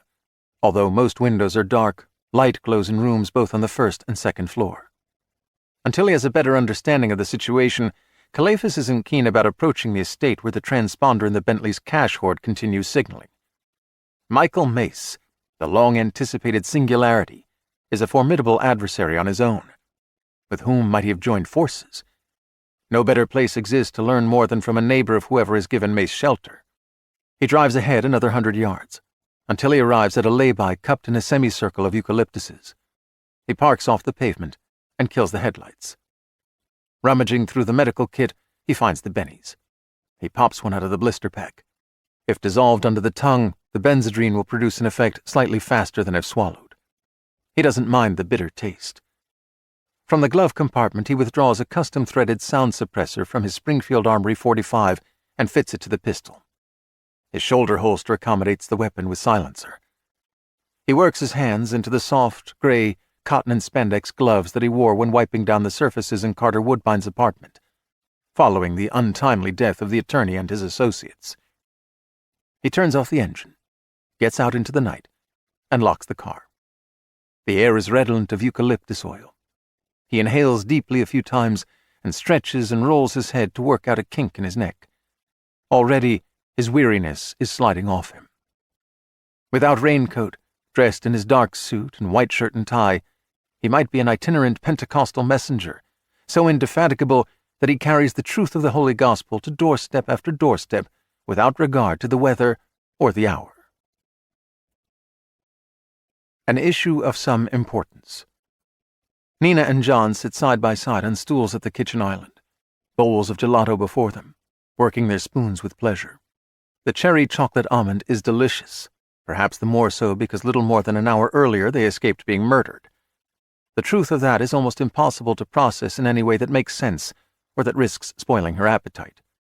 She could eat an entire quart herself. Good, the boy says. Very good. What next? Maybe there's cake. That would be good too, but it's not what I meant. I know what you meant. Problem is, I have no idea what's next, honey. You always do. Well, in this case, all I know is that Michael will know. It's not just the Vigs after us. Somebody's after him too. Government, she says. They're after him hard. Because of what happened to him? What it made him into? And because of what he can do. He told you this while I was sleeping? No. He told me the first day he came to me and said he owed this to Shelby. He's been straight with me from the start. Are we always going to be on the run? No, we'll be okay. I don't know how or when, but Michael will know. Just then he enters the kitchen with a trash bag full of money, which he puts on the island. Know what? What's next? John says. Nina says, that's your spoon there. Your bowl is on a shelf in the nearer fridge so it wouldn't melt too fast. Michael takes his serving from the Sub-Zero, stands with bowl in hand, attends to the treat for a few spoonfuls, and then says, from here, day after tomorrow, we should get out of state. Get lost in a city, maybe Phoenix, for 10 days or 2 weeks, until we can acquire new ID for you and use some of this money to buy legitimate wheels. Can you make us invisible? John asks. To an extent, yeah, but not like in the movies. Are they going to find us? The next week is tricky. After that, once we settle you in a new life, you'll be safe. Will you stay with us? In our new life? With the tone of her voice, Nina advises the boy that his question is inappropriate. Enough, John. Glancing at Nina, Michael says, I'll always be on call for you. Always. No less than that. Whether we go one way or our own ways. That's something we eventually have to work out together. Let's work it out right now, the boy says. In time, Nina says. Why not now? John persists. At the moment, Mr. Mace has a lot on his mind. We all do. That's for sure, Michael agrees. If we work this out now, John says, it's one less thing on our minds. That observation inspires a smile from Michael and a sigh of embarrassment from Nina. She almost tells John the issue doesn't involve him. It's between her and Michael. In one sense, that is true. But it's not the whole truth. In fact, whatever she and Michael decide they are, or could be, to each other, whether just friends or something more, will have an enormous, incalculable impact on the boy's life. Into Nina's hesitation, Michael says, I want whatever your mother wants, John. But you need to listen now and understand me. Given time, people as special as your mom always make the right decision. Guys like you and me, not so much. The best thing we can do, the only smart thing, is shut our traps and be patient. You keep pestering her about this, she might make a decision too quick, one she'll regret. We don't want her to live with regret. We want her to know she's taken the right path, don't we? I guess so. You guess so? Want to clean that up? Yeah, I mean, I want her to be happy. There you go. Michael smiles almost shyly at Nina. She could adore him, but he's correct when he says she needs time. She feels as if she's on a tightrope, inching towards something so right and so precious that it's almost surely beyond her reach, given the missteps in her past. If she hurries, she will lose her balance. Pushing the trash bag across the island to John, Michael says, "You finished your ice cream? I still have some of mine. Start the count, see how much we've got. Then we need to pack it in something that looks unimportant." John gets off the stool and opens the bag. Across the granite countertop spill thick packets of cash, each individually secured with tape saran wrap or its equivalent. "Looks like a double century in each packet," Michael says. 20,000 per. "More money than a bank," John says. "We're set for life." Michael shakes his head. "Maybe. But the day's coming when they try to outlaw cash, force us into a digital dollar without blockchain privacy. Total government control of everyone's accounts and finances. If that can't be stopped, it's important for us to scare up all the cash we can while it's still spendable and use it to insulate ourselves as much as possible." Gripped by a cold disquiet, Nina says, "You know that for true? When you've been swimming through the internet or whatever it is you do, you've seen proof they're scheming to do that?" His deadpan expression isn't reassuring. "That and more. The worst people live for power. They work at it as industriously as bees in a hive. I've discovered so much in the past 5 days, I'm amazed my hair hasn't turned as white as snow." Piling the parcels of cash 5 high, $100,000 per stack, John pauses with a thicker bundle in hand. "Something's wrong with this one. It's 20s. It's still money," Nina says. "Yeah, and there's been 2 others with 20s, thicker than this. But this one is kind of funny. Loose. The plastic can't keep it straight." "Let me see," Michael says. Frowning, he takes the packet from John. The stack of bills is sufficiently unstable that the tape is peeled up. The plastic isn't as snug as it should be. He strips the tape off and folds back the saran wrap and lifts up a half-inch thick quantity of whole bills, revealing that the center of the 3-inch high bundle has been hollowed out. Within lies an object Nina can't identify, nestled between 2 AAA batteries. Michael says, "A transponder with backup power sources." The night isn't dark. The world is dark. Active in the aftermath of the storm, crickets and nightbirds celebrate the freshly washed world. Walking alongside the deserted highway toward his target residence, Duran Calaphas wonders if the highway reality above this game level will be afflicted with insects. If it's not home to bugs of any kind, it might also be birdless, as the primary purpose of many birds is to eat insects. Of course, some birds dine on fish, or, like owls, on rodents. If there are no insects on the level where the designers of the game reside, perhaps rodents also have no place there, which would leave only fish-eating birds. Bats eat insects, so they would have no reason to exist in the world above. Calaphas doesn't care whether or not there will be bugs, birds, and bats in his next life. He's just curious. All that matters to him is that there will be people to use and kill, that he will have earned an unqualified license to use and kill them, and that he won't have to answer to moronic bureaucrats like Julian Grantworth and Catherine Ormond Watley. As he turns into the driveway, no rag of cloud remains to wrap the moon. In that cold radiance, the white roses and calla lilies, plentiful in the front garden, are not lost in gloom like the other plants, but swell out of the darkness on thorny brambles and meaty stalks. They aren't lovely, but ghastly, although he can't say why. He is halfway to the house when he becomes aware of an eerie quietude. The crickets and nightbirds have fallen silent, like they do when something that fills them with dread enters their domain.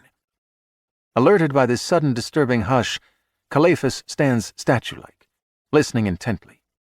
Whatever threat has muted the night song might be a danger to him. He fears nothing. However, in moments like this, a wise player must be cautious in the game. The light-filled windows on the main level are hazed by sheer curtains, but those at an upstairs room are not. No face or shadow appears at the glass either on the ground floor or above. After a minute passes, when no menace appears out of the broad yard or the garden or from among the trees, he continues to the back of the residence. Fragmented reflections of the moon ripple across the black water in a large swimming pool. A flagpole stands flagless. White chairs, lounges, and tables furnish a patio. All the windows at the back of the house are dark. Through the 4 panes in the upper half of the kitchen door, he can see the green numbers on the digital clocks of the ovens. He tries the lever handle, but it doesn't move. He slides the thin pick of the lock release device into the keyway, pulls the trigger 3 times, tries the handle again, squeezes the trigger a 4th time, and the lock is disengaged. He draws his pistol. He steps inside, eases the door shut, and stands with his back to it, listening. The refrigerator hums. Warm air sighs through the veins of a heating vent high in one wall. If the family had a dog, Calephas would already hear it coming. Except for the influence of the moon, his eyes became mostly dark adapted on his way here. He waits until details of the kitchen resolve further out of the gloom. Then he moves cautiously toward an open doorway that is vaguely defined by light issuing from another room farther along the main hall. The hallway itself is not lighted, and a plush runner that carpets the center of the wood floor ensures his silent progress. The light issues from a book-lined study, a masculine space, handsome mahogany desk, buttoned, tufted burgundy red leather sofa, seascape paintings with sailing ships. A 50-something man, white-haired, sizable and fit, in pajamas and robe, sits in a leather armchair, slippered feet propped on a footstool, a hardcover book in his hands, reading glasses partway down his prominent nose. He looks up, without apparent surprise, certainly not with alarm, but with interest and calculation. He has the self-possession of a military man who has had to remain calm through times of crisis and chaos. Stepping into the room, easing the door shut behind him, pistol ready, Calephas says, "You should have a dog." "We did. She was a good old girl. Passed a month ago." "Bad timing," says Calephas. "She was a golden retriever. She would let me know you were coming, but she still would have loved you if you'd let her." "Who else is in the house?" "Just Colleen, my wife. Whatever this is, it's nothing to do with her." "That's why I'm keeping my voice low," Calephas says. Instinct warns him that this is one of those characters in the game on whom the fate of the player can suddenly take an unexpected turn. "I'm not here to hurt anyone. I just need some help, information. You have a name?" "Why ask when you must know it?" "Vincent." "So, Vince, what branch was it? Navy?" "Hard to believe you'd come here without knowing my history. Marine intelligence. This isn't about your service. Fact is, this isn't any more about you than it is about Colleen." Vincent marks his place in the book with a dust jacket flap, closes the volume. Rather than put it on the side table under the lamp, he places it on his lap, still cupped in his right hand. If he has the opportunity, he means to throw it. As feeble a weapon as it is, it's all that he has, and come out of the chair fast after it. "You're no common burglar. It's about your neighbor, the property with the big gate. You're an agency man, though I can't figure which agency." With his left hand, Calephas produces his ID wallet, flips it open, displays the badge card. "ISA, National Security Matter." "All right. Then you don't need a gun with me. You're wondering if the ID is fake. It's not. I'll take you at your word." Putting the wallet away, Calephas says, "You've spent a career taking no one at his word. It's how you were trained. As I was." "I'm retired now." "But still the same man," Calephas says. "With all due respect, this situation is too pressing to risk you taking the gun away from me and throwing a wrench into the operation. Minutes matter." "Call in your partner. I'm an old guy. Can't take 2 of you." Instead of answering, Calephas says, "Who lives next door?" "You must have access to anything you want to know. Agencies do. You don't need me." "Unfortunately, I do. Urgently. It's a very special situation. National security still matters to you, doesn't it?" "Of course." "So who lives over there?" "Sanjay Chandra and his wife own the property, but they don't live there yet. It's a short-term luxury vacation rental until they're ready to renovate it." "Somebody's renting it now?" "I don't think so, but I wouldn't know for sure." "Household staff?" "Yes, staff takes care of renters when anyone's in residence." He wouldn't want staff, people knowing he was there. Who wouldn't? Just thinking out loud. As if it is the most natural thing to do, Vince takes his legs off the footstool. "Put them back," Calephas says, gesturing with the pistol. Vincent obeys, but there's a new tension in his body. "You're thinking too much," Calephas says. "Help me and you might even get a commendation from the president." Vincent says nothing. "They have dogs over there? Guard dogs?" I never hear any barking. That's a politician's answer. I'm not trying to mislead you. As far as I know, there aren't any dogs, guard dogs or pets. The tension is in Vincent's eyes now, too, a dire conviction. I'm curious, Khalifa says. What just changed? You're after a fugitive. So? If it's a national security matter, you'd have a team here. Not just a partner, a team. I do. They're watching the place next door. I'd love that to be true. Your agency, but you've gone rogue. You're on a personal vendetta. Or you've sold out.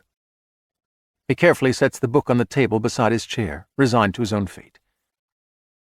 When you're done with me, you don't need Colleen. She could come down and find you, call the police. Suddenly the night is full of sirens. I lose the element of surprise with my target. She's gone to bed, reading until she can sleep. She never comes down after she's gone to bed. Khalifa studies him. I think you're telling the truth. I am. She won't be down until morning, hours from now. You're a man of honor. The house is well insulated. Sound doesn't travel well room to room, floor to floor. If that's an effective sound suppressor on your piece, she won't hear anything. It's the best. One question. A career in service. How did you afford a house like this? I married well, in every sense of the word. Married into money. We were both 23. She gave up a lot to be a Navy wife. She's a wonderful woman, a fine person. Then I'll take a chance with her. Will you? I don't enjoy this. Who would? Vincent says. She'll live to mourn you. I'm not a man of honor, Khalifa says. But I'll keep this promise. You could trust me, too. The problem with that is I wasn't blowing smoke. Seems clear to me you are a man of honor. Life matters more than honor. To most people. Not to you. It's not everything to you, but it's something. Is that true or is it true? With a small sound that's almost an ironic laugh, Vincent says, True. Raising the pistol, Khalifa steps farther into the room. He squeezes the trigger twice. One round, point-blank, in the chest, the other in the head. The reports are like 2 coughs by an end-stage tuberculosis patient who lacks sufficient breath to make more than the smallest, most discreet of sounds. Khalifa turns off the table lamp. Before leaving the room, he extinguishes the overhead light. He steps into the hall and quietly closes the door behind him. He stands listening. The house is as deeply quiet as the room in the funeral home where he grew up, the only differences being the lack of a floral fragrance on the air and the fact that no viewing has been scheduled. Apparently, Colleen has heard nothing. Because this is a familiar situation in video games, because a player cannot move on to the next scripted encounter with a target left behind and still expect to be a winner, he heads to the 2nd floor to kill Colleen. The stairs are soundly built, and if there are a few subtle creaks, the carpet runner muffles them effectively. The master bedroom is at the front of the residence, the only upstairs room with light. When he steps through the open door, he finds a vestibule, and beyond it the larger chamber, everything in shades of peach with pale green accents. In matching green pajamas, perfectly coordinated with her elegant surroundings, Colleen is propped against a pile of pillows, her book having slipped from her hands into her lap when she fell asleep. She's a beautiful woman who is aging well, and will no doubt be still quite lovely in her 80s. Or would have been. He's tempted to wake her to see what their conversation might be like. He suspects that she'll be as cool a customer as her husband, and amusing. Time is not running out, but it is of the essence, so he shoots her twice in the chest, leaving her face untouched. As she makes an instantaneous transition from mere sleep to eternity, her expression becomes grievous, but only briefly, and then once more, she looks as if she's only dreaming. Fight or flight. Maybe they're safe and no one knows where they are, but they feel as watched as if they're in a fishbowl. The windows feature motorized shades with a hand control in every room. I'll shut them throughout the ground floor, Nina declares, as she powers down the shades in the large kitchen. The front door can be locked, though anyone can disengage the deadbolt by reaching through the pane that Michael shattered. We'll use a chair as a brace, pile lots of noisy things on it, she says, and hurries off with the boy in tow. Michael stares at the transponder packed in the hollowed-out stack of 20s. Woodbine put it here, of course, to find his cash in the unlikely event that someone took it out of the Bentley. The sedan's GPS navigation was turned off, so the vehicle hasn't been trackable that way, but this transponder has been painting a target on Michael for 21 hours, since he took the sedan. In all that time, a man with the attorney's resources, including a small army of murderous drug dealers and his cozy relationship with the ISA, should have found him, killed him, and retrieved the Bentley. He isn't fool enough to believe that luck has spared him, that the transponder has gone dead. For some other reason, the attorney has been unable to find him. He recalls the conversation that he'd heard between Durand and Julian Grantworth, which the deputy director of the ISA had recorded in a restaurant while the agent was at dinner. If Durand went to the offices of Woodbine, Kravitz, Benedetto, and Spackman as scheduled, more than 4 hours ago, the frustrated attorney would surely have told him about the hidden transponder. Otherwise, Woodbine would seem to have no reason to turn to the ISA and call in a favor they owed him. If the transponder problem was something like a range of transmission issue related to the app that linked it to Woodbine's phone, whatever, the ISA possessed search resources immeasurably greater than any the attorney could muster. The agency would have located the signal in short order. The ISA is like an ineradicable fungus that has spored across the country over 15 years. Their desire to snatch Michael and imprison or kill him is more powerful and urgent than Woodbine's petty desire to recover his $3 million and exact revenge. Michael is the most wanted man in the country. At any moment in the past 2 hours, having pinpointed the transponder, the ISA should have sent a tsunami of agents crashing down on him. Instead, nothing. Nothing yet. Calephas. He's the assigned agent, the main man on the scene at the beautification research 5 days earlier. He is Javert to Michael's Jean Valjean. While at the house in Corona del Mar, Michael planted triggers in the ISA system to inform him any time that his name and that of Calephas appeared within 200 characters of each other in written reports, or within 30 seconds of each other in recorded statements or conversations. Having received no alerts since coming south from here, he's assumed that the agent has made no progress. He possesses the GPS identifier of Calephas's smartphone and has previously intruded into that device to explore the agent's contacts. Now he goes online, enters Verizon's system, where he has been before, and finds that phone's locating signal. Calephas seems to be nowhere near Rancho Santa Fe, at an address near the southern end of Los Angeles County, perhaps 2.5 hours from here. Seems to be. The phone is not the person. If Calephas has been accurately speculating on Michael's extraordinary abilities, he is likely to have concluded that he shouldn't be carrying a phone that can establish his location and allow his quarry to follow his every move. If he is now carrying a phone that is not linked to his name, Michael has no way of finding him. But Calephas may well be able to track the transponder in this brick of $20 bills. In fact, even Pollyanna wouldn't be so illogically optimistic as to think that Calephas could not do so. Michael reaches for the transponder, intending to hammer it into ruin, but hesitates. He looks at the shades that cover all the kitchen windows, and he wonders if Calephas could be out there now, watching the house, waiting for backup. Or perhaps backup has already arrived, and a score of ISA agents are currently taking up positions. The moment the transponder ceases transmitting, they will conclude it's been found, and they might accelerate whatever assault they have planned. In a fraction of a minute, Michael reviews the extensive ISA file on Calephas, which was earlier downloaded into the vast data storage capacity of Shadow Michael, and is his to pore through at high speed. Calephas, the manageable sociopath. His utter lack of conscience, his great pleasure in the application of extreme force, the murder of his brother, his numerous sanctioned killings, the atrocities he's committed and for which he's been granted clemency in the course of his career include the brutal execution not only of his targets, but on some occasions also of the spouses and children. In most assignments, Calephas has acted alone. It's apparent why.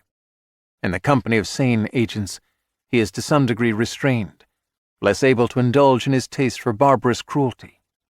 His history suggests why a platoon hasn't descended on Michael. Calephas intends to come after him alone, and the monster is most likely en route to Rancho Santa Fe and closing fast. Or already here. deep into the darkness peering. Returning to his agency sedan, where the arc of eucalyptus trees faintly rustles even in the post-storm stillness, Calephas retrieved the loaded AR-15 and 3 spare magazines. He doubts he will expend so many rounds, but when he goes hunting, he likes to know that he possesses far more firepower than his prey. He takes the ATN PVS-7 3 night vision goggles, mil-spec Generation 4 gear, and hangs them around his neck in case he needs them later. He pops another Benny from the blister pack. The first Benny is still cranking his engine. He doesn't really need a second, but he's very excited about this kill, this game-winning kill. He wants to be wired when he takes out Michael Mace. He feels everything more intensely when he's wired. He doesn't often take drugs, certainly not every time that he kills someone. Such frequency would lead to addiction. He isn't a recreational user. It's about increasing the pleasure he takes from his work and therefore doing a better job. Doing a perfect job is how he's going to get out of the game and into a higher level of life.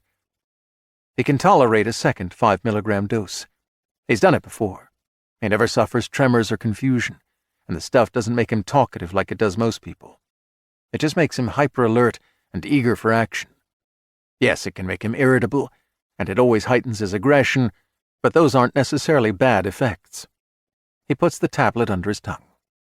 After locking the car, he sets out briskly for the Chandra house, ready to dodge off the road at the first sign of headlights in the distance. Although the moon is higher than before, and should seem smaller than when it's nearer the horizon, it looks enormous, the biggest moon he's ever seen. The strange enormity of the moon must be a sign, and if it's a sign, then it is the game maker's way of signifying that Calephas is 1 kill away from being the next champion to earn a life in the higher reality for which he has yearned since childhood. He feels like breaking into song. He's not the one who sings along with music on the radio. In fact, he doesn't have a good voice for singing and never indulges in it. He feels so good, however, that he wants to sing, and he might do so if it would not draw attention to him at a moment when he needs to be stealthy. Even if breaking into song weren't likely to jeopardize his mission, he couldn't do so because he's so disinterested in music that he doesn't know the lyrics to any songs. He is hyper-alert and feeling more wonderfully aggressive even than he was at Vince and Colleen's house. He is exhilarated. Before he comes to the imposing gate, he climbs the white-board fence and drops into the yard at the Chandra place. He isn't going to make a bold approach on the lighted driveway, but he likes the cover of the California oaks marshalling along its length. Because the trees are year-round shedders, the ground is mantled with small, dry, oval leaves like beetle shells that crunch underfoot. The sound isn't loud enough to draw the attention of anyone in the house, and Calephas likes it so much that he takes shorter and more steps than necessary. The sound makes him feel powerful, like a giant scoring points by stomping through the puny structures of elves, like a massive dragon under whose taloned feet the bones of vanquished knights are crushed to splinters and dust. Killing is always satisfying work. The pathetic plea for mercy, whether spoken or unvoiced, the desolate last cry of pain and fear, the pale clouding, or else the sudden bloody brightness of the eyes, the rattle in the throat, the stuttering of a last word that can't quite be pronounced, the final flexing of the hands as they grasp at what they may no longer have, the terminal cascade of fluids, the spasms and shudders before the long stillness. As rewarding as it is to execute and witness any murder, by far the best experiences are those in which the labor is as hands-on as possible. Recently, with events moving at roller coaster speed, Calephas has been required by circumstances to use only a gun and finish the task expeditiously. He theorizes that advancement through the game occurs more rapidly when the killings are intimate and the thrill is therefore greatest. Strangulation with bare hands, bludgeoning either with fists or a hammer, stabbing and slashing, a good long smothering with a pillow, a wire garrote applied with such measured force that the victim is able to hold on to false hope for an agonizing minute.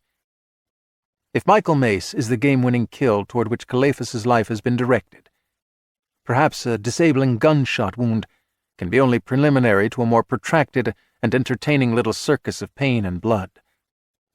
Amped on bennies, having become a dragon, if only in his mind, with a priapism that can be relieved only by orgasmic violence, Calephas arrives at the motor court in front of the grand residence. Near the steps to the terrace stands Carter Woodbine's Bentley, the treasure that symbolizes absolute power, and that every game worth playing comes to in the end, enveloped in a supernatural glow, the moon favoring it above all things. At the house, the second-floor windows are dark, but light is universal downstairs. As Calephas approaches the Bentley, intending to pause there to reconnoiter further, he sees a woman at a window.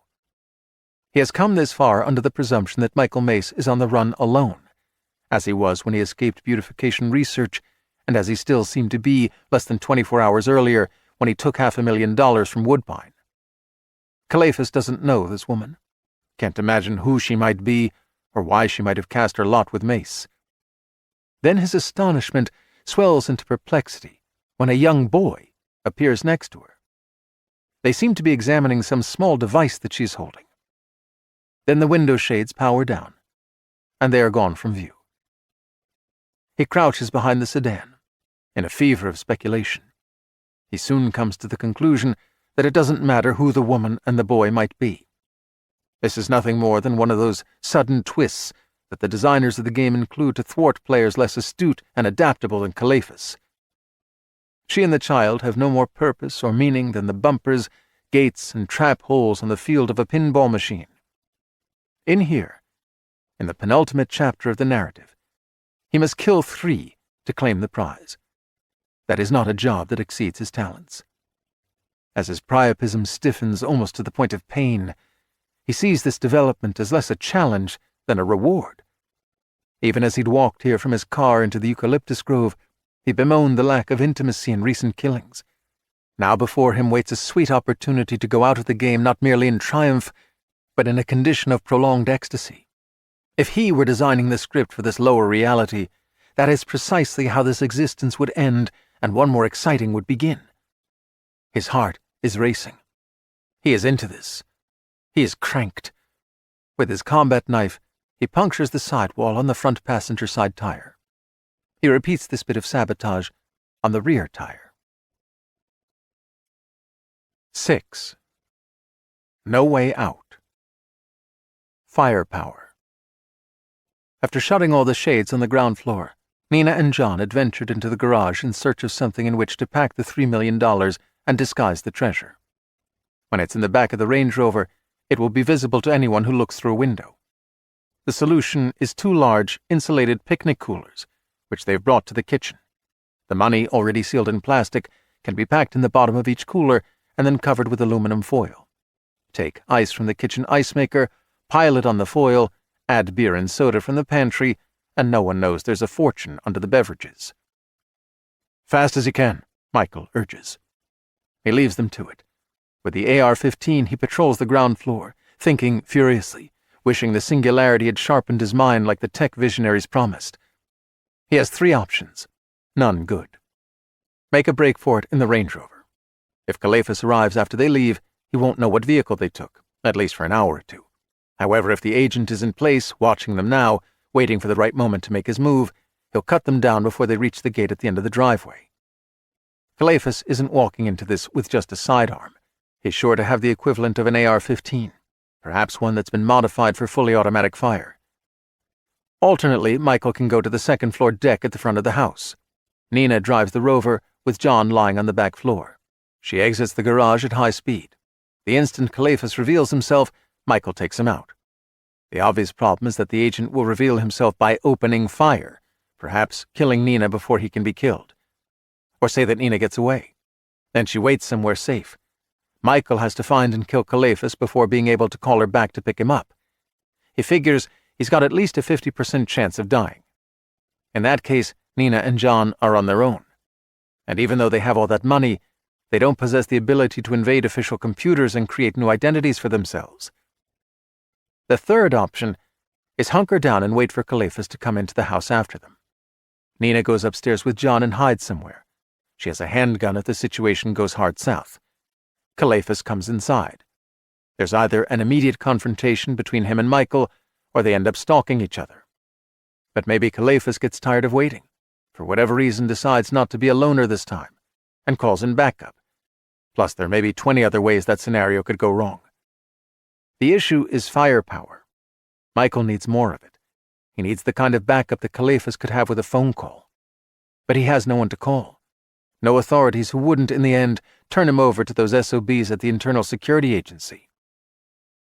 "What's our SOB doing here?"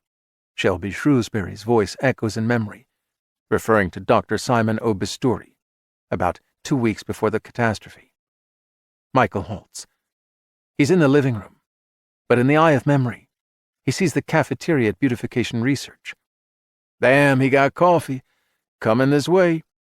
Looming over them, Simon had said, "The bastards down at Encinitas knocked it out of the park." "I don't follow baseball."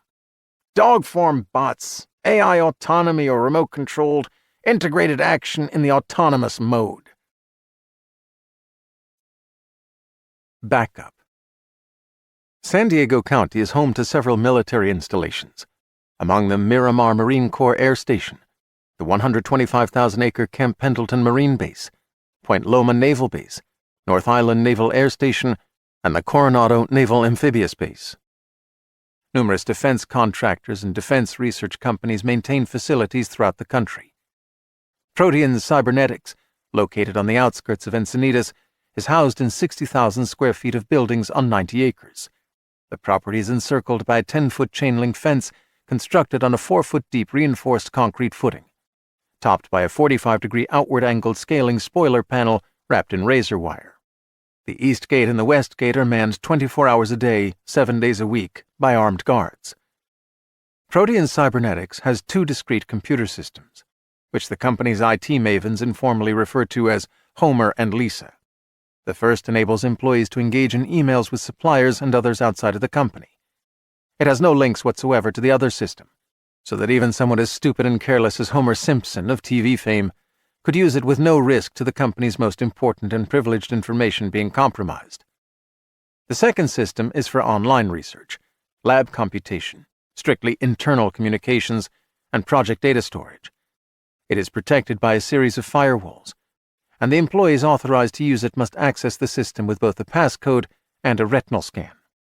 It's the kind of fail-safe network that a grown-up Lisa, arguably by far the smartest member of the Simpson family, might design. Michael enters as easily as opening a door. Several projects are underway here, but it is only the robot dogs that interest him. In 4 seconds, he learns they're housed in Building 4, adjacent to a 30-acre testing ground at the north end of the property. Protean Cybernetics does not have a graveyard shift, so the building is quiet and dark. The security system is monitored and operated through the computer. Cameras are pretty much everywhere, and they have infrared capability, providing him with sufficient detail for his purpose and access everywhere except the lavatories. Because he's not here in a corporeal sense, he has no need of a bathroom. Besides, his visit isn't likely to last longer than 2 minutes. He's been on the site 14 seconds when he finds the robot canines in a windowless room, standing in their charging stations. They are 36 inches high, approximately the size of a Great Dane, but they are like dogs only in a skeletal sense. They have cameras in the front and the back of the head, with both day and night vision. With current best AI, they are able to act in an autonomous manner and coordinate one with the other to an impressive extent, or they can be operated by remote control in the manner of drones. Having been given auditory receptors and provided with a vocabulary of commands, they can also respond to a human companion, whose voice pattern they have been programmed to recognize and obey. 8 lithium batteries provide power that lasts between 6 and 10 hours of continuous operation, depending on the level of activity. They are able to climb steep hills, wade shallow water, and run at a top speed of 18 miles per hour. Incorporated in each unit is a rifle that fires a 7.62mm round with a muzzle velocity of 700 meters per second. A curved box magazine contains 50 cartridges. They are capable of either semi-automatic or automatic fire. The magazines have been fully loaded in preparation for a field test in the morning. The long-term intention is for robots to one day accompany infantrymen into battle, both to increase firepower and reduce the number of flesh-and-blood soldiers who must put their lives at risk. Seen through cameras registering in the infrared spectrum, these steel alloy canines appear ominous. When Michael extends himself into the Lutron lighting controls and brings up the room lights, the 4-legged Terminators are no less menacing. In fact, they're demonic. The executive at Protean, who officially named them Gog and Magog, either doesn't know what those names refer to in the Book of Revelation, or he's a closet reactionary among the ranks of the technology besotted with whom he works. Most people in the company call them Rover and Spot. Reviewing the protocols of the remote control mode until he finally understands operational methods and limitations, Michael then takes Gog and Magog under his authority. He orders them to come off their storage platform. They disconnect from their charging stations, and with a scissoring stilting of their three-jointed legs, they move quickly to the center of the room and stand to attention, heads up like alert Dobermans. Even though they have only 4 legs, when in motion they remind Michael more of insects than of dogs. Perhaps that comparison is too disturbing for those who are developing these weapons. Instead, thinking of them as dog-form companions evokes memories of Lassie and Scooby-Doo.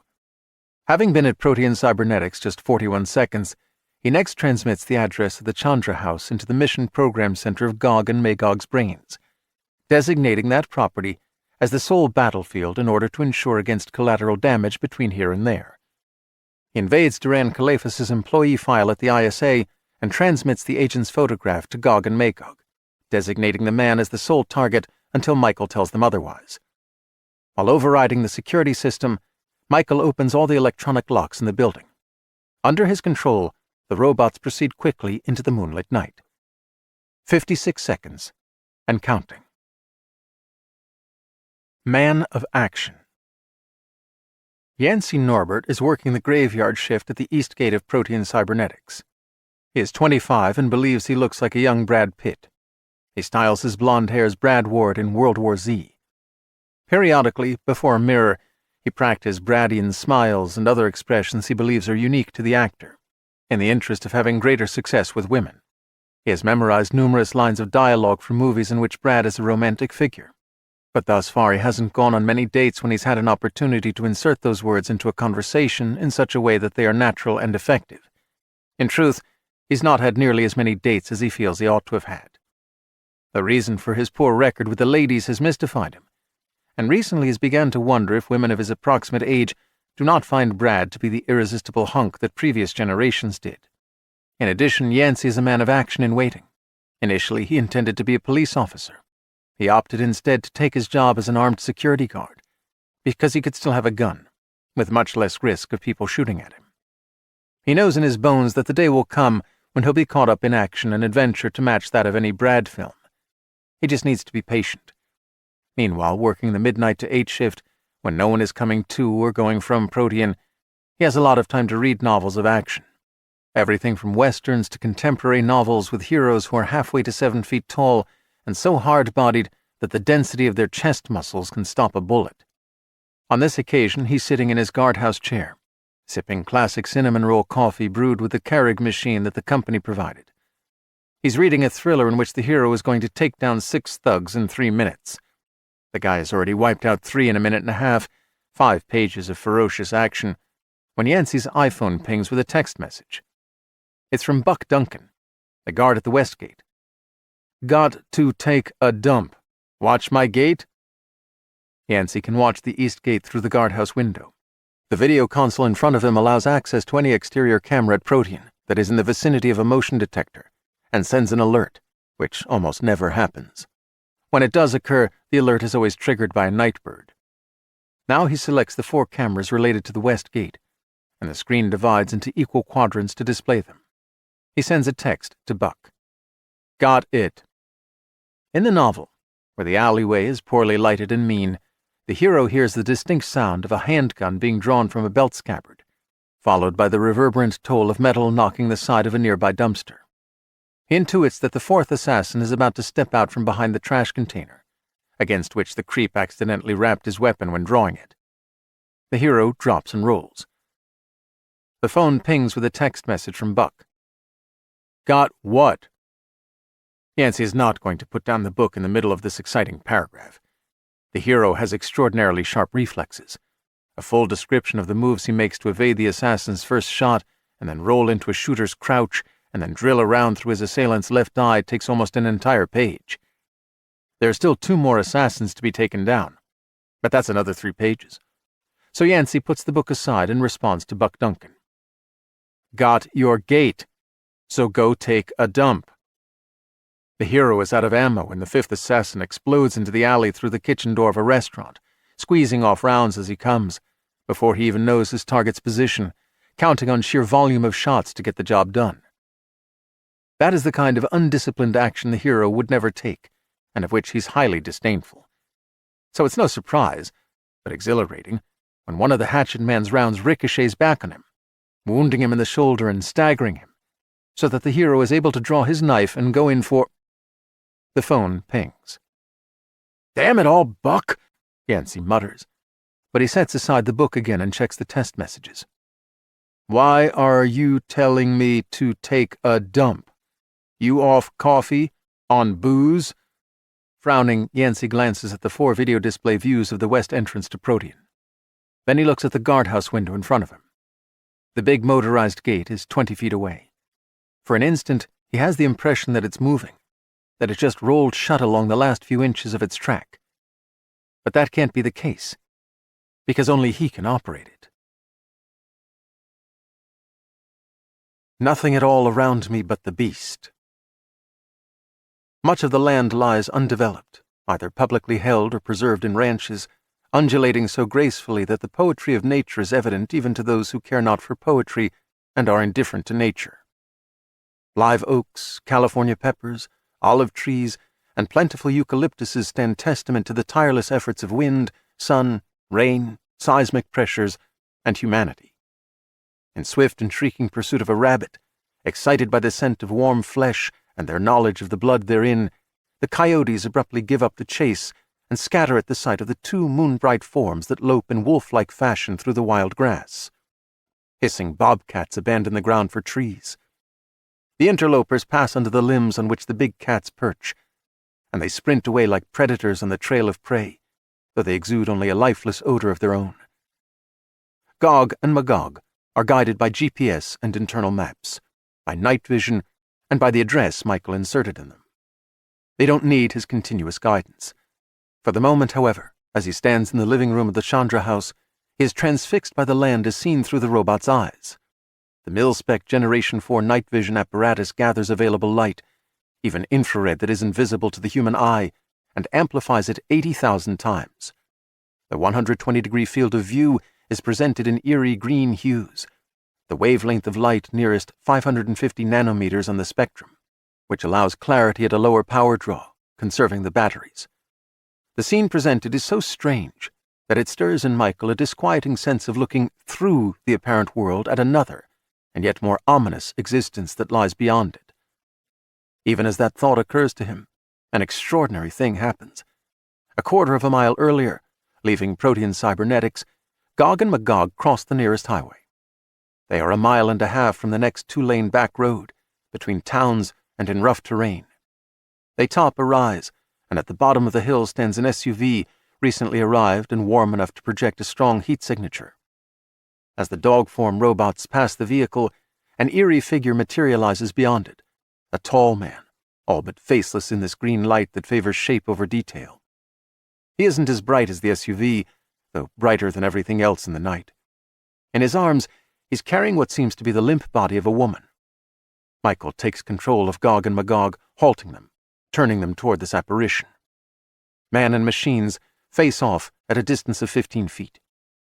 By its fabricated shape, which contrasts with the rambled wildness of grass and brush, one other object declares its significance, which appears to be a spade that has been spiked in the earth by its blade and stands erect. After a frozen moment, the green figure, like a spectre that might have risen out of dark waters deep in the hollows of the earth, and might now wither back into that sea of damnation, instead drops the body in its arms and pivots toward the SUV. The dead woman doesn't strike the ground and lie in a pale greenness of tangled limbs, but disappears entirely into the grave that has been dug for her. The license plate of the SUV is fuzzy, the numbers and letters like smeared ink on the green background, but readable. Gog and Magog recorded, and Michael burns it in his memory. Although no trial seems necessary to determine guilt, he doesn't command the robots to shoot down the killer, and they return to the journey on which they were embarked as the engine of the SUV fires up and it wheels away from the open grave. Before his death, or something like death, Michael lamented the evil that humanity condoned. Since his return to life, he's come to see that the evil he previously recognized was like an ultrasound image of a suspicious mass. With his new gift, he has surgically opened the patient and has found that the cancer is more widespread than he ever imagined. If it is true, as some say, that a beast of supernatural nature is the prince of this world, then no task of greater importance exists than to bring hard justice to him and his legion of princelings in the name of the innocent and generations yet unborn. Since coming to life in a makeshift morgue, Michael has not been able quite to see the shape of his future, to understand how he can best use his power. The encounter at the lonely grave has clarified his intentions for him. If he survives this night, he has a good idea how to be the agent of truth that events have made him.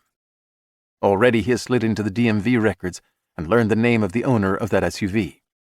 He has obtained the GPS code from the manufacturer of the vehicle and will know where it stops when the fleeing murderer garages it. He has also found a smartphone GPS locator issuing from the identical position of the SUV and moving with it now. It surely belongs to the killer.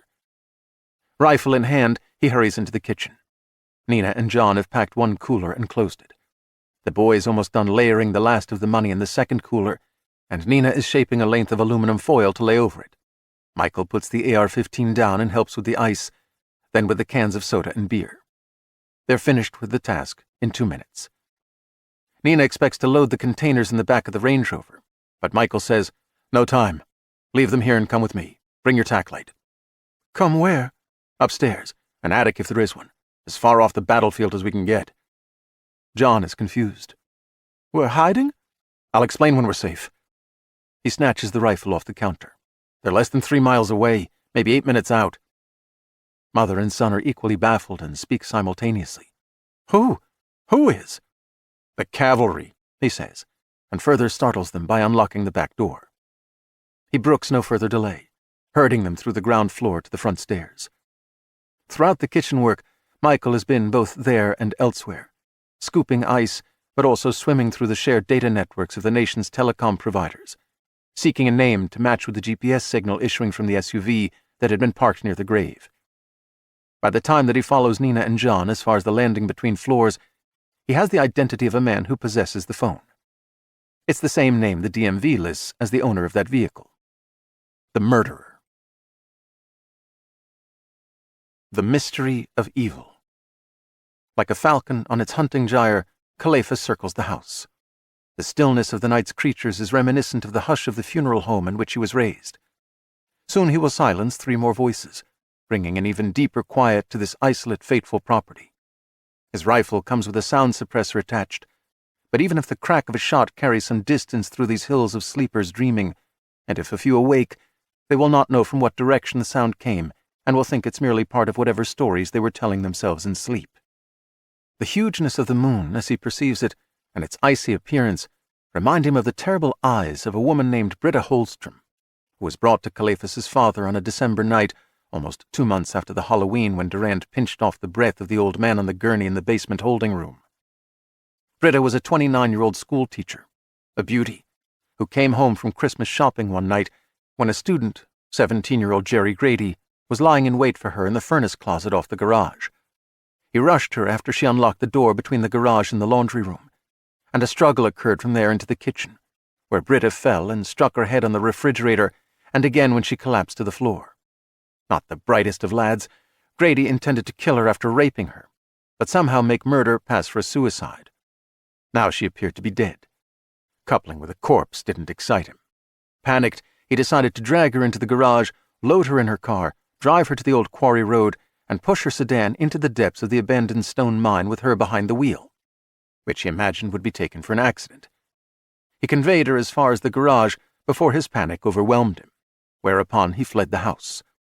Britta was found 2 days later, after lying on a concrete floor beside her car, where the temperature had fallen to 25 degrees. The coroner concluded she didn't die of head injuries.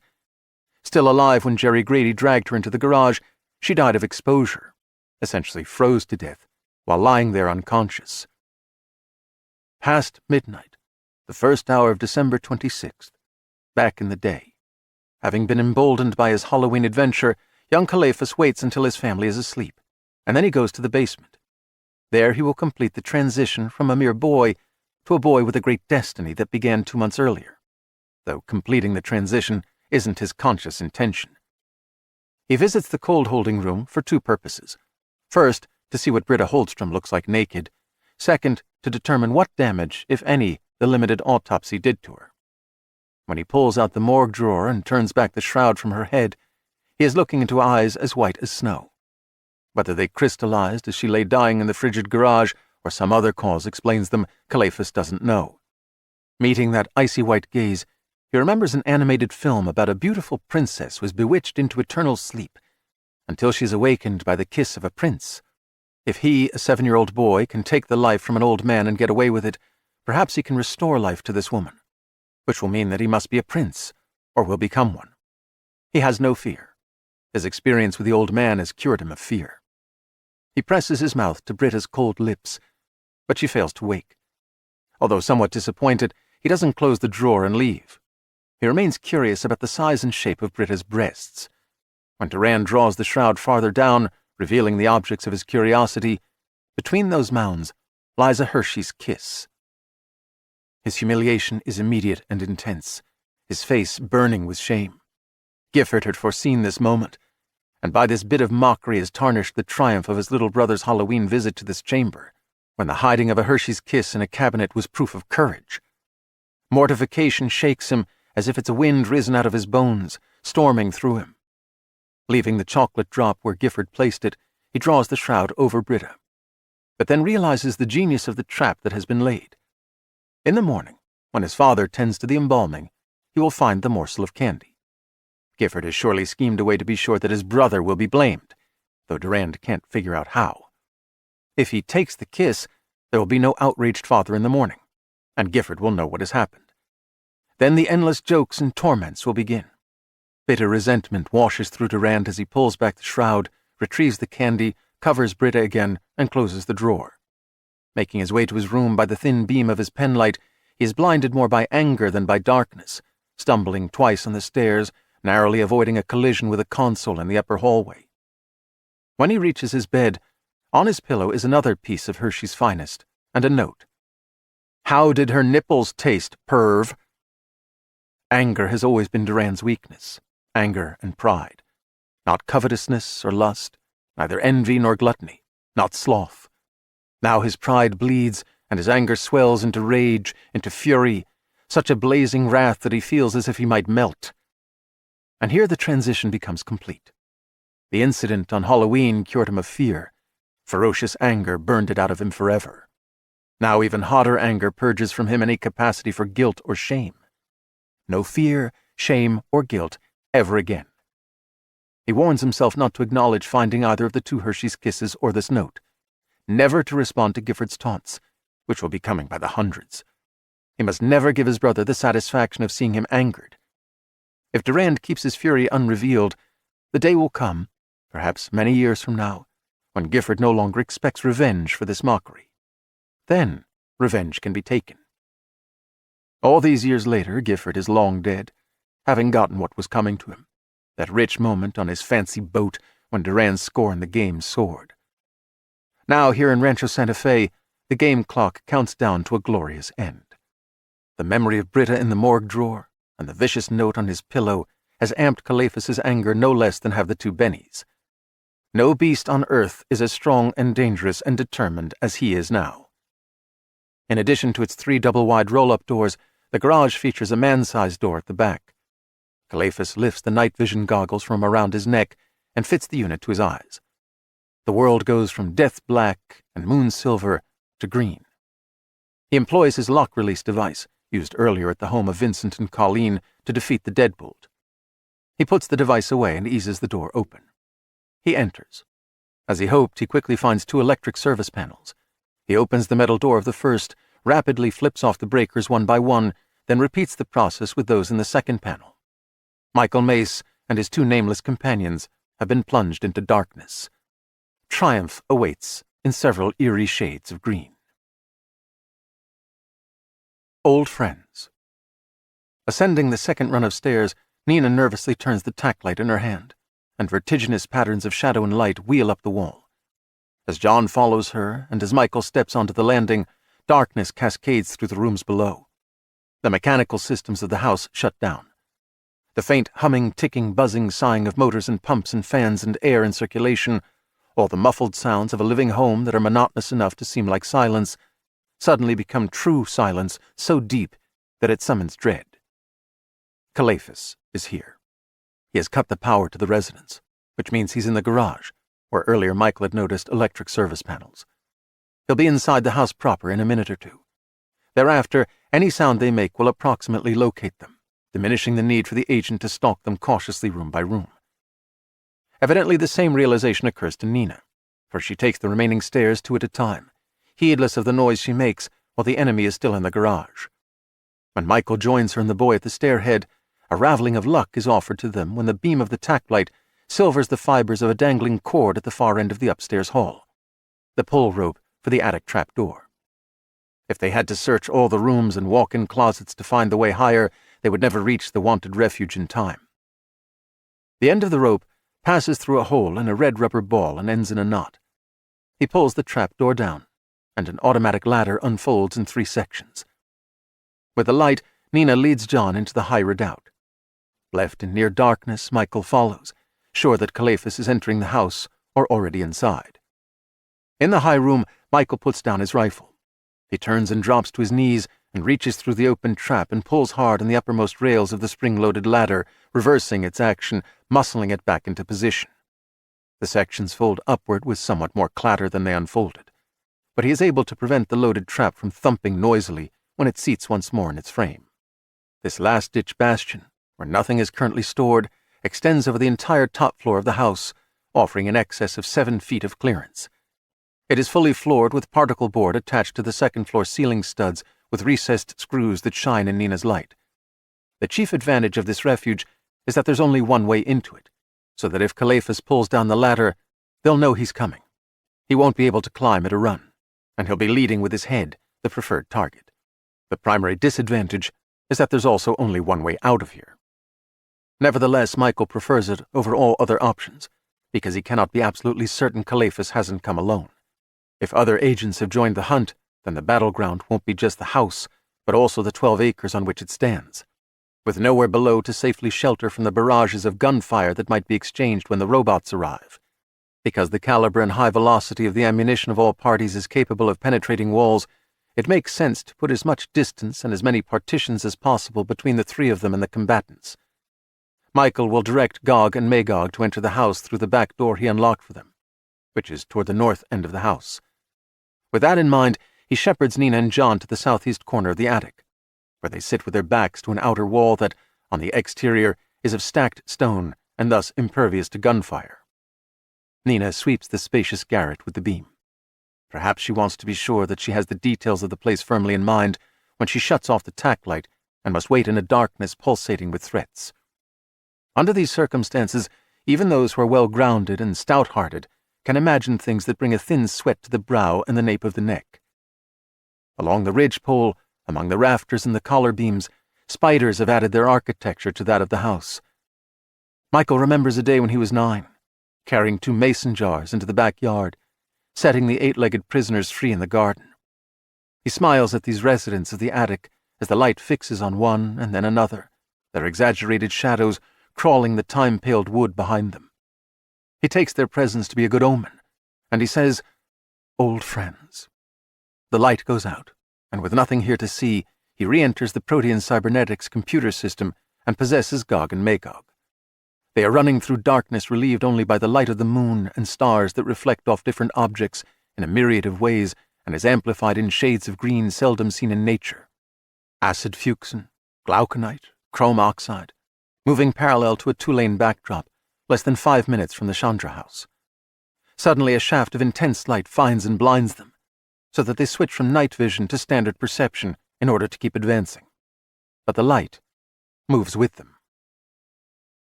Pride and anger, always and only. At the door between the garage and the house, Calephas uses his lock-release device to throw the deadbolt pins to the shear line and gain entrance.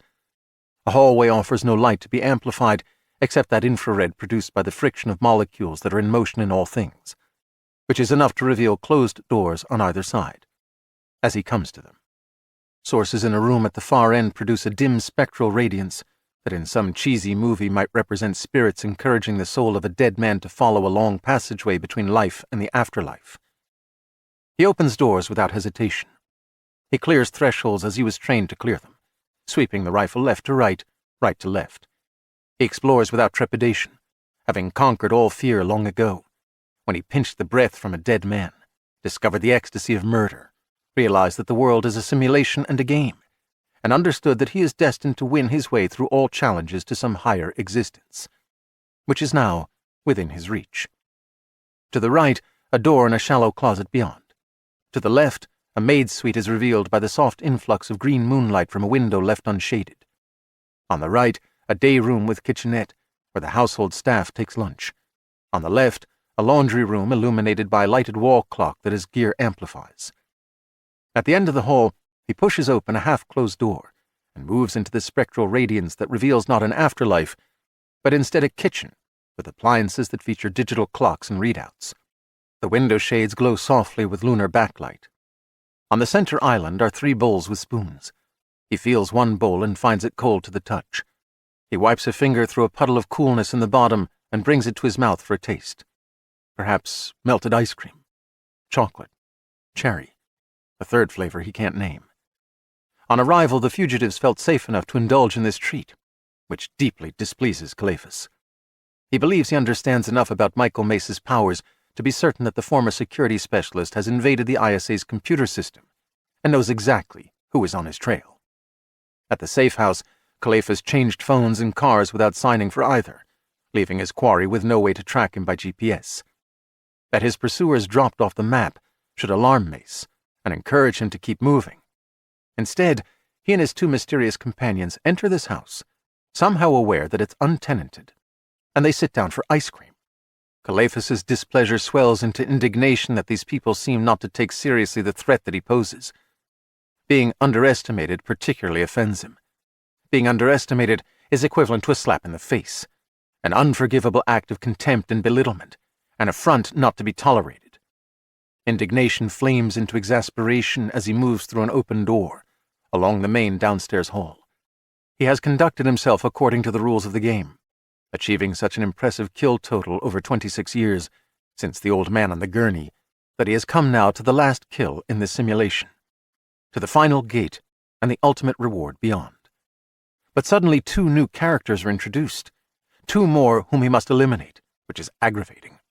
Calephas enjoys it, yes, and he will take pleasure in their fear and pain, but he wonders, as he has on a few occasions in the past, if the game is rigged so that it can never be won.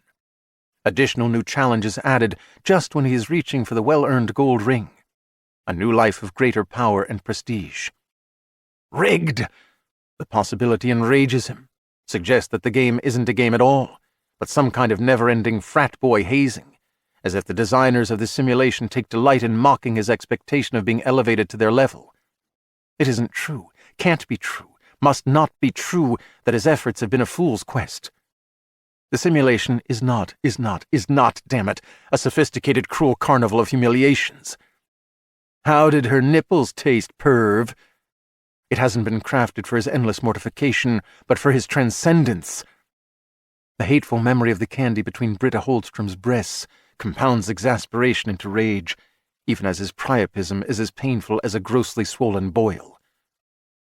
When he killed Gifford, his brother's widow had given him the dead man's solid gold Rolex, which was an omen, a sign, a promise that his time was coming. His glorious future. The game makers need to be reminded of that promise. Gifford can't be killed twice, though it would be such a relief if he could be killed again and again. Here, now, Calephas can find no one to kill. No one at all, by the time that he reaches the foyer. Then comes a clattering noise, like wood knocking wood. Elsewhere in the house, his attention is drawn to the stairs, to the second floor, to the revived prospect of triumph and relief. Neighborhood Watch. Juan is 74, and Walter is 75. They are retired, and a life without work doesn't sit well with them.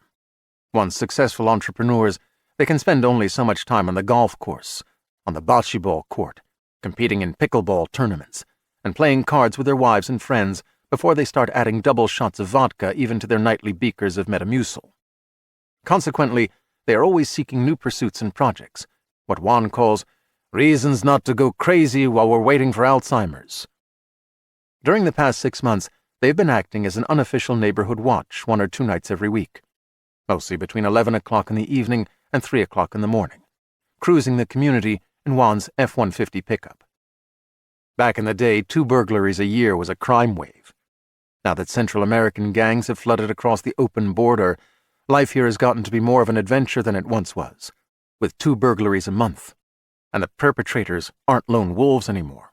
They come in crews of 4 or more, in paneled trucks well disguised as vehicles belonging to one public utility or another, or to a federal bureau like the ATF or the EPA. And they have several methods of defeating alarm systems. Unlike burglars in the past, these new boys aren't after a few pieces of good jewelry, a little cash, and maybe a hockable sterling silver tea service. In addition, they take antiques, art, audio-video equipment, major appliances, and a luxury automobile or 2. Because people foolishly share their lives on social media, the bad guys are now expert at discovering who is on vacation. If people happen to be at home, they are beaten or threatened at gunpoint, tied up and tucked away in a closet for the duration of the operation, which can take a few hours. Juan and Walter have no patience for crap like that. They call themselves geezers with attitude. As is the case with most law enforcement agencies in recent years, the sheriff's department's budget isn't what it once was. The number of patrols have been cut back, especially from 10 o'clock at night until 6 in the morning. Neither Juan nor Walter is either deputized or armed with anything more than pepper spray, but their efforts are appreciated by the beleaguered local authorities. They cruise, looking for suspicious activity. When they see it, they alert the sheriff's dispatcher by phone, and he sends a deputy to investigate. So far, they've helped prevent 3 burglaries, 2 carjackings, and an attempted arson. On this occasion, when Walter spots something unusual moving through the grass and scrub, Juan switches on the 2 motorized spotlights fixed to the vehicle's roof rack, and he directs one toward the bogey. "You see this?" Juan asks. "Alien robots," Walter says. Juan says, "Might be Earth-made." "You see them sold at Costco?" "So then, do what?" Walter says, "Burglars are burglars." "This planet's our home, not theirs," Juan agrees. The robots veer away from the road. "Hold on," Juan says, and he wheels off the pavement in pursuit of the invaders. Everything that rises must converge. Through the cameras of Gog and Magog, Michael Mace sees the license plate number of the Ford F-150. He knows where to find what he requires, and he is so familiar with the California DMV system that he doesn't need to imagine himself in a Bentley, driving the infinitely layered highways of the internet until he arrives at his destination. He slips into the DMV data pool, and in 7 seconds has the names of the owners of the pickup truck: Juan and Angela Gainza. He expects that the manufacturer's records, where he has been before and to which he now returns, will yield the signifying number of the transponder in the pickup. But the vehicle doesn't have a navigation system, a feature that the buyer didn't want. Consequently, Michael can't slide down a microwave signal that doesn't exist, can't enter the F-150 and affect its operation. Benny's. Benny's from heaven. His heart is racing, his muscles taut with power, such power, reflexes quick and quicker, a rampant beast that will not be denied. Excited, eager, enraged, bleeding with the rifle. The clatter that attracts him lasts only a few seconds, but Calephas surges up the stairs, across vaguely defined green treads and black risers, into the second-floor hallway, just as the noise ends. Even here above ground, every room is a cold-holding room or an embalming chamber. The not-yet-dead are the soon-to-be dead. The prey are armed, but also blind. He blinded them. 3 blind mice. The windows up here admit murky moonlight, a considerable assistance to Calephas as his night vision gear greatly amplifies every lumen. But the moon is of no help to the mice, the soon-to-be dead. They can shoot toward whatever noise he makes, but he will see them before they can accurately fix the location of the sound, and he'll cut the legs out from under them with an extended burst of fire. When they're down, screaming, their flesh torn and bones shattered, in too much pain to hold fast to their guns, he'll be all over them, hammering them with the buttstock of his weapon, finally making the encounter intensely personal by ripping with his knife. When the screaming stops and a hush returns, Durand will be alone here with the quiet and respected guests, as so often he has been in the past. Alone with them even before the embalming occurs, before they're groomed for burial, before the cosmetician arrives to restore to their faces the illusion of mere sleep. Then he will kiss them, one by one, and like Britta Holdstrom, each will fail to wake. Because Gifford no longer exists to mock his younger brother, the game will end at last, end in Durand's triumph. He will be elevated out of the simulation into the higher realm of the game makers. All that remains to be done is find the room to which they have retreated. That will involve little risk if he plays this by his own rules rather than by those the ISA trainers teach. With his spare magazines, he has more than enough ammunition to pump a few rounds through each door and dodge aside to see whether the response is a scream, or return fire, or silence. Even as he is about to begin, however, his attention is drawn to a mysterious, oscillating object in the stillness of the hall. A slender green something terminating in a larger green form, swinging side to side like a clock pendulum, counting down to the end of the game. As he approaches the article, the width of its arc diminishes. There is not even the faintest draft. Some past action has set this thing in motion. The clattering noise that occurred a few seconds ago and drew him here. The object is a rope that's threaded through and knotted to a ball. Like a locket dangling on a chain from the hand of a hypnotist, it invites a mesmerizing fascination. He takes the ball in hand and squeezes it. Rubber. He can barely make out the lines in the ceiling drywall that describe the size and shape of the attic trapdoor. Sometimes, for a part of their community watch tour, Juan and Walter switch on the radio and listen to a popular talk show that features discussions of out-of-body experiences, visitors from other dimensions, shadow people, spontaneous human combustion, incredible disappearances in the Bermuda Triangle and elsewhere, ghosts, time travelers, predictions of psychics and prophets, end-of-the-world scenarios, and space aliens. With one exception, they don't believe in any of those things. They listen to the program mainly for the amusement value. The one exception is space aliens. Neither Juan nor Walker has been abducted by ETs and taken aboard a mothership. They have never seen one of those hairless, huge-eyed, spatula-fingered greys described by so many abductees. They have witnessed no strange, unexplainable objects in the sky. Throughout their childhood and adolescence, TV series such as The Twilight Zone and The Outer Limits, as well as scores of movies like Invaders from Mars and Invaders of the Body Snatchers, pretty much programmed them to believe wholeheartedly in extraterrestrials. This vaguely embarrasses them, for they had been clear-eyed businessmen during their long careers. However, they are agreed that it's better to be UFO believers than to have been indoctrinated instead with any of the venomous ideas with which various politicians have poisoned the minds of once happy people that previously had been capable of reason. Here, now, suddenly, in the presence of alien machines, all embarrassment is burned away by the thrill of first contact, wonder, mystery, and a measured fear of the unknown. The robots are quick and nimble, all but gliding across the open land at between 14 and 16 miles per hour. In the moonlight, their exquisitely engineered bodies are as silvery and seem almost as liquid as if they are shapes of coherent mercury. Although the F-150 is capable of far greater speed than their quarry currently exhibit, Walter says, "Don't lose them." "I won't lose them," Juan declares. "They're probably scouts.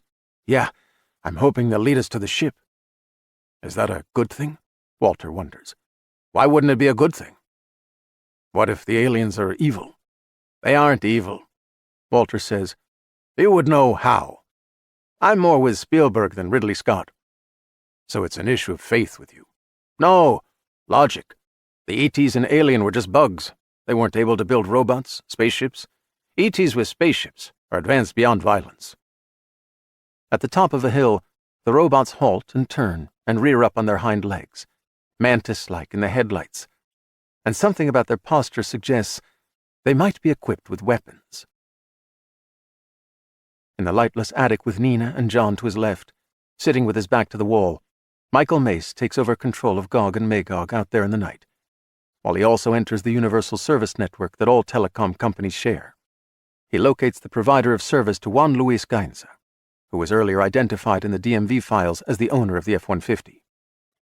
Perhaps because she's sitting shoulder to shoulder against Michael, Nina senses him reacting to the crisis. "What's wrong?" she whispers. He murmurs, "Stay calm. I've got to make a call.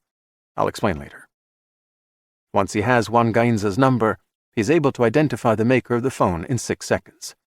Apple. He's been there before. Easy to enter their system. From Apple's ocean of data, he siphons the transponder code built into that particular iPhone. He departs Apple and trampolines from the internet to an orbiting navigation service satellite from which he seeks the current location of the signal being emitted by Gainza's phone. He finds it, funnels down the microwave linkage into that device, and switches it on. Mindful that Calephas is searching the house below them, he keeps his voice as low as he can without whispering, while nonetheless sounding authoritative. "Juan Gainza, stop!" Evidently the trap ladder was retracted from above. Calephas isn't so foolish as to pull it down and use it. The noise will alert them. Mace will be in the most advantageous position he could find. Calephas can't climb a steep ladder quickly, with a rifle in both hands. No one can. Impossible. That's Hollywood action. He isn't John Wick or Jason Bourne or Harry Callahan. Neither were Keanu Reeves nor Matt Damon nor Clint Eastwood, not for real. The bennies have pumped him up. He's wound so tight with rage that his ears are ringing. He feels the arteries throbbing in his neck. The taste of blood is in his mouth because he's bitten his lip in frustration. Such is his need for action. But when those in the attic sense that he's nearing the top of the ladder, they'll pin him with at least one beam of light. Probably 2. Directed by the woman and the boy. Maybe neither of them anywhere near Mace. If Calephas is wearing the night vision gear, he'll be blinded by the amplified light. If he isn't wearing the unit, he might not see where his primary target waits in the shadows. In either case, Mace won't hesitate. He'll go for a headshot. Calephas stands gazing up at the trapdoor. His mind races, chemically enhanced. Thanks to the bennies, he doesn't feel tired. He is clear-headed, and every thought is as sharp as a blade flashing off a stropping stone. He knows exactly what to do. The robots halt and pivot and rear up on their hind legs. Juan breaks to a full stop about 10 yards from them, halfway up the hill, and Walter says, "You still all Spielberg about this?" "We've got to be careful here," Juan says. "We do the wrong thing, and it's misunderstood, could seal the fate of humanity. Like in The Day the Earth Stood Still. Maybe. Though that was a lame movie." "It was lame," Walter agrees. Juan's phone is fixed in a WeatherTech device that fits in a cup holder.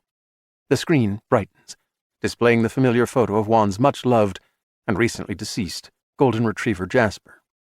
The phone doesn't ring or vibrate, but a male voice issues from it. "Juan Gainza, stop. Shut off your engine. You've accidentally strayed into a Department of Defense field test." "Shit," Walter says. "Stop where you are. We'll be coming to take your statement." "Are we going to be arrested?" Juan asks. When the screen goes dark, he says to Walter, "Angelina will kill me if I'm arrested." "They won't arrest us," Walter assures him. Killing the engine, Juan says, "Why wouldn't they?" "Like he said. It was accidental." In the headlights, the robots stand watching them for a moment. Then the machines drop to all fours, prowl across the crest of the hill, and vanish into the night. A sense of proper architectural proportions, such as Calephas has long possessed, has great value. For example, the dimensions of the interior of a coffin must be adjusted with various materials and techniques to display the quiet and respected guest to the best advantage. A short, slender person should not appear elfin and comical because she or he lies with a lot of empty space to all sides. Shaped blankets can fill the voids and be concealed with lengths of soft sheen satin that suggest the beauty and peacefulness of the next life to which the debtor has departed. Likewise, a fat person should never appear to have been stuffed into a too-small box, as though he or she is a sausage in a casing. In a funeral home with chambers of ideal proportions, a viewing room is rectangular, so that the casket stands elevated against the shorter wall that is farther from the door. Sufficient space exists to both sides of the catafalque to accommodate floral arrangements displayed in tiers. The approach to the deceased should allow for a generous open area where family and friends gather to express their sorrow and sympathy, with folding chairs against both long walls. If such a room is correctly proportioned, a curious child as young as 5 or 6 can descend from the living quarters upstairs, enter in absolute darkness, close the door, and approach the debtor with confidence that he won't collide with anything, and that he'll know precisely how many steps will bring him to the casket where it rests on a platform. A hidden pull-out step on that low catafalque is there to assist a short member of the staff who needs to reach across the deceased to make final adjustments to the overlay or other bedding.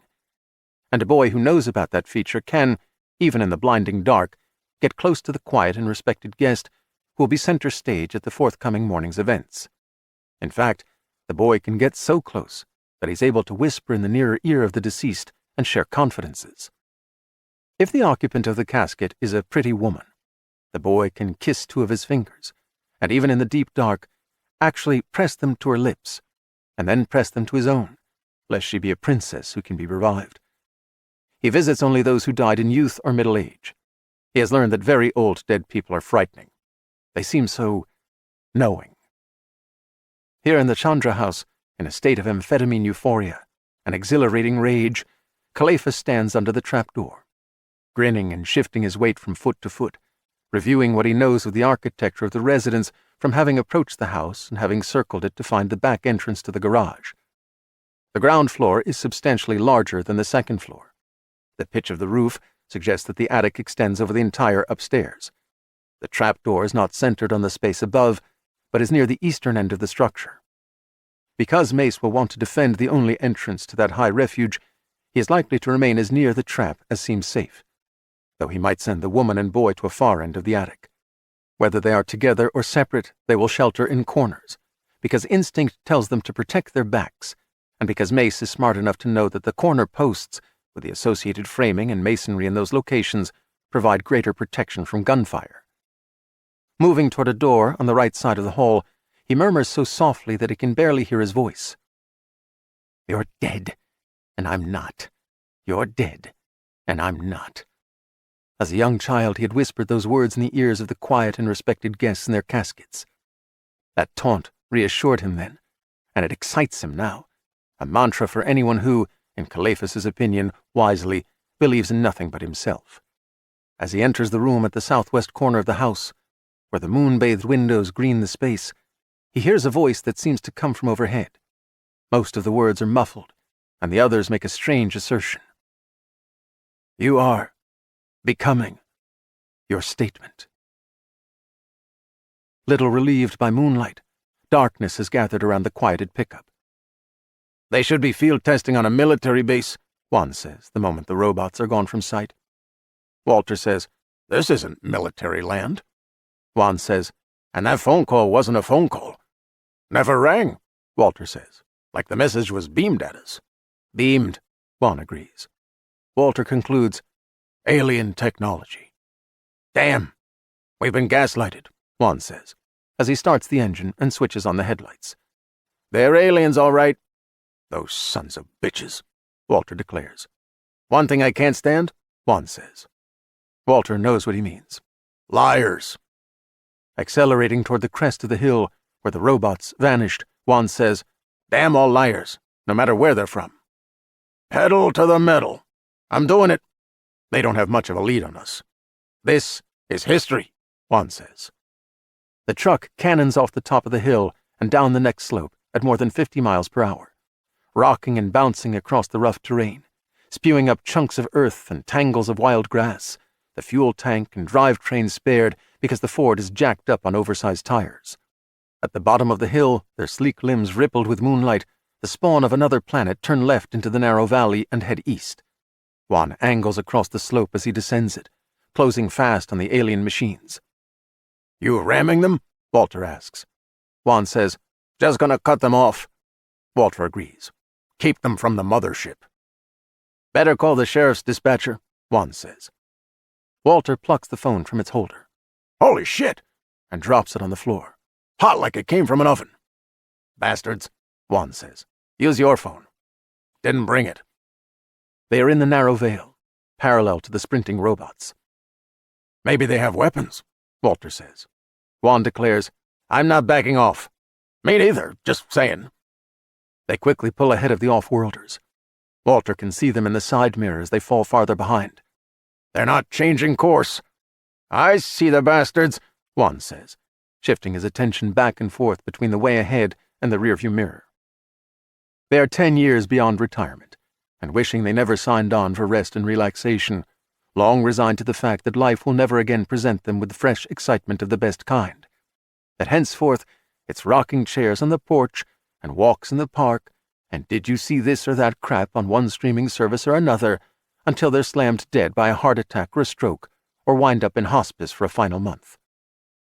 This close encounter is a gift, a miracle, maybe a chance to warn the world of, and thwart, an impending invasion. They're young men again. Hell, they're boys again, full of wonder and reckless courage. When he has opened a sufficient lead, Juan hangs a U-turn as sharply and adroitly as any stunt driver might have executed in the movies, and he jams on the brake. The oncoming robots flare in the headlights, come to a halt, and once more rear up on their back legs. Showdown. The night has been a journey from one darkness to another, each seeming to be absolute until the next proves darker yet, inspiring a superstitious dread that their inevitable destination is an eternal lightlessness, mere minutes away. Nina isn't convinced that the attic is the safest place to be. They have abandoned whatever other options they might have had, unless there's a way from here onto the roof. And from the roof? In spite of her concern, she's followed Michael's instructions without hesitation, fully trusting him. She had learned to trust her parents without reservation in the years before they died. However, as is the case with John, her confidence in Michael is more than implicit trust. It is belief, and not just belief based on personal observation, but belief of the heart. Her reliance on this man is a matter of faith. That this should be the case, after she has known him such a short time, amazes but doesn't trouble her. In spite of the strange power that has been bestowed on Michael, he is humble. He has about him the air of one who, for many years, has suffered much and lost much. But if his losses have resulted in a settled sorrow, his melancholy is a shoal rather than an abyss. He isn't a sad or bitter person. He's quite the opposite of that. In Nina's experience, except between mother and child, genuine love doesn't bloom as quickly as a rose from bud to full flower, but requires years instead. Yet her faith in Michael is such a yearning of the soul that she has been brought to love. She doesn't understand why they are here in the attic, doesn't know what he means when he insists that the cavalry is on its way. But there will be time for explanations when the threat is past and their safety assured. Faith and love are the source of a hope that inspires courage and leaves no room for doubt. 1, 2, 3, 4, 5. Gunfire tears through the attic flooring, and the air is filled with bits of flung debris. Light, Michael says, and Nina switches it on as gunfire echoes off the rafters, where alarmed spiders shiver across their gossamer constructions. They are in the southeast corner of the attic. If they had been in the southwest corner, one or more of them might be bleeding out on the pocked and splintered flooring. Gog and Magog should be here, but Juan Gainza and his unknown companion are delaying them. The upper right quadrant of Michael's vision displays the view from a robot's forward cameras, the blazing headlights of the pickup, moths dancing in the washed air of the post-storm night. Assuming that Calephas intends to quarter the attic with gunfire from below, Michael whispers, "Far end! Quick!" They can't cross that long space quietly, but noise no longer matters. Calephas already knows where they are. What noise they will make translate across the width and length of the floor, so their would-be executioner won't be able to pinpoint them while they're on the move. As he follows John and Nina to the north end of the attic, Michael is also active in the fields of the night, bringing both robots erect. In their most menacing posture, they are harbingers of a future in which humankind has been unmade by what it made. He can instruct them to evade the F-150, but the pickup has the advantage of greater speed. Gainza will only further delay them, or pursue them to this house. Michael can't afford to have witnesses either to his presence or to what Gog and Magog will do to Calephas. He settles into the northeast corner of the attic with Nina and John. There's no need to switch off her light. They can't any longer hope to lure Calephas to his well-deserved end. The agent won't be pulling the ladder and ascending until he believes they're all dead. Evidently, he has a lot of ammo, enough to quarter the attic until luck is with him and no longer with them. Their best hope now is that the dogs of Protean cybernetics arrive in time to save them. They scurry like frightened attic rats. Unlike rats, which are able to squeeze their spongy skulls and flexible bodies through any chink that's half an inch or wider, Mace and his companions can't escape from the refuge that has become their prison.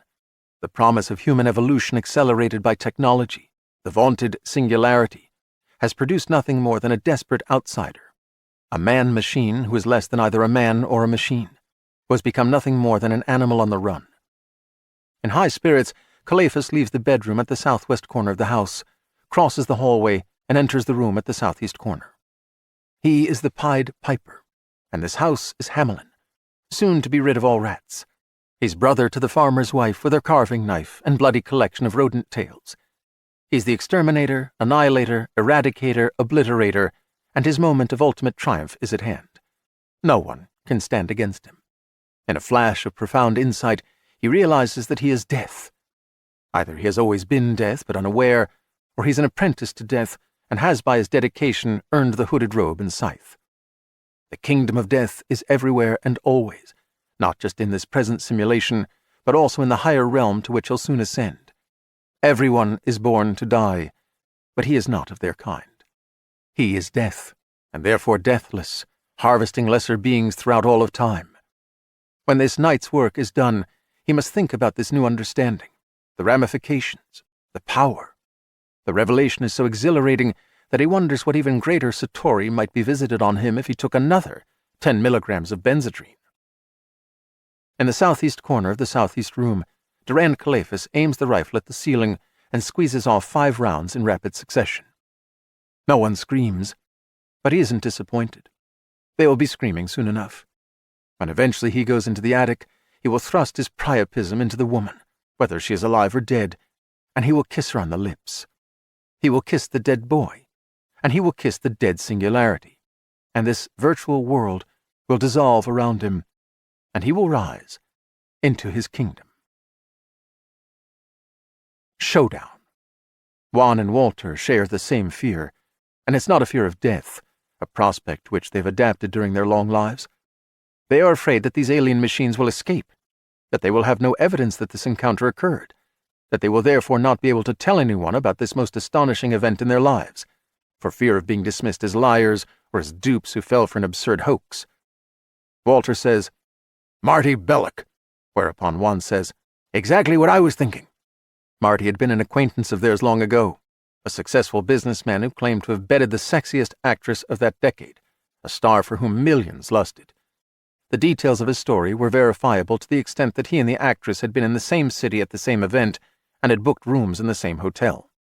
He even had a photo of him and her, which was signed by her and inscribed, "What a night!" However, she hadn't given him her phone number or address, and he preserved none of her DNA that might have lent a measure of credibility to his story. Besides, he was round-faced and stocky, not a Greek god to whom women were irresistibly drawn.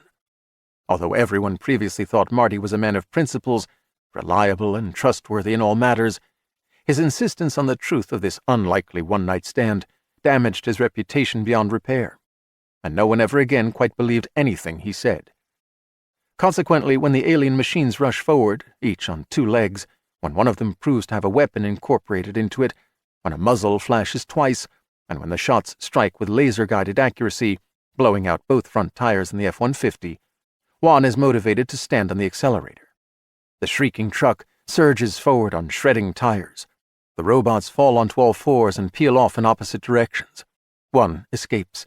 The other is clipped hard and tumbles away, casting off showers of multicolored sparks, as if it is a 4th of July rocket that, having failed to launch, wastes its wonders in the tall, wet grass.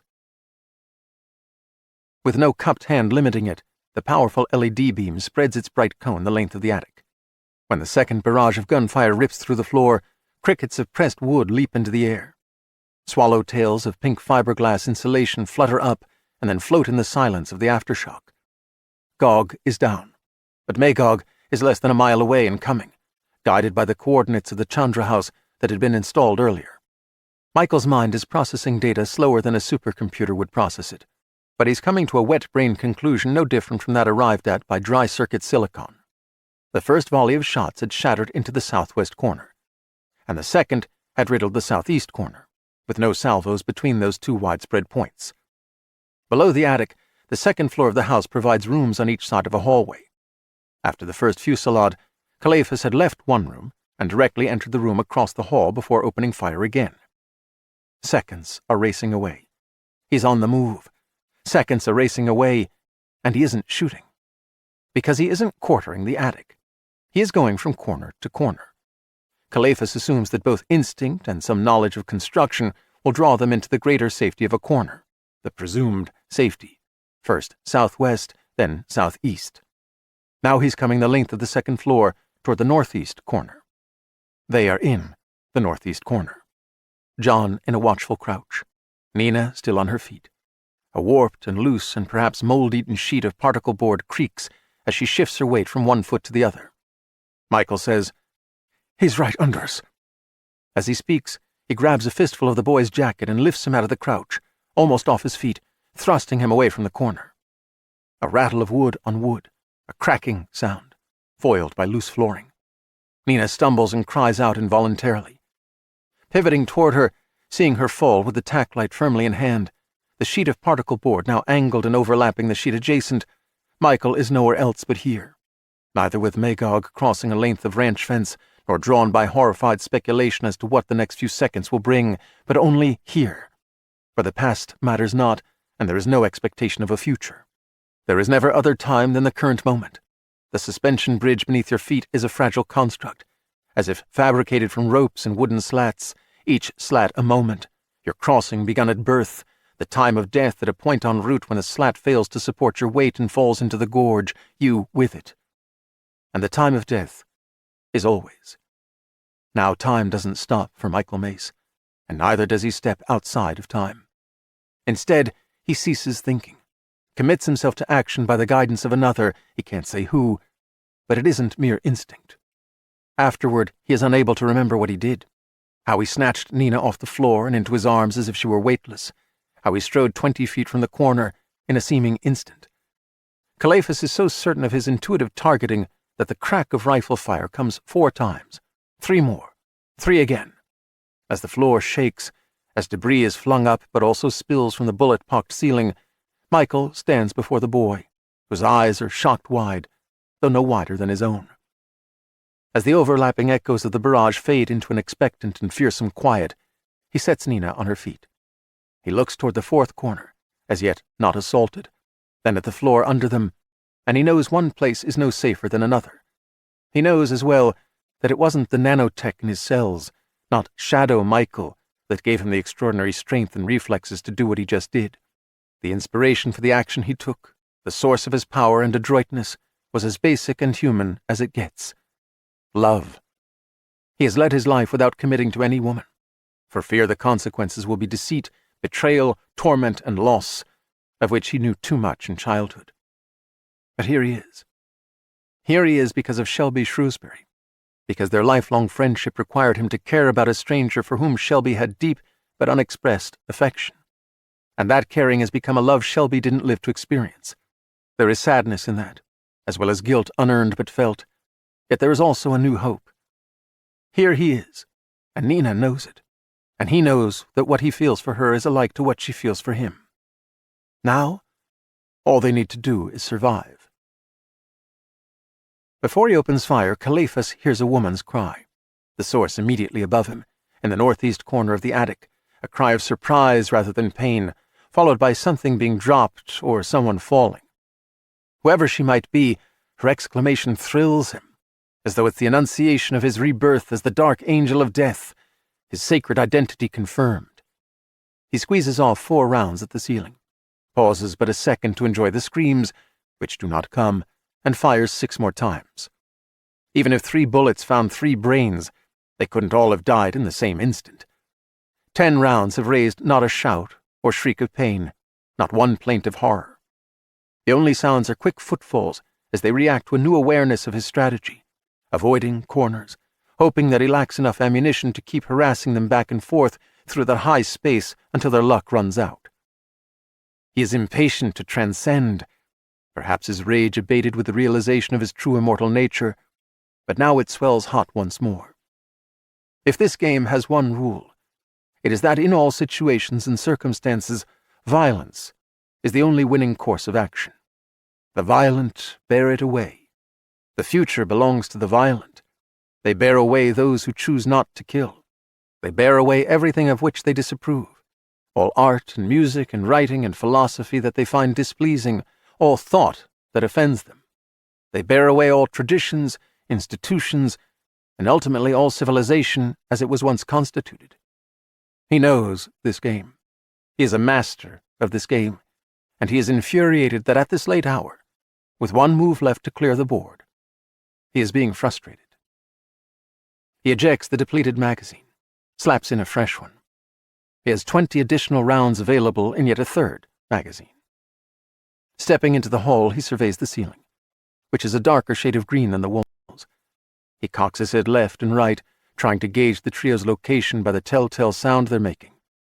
He enters the next room on the right, wishing that their body heat could reveal them by translating through the attic floor and manifesting as green glowing footprints on this ceiling.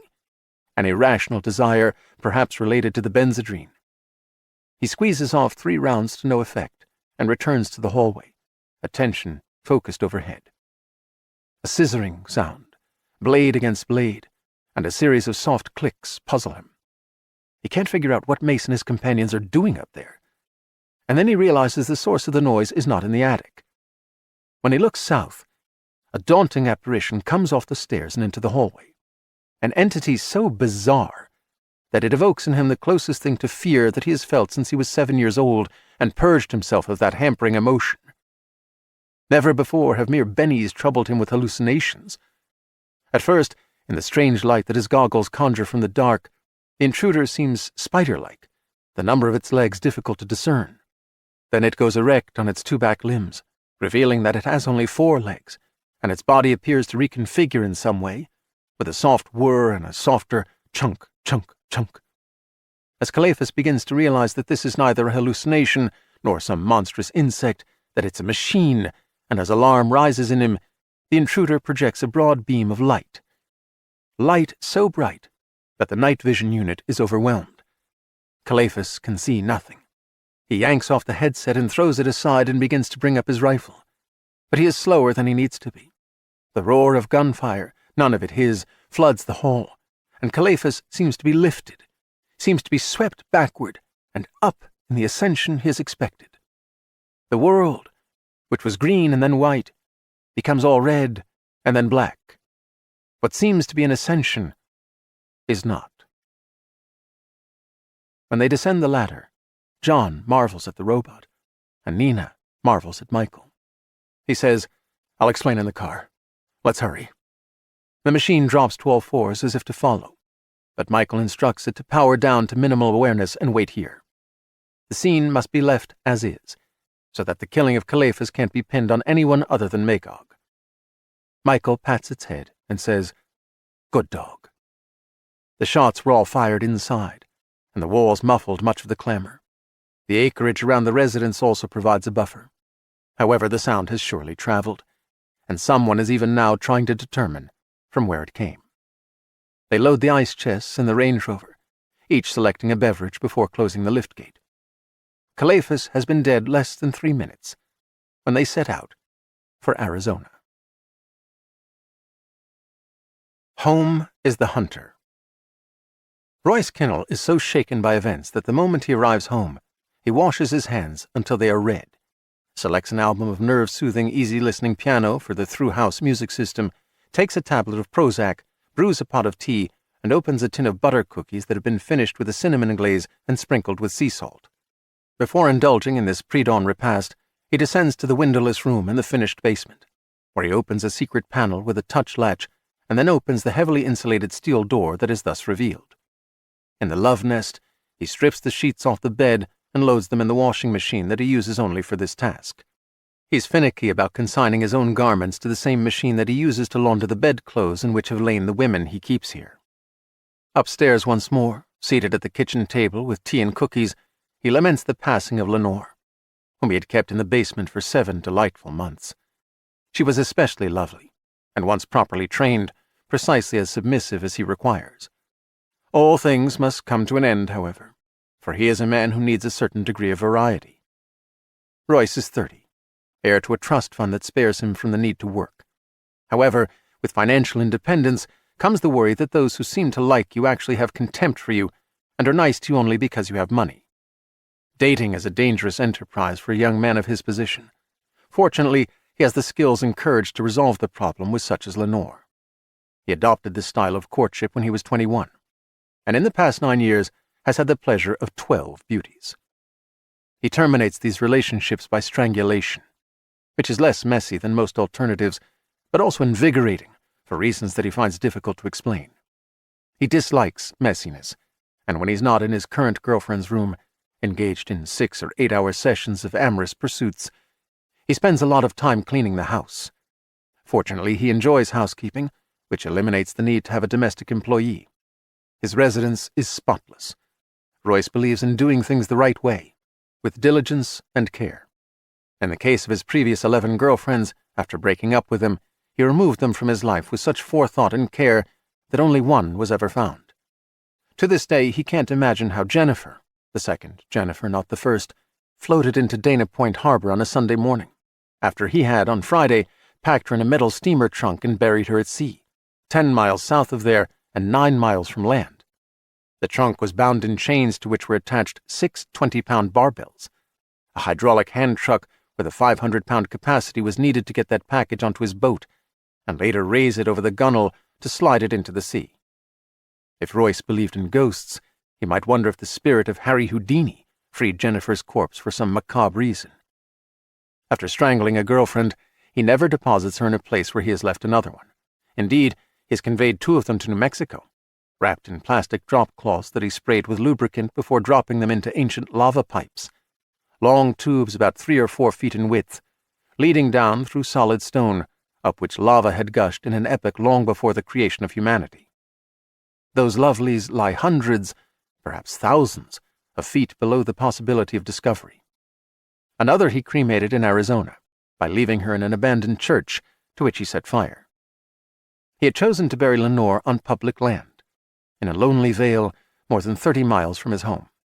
He had found the site before he strangled her and had tested the texture of the soil to be sure he could dig a grave easily enough with pick and spade. He almost had her in the ground when the robots appeared. After enough time has passed, many episodes in Royce Kinnell's life seem surrealistic, phantasmagorical, too colorful and quirky to have played out as they did, more like vivid dreams than real-life experiences. Reliving them in memory is far more entertaining than anything on television. Thinking back, Royce is often amazed at what he's done and that he's gotten away with it, although at the time his actions seemed as mundane as taking out the trash. A few hours earlier, however, the incident near Rancho Santa Fe struck him as surrealistic even as it occurred. Robots, as big as Great Danes, appearing out of nowhere. Royce isn't interested in either science fiction or science. He's not interested in much of anything other than his girlfriends and housekeeping. He doesn't care what's cool in movies or music or art or fashion, and he has no politics. People say there will be robots everywhere one day, but he's sure that is at least a decade from now. So, aliens. A lot of people seem to be fascinated with UFOs, but Royce isn't. He could care less about aliens. Whatever extraterrestrial females are like, they won't be hot in any way that's likely to get his sap rising. Earth girls are enough for him. He wishes the robots hadn't so unnerved him. He can't go back and fill the grave now. That's like asking to be caught. Although he panicked, and although Lenore will now be found sooner than later, he is confident that no one can connect her to him. One of the benefits of his style of romance is that no one ever sees him in public with any of his ladies. He abandoned the shovel and pick, but he bought them for cash at a yard sale years earlier. The tools can't be traced to him, and he always wears gloves when handling them. As for Lenore, subsequent to breaking up with her, he submerged her lovely body in a special chemical bath and took other steps to ensure that no trace of his DNA can be found on or in her. Proper handling of an ex-girlfriend is a housekeeping chore more crucial than any other. After fleeing the robots, how crazy that sounds, he drove several miles to another lonely place, where he used a powerful handheld vacuum to go over the interior of his Lexus SUV. He purchased the vehicle months after he'd abducted Lenore, and she'd been in it only once, after her body was sealed in plastic sheeting. However, just in case one hair of hers somehow found its way into the vehicle, an hour of vacuuming was the right thing to do. He stopped at a public park to throw the hand vac in a trash can. He drove the SUV through an automatic car wash that was open around the clock, and then drove through it again. The Prozac, the tea, the cookies, and his singular housekeeping habits give him confidence that all will be well. After a few days of rest, he will start scouting for his next girlfriend. He needs between 2 and 4 months on average to find a new companion, research her routines, plan the acquisition of her, bring her home unseen, and teach her how to be happy and fulfilled by making him happy. It is an arduous process, but fun and rewarding when she's at last in place and trained.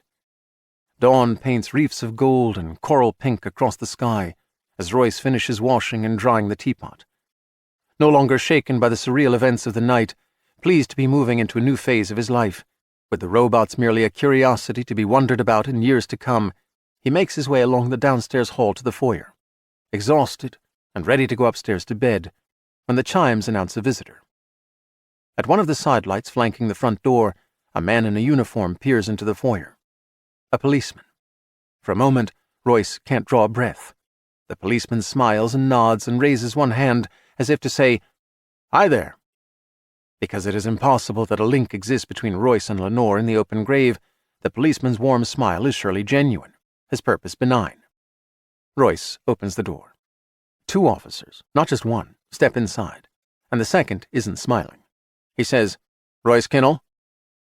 Royce moves to quell any suspicion they have by being respectful, polite, relaxed, and puzzled, rather than either fearful or angry. Nevertheless, the smiling policeman presents him with a search warrant, announces that they will be impounding the Lexus, and informs Royce that he is under arrest. Royce cheated his way through private schools and college, and not one teacher ever tumbled to his scams and plagiarisms because he manipulated them into seeing him as an earnest and dedicated, though not exceptional, student. In much the same way, he has manipulated his girls to believe that he is a deeply troubled, but not violent man who will eventually free them if they do all that he desires, even if some of it is disgusting or even painful. He is tall and handsome, has a firm handshake and always makes eye contact, and has white teeth and is well-mannered, and he comes from a family of some prominence. That is all he has needed to skate in the past, and he believes it is all he needs now, if he just remains calm. The unsmiling officer produces an unusual 8x10 photo. Everything captured by the camera is in eerie shades of green and gradations of black. The perspective is from a low angle. A spade stands with its point buried in the earth. A man looms. Cradled in his arms is a woman. The night was too dark for anyone to have seen his face. But in this green version of events, Royce Kinnell has no difficulty recognizing himself. As the smiling officer says something about an attorney and a right to remain silent, Royce hears footsteps behind him and turns to see that 2 more policemen have entered the hallway from the back of the house. The insistently glum officer returns the photograph to a manila envelope and refers to an anonymous informant in the company that provides navigation service to the Lexus. Royce has long enjoyed the convenience of GPS navigation, but he hasn't realized that a record exists of everywhere he has gone. He's not into all this tech stuff. It's boring. He doesn't have time for it, what with his domestic chores and his uniquely vigorous love life. Even if he'd known about such a record, he'd have done nothing different. He's been careful, so very careful, to make sure no one ever sees him with one of his girlfriends, because if no one sees them with him, it doesn't matter where he goes in his vehicle. There's nothing to connect him to the poor dears. Until the alien robots. And how surreal is that? Now, Officer Always Scowling informs him that GPS records of his previous vehicles are archived and will be subpoenaed. They seem to expect Royce to confess, but of course he has no such intention. He's still tall and handsome, has a firm handshake, and always makes eye contact, and has white teeth, and is still well-mannered, and his family is as prominent as ever. In addition, there is the Constitution of the United States and the rights guaranteed in it. Royce has no interest in history, and knows not much more about the Constitution than that it exists, but he's pretty damn sure no court will allow them to introduce photographic evidence provided by invading space aliens whose advanced technology allows them to fake the image beyond anyone's ability to detect the fakery, just as they can hack and fiddle with archived navigation system records.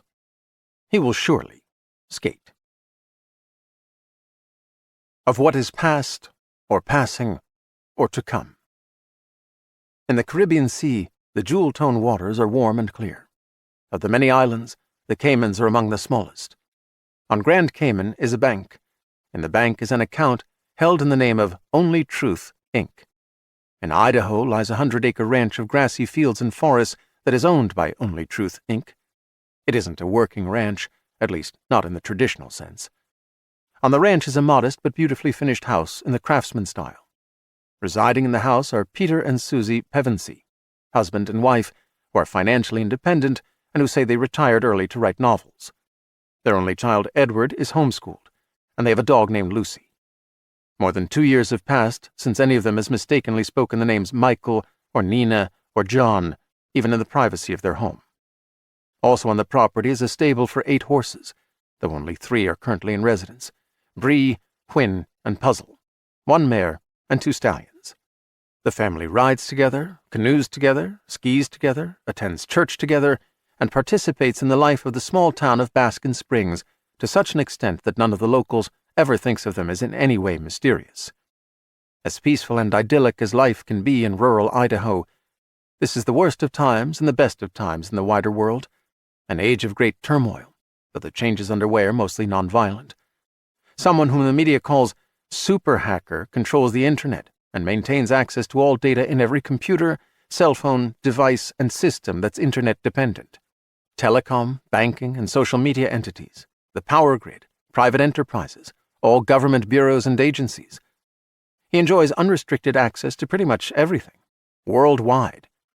Super hacker isn't really anything as ordinary as a hacker, but something stranger and more powerful for which no one has yet come up with a better name. Many billions of dollars and countless man-hours have been spent trying to locate super hacker or wrest control from him or her, all to no avail. In some ineffable way, this villain has reconfigured the internet so that those who thrive on anonymity and illegal enterprise can opt out only at the unbearable cost of collapsing their company or agency and being denied all forms of electronic communication ever after. Much has been said and written about the totalitarian threat posed by super hacker, but it has not materialized. The first change imposed by this individual was to make it impossible to be anonymous in social media or elsewhere. In one day, every concocted handle was translated into the user's real name. Now every attempt to go online incognito fails. The abrupt collapse of the ability to deceive and harass by such means has been a societal shockwave. But fascism grows in the dark, not in the light, and so it doesn't grow. Just a week later, everyone with an email account, everyone, received in his or her mailbox reams of incontrovertible evidence of the massive corruption of 15 members of Congress, paired with the emails and recorded phone conversations of Justice Department officials and law enforcement personnel and media figures who had secretly conspired with those politicians to assist them in escaping prosecution and preserving their power, their reputations. That was only the first 15. During the past 3 years, politicians at federal, state, and local levels, as well as bureaucrats, journalists, media executives, business people, judges, clergy, teachers, university presidents, and citizens in all walks of life have been outed for testifying falsely before a grand jury, for lining their pockets with millions in graft and bribery and embezzled funds, for bold tax evasion, for selling national defense secrets to the government of China, for rape or murder, or in 2 cases, treason. Indicted by their own emails and recorded phone calls and bank records, they face such mountains of evidence that only a few escape prison. None is held on to his or her previous office or position. These developments have resulted in much outrage and threats and limited violence. The most egregious criminals are those who issue the loudest, most bitterly insistent denials of their guilt.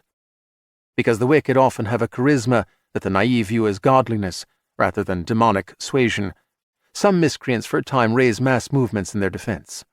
In those cases, super hacker exposes them again, and as before, with their own voices and with video of them engaged in conspiracies to deceive. Of the naive who join those crusades, most fall away when they see they have been duped, and only the most self-blinded cling to their faith in their faithless manipulators. If, for a while, the social cohesion of the nation seemed sure to break from the strain of these changes, a new and better order asserted itself sooner than super hacker hoped.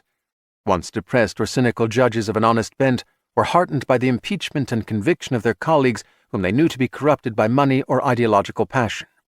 They found the courage to take over their state bar associations, state attorneys' general offices, and even the Justice Department of the United States to strive for a fairer system swept clean of spoils and wild unreason. Institution after institution is evolving, not always with enthusiasm, because it has lost the power to define truth. The power of the state to rule by fear and moral exhortation based on lies is fading in a society where raw truth is available for everyone to see, and where lies are quickly revealed by the liar's own indiscretions and a narcissistic certainty of their cleverness. Super Hacker is expanding operations to other nations, where changes have already been occurring in dreaded anticipation of his or her intention to broaden the mission. What will be, but what was before had become intolerable. There are those who say that the human heart is deceitful above all things, which is true, and that lying is essential to grease the often grinding wheels of human relationships, which might be true as concerns relatively harmless falsehoods like insincere compliments, even flattery.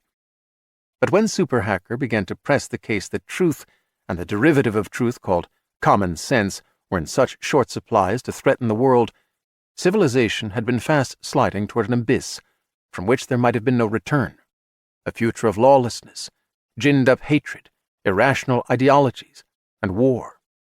Perhaps this experiment in veracity will ultimately fail, but all polls show that a large majority of the populace finds that life is better these days, and polls can't be fudged in this new world. Winter has arrived in Idaho. Yesterday the sky was clear, and birds glided across like figure skaters on wind-polished ice. This morning the clouds are thick and graying, and lowering with a warning that autumn will soon seem to have been a dream. The big thermometer fastened to the wall of the back porch indicates the temperature is 38 degrees and falling. After a breakfast of bacon, eggs, fried potatoes, thick cuts of toasted and lavishly buttered raisin bread, washed down with orange juice or coffee, Peter and Susan and Edward mount their horses. They ride the meadows high and higher, their breath smoking from them in lesser plumes than it smokes from Brie and Whin and Puzzle. They rarely speak, for the evergreen forests and the golden meadows and the great mountains rising to bare rock summits are nature's version of a cathedral. No matter how familiar the scene, their hearts are taken by awe.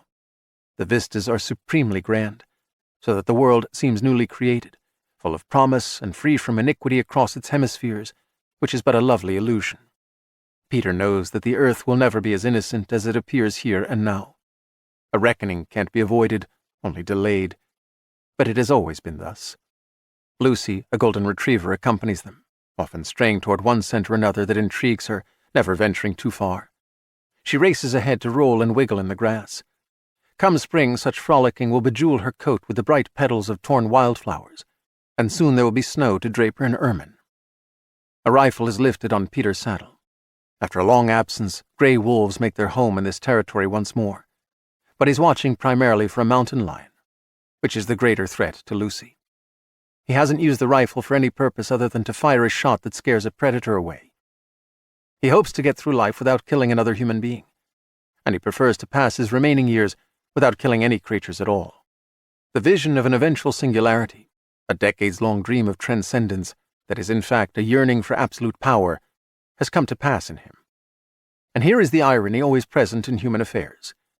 He wants no power over others. He is trying to use his gift to thwart those who want control over their fellow men and women, to use truth to disperse power more widely than it's ever been before, so each person is free from the lies that have previously trammeled them. Succeed or fail, it will be a fine adventure. Toward the end of the second hour of their ride, as they are heading home, the first snow falls. With no wind to hurry them, the huge flakes wheel down in graceful spirals. Lucy halts, looks up in wonderment, and then gambols across the meadow, leaping to bite the flakes from the air, as if they must be manna. Words come to Peter from a poem by William Butler Yeats that Shelby Shrewsbury loved.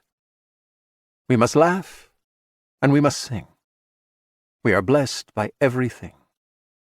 Everything we look upon is blessed. We hope you have enjoyed our presentation of After Death by Dean Koontz, performed by Eduardo Ballerini. Performance copyright 2023 by Brilliance Publishing, Inc. All rights reserved. For further information concerning this program or other Brilliance audio titles, please visit our website at www.brilliancepublishing.com. No part of this recording may be played for an audience or reproduced in any form. It may not be streamed, downloaded, broadcast, or copied without written permission. Address all inquiries to Brilliance Audio, P.O. Box 887, Grand Haven, Michigan, 49417. Audible hopes you have enjoyed this program.